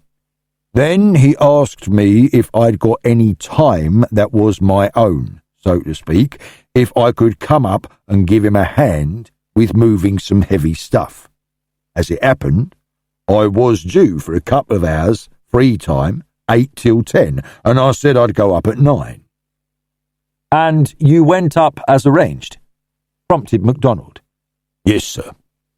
I went up just after 9, unpacked the crate and moved a bookcase for him. He'd got a visitor, a Mr. Franks from number 21, and we got the job done between us. A big heavy bookcase it was, one of them mahogany things with cupboards down below. When I left, after clearing up the packing from the case, it'd have been 9:30. "And Mr. Franks was still there?" "Yes, sir. They was playing chess when I came down. Great chess player, Mr. Franks. Looked like a long sitting." Thanks very much. That's very satisfactory from my point of view, said MacDonald. It's important for us to get the evidence really clear, and your statement is just what was wanted. Is Mr. Franks in now, you know? A word from him would complete that side of my case. I think you'll find him at home, sir. I saw him go up in the lift about an hour ago. Funny thing you should be asking me about Mr. Stanwood. There's a lady up in his flat now. His sister-in-law, she said she was, and she's in a proper stew about him. He said he'd be in by tea time, and he's not turned up. The lady's been down twice to ask me if there weren't no message about him. Is the lady staying with Mr. Stanwood? That I couldn't say, sir. She came this morning and brought a small bag with her, so maybe she is. Perhaps you'd look in and see her, sir. If so be as Mr. Stanwood's met with an accident, you could advise her how to act about making inquiries, but begging your pardon for the liberty, but I'm sorry for her, and that's a fact. I certainly will, replied MacDonald, and bear this in mind. There's no need to tell anybody about these inquiries I've been making. If Mr. Stanwood was at home all yesterday evening, he doesn't touch my case. It always annoys people to learn that inquiries have been made about them, even though it's necessary from our point of view. That's all right, sir, replied Sharp. I've been on this job long enough to know when to keep a still tongue in my head. There's more harm done by talking than there is by keeping quiet, I reckon. MacDonald went upstairs in the lift, thinking how circumstances alter cases. The speech is silver and silence is gold adage did not always apply in police work. If everybody, including Richard Surrey, had told everything that they knew before the coroner's inquest, it might have been better for all of them. Mr. Franks turned out to be a tall, thin, elderly man, pleasant of voice and reserved of manner. MacDonald found out later that he was a poet, well known among scholars for some of his classical translations. To him, MacDonald told a story which was nearer the facts of the case than the subterfuge, calculated for Stanwood's benefit, that had passed muster with the porter. I must ask you to regard this visit as confidential, began the Chief Inspector after introducing himself. Mr. Geoffrey Stanwood has met with a curious and disturbing accident. I am in charge of the inquiry concerning it. I am very sorry to hear that. What's happened to him? Returned the other. He has been poisoned. Since you are a friend of his, it is probable that he will tell you the circumstances later. My point in visiting you is this. I want to know whether a certain individual could have called on Mr. Stanwood yesterday evening. I have already made inquiries of the porter, and he told me that you were in Mr. Stanwood's flat yesterday evening. I was, but not for the purpose of poisoning him, replied the other dryly. I went in to play chess with him. He's a very fine player. Our game did not begin until rather late, as he had taken into his head to move some of his furniture about.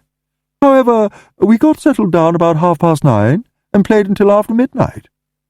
During that time, he certainly had no visitor of any kind. His flat is a very quiet one, and we should undoubtedly have heard if anybody had called, as we had the door of the room open in order to get as much fresh air as possible. Thank you very much. That was the point I wished to get clear, that no visitor called on Mr. Stanwood between those hours. You can take it as certain that they did not. And now, Chief Inspector, since I have answered your questions, I take it that you can answer one of mine. Is Stanwood in a dangerous state?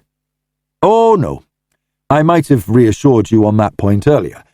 He collapsed in the street, but fortunately help was forthcoming in time, and he is now in no danger. But neither is he in a state to be questioned. In a day or two he should be quite normal again, but we can't afford to wait a day or two before setting inquiries on foot. Obviously. Do you connect this dastardly outrage with the Surrey case?" MacDonald had been about to take his leave, but the last question brought him to a halt. "Why do you ask that?" he inquired. Franks gave a slight shrug of his shoulders. "I was interested in the matter of Ruth Surrey's tragic death, as all writers were interested. Stanwood talked about it a little last night. He felt her death very keenly, as he well might. I understood from him that further inquiries were being made, and he confided to me, in absolute confidence, a curious theory he had formed. Since you say that his recovery is certain, I do not feel justified in breaking that confidence. You will be able to question him on the point yourself." "I think that you had better reconsider that decision, Mr. Franks," replied MacDonald. "It is only by chance that Mr. Stanwood obtained expert help in time to save his life. If you have any evidence to offer which may assist us in the search for his would-be murderer, you are bound by law to state it." "I have no evidence, Chief Inspector, merely supposition, and that of a sort which would not be admitted to any court of law. Stanwood and I were discussing the psychological matter of the case, and his supposition involved the presumption of insanity in one of those witnesses in the case you are investigating." "And who did he consider was the insane person?" "There I find myself in a quandary. I have already told you that I should not consider myself justified in breaking his confidence. I might ask you a further question. Who was the visitor whom you suspected of calling on Stanwood last night?" MacDonald's wits were working hard. He did not wish to waste time arguing with another of these conscientious objectors who seemed so prevalent in this case, and his hypothetical visitor had been suggested only as a means to an end. The non-existent visitor theme was developing unexpectedly. "Obviously, I wished to find out if any person connected with the case had visited Mr. Stanwood," he said. "But it is hardly expedient for me to mention names. Suspicion is bound to be wide in a case of this nature, where we have very few facts at our disposal. As you have been discussing the case with Mr. Stanwood, you would know the names of those persons who have been interrogated.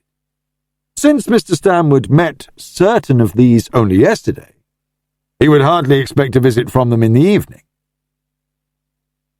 MacDonald was talking to gain time while he thought. Was it possible that Stanwood's theory fitted in with an idea which he had been exploring himself? He risked the illusion to watch his companion's reaction. "I should not have been surprised if Dr. Richard Surrey, for instance, had called on Mr. Stanwood. I may tell you in confidence, however, that Dr. Surrey has fallen a victim to the same form of attack as Mr. Stanwood himself." "Good heavens!" The other man's surprise was obvious, but after a moment he added, "Dr. Surrey is also recovering, I take it?" "Yes. He is still ill, but no longer in danger." "Ah," said Franks thoughtfully, and studied MacDonald's uncommunicative face. "I think we understand one another, Chief Inspector, without further elaboration." "I hope that you understand this, too," said MacDonald, "that to give voice to suspicions to the police is one thing, but to express them to anybody else is quite another." Franks smiled. "You can hardly accuse me of lack of circumspection. I have belied my name even to you, but I am interested in seeing the workings of the expert mind." MacDonald laughed. "I can only advise you not to jump to conclusions. Good evening, Mr. Franks, and I am giving you sound advice when I warn you to forget this visit of mine completely, or at least not to mention it to anybody. It is easier to be drawn into an admission than it is to check the results of it. Leaving the grey-headed man smiling to himself, MacDonald went up in the lift again to Stanwood's flat and rang the bell. The door was opened to him by a tall, dark young woman with a white face and anxious eyes. "What is it?" she asked quickly. "I have come about Mr. Stanwood, who has been taken ill in the street," began the Chief Inspector, and she cried out, "Tell me he's not dead!" "No, neither is he in any danger," replied MacDonald. "I am an inspector from Scotland Yard. May I come in a moment?" He held out a card, which she took and glanced at quickly, and then stood away from the door. "Yes, do come in. I have been so worried, not knowing what had happened to him." She led the way across the small entrance hall into a sitting room, where books stood in piles about the floor and on tables and chairs, as though they were in the process of arrangement. "My name is Elsa Wentworth, and I am Mr. Stanwood's sister-in-law," she said, as though to explain her presence in the flat. "Whatever has happened to him?" "He was taken ill in the street about 4 o'clock this afternoon," said MacDonald. "I'm afraid that he was poisoned, deliberately. But there is no need for you to be anxious over his health now. The doctors are quite satisfied about him. He is now in a nursing home in Beaumont Street. I'm sorry that no message was sent to relieve your anxiety. Mr. Stanwood was too ill to think coherently, and he was understood to say that he lived alone and that no message was necessary. The effects of the poison probably clouded his mind." "How did it happen?" she demanded, her long fingers twisting themselves together in agitation. "We can't be quite certain, Miss Wentworth. He went to see Dr. Surrey, and both of them were taken ill in the same way about half an hour after they parted." "I must go and see him," she said. "There may be things he will want. You can tell me where he is?" "He is at 190 Beaumont Street. I don't know whether you will be allowed to see him tonight." "Oh, but I must go. Of course they'll let me see him, even though he may not talk. You can't imagine how I've been worrying about him. He said he would be in by 4 o'clock. We were arranging these books, and he was going to see me to my train at 7 o'clock. I knew something had happened." Her words came in a rush, almost incoherently. She was a striking-looking creature, with a thin, nervous face, in shape a beautiful oval, clean-cut features, very dark eyes, and a magnificent dark head. Her throat was very slender, and her black hair was twisted into a great knob low down on the base of the white neck. A woman who lived on her nerves, with no great reserves of physical strength, MacDonald guessed. "If it will relieve your anxiety just to see him and to talk to the matron at the nursing home, by all means go," he said kindly enough, and she snatched up a hat that was lying on top of some books. "Of course, poor Geoffrey. He's always been so kind. He was an angel to my sister. I don't know what I should have done, but I can't bear to think about it. 190 Beaumont Street, you said. That's just across by High Street, isn't it? I can't rest until I've seen him."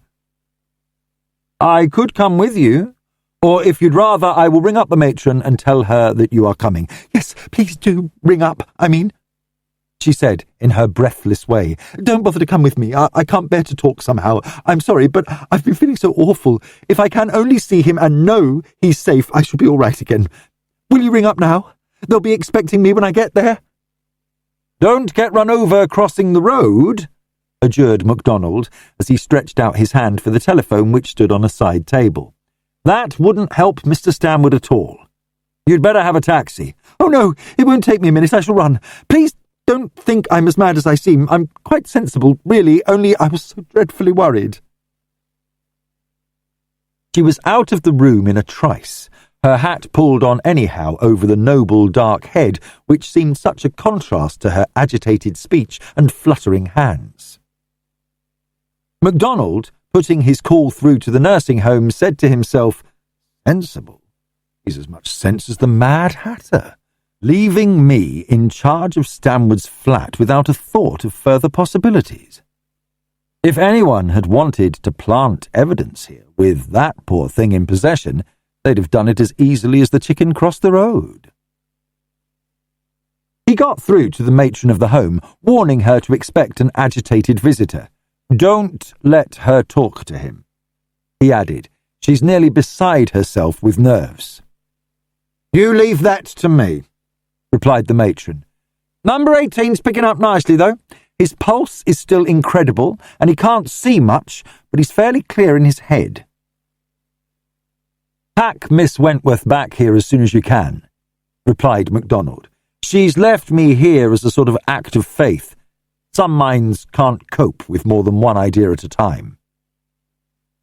As he hung up the receiver and looked round the untidy room, MacDonald realised that he had performed an act of faith himself. If Miss Wentworth had been anxious to escape from further contact with Scotland Yard, her behaviour could be construed as that of a guilty party, in which case she would not now be running down Marylebone Road towards Beaumont Street, but MacDonald did occasionally let his instinct guide him. He had felt instinctively that the dark-eyed young woman was possessed by one idea only: anxiety about the fate of Geoffrey Stanwood.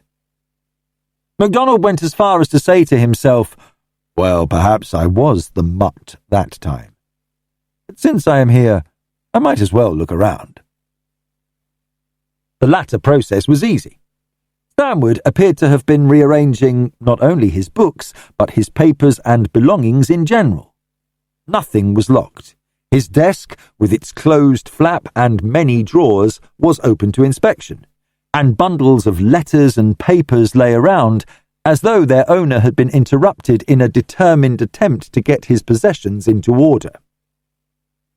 The typewriter, a full-sized Remington, stood uncovered, with sheets lying beside it, indicating that a catalogue of books was being undertaken. MacDonald gathered from the state of the room that its owner was one of those untidy people who make occasional feverish attacks on the accumulation of years, and who generally end by ramming everything back into the handiest receptacle in sheer despair at achieving order out of chaos.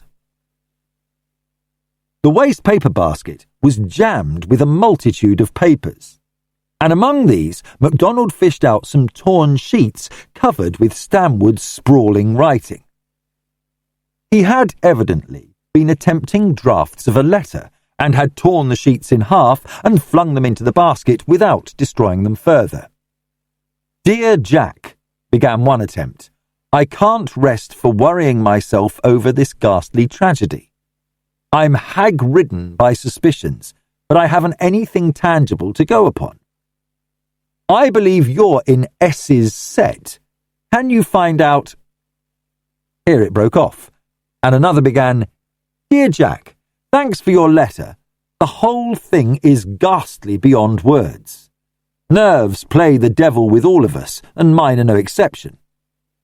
Were you in London on the evening of Sunday the 29th? I know it's safe enough to ask you questions. You're not likely to think I'm demented. For my own peace of mind, I want to find out what S was doing on that Sunday night. Can you get any information?" Pocketing the telltale fragments, MacDonald walked quickly round the rest of the flat. It was compact enough. Small lounge, hall, sitting room, bedroom, bathroom, and kitchenette. The bedroom also was stacked with books, and a pile lay on the bedside table.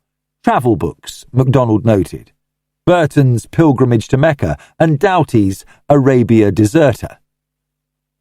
There was also a box of Medinal tablets, which bore mute witness to the fact that Stanwood's nerves had begun to keep him awake at night. After a moment's thought, MacDonald removed them. If Stanwood were feeling depressed and melancholy after his dose of atropine, as well he might, it would be better for him not to find any drugs at hand when he returned home. A few moments later, there was a ring at the front doorbell, and MacDonald went to open it and found Miss Wentworth standing on the threshold. "I forgot that I hadn't a latchkey," she explained in her quick, agitated way. "It's kind of you to have waited. I suppose the porter would have let me in, but it's so difficult explaining things. I saw Mr. Stanwood just for a minute. They only let me just have a look at him. Oh, dear, I can't make it all out. It's so dreadful and mysterious. However did this dreadful thing happen? If you know, won't you tell me?" MacDonald closed the door behind her and drew her into the hall as though she were a child. "I don't know, so I can't tell you, Miss Wentworth. The whole thing is a complete mystery at present." She looked so unhappy and bewildered as she stood there that MacDonald was constrained to ask, out of common humanity, "And you? Will you be staying here, or are you going home? Now that you have seen Mr. Stanwood, why not go back to your own people? Very comfortless for you here by yourself." "Oh, that doesn't matter. I shall manage somehow," she said vaguely. "Geoffrey, Mr. Stanwood, was going to let me have his flat while he was away. I live in lodgings in Birmingham, but I was coming up here next week. I think I'd better stay here and try to get the place tidy. He's such a dreadful muddler, and I'm not much better. Thank you very much for thinking about me," she added, with her quaintly childish air, which consorted so oddly with the dignity of her dark head. MacDonald was sorry for her. She seemed so helpless and agitated. He expressed sympathy with her over her worries and left her standing with her hat in her hand, looking round the little entrance hall as though she wondered if the ceiling would fall on her. He was glad that he had taken away the MacDonald tablets. Miss Wentworth looked just the type of being to take several of the silly things in the determination to get a night's sleep somehow. On his way out, MacDonald asked the porter to go up and inquire if Miss Wentworth needed anything. He felt certain that the thought of a meal would never occur to her unless someone suggested it. Stanwood evidently had his meals sent up, or else went out for them. There was no food in the flat, MacDonald had observed. The thought of Elsa Wentworth's white face had been in his mind when he glanced into the empty cupboards of the kitchenette. There had not even been a milk bottle, and she seemed to have made her tea from some queer beverage made from the contents of a tin labelled health coffee, which claimed to have the flavour and aroma of coffee without its dyspeptic effects. Apparently she had not even found a biscuit to sustain her, and MacDonald urged Sharp to order a tray from the kitchen and to see that she had all she needed. "Very good, sir. I'll tell the manageress. I thought the poor thing looked all flamboozled," said the porter sympathetically. "Sorry to hear Mr. Stanwood's had an accident," he added. "He's in a nursing home in Beaumont Street. The matron was on the phone just now," replied MacDonald. "I expect he'll be back tomorrow or the next day." Leaving Denham Court, the Chief Inspector walked across to Beaumont Street and interviewed the matron. "If it's possible for Mr. Stanwood to talk, I think I'd better see him," he said. "I'll be guided by you, of course, but it's very important that we should get a statement as early as possible." "Well, I don't suppose it'll hurt him if you're careful not to excite him," she replied. "I'd rather have kept him quiet, of course. His pulse rate is still ludicrous and he's pretty exhausted. He's had a doing with the actual poison and the drastic treatment to get rid of it." "Yes, I realise all that. But when a man's been poisoned, the sooner he makes a statement, the sooner we can get things straightened out," said MacDonald. "Is he quite clear in his mind now?" "Not quite. I went up just now. I think he's still a bit muddle-headed and excitable, so don't put too much reliance on what he says. Now I'll give you 5 minutes, and when I tell you to go, you can do as you're told without arguing," said the matron, with a touch of waggishness often displayed by those who have dealings with the sick and helpless. Stanwood, clad in a pair of borrowed pyjamas, looked a very sick man as he lay back on the pillows.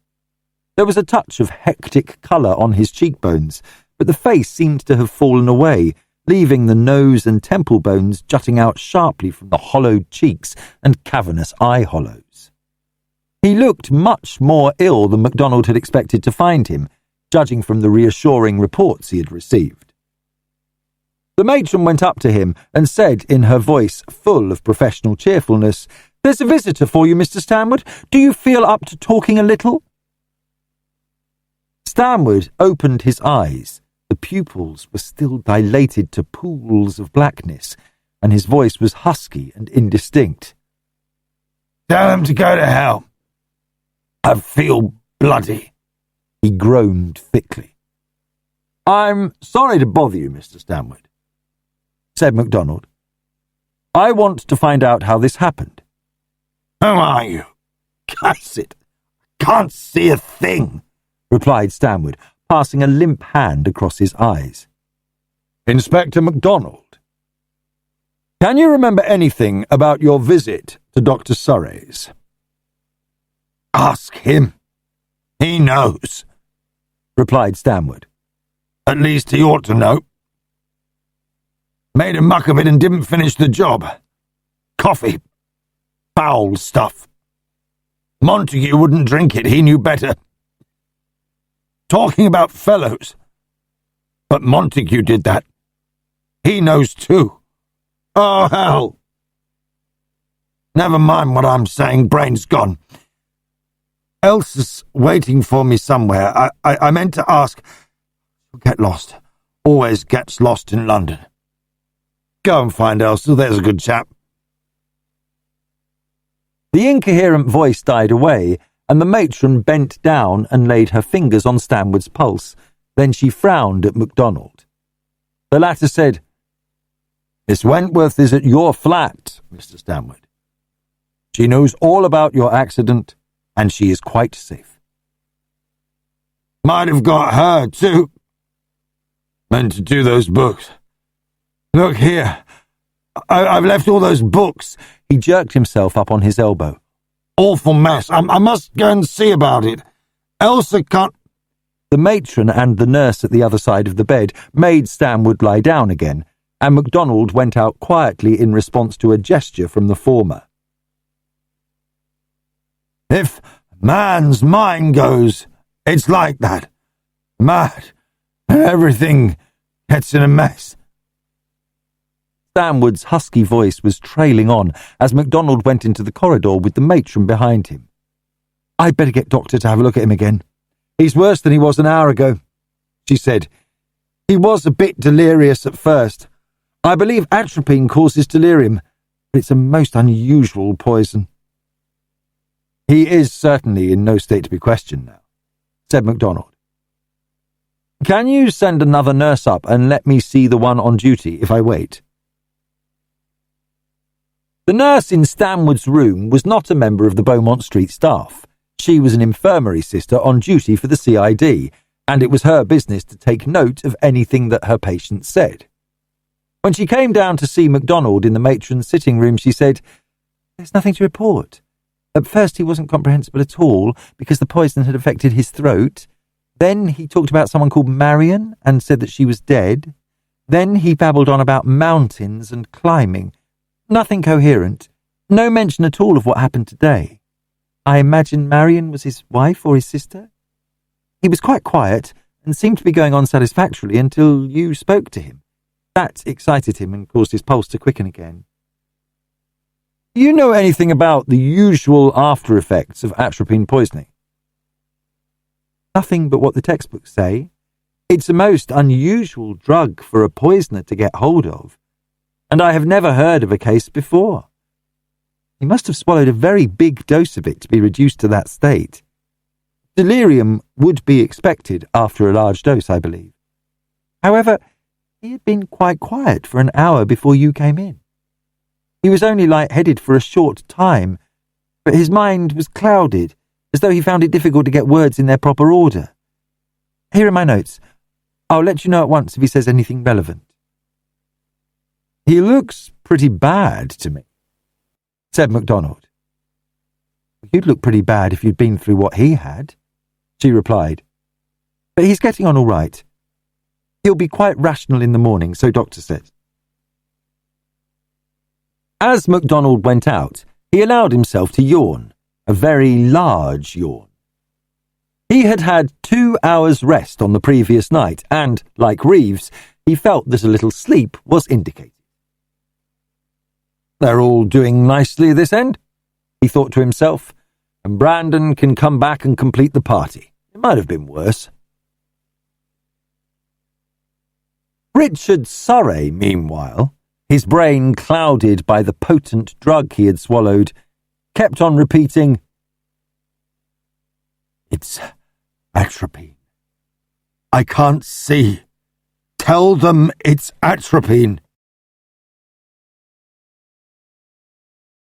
Chapter 16. MacDonald was having his breakfast on Wednesday morning when he heard 2 pieces of news over the telephone which caused his long, thin face to look a little more saturnine than usual. One was from Glasgow, to the effect that the man detained by the police was not Keith Brandon, and the other concerned Richard Surrey, whose state of health was far from satisfactory to the doctor who had charge of him. "You won't be able to ask him any questions today, Chief Inspector," said the doctor's voice. "If he's not kept quiet, it'll be touch and go with him. He's been overworking for months, and the shock of his sister's death hit him when he was in no sort of state to stand anything of the kind. On the top of that, you have the strain occasioned by the new inquiry you've set on foot, and this last business has about put the lid on it." Nervous breakdown, in short, inquired MacDonald. "Nervous and physical, too. He's in the state when he'll develop pneumonia at any moment. Shock and poison acting on a system already undermined. I've seen it happen before, just when you think a man's out of the wood. You can have another opinion if you like, but you won't get any change out of it." "Your opinion's good enough. If I can't see him, I can't," replied MacDonald. "Goodbye." From the nursing home in Beaumont Street came more hopeful news. Stanwood was better after his night's rest and would be able to see the Chief Inspector and answer his questions. 9 o'clock found MacDonald at Richard Surrey's rooms. Here he found Robert Surrey, whose frowning face expressed a question. He followed MacDonald into his brother's study, and the Chief Inspector answered the unspoken question immediately. "I have made no arrest. Until we get more definite evidence, we cannot charge anybody. The point is, how could either of the suspects get hold of a drug like atropine? It's a most unusual poison." "It would be infernally difficult," said Robert. "I've been making inquiries about it.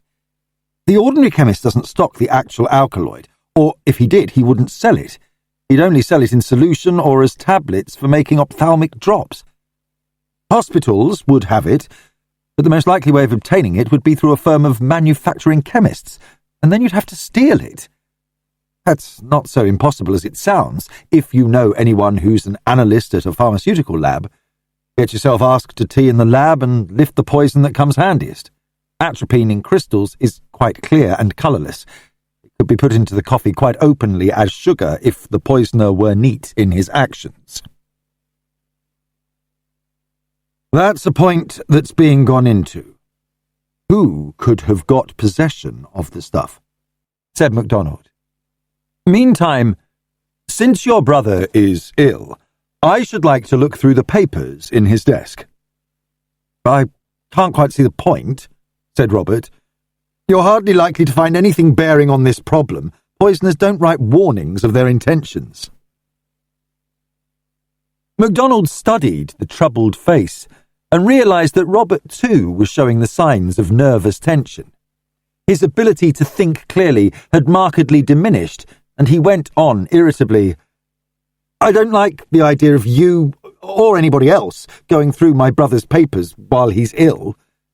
There may be a lot of confidential stuff there which no one should see but himself. It's a difficult point. If he had had anything relevant to this inquiry, he would have shown it to you. What I really want are some specimens of typescript," said MacDonald unexpectedly. "I found some typed notes at Miss Surrey's flat, which may have concerned your brother. I can't ask him about them, but I can see if the typing was done on his machine. Robert stared. You haven't got a bee in your bonnet by any chance? I'm damned if I can see what you're getting at. I'm simply trying to collect data.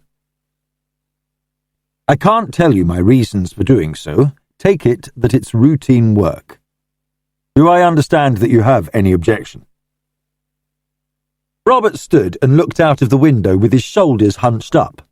When he turned round again, his face was white, but he answered quietly, None whatever. If you take anything away, however, I should like to know what it is. Richard's typewriter is in his secretary's room in Harley Street, if that's what you want. MacDonald's eyes had been studying the room as he stood by the fireplace, and he replied, Isn't that a portable typewriter? Under the desk there. I might take a specimen from that to start with. I didn't think of it when I was here yesterday. Robert Surrey went and lifted the case containing the light Corona onto the table. This was Ruth's, he said. Oh, for God's sake, say what you're getting at, he burst out. This talking in riddles is enough to drive a man demented. The only thing that I can say at this juncture is that every scrap of evidence has to be examined without prejudice, replied MacDonald. You have nearly all the evidence at your disposal, and you have had the same opportunities as myself to examine it. I cannot, in common justice to everybody, neglect to examine any point which may be relevant, out of consideration for your own feelings, or for those of your brother. Evidence? Cried Robert. I've been thinking over it until I'm sick at heart, and I realise well enough the manner in which it can be twisted one way or another. He broke off abruptly. Sorry, I've been behaving like a fool. One can start dispassionately enough, but a succession of events like those we have suffered is enough to get under one's skin. I'll leave you to it. Here are Richard's keys. I think I may not have to trouble about the desk. It was the typewriter I was thinking about, rejoined MacDonald. If you'll give me some paper, I can take a specimen myself. There are a few questions I must ask, but if you would rather not answer them. Robert Surrey had got control of himself again now. Carry on, he said quietly. If I know the answers, I'll tell you them. If I don't, you can ask elsewhere. Do you know if Miss Ruth Surrey was in the habit of taking her typewriter with her when she went away? For instance, did she take it to Upwood House with her? If she was going to be away for a goodish time, she would probably have taken it, replied Robert. But there would have been no point in her taking it to Upwood. There's a machine there if she wanted one. As for the rest of your question, I think you mentioned it before. Since no one at Upwood saw her typewriter there, neither our own people nor the maids, I think one can assume that she didn't take it with her. Then it remained at her own flat, replied MacDonald. Presumably your brother brought it here. You did not hear him mention it? Robert looked at the neat little machine for a moment or two before he answered. In reply to your question, no. I did not hear him mention it. Neither can I imagine that he would have taken that thing from Ruth's flat and brought it here. He never uses a typewriter himself, if he can help it. Loathes the things. MacDonald slipped a sheet of paper into the machine, but before he used it, he inquired, Why are you so certain that this typewriter is your sister's? Has it any identifying mark? Yes. The scraping on the case in front. I did that damage myself, sometime in the spring. Kicked the whole thing over when it was standing on the floor just as it is now. It ought to have the remains of an orange label underneath it somewhere. Robert stood and watched while MacDonald typed out his specimen and then said, Is there anything else I can tell you? And MacDonald replied, Not just now, thanks. Can I see Harrow? I'll send him in. I shall be staying here, by the way, until Richard's out of the wood. I don't want to alarm my mother by sending for her. She's had quite enough trouble for the time being. A few minutes later, Harrow entered. MacDonald placed the corona on the floor under the desk, and he asked the man if he could say how long it had been there. Harrow looked puzzled. I don't remember seeing it before, sir, but I can't be certain. Dr. Surrey often put cases under his desk just there, but I don't remember seeing that one before. It wasn't there yesterday, that I do know. Not yesterday morning when I did the room. Did either of the gentlemen who came yesterday carry a case when they arrived? This the man was unable to say. MacDonald, watching him, realised the type of witness he was, cautious and conscientious, but neither very observant nor a good visualiser. 2 gentlemen had come by appointment to see his master. He had admitted them without giving much thought to them. Mr. Stanwood came first, he said, at 2:15, to the tick, that was. I showed him into the study. Dr. Surrey was in his bedroom, and I told him Mr. Stanwood had come. Mr. Montague came in 5 minutes later. I'd seen him before. I think he was carrying something. An attaché case, maybe. But honestly, I can't say for certain, sir. That's a fact. And you did not take the coffee tray in until both visitors had arrived? That's right, sir. The tray was in the pantry, and I took it in when Dr. Surrey rang. Taking the portable machine with him, MacDonald went on to Beaumont Street to see Stanwood. The latter was now sitting up in bed, looking drawn and haggard, with his eyes still black and strange with their immense pupils. But it was obvious at once that he had recovered to a degree that was remarkable, considering his state of collapse the previous evening. "I'm glad you're better, Mr. Stanwood," said MacDonald, and the other man replied, "I seem to have been through a dreary sort of hell since yesterday. However, I suppose I'm lucky to be alive at all. You came to see me last night, didn't you? I remember trying to talk, only the words wouldn't come straight." "I want you to tell me about your interview with Dr. Surrey, and to know, of course, if you can throw any light on the poisoning episode." "Well, the latter's obvious enough, isn't it? It must have been the coffee. Was Montague done in?"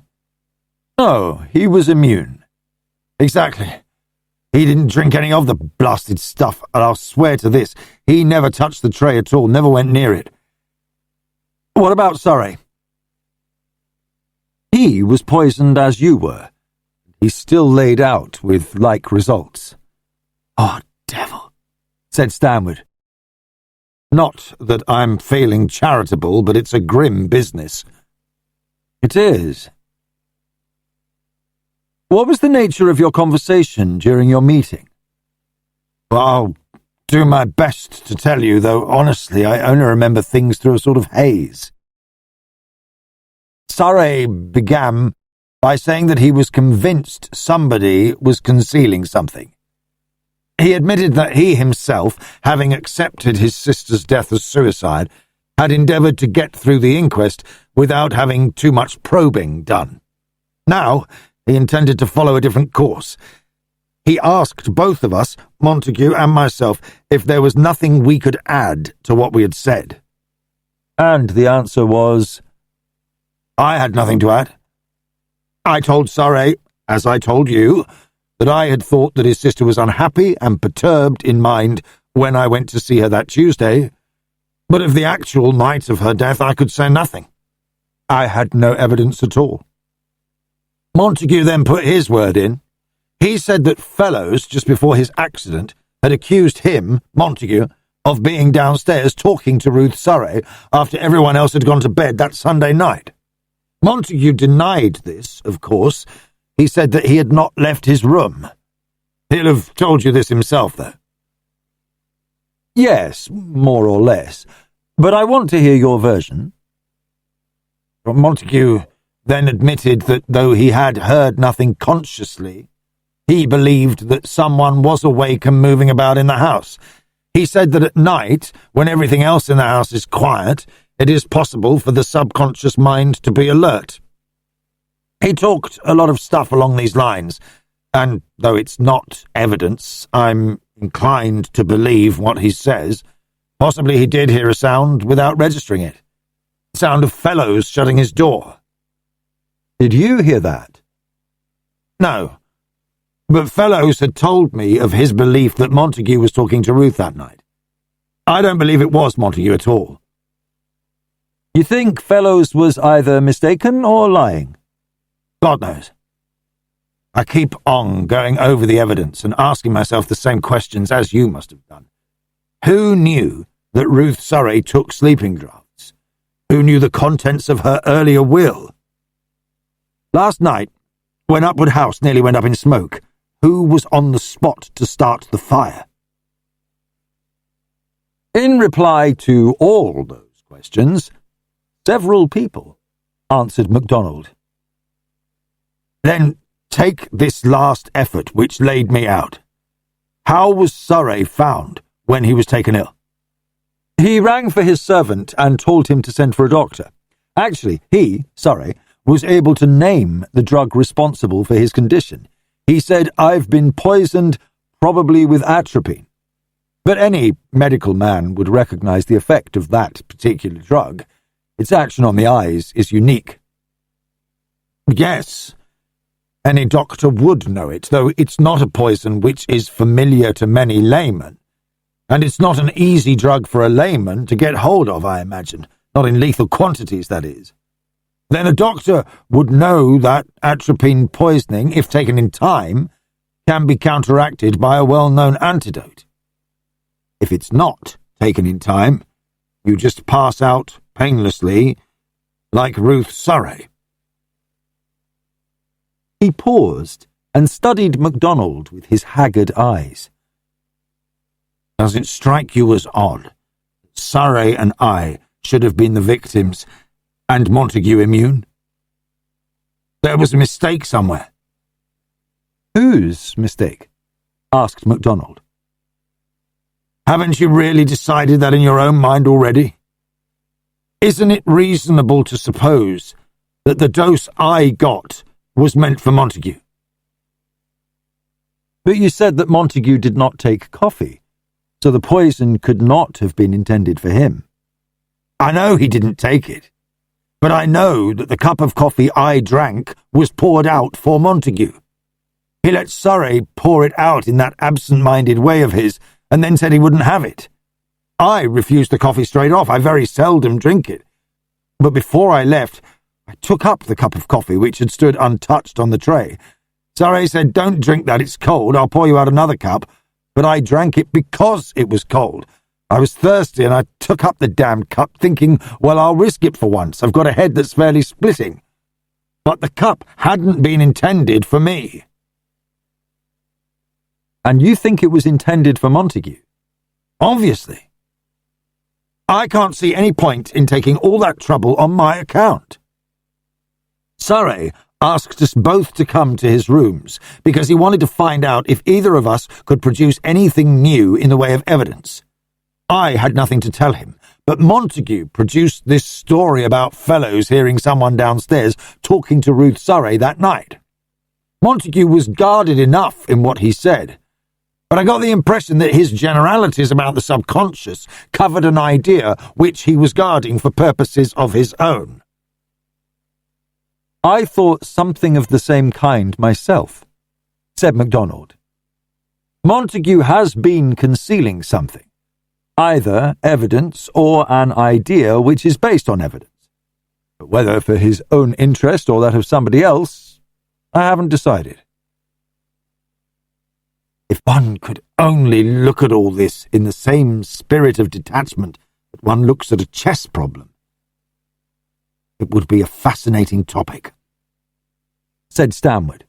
his voice telling how very far he felt from any spirit of detachment himself.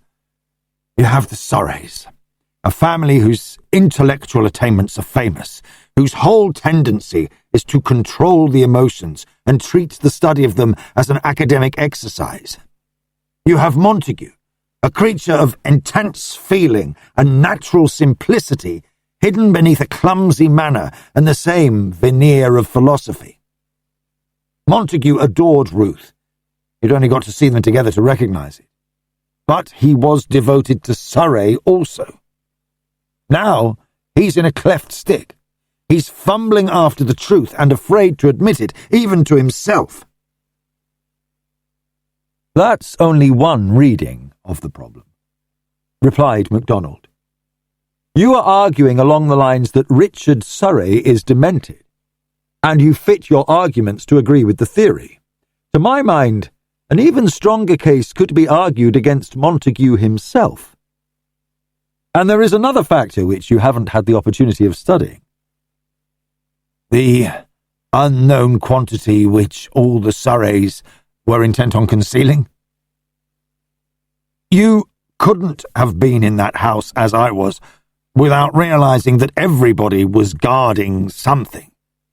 The two sisters, Naomi and Judith, Mrs. Surrey, and the clear-headed Robert, they were all alike in that. I was an outsider, but I felt that carefulness. And ascribed it to the fact that the whole family shared your own suspicions and dreaded to express them? No, not quite that. There was a secret somewhere, a secret connected with Ruth. That being so, it seems to me a more logical line of thought to disinter the secret than to build up a theory with mania at its starting point. And trace the whole thing to the fact that Ruth had a lover who tired of her? Had she? What do you know about that? Nothing. But since Ruth Surrey had all the success that the world could offer along most lines, there remained only one way in which life could have let her down. She was depressed. That's why I originally accepted the theory of suicide. But you don't do so any longer? No. There's madness afoot. The fire, and then this poisoning effort. You've got to find someone who could have been responsible for both. Yes. And someone who could have induced Ruth Surrey to rewrite her will and to leave that farewell message. No theory is any good which disregards those points. And who could have induced her to write them? Obviously, one versed in the practice of hypnotic control. That's the only possible explanation. It may sound crazy, but when every other theory fails, you have got to fall back on the only possible explanation. At this moment, the nurse knocked at the door and came in saying, "I'm sorry, but orders are orders. Time is up and the patient must rest." It was true that Stanwood looked exhausted, and MacDonald got up at once, saying, "I won't bother you any longer just now, Mr. Stanwood. Miss Wentworth will be glad to know that you are better. She is camping out at your flat, by the way." Stanwood looked up in surprise. Miss Wentworth? Good heavens, I thought she had gone back yesterday. My brain seems to have got addled. She came to see you last night, only you were too ill to know her. Lord, one's brain plays tricks. I thought she... Never mind. He leant back with his eyes closed, and MacDonald obeyed the nurse's imperative nod and went out. It was curious, he thought to himself, that Stanwood had mentioned that idea of hypnotism. Richard Surrey had spoken of it, only to scout it as impossible. Hypnotic control, he had said, can only be assumed with the cooperation of the individual to be hypnotized. The popular fallacy about hypnotic powers is an old wives' tale. Something to that effect. MacDonald was not the type of practical, common-sense investigator who dismissed a theory because it was, at a first glance, fantastic. In the course of his career, he had met too many strange happenings to say, "That is fantastic, therefore I won't consider it." That Surrey's dictum about the limitations of the hypnotist was true, MacDonald did not doubt, but there still remained the possibility that Ruth had consulted her brother and had agreed to a suggestion that her sleeplessness should be treated by hypnotic suggestion. Such a course had been proved beneficial by certain psychiatrists, especially in those cases of obstinate insomnia which occasionally follow a severe operation or other shock to the system, and the degree of control and suggestion varied enormously according to the patient's degree of cooperation and concentration. MacDonald felt that he was examining the idea only with a view to dismissing it, but there was at the back of his mind a recollection of the impression Richard Surrey had made on him on the night of the fire. Surrey, sitting hunched up in his chair in Ruth's room, had seemed strange and abnormal. His nerves had been strung up to a pitch which had made MacDonald fear for his reason. It was with a sense of relief that MacDonald reached Scotland Yard and turned to the study of those practical matters which come under the heading of routine. It was a comfort to be in contact with the realities of tangible things after all his groping among confusing theories of a deranged mind. Chapter 17. It was on Wednesday night that Reeves escorted Keith Brandon southwards, and on Thursday morning that the latter was brought into MacDonald's office to be questioned again as to his own possible share in the Surrey case. After his abortive struggle with Reeves, Brandon had wasted no more energy in either physical resistance or verbal argument. His first furious rage dissipated, a measure of common sense seemed to have returned to him.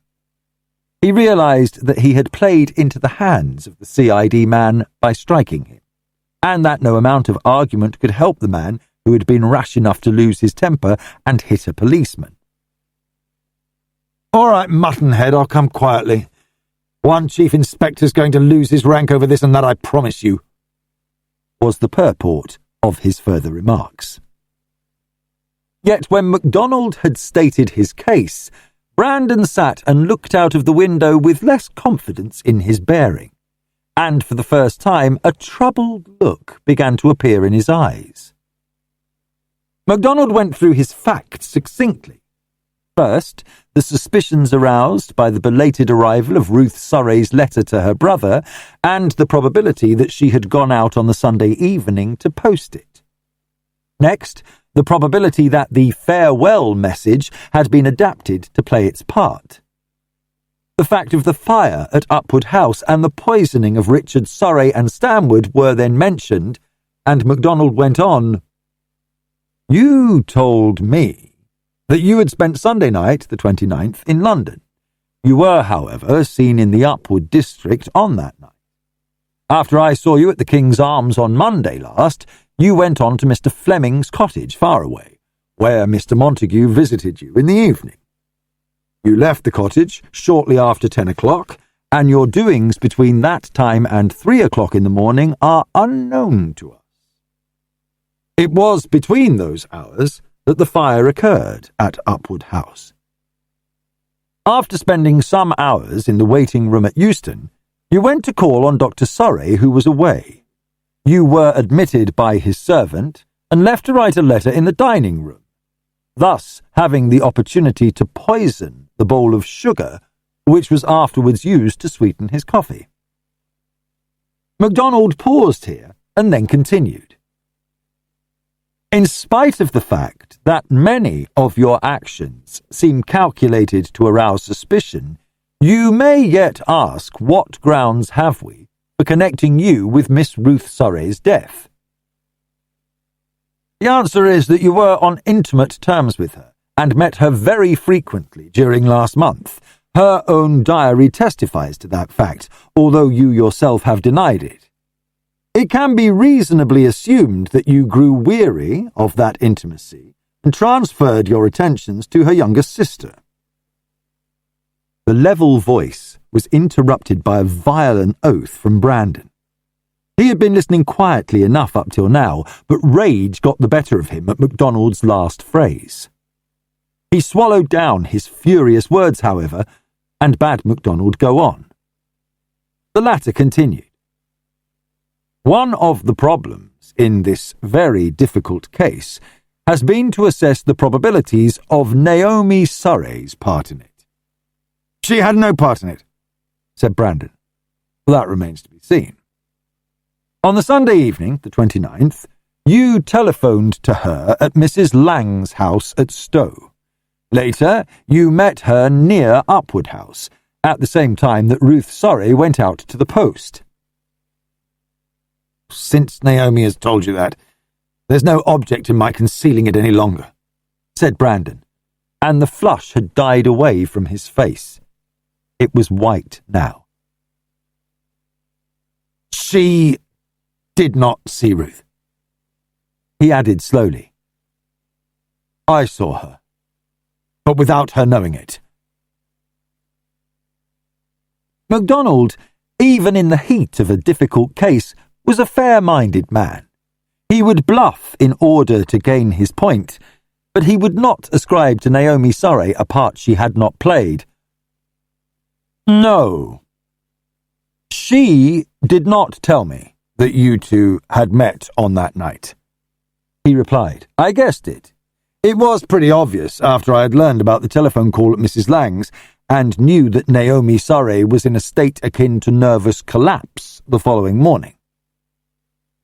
May you be everlastingly damned, said Brandon fiercely, and MacDonald went on. Seeing that the facts can be interpreted in a very ugly way, not only for yourself, but for Naomi Surrey also, don't you think that you would be well advised to change your mind and tell the truth? Assuming that you are innocent of the crimes for which it appears you had both opportunity and motive. Why don't you charge me with them? Demanded Brandon, his eyes ablaze again. I'm quite willing to explain my own unwillingness to do so, replied MacDonald. It's because a logical case can be made out against you, with Naomi Surrey as your accomplice.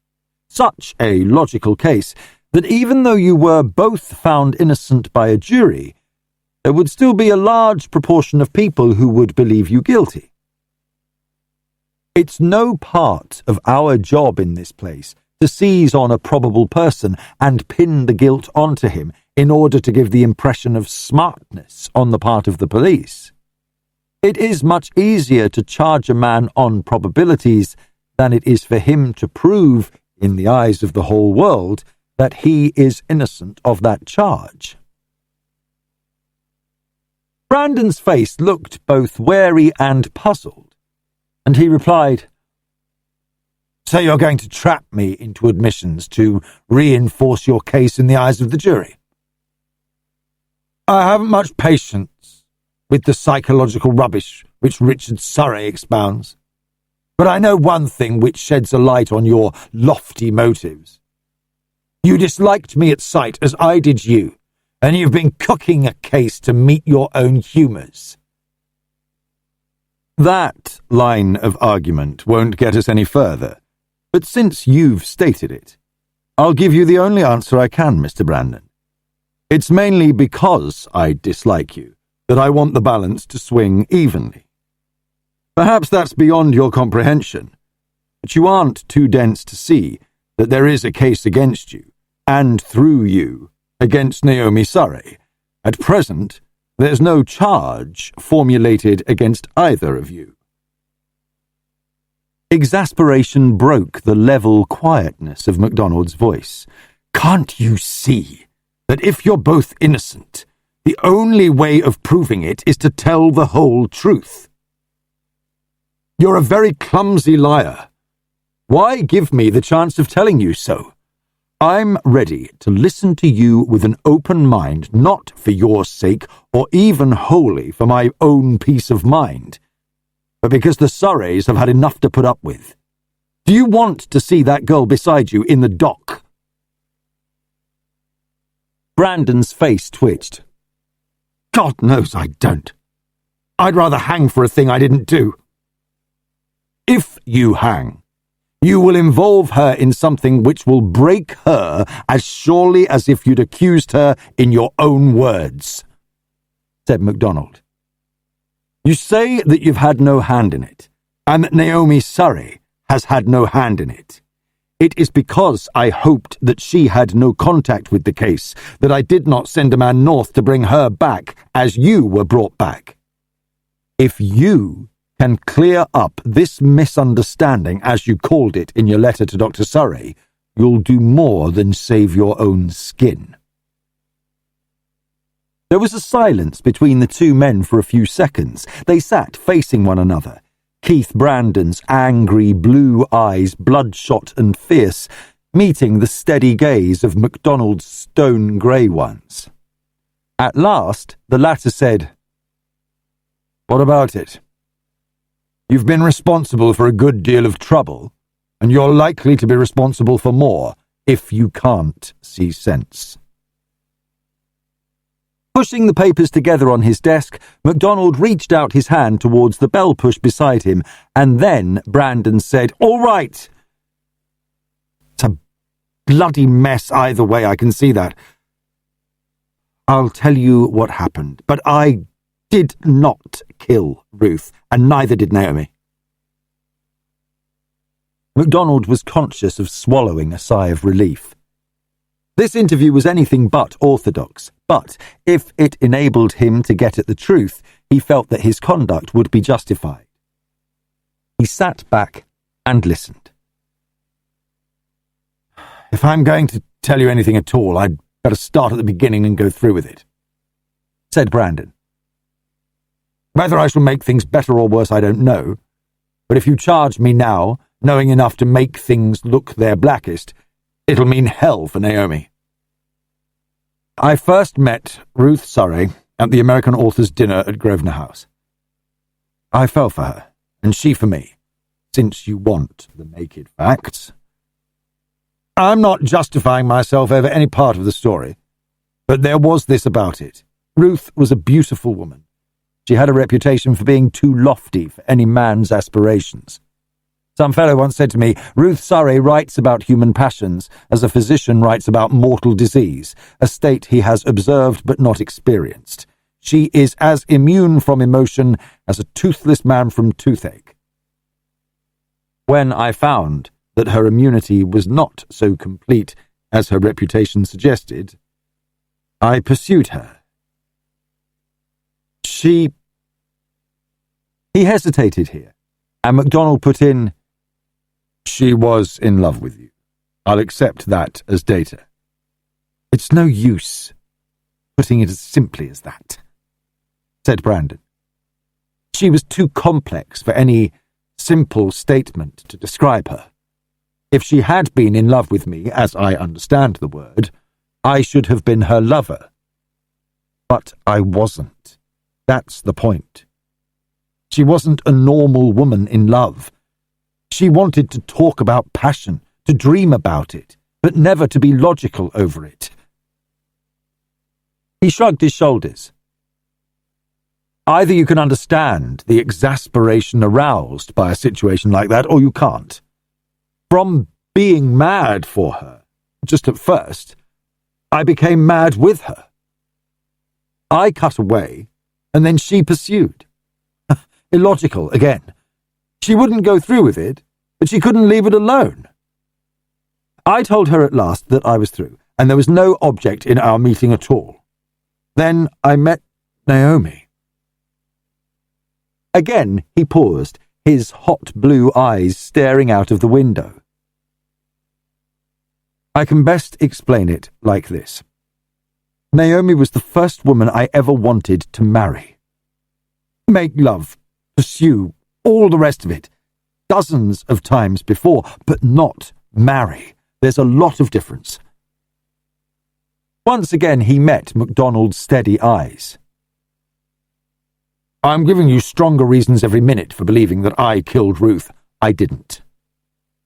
I've this much in common with the moralists. I couldn't marry a woman if I'd murdered her sister to get her. No, said MacDonald.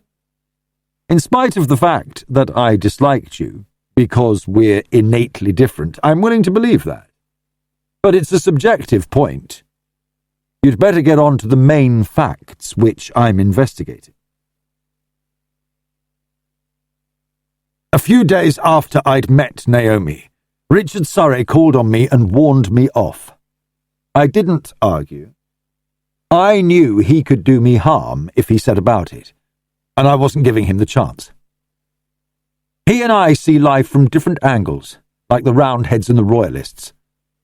I meant to marry Naomi first and argue with her brother afterwards, but Naomi began to avoid me. I couldn't get at her, and she wouldn't write. I couldn't go to Upwood House and risk meeting Ruth again. Then, at last, Naomi wrote and told me to telephone to her at the Lang's house on Sunday evening. I took the chance and left London in time to get best part of the way to Stowe before I rang her up. Then I persuaded her to meet me in the lane leading to Upwood about midnight. I think we were both a bit crazy by that time. If I was in love with her, she also was in love with me. MacDonald sat quite still, his face expressionless. Whatever was his own opinion of the man before him, he did not show it, and Brandon blundered on with his statement. I drove like hell that night.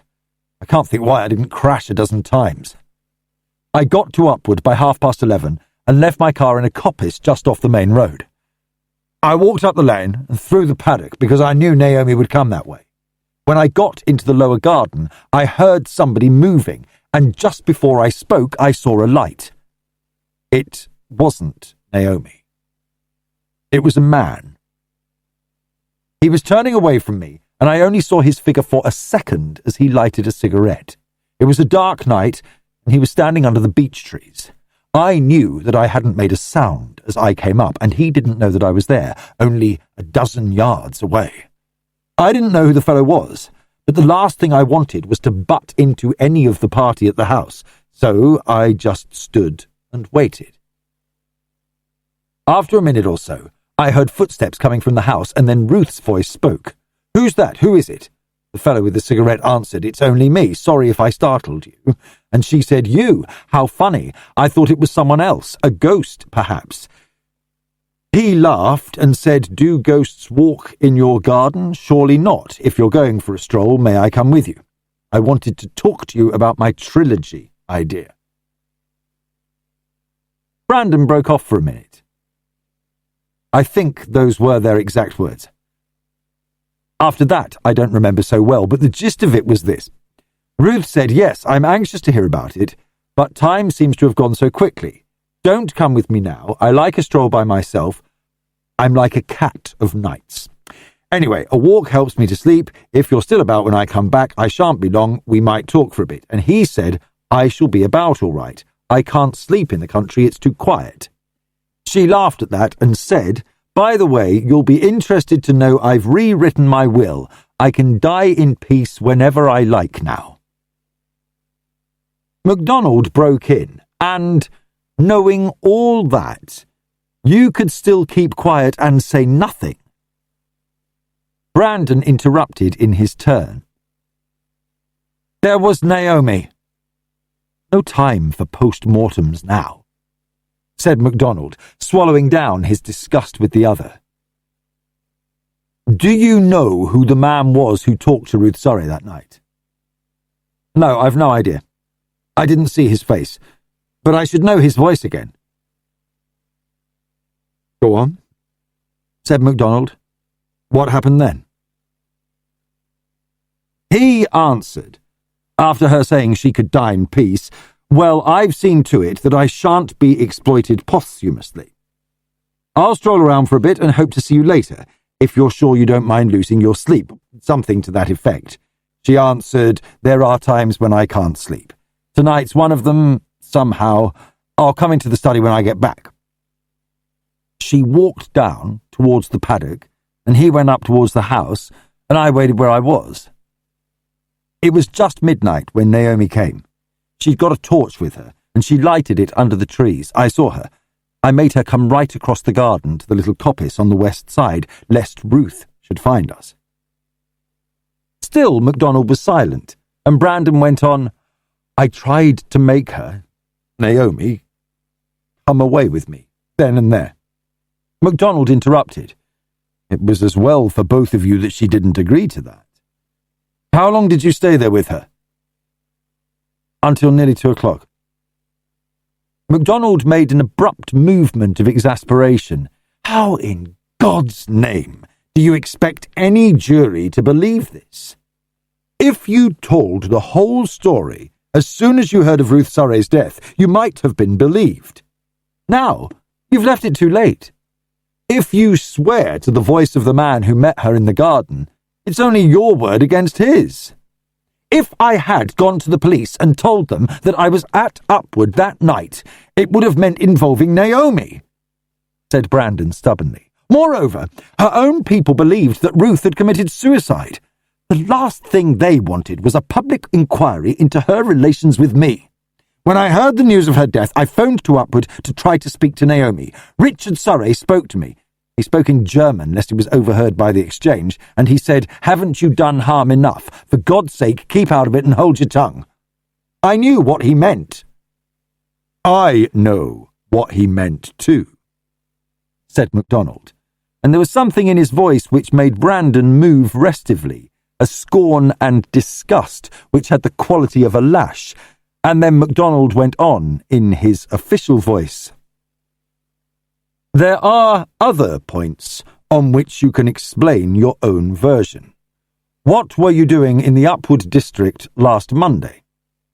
"I drove down there to find out where Naomi was. You set your man on my heels and I didn't want him following me round. I stayed in the cottage, and then Montague came. He, like you, believed that I had been at Upwood to see Ruth on the Sunday night, and that she had killed herself in consequence. I told him that I had met Naomi, and that if he chose to tell you so, he would do more harm than good. He believed, as I did, that Ruth killed herself. The motives of everybody involved in this case would take an alienist to unravel," said MacDonald. "The next point is, what were you doing between 10:00 and 3:00 the next morning?" "After I locked your man in the cupboard," said Brandon coolly. "Nothing like telling you the whole story. You'd set him on my heels when I least wanted him. He had no warrant to enter the house, and he asked for what he got. I learned from Montague that Naomi was up north at the Hebrides, and my first idea was to drive straight up there. I set out northwards, and the more I thought about things by that time, the less I liked them. I made up my mind to go back to town to see Richard Surrey. If I had found him that morning, I should have told him the whole story, as I have told it to you, and he could have chosen his own course. It's all very well for you to sit there looking like a censorious elder," he burst out. "I may have behaved like a lunatic, but by God, I felt one by that time. I could see a noose for Naomi as well as for myself, all because Ruth Surrey took it on herself to teach me the meaning of spiritual values." "If there are any reasons to be adduced, you can spend the rest of your life arguing them out," interrupted MacDonald. "The thing I want to know is an obvious fact. Your route from Faraway, when you left it just after 10:00 on Monday night." "I drove up to Rugby and got there at midnight," replied Brandon. "I had to get more petrol and the brake wanted adjusting. I shoved the car into a garage in Wood Street. By the time they'd finished tinkering with it, I'd changed my mind and decided to drive back to town. I didn't go to my own rooms because I didn't want to find you on the doorstep." Once again, MacDonald ignored the because. It was obvious that Brandon's crazy-seeming behaviour could be put down to the fact that he had been in a frenzy of nerves and apprehension not only for himself, but for Naomi. The one important fact which had emerged was his statement that he had been in Rugby at midnight on the night of the fire. Writing a brief note, MacDonald rang through to the office to have that point investigated. Then he sat back and thought, racking his brains for the possibility of further enlightenment without leading his witness. The greater part of Brandon's story about the events in the garden at Upwood that Sunday evening might be mere fabrication, a clumsy story invented by a guilty man to lead suspicion elsewhere. What MacDonald wanted was some detail, no matter how trivial, to link up his own theory of possibilities. To prove that Brandon was lying was difficult enough. To prove that he was speaking the truth might be more difficult still. One sentence alone of all that Brandon had said led the Chief Inspector to believe that his own early suspicions were right, that the theory he had formulated was the truth. But how could he get Brandon to substantiate it? At length he said, "Think back to that moment in the garden at Upwood, when you saw that man lighting a cigarette. Did he strike a match?" "No. He used a lighter. It was only a tiny flame." "Did he stand with his back quite towards you?" "No, not quite. He was turned half away. I didn't see his face, because his head was bent, but I saw his hands cupped round the flame to keep it from the breeze." Brandon was frowning intently, as though he were trying to visualize the scene again with the dark figure and the tiny flicker of light shining through the curved fingers. And then he went on. "I saw his hands in the light. He was standing with his left shoulder towards me, and he wore a gold ring on the third finger of his left hand, a wedding ring. I remember seeing it glitter in the light. Is that any good to you?" "It may be some good to you," replied MacDonald. "That recollection, and one short phrase which you repeated, may save you from the dock, because I don't believe you invented either item." "Which phrase?" "I can't sleep in the country, it's too quiet." That woke an answering chord in my mind. "You're not out of the wood yet, Mr. Brandon, but you can help yourself a step further on the way. You will have to stay here for the time being, and I want you to do this. At a given time, when you are instructed, I want you to talk over the telephone to someone. I shall not tell you his name, and he will not know yours. When you hear his voice, you are to say, 'I can't sleep in the country, it's too quiet. I've seen to it that I shan't be exploited posthumously.' If he asks you what you mean, you are to say, 'I was in the garden that night too, I heard your voice.'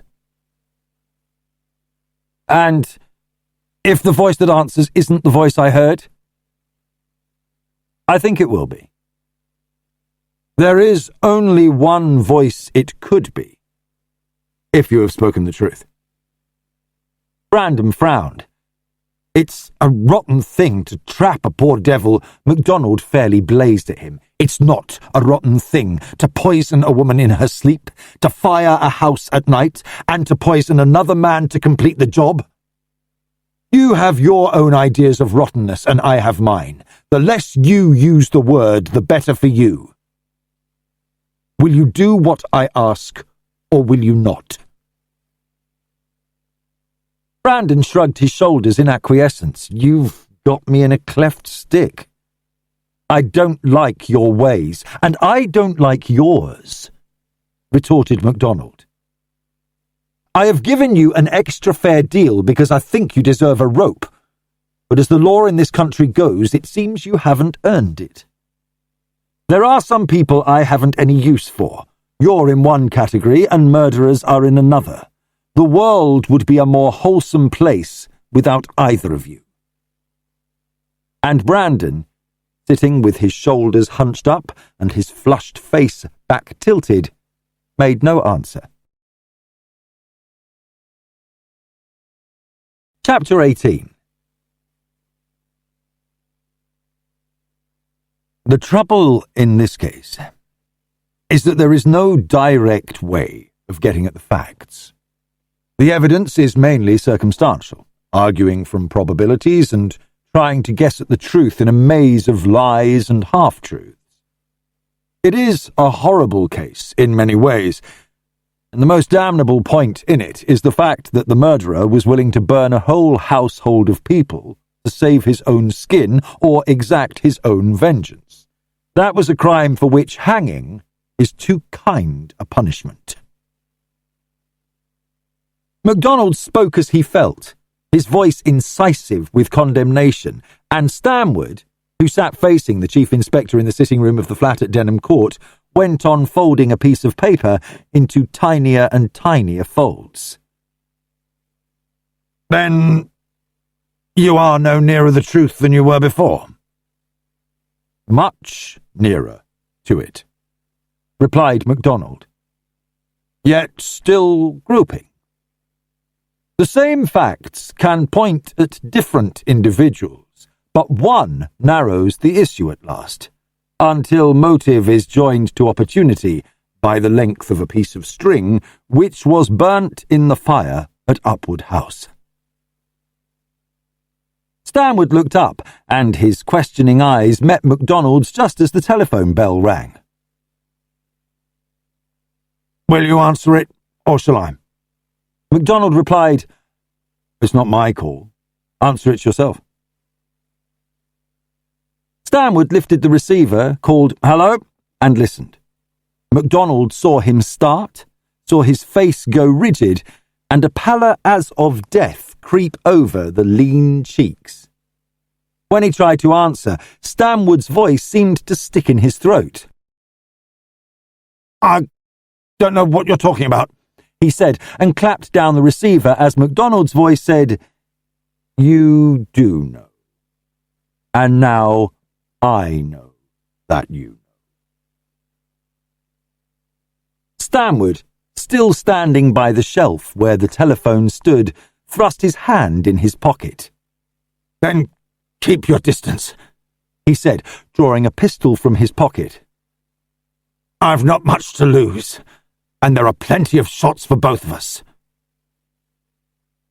MacDonald sat perfectly still, and his quiet voice was as steady as ever when he replied, looking at the barrel of the weapon pointed at him. "You had a case of sorts, Mr. Stanwood, but that fire put you out of court." It was the steadiness of the voice which brought Stanwood back to earth after that tense moment when he had been meaning to press the trigger and blow the other man's brains out. "A case?" he said. "We'll argue that in the hereafter. You the hunter and I the hunted.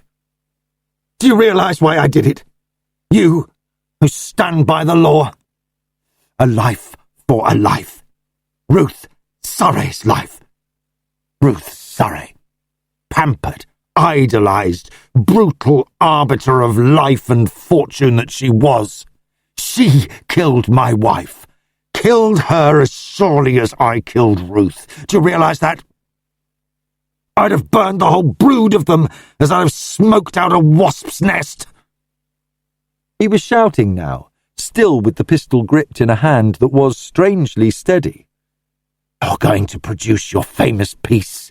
Anything I say will be used in evidence against me. Say it! Begin to say it and you'll get no further. What I've got to say won't be used as evidence against me anywhere on this earth." MacDonald remembered Stanwood's voice saying there's madness about. At this moment, Stanwood was mad himself. But still MacDonald sat in his place, leaning back in his chair with that surprising air of coolness. "I have no choice in the matter," he replied.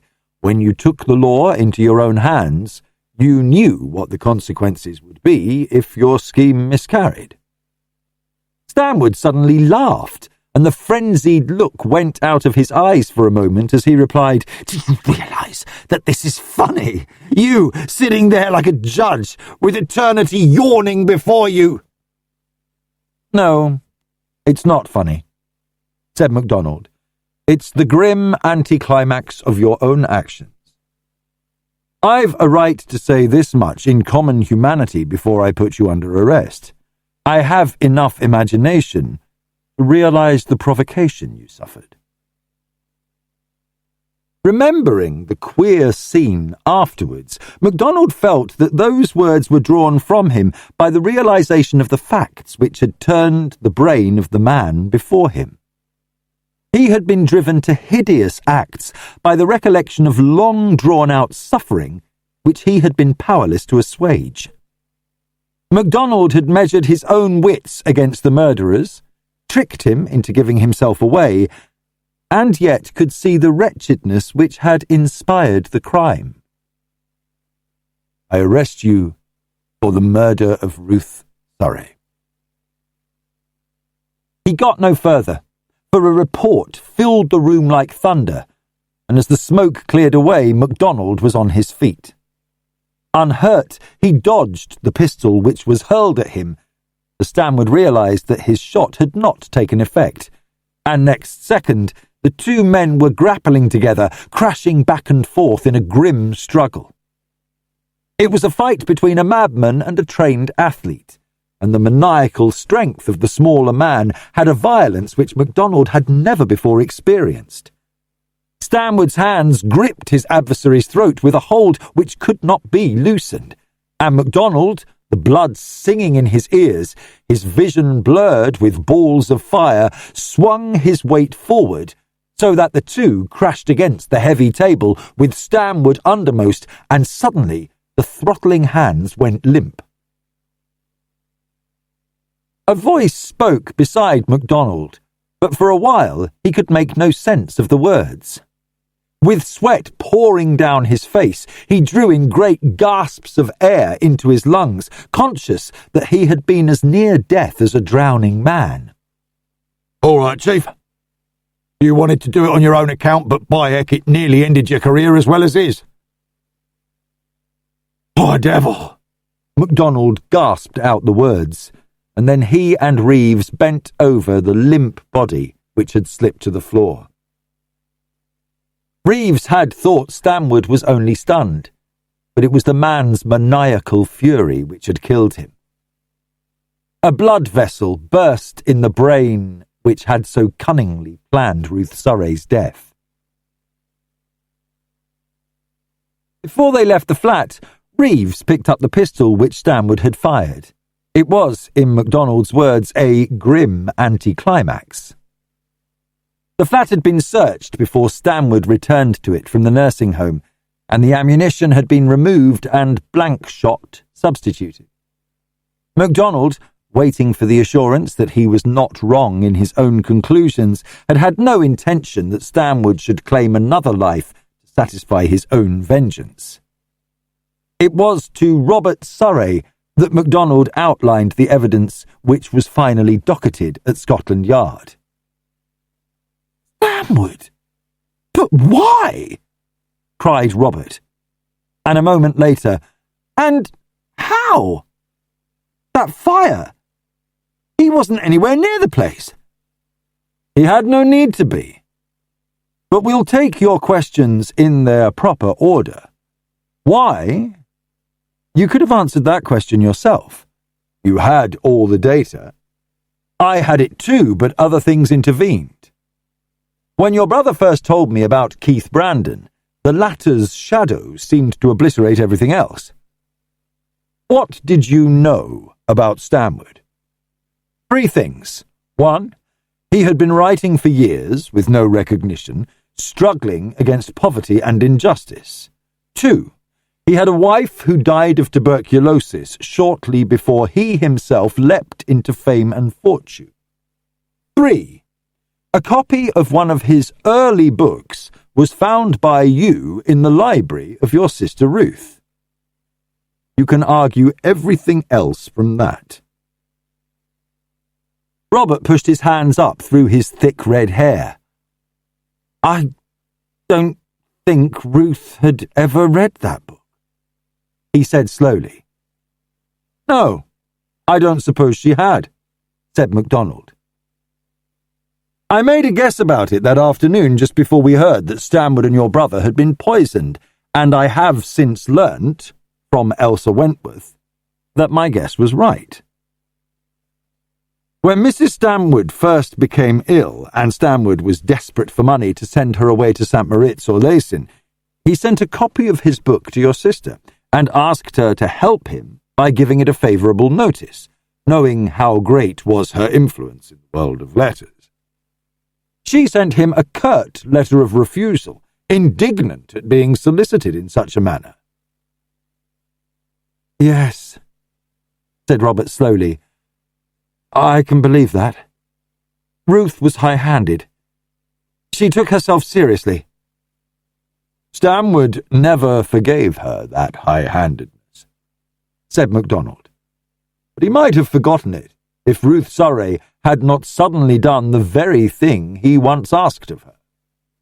She, admired and firmly established at the top of the ladder, chose to exert her influence on his behalf just after his wife died.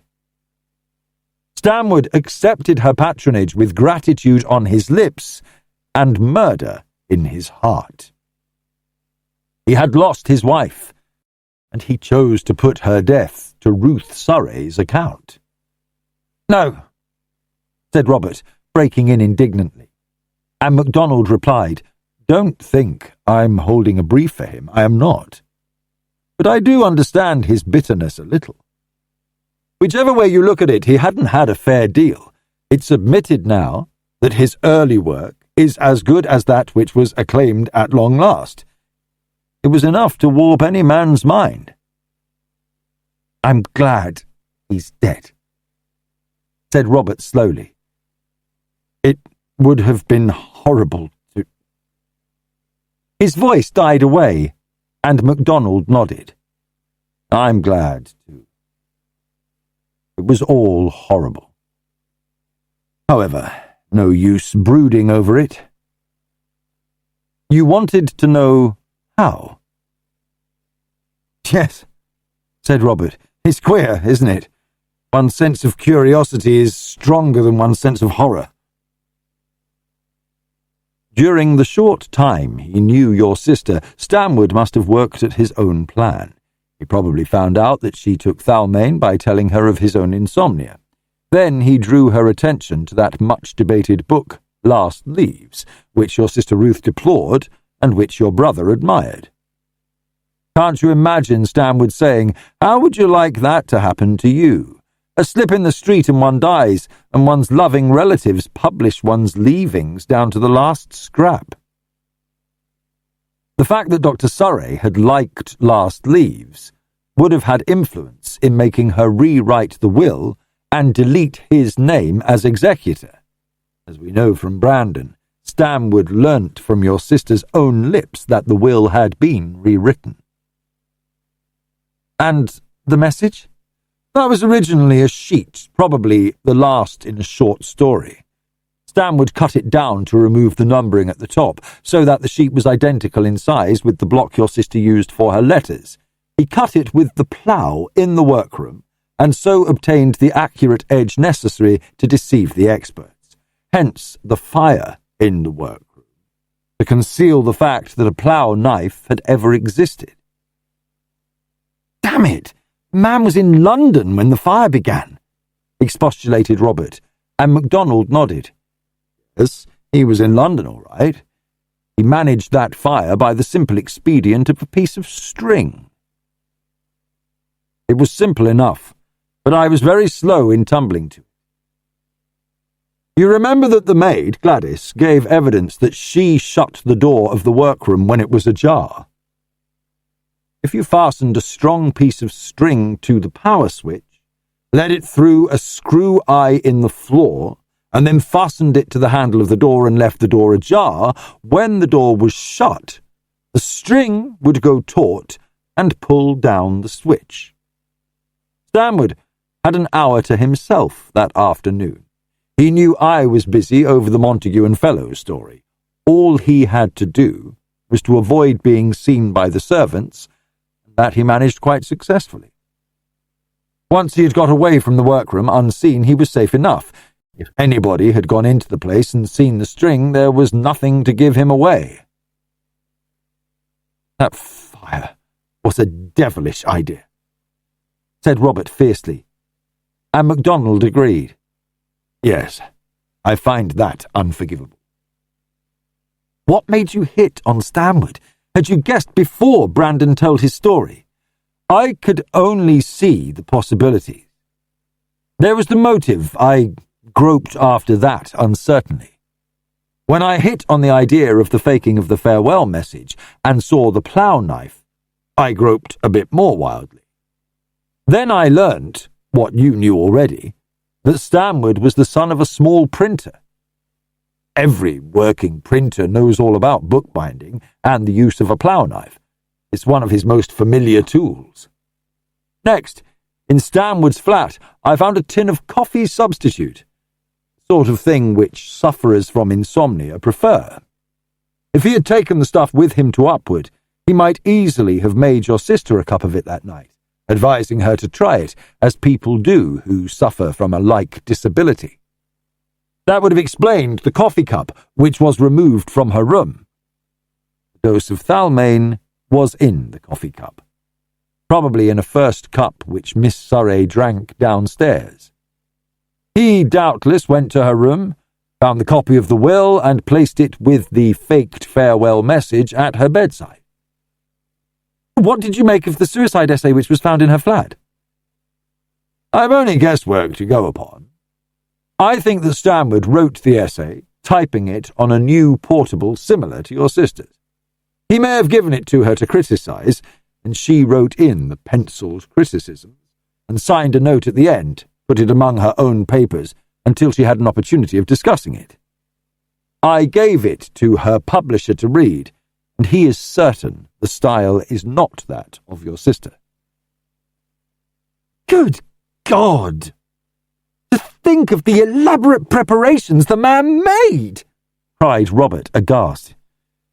Yes, and you haven't realized all of them yet. Why was the portable typewriter found in your brother's room? Stanwood must have borrowed it or just taken it from Miss Surrey's flat. Then, when his plan of fire-raising went wrong, he sought to place clues involving your brother in the murder. The presence of that typewriter gave you and me a nasty few minutes. Robert broke out into a sudden sweat at the recollection of his own fears, and then he said, Well, you've accounted for most of it. What about the atropine? Did he mean to kill himself as well as Richard? No, I don't think so. He could have killed himself so much more easily. With Thalmane, for example. The street corner at which he collapsed was a rather useful spot, close to an oculist's and a toxicologist's.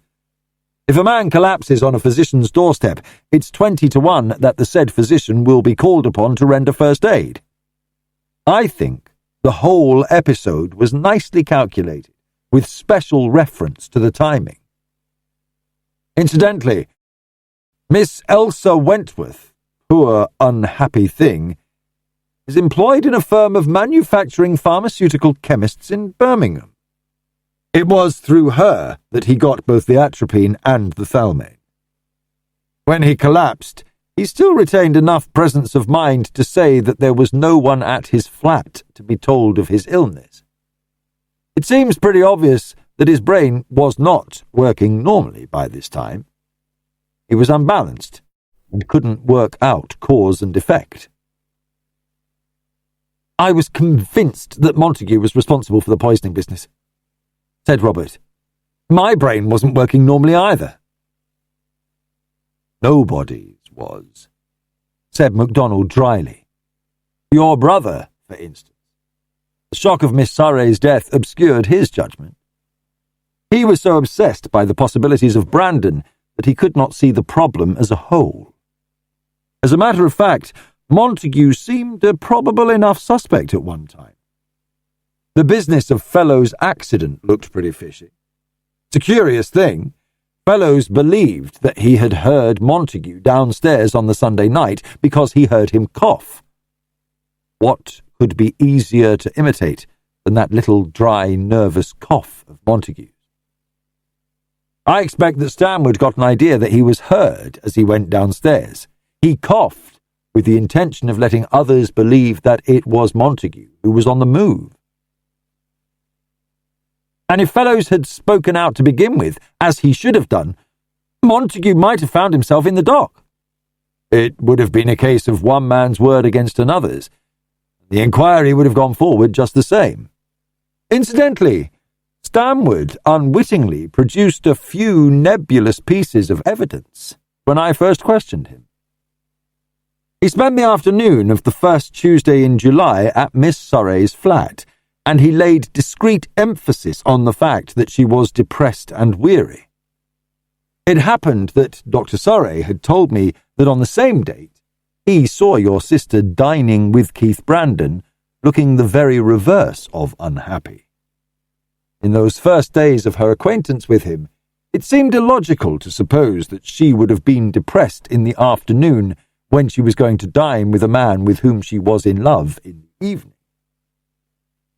Not a very strong argument, perhaps, in the case of a complex woman like your sister, but it seemed odd to me when I thought it over. It also seemed odd that Stanwood, who had told me that he always slept well, should keep MacDonald tablets by his bedside in his own flat.